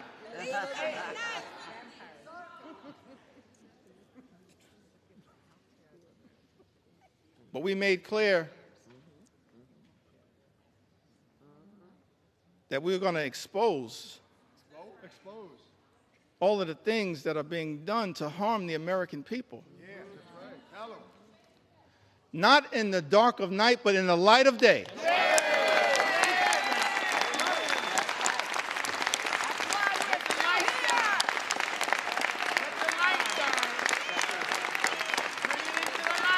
This little light of mine, we're going to let it shine on behalf of the American people.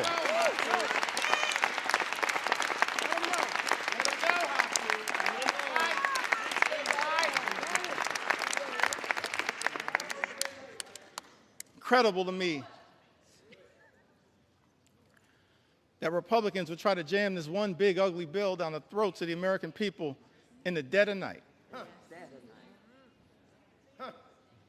And then, to add insult to injury, Mr. Speaker, allocate 15 minutes. 15 minutes to each side on the committees of jurisdiction. 15 minutes to the Ways and Means Committee on each side. 15 minutes Take your time. Take your time. to the Budget Committee. That's extraordinary. But I'm thankful, I'm appreciative of all of my colleagues who stand behind me.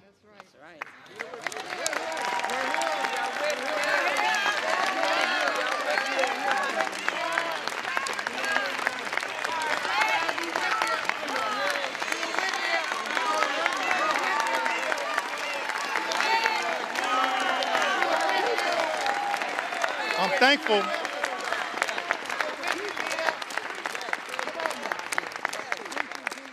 Thankful to all of my colleagues for their commitment, their courage, their conviction, standing up on behalf of the American people to deliver, hopefully, what is a message of concern, but also a message of hope. Come on. That's right. Hope. We got to fight a lot of battles on behalf of the American people. It's not over. Fighting a lot of battles on behalf of the American people. This is just one of them.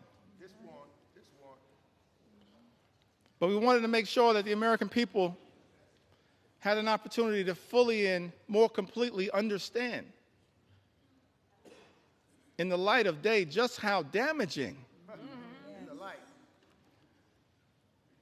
this one big, ugly bill will be to the American people. And I plead with my colleagues on the other side of the aisle, Mr. Speaker. I really plead with my colleagues,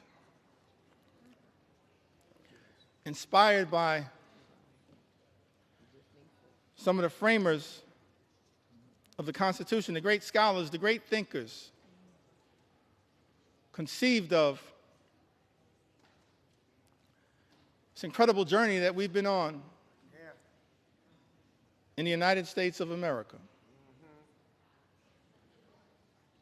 creating separate and co-equal branches of government, recognizing that in this country, part of the gift that we were given by the framers of the United States Constitution, no kings, no dictators, no monarchs, separate and co-equal branches of government. This is the Article I branch of government. Mr. Speaker, James Madison, he once made the observation, in his view, in one of the Federalist Papers, that at its best, Congress should function as a rival to the executive branch. That was James Madison. Article I, branch of government, the House and the Senate. We're not here to bend the knee to any wannabe king.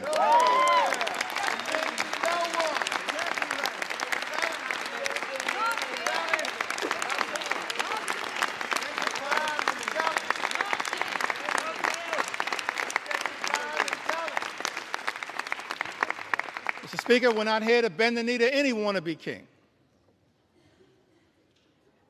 We're here to be a rival to the executive branch in the best spirits of the House of Representatives, to push back against an out-of-control executive branch. That's the framers' vision. I said that's the framers' vision.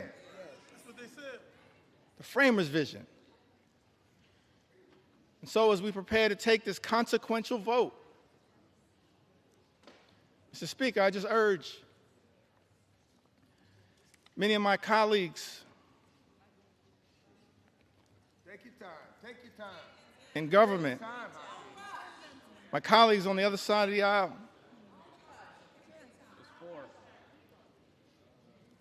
Mr. Speaker, we don't work for President Trump.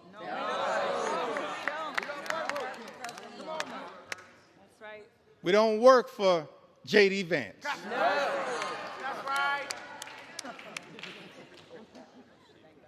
We don't work for Elon Musk. Mr. Speaker, as all of us prepare to cast this vote, I hope my Republican colleagues will come to the conclusion that we work for the American people.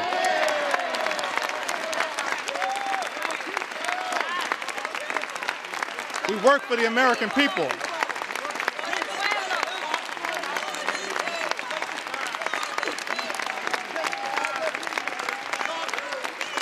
We don't work for any president. We work with American presidents.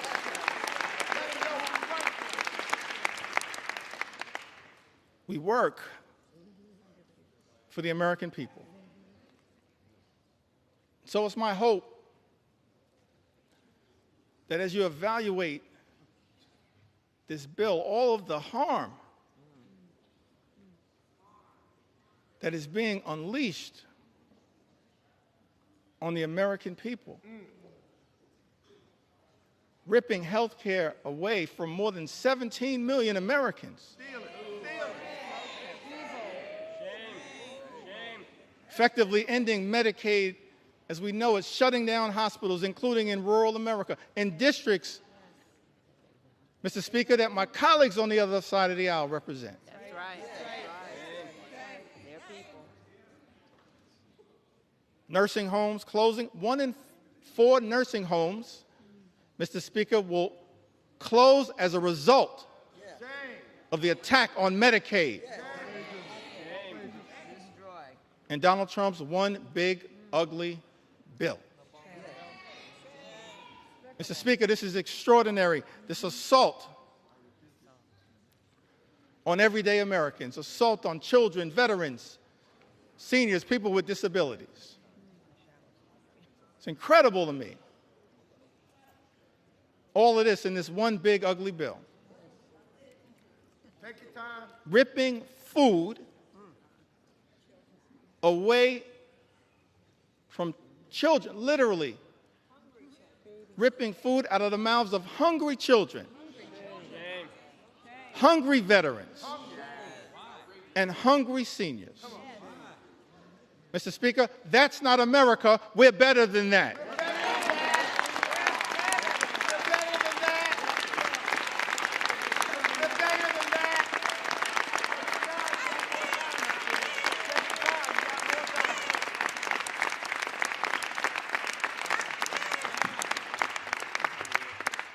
Mr. Speaker, we're better than that. Ripping food out of the mouths of vulnerable Americans. That's extraordinary that's what we're doing. Extraordinary. And all of this is being done. This unprecedented assault on everyday Americans is being unleashed on the American people. Mr. Speaker, on the most vulnerable amongst us. All of this is being done to provide massive tax breaks to billionaire donors. Shame on this institution if this bill passes. That's not America. We're better than this. We are better. We are better.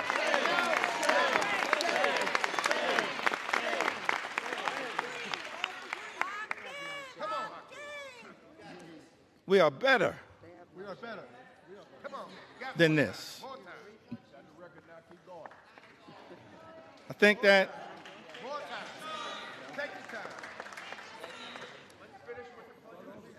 as we prepare to vote on this one big, ugly bill, tough time for people in the United States of America. It's extraordinary extremism unleashed on the American people. Mr. Speaker, my colleagues on the other side of the aisle promised to address the high cost of living. Nothing in this bill will meaningfully lower the high cost of living in the United States of America. Nothing. It's incredible to me. All of the promises that were made by some people in this town. That the top priority was going to be to lower the high cost of living in the United States of America. And then, all of last year, ran away from Project 2025. Come on. Acted like it didn't exist. And then, Mr. Speaker, people come to town, they're in the majority now, and every single part of the extremism that we've seen unleashed on the American people is connected to Project 2025.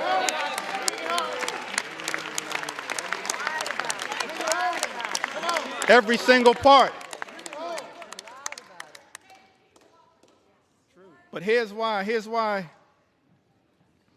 I still got hope, optimism. I referenced this earlier today as we prepare to experience the 249th birthday of the United States of America. Yeah.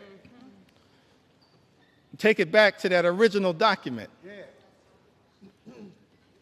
Declaration of Independence,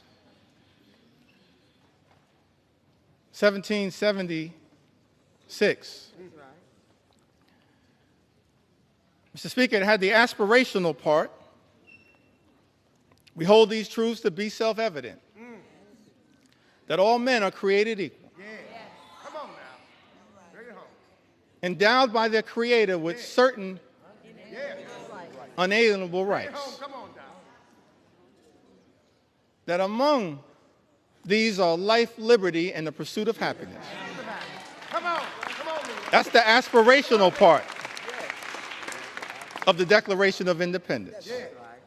And as House Democrats, we're committed, no matter what it takes, to bring that about. Imagine in America where everyone who works hard and plays by the rules can live the good life, afford to live the good life.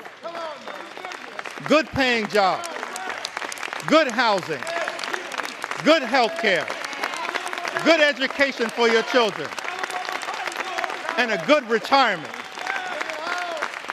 That's what House Democrats are fighting for. That's the aspirational part of the Declaration of Independence, to bring that to life, the pursuit of happiness. That's the aspirational part. But then when you look at that Declaration of Independence, the second part of it, it reads like an indictment against an out-of-control king.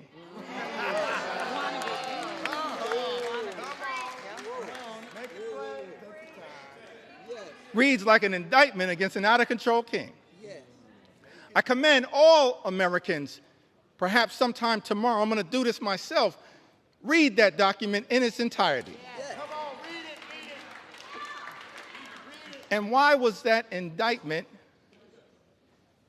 issued? I think it was because the framers of this great country, they were fed up with Project 1775. And so they implemented Project 1776. So I know that there are people concerned with what's happening in America, but understand what our journey teaches us is that after Project 2025 comes Project 2026. And you will have an opportunity to end this national nightmare as part of Project 2026.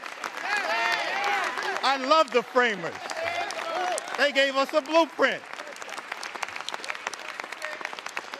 for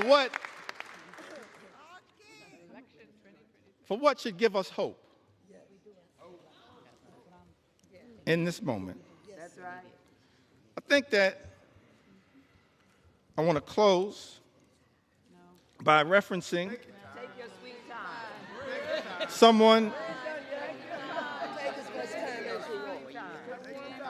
who we all serve with. I want to stand on the shoulders, if it's okay, on some of our civil rights heroes and foot soldiers. Yes, yes. Those whose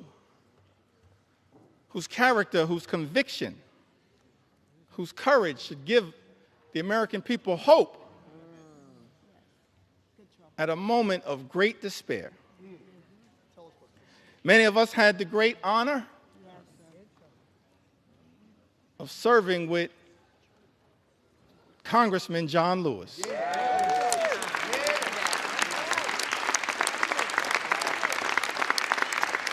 It's a great honor, Mr. Speaker, to serve with Congressman John Lewis. That's right. And I came across something that John Lewis said in June of 2028, that hopefully, no matter what the outcome of this vote, will give people some hope. Great John Lewis said, "Do not get lost in a sea of despair. Be hopeful. Be optimistic. Our struggle is not the struggle of a day, a week, a month, or a year. It is the struggle of a lifetime." That's our struggle. No matter what, Mr. Speaker, you decide to do today, that's our struggle. Standing on the shoulders of John Lewis, that's our struggle. Never, ever be afraid to make some noise and get into good trouble. Good trouble. Good trouble. Necessary trouble. Standing on the shoulders of giants, John Lewis would often talk to us about his admiration for Dr. Martin Luther King Jr. Dr. King, who would refer to John Lewis as the boy from Troy. The boy from Troy. Now, what's interesting to me, that civil rights movement, we can learn a lot from it. Started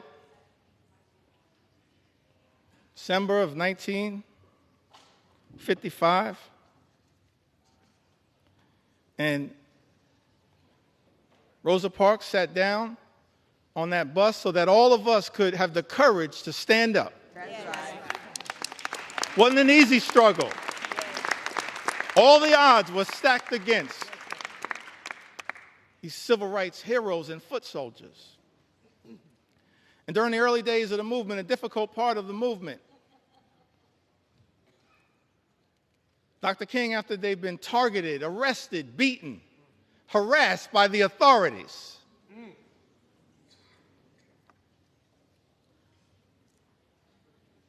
he traveled to Brooklyn, New York, and spoke at the Concord Baptist Church. I think it was in March of 1956. And he said to a group of people of every race, every religion, every life experience, the Concord Baptist Church in Bedford-Stuyvesant, said to them, no matter what the odds, we've got to press on. Press on. Press on. Dr. King said that if you can't fly, run. That's right. If you can't run, walk. If you can't walk, crawl. But at all times, press on. And keep pressing. And so as I take my seat, I just want to say to the American people that no matter what the outcome is on this singular day, we're going to press on. We're going to press on. We're going to press on.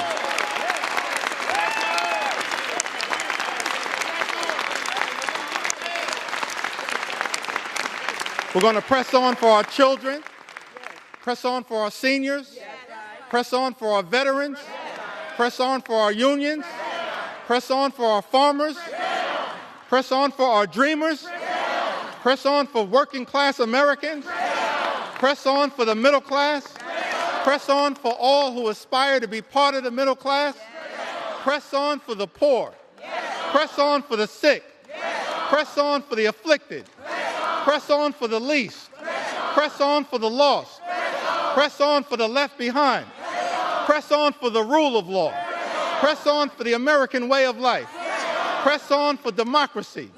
We're going to press on. until victory is won. I yield back.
Gentleman from Massachusetts.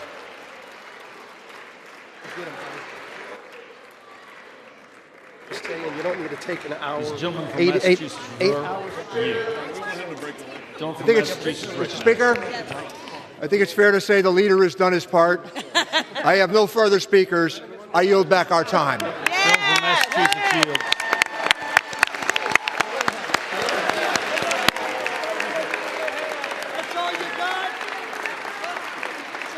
Gentleman from Missouri is recognized for 1 minute. You have 2 minutes remaining.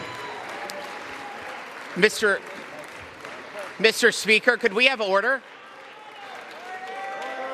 The House will be in order.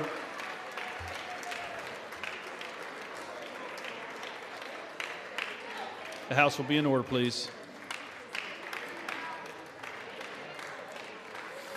The House will be in order, please. Thank you. Gentleman from Missouri is recognized for 1 minute. You have 2 minutes remaining. Wow, Mr. Speaker.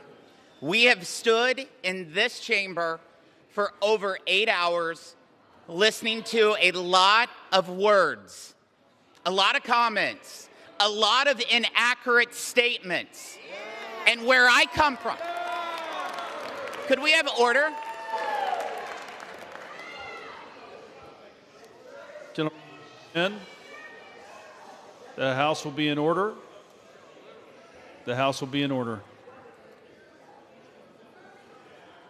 The House will be in order, please. The House will be in order. Thank you. Gentleman from Missouri is recognized. Mr. Speaker, I come from the Show Me State, and what we just heard can be defined in one word. A bunch of hogwash is what we've heard for 8 hours on that side of the building. I'll tell you, for the 8 hours, could we have order? We'll suspend. The House will be in order.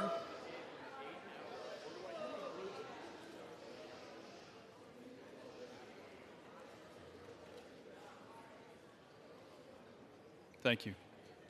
He's recognized. Mr. Speaker, the 8 hours of hogwash that we just heard will not change the outcome that you will see very shortly when we deliver historic tax relief for working families, small business owners, and farmers.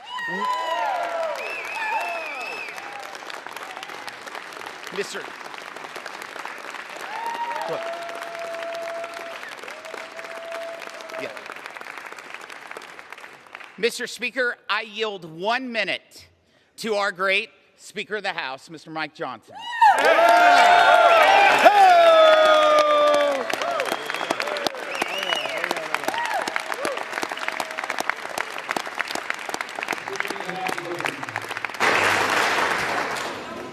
I thank the gentleman from Missouri. I thank you, Mr. Speaker.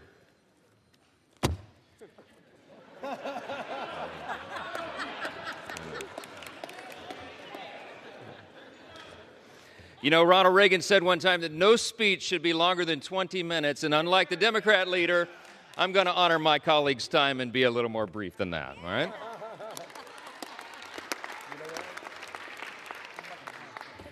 I just want to say something that many of us learned when we were children. We were taught, you know, it takes a lot longer to build a lie than to tell the simple truth.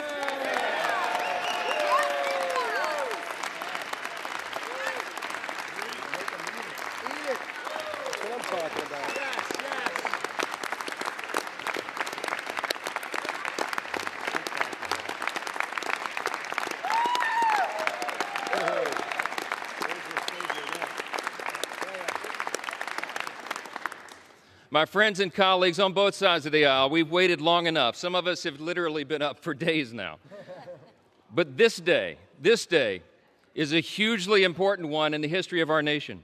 We have a big job to finish, and that's why we're here on the week of July 4th, just a day before now, America's birthday.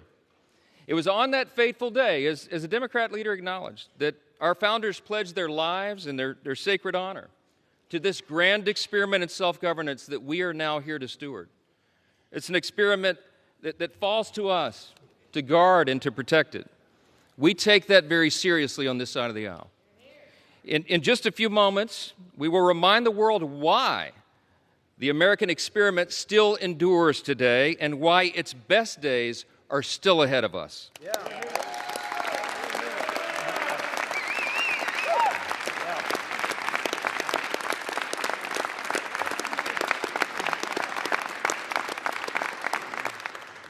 Mr. Speaker, with one big, beautiful bill, we are going to make this country stronger, safer, and more prosperous than ever before.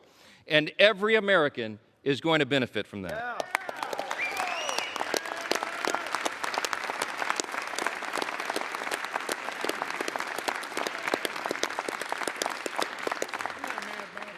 Today, we are laying a key cornerstone of America's new golden age.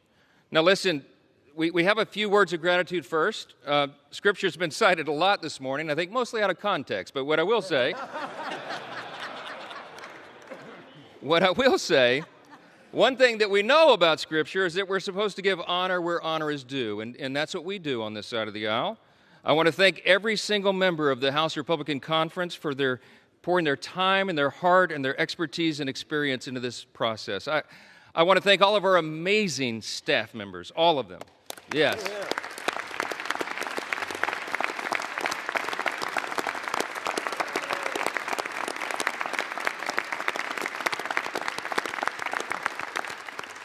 Their dedication, their endless hours, their hard work made this all possible. I want to thank the White House Office of Legislative Affairs, who have basically lived with us now for the last few weeks. Their patience and persistence and their professionalism is greatly appreciated.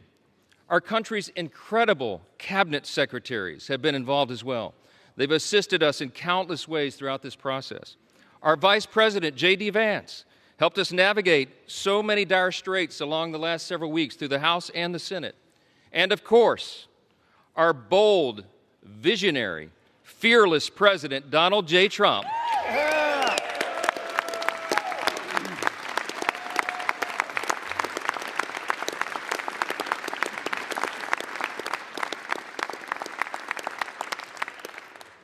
President Trump is the creator and the champion of the America First agenda. We will deliver upon that today. We come a long way. We began this process really about 15 months ago. We had a sense and we believed that we would have unified government. We would have this moment where the Republican Party would be given control of the White House and the Senate and the House. And we determined to ourselves that we would not waste that historic opportunity. We've had spirited debates, we've had months of deliberation, and now we are finally ready to fulfill our promise to the American people. That's what we are doing today. Now, look, before I respond to the allegations from across the chamber, I just want to take us back to a day that most of us will remember so very fondly for the rest of our lives, and that's November 5th of 2024. That was Election Day, a fateful one for America. The reason that was so important, the reason it was such a turn in history is because the American people spoke with unmistakable clarity. We sensed it as we were all out campaigning. We saw that there would be a demographic shift in America, and that is exactly what the election yielded. We, in our party, had a record number of Black and African American voters come to the Republican Party. We had a record number of Hispanic and Latino voters come to the Republican Party, a record number of Jewish voters and union workers and suburban women and urban voters. They came out in record numbers to join the Republican Party and the America First agenda with President Trump.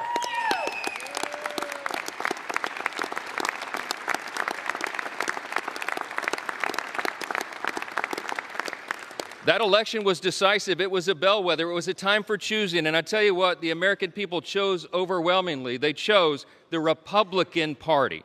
And the reason they did that, they didn't come hesitantly. They came with hopeful anticipation. You know why? Because this is not your father's Democratic Party, okay? They went so far, full speed, to the far left. And their radical, woke, progressive agenda, that nonsense that they tried to push on the people, was rejected by the people. Yeah.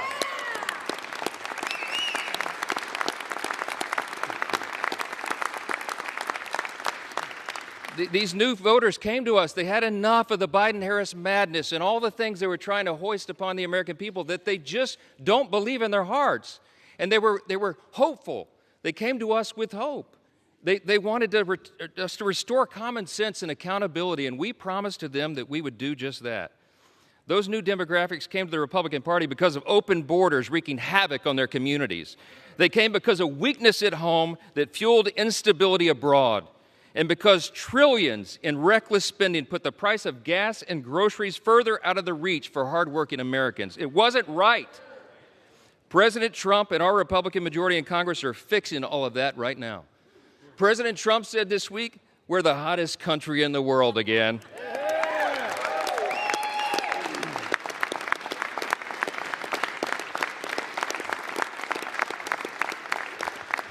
My friends, that is an objective truth. Hey, listen, how about all the wins for the president and this party? Here's just a sample from the last 2 weeks. The headline today will be, the one big beautiful bill passes the Congress, okay?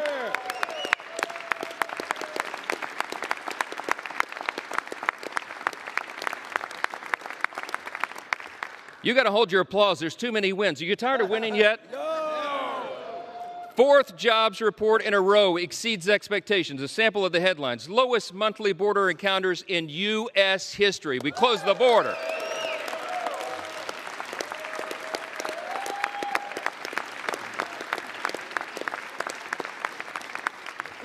Last couple of days, a new trade deal with Vietnam and all the countries of the world, around the world lining up for that. UPenn agrees to ban biological men from women's sports.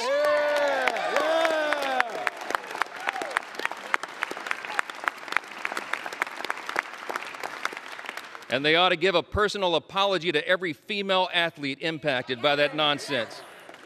Gas prices are at a 4-year low, my friends. The Air Force and Space Force both hit their 2025 recruiting goals 3 months early. Israel is agreeing to a 60-day ceasefire with Hamas. Successful strike on Iranian nuclear sites handles that problem. That's exactly right.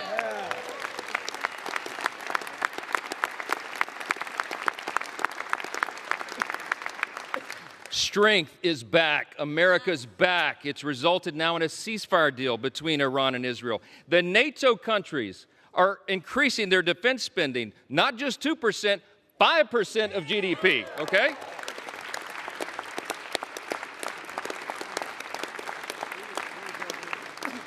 The president got in charge and got a Rwanda-Congo peace deal. The Supreme Court ended nationwide injunctions. How about that?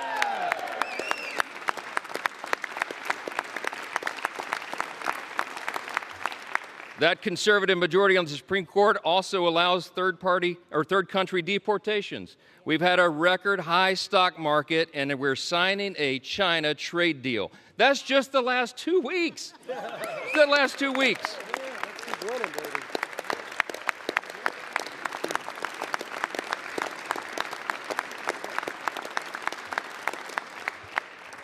So many simple truths to share and so little time to do it, because I I want everybody to have a break here.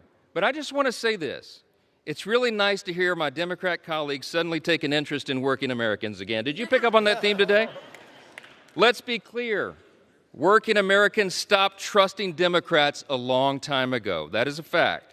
They're looking to this side of the chamber. They're looking to the Republican Party and our principles to deliver the relief and the reform that they have long demanded and they most certainly deserve. This big, beautiful bill fulfills all the promises of the America First agenda. It is the people's bill. It is made for and shaped by the most diverse coalition of American voters in American history.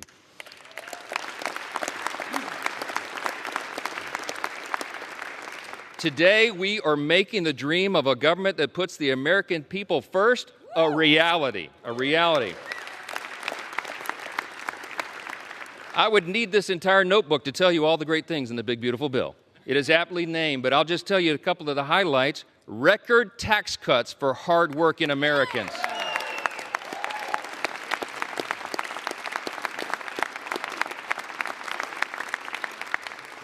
Historic savings at the same time to end reckless spending.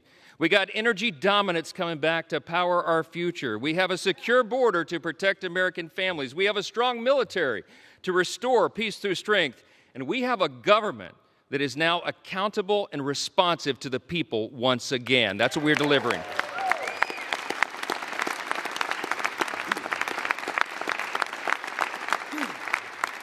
For everyday Americans, this means real, positive change that they can feel, and they will feel much more when this bill is done. Families back home will have real relief, an average of $10,000 in their pockets, thanks to the largest working and middle-class tax cut in the history of this great nation. That's what we're doing today.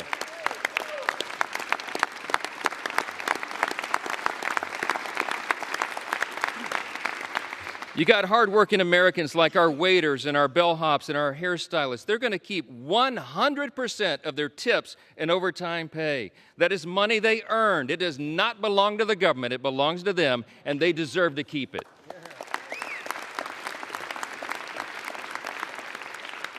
Small businesses that want to build and expand new factories, you know what they can do now? They can write off 100% of their investment. That will have us a lot more building. Young families who want to buy a home will be able to, thanks to historic savings that will put our country on a stronger financial footing. Pregnant women, children, seniors, single mothers, the disabled, and the low-income Americans among us receiving Medicaid and SNAP will have the peace of mind of knowing that we've made these safety nets stronger with our reforms.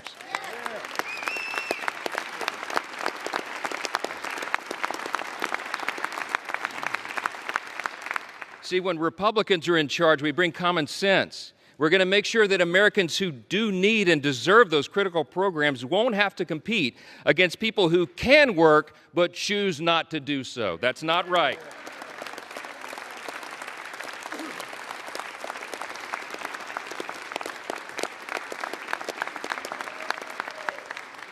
This bill is going to put fairness back in the system. We are returning to common sense. We're returning to what is good and decent that people know in their hearts, and that's why they support it. More Americans will be working, volunteering, and serving their communities because modest, common sense work requirements will restore dignity and purpose to those on taxpayer-funded benefits. The bill will also mean that safer streets are available in every zip code around the country because our border will remain fully and totally secure.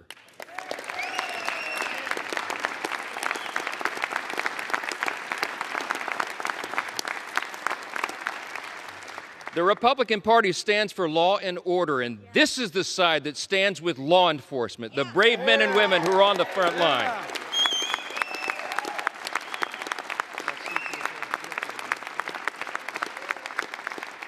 The idea that those who put their own lives on the line to protect us would be assaulted for doing their jobs is unconscionable.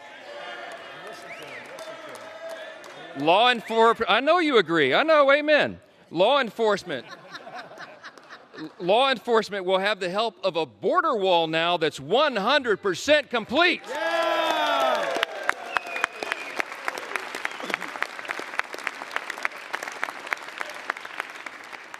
Our immigration enforcement officers will get a boost from more manpower and resources and detention space so that detained illegal aliens are not released back into the streets like they were for the last 4 years.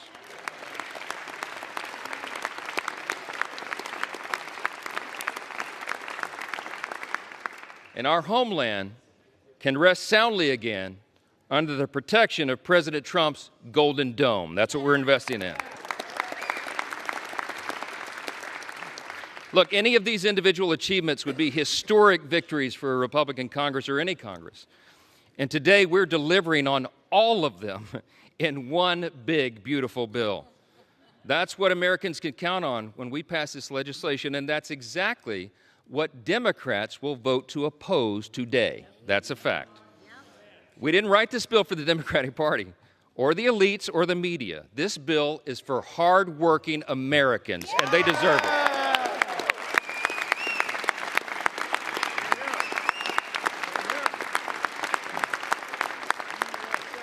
I'm going to just say this as plainly as I can. This is a simple truth. If you're for a secure border, safer communities, and a strong military, this bill is for you. If you're for common sense fiscal responsibility and reducing the deficit, this bill is for you.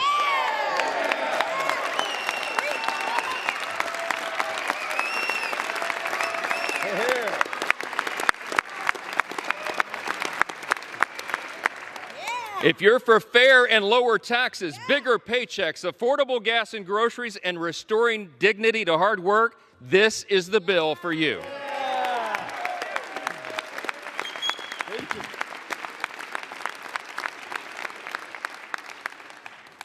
It makes no difference whether our colleagues on across the chamber speak for 25 minutes or 25 hours. They can't change the truth. And today was about performance for some of them.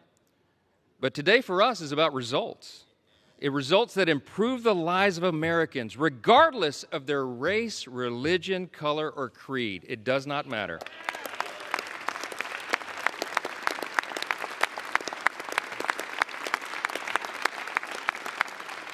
I tell you what, Ronald Reagan used to remind us you can always trust the American people, and we do trust the American people, and they can discern the difference. What they saw on display here today is that Democrats deliver performances and Republicans deliver results.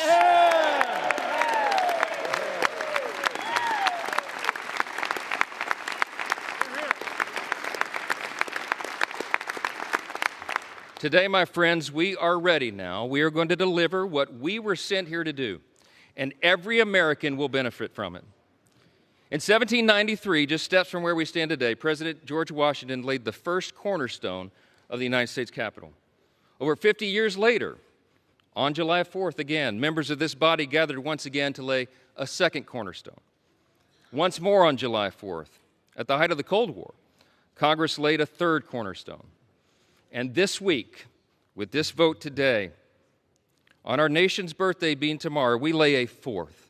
With this bill, we can vote as stewards of that great legacy that we have inherited in this extraordinary nation that we are blessed to live in.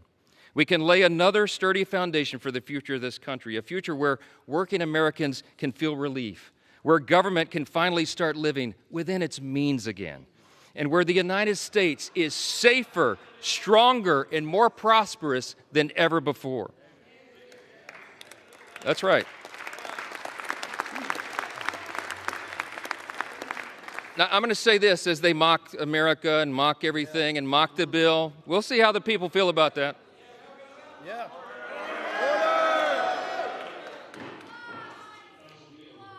So listen, seriously, as friends and colleagues, really, across the aisle, what we celebrate tomorrow is the nation's birthday. Let's put the politics aside for a minute, and let's reflect on our blessings. No kidding, really. Tomorrow is the 249th birthday of our nation, and that's right.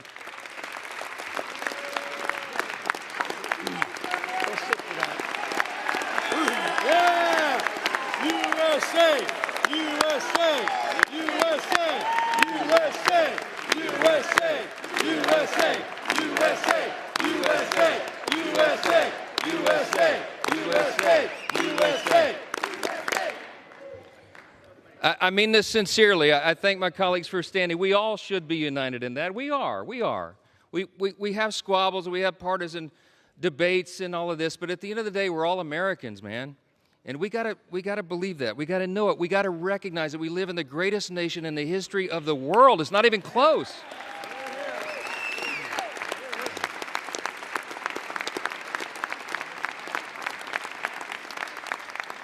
My friends and colleagues, we are so blessed. We should not take it for granted. We live in the most free, the most successful, the most powerful, the most benevolent nation that has ever been on the face of the earth. And there's a reason for that. The reason that we are the greatest nation is because we were built on the ultimate foundation. And the bold declaration that my friend Hakeem Jeffries articulated earlier is true. We unite under that. The bold declaration that we do hold these truths to be self-evident. What is a self-evident truth? It's something that's obvious. We hold these truths to be self-evident that all men are created equal. It does not say born equal, it says created equal. And that it is our Creator, yes. It is our Creator that gives us our rights. See, the powerful thing about that is we're the first nation in the history of the world that acknowledged that our rights do not derive from government. They come from God Himself.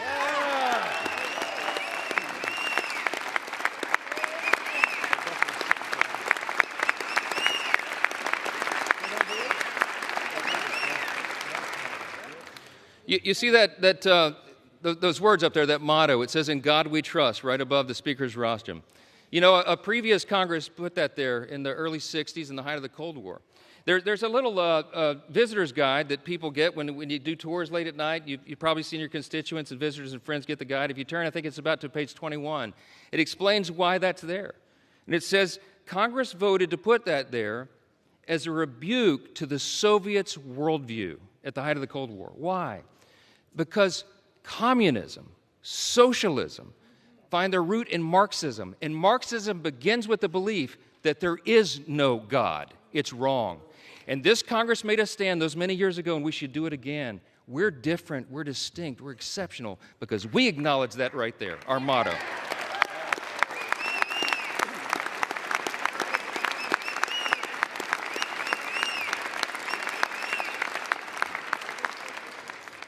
It doesn't say in government we trust. It says in God we trust. And we better remember that.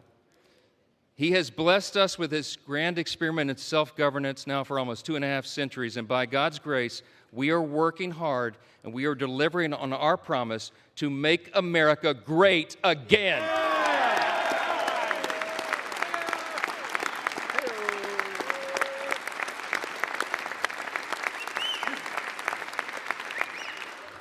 This is without a doubt the most important vote of this Congress, and I think this may be the most important vote that any of us take in our entire lifetimes. And everybody better remember it, however you vote today. My friends, the President of the United States is waiting with his pen. The American people are waiting for this relief. We've heard enough talk. It's time for action. Let's finish the job for him. Vote yes on the bill.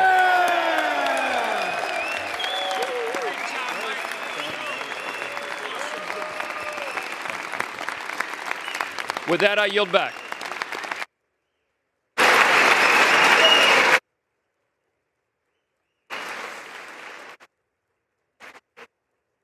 The gentleman yields, and all time for debate has expired.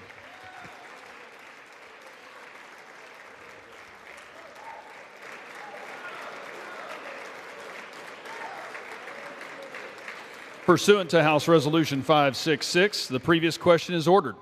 The question is on the motion by the gentleman from Texas, Mr. Arrington. All those in favor say aye. Aye. Those opposed, no. No. The ayes have it. The motion is agreed to.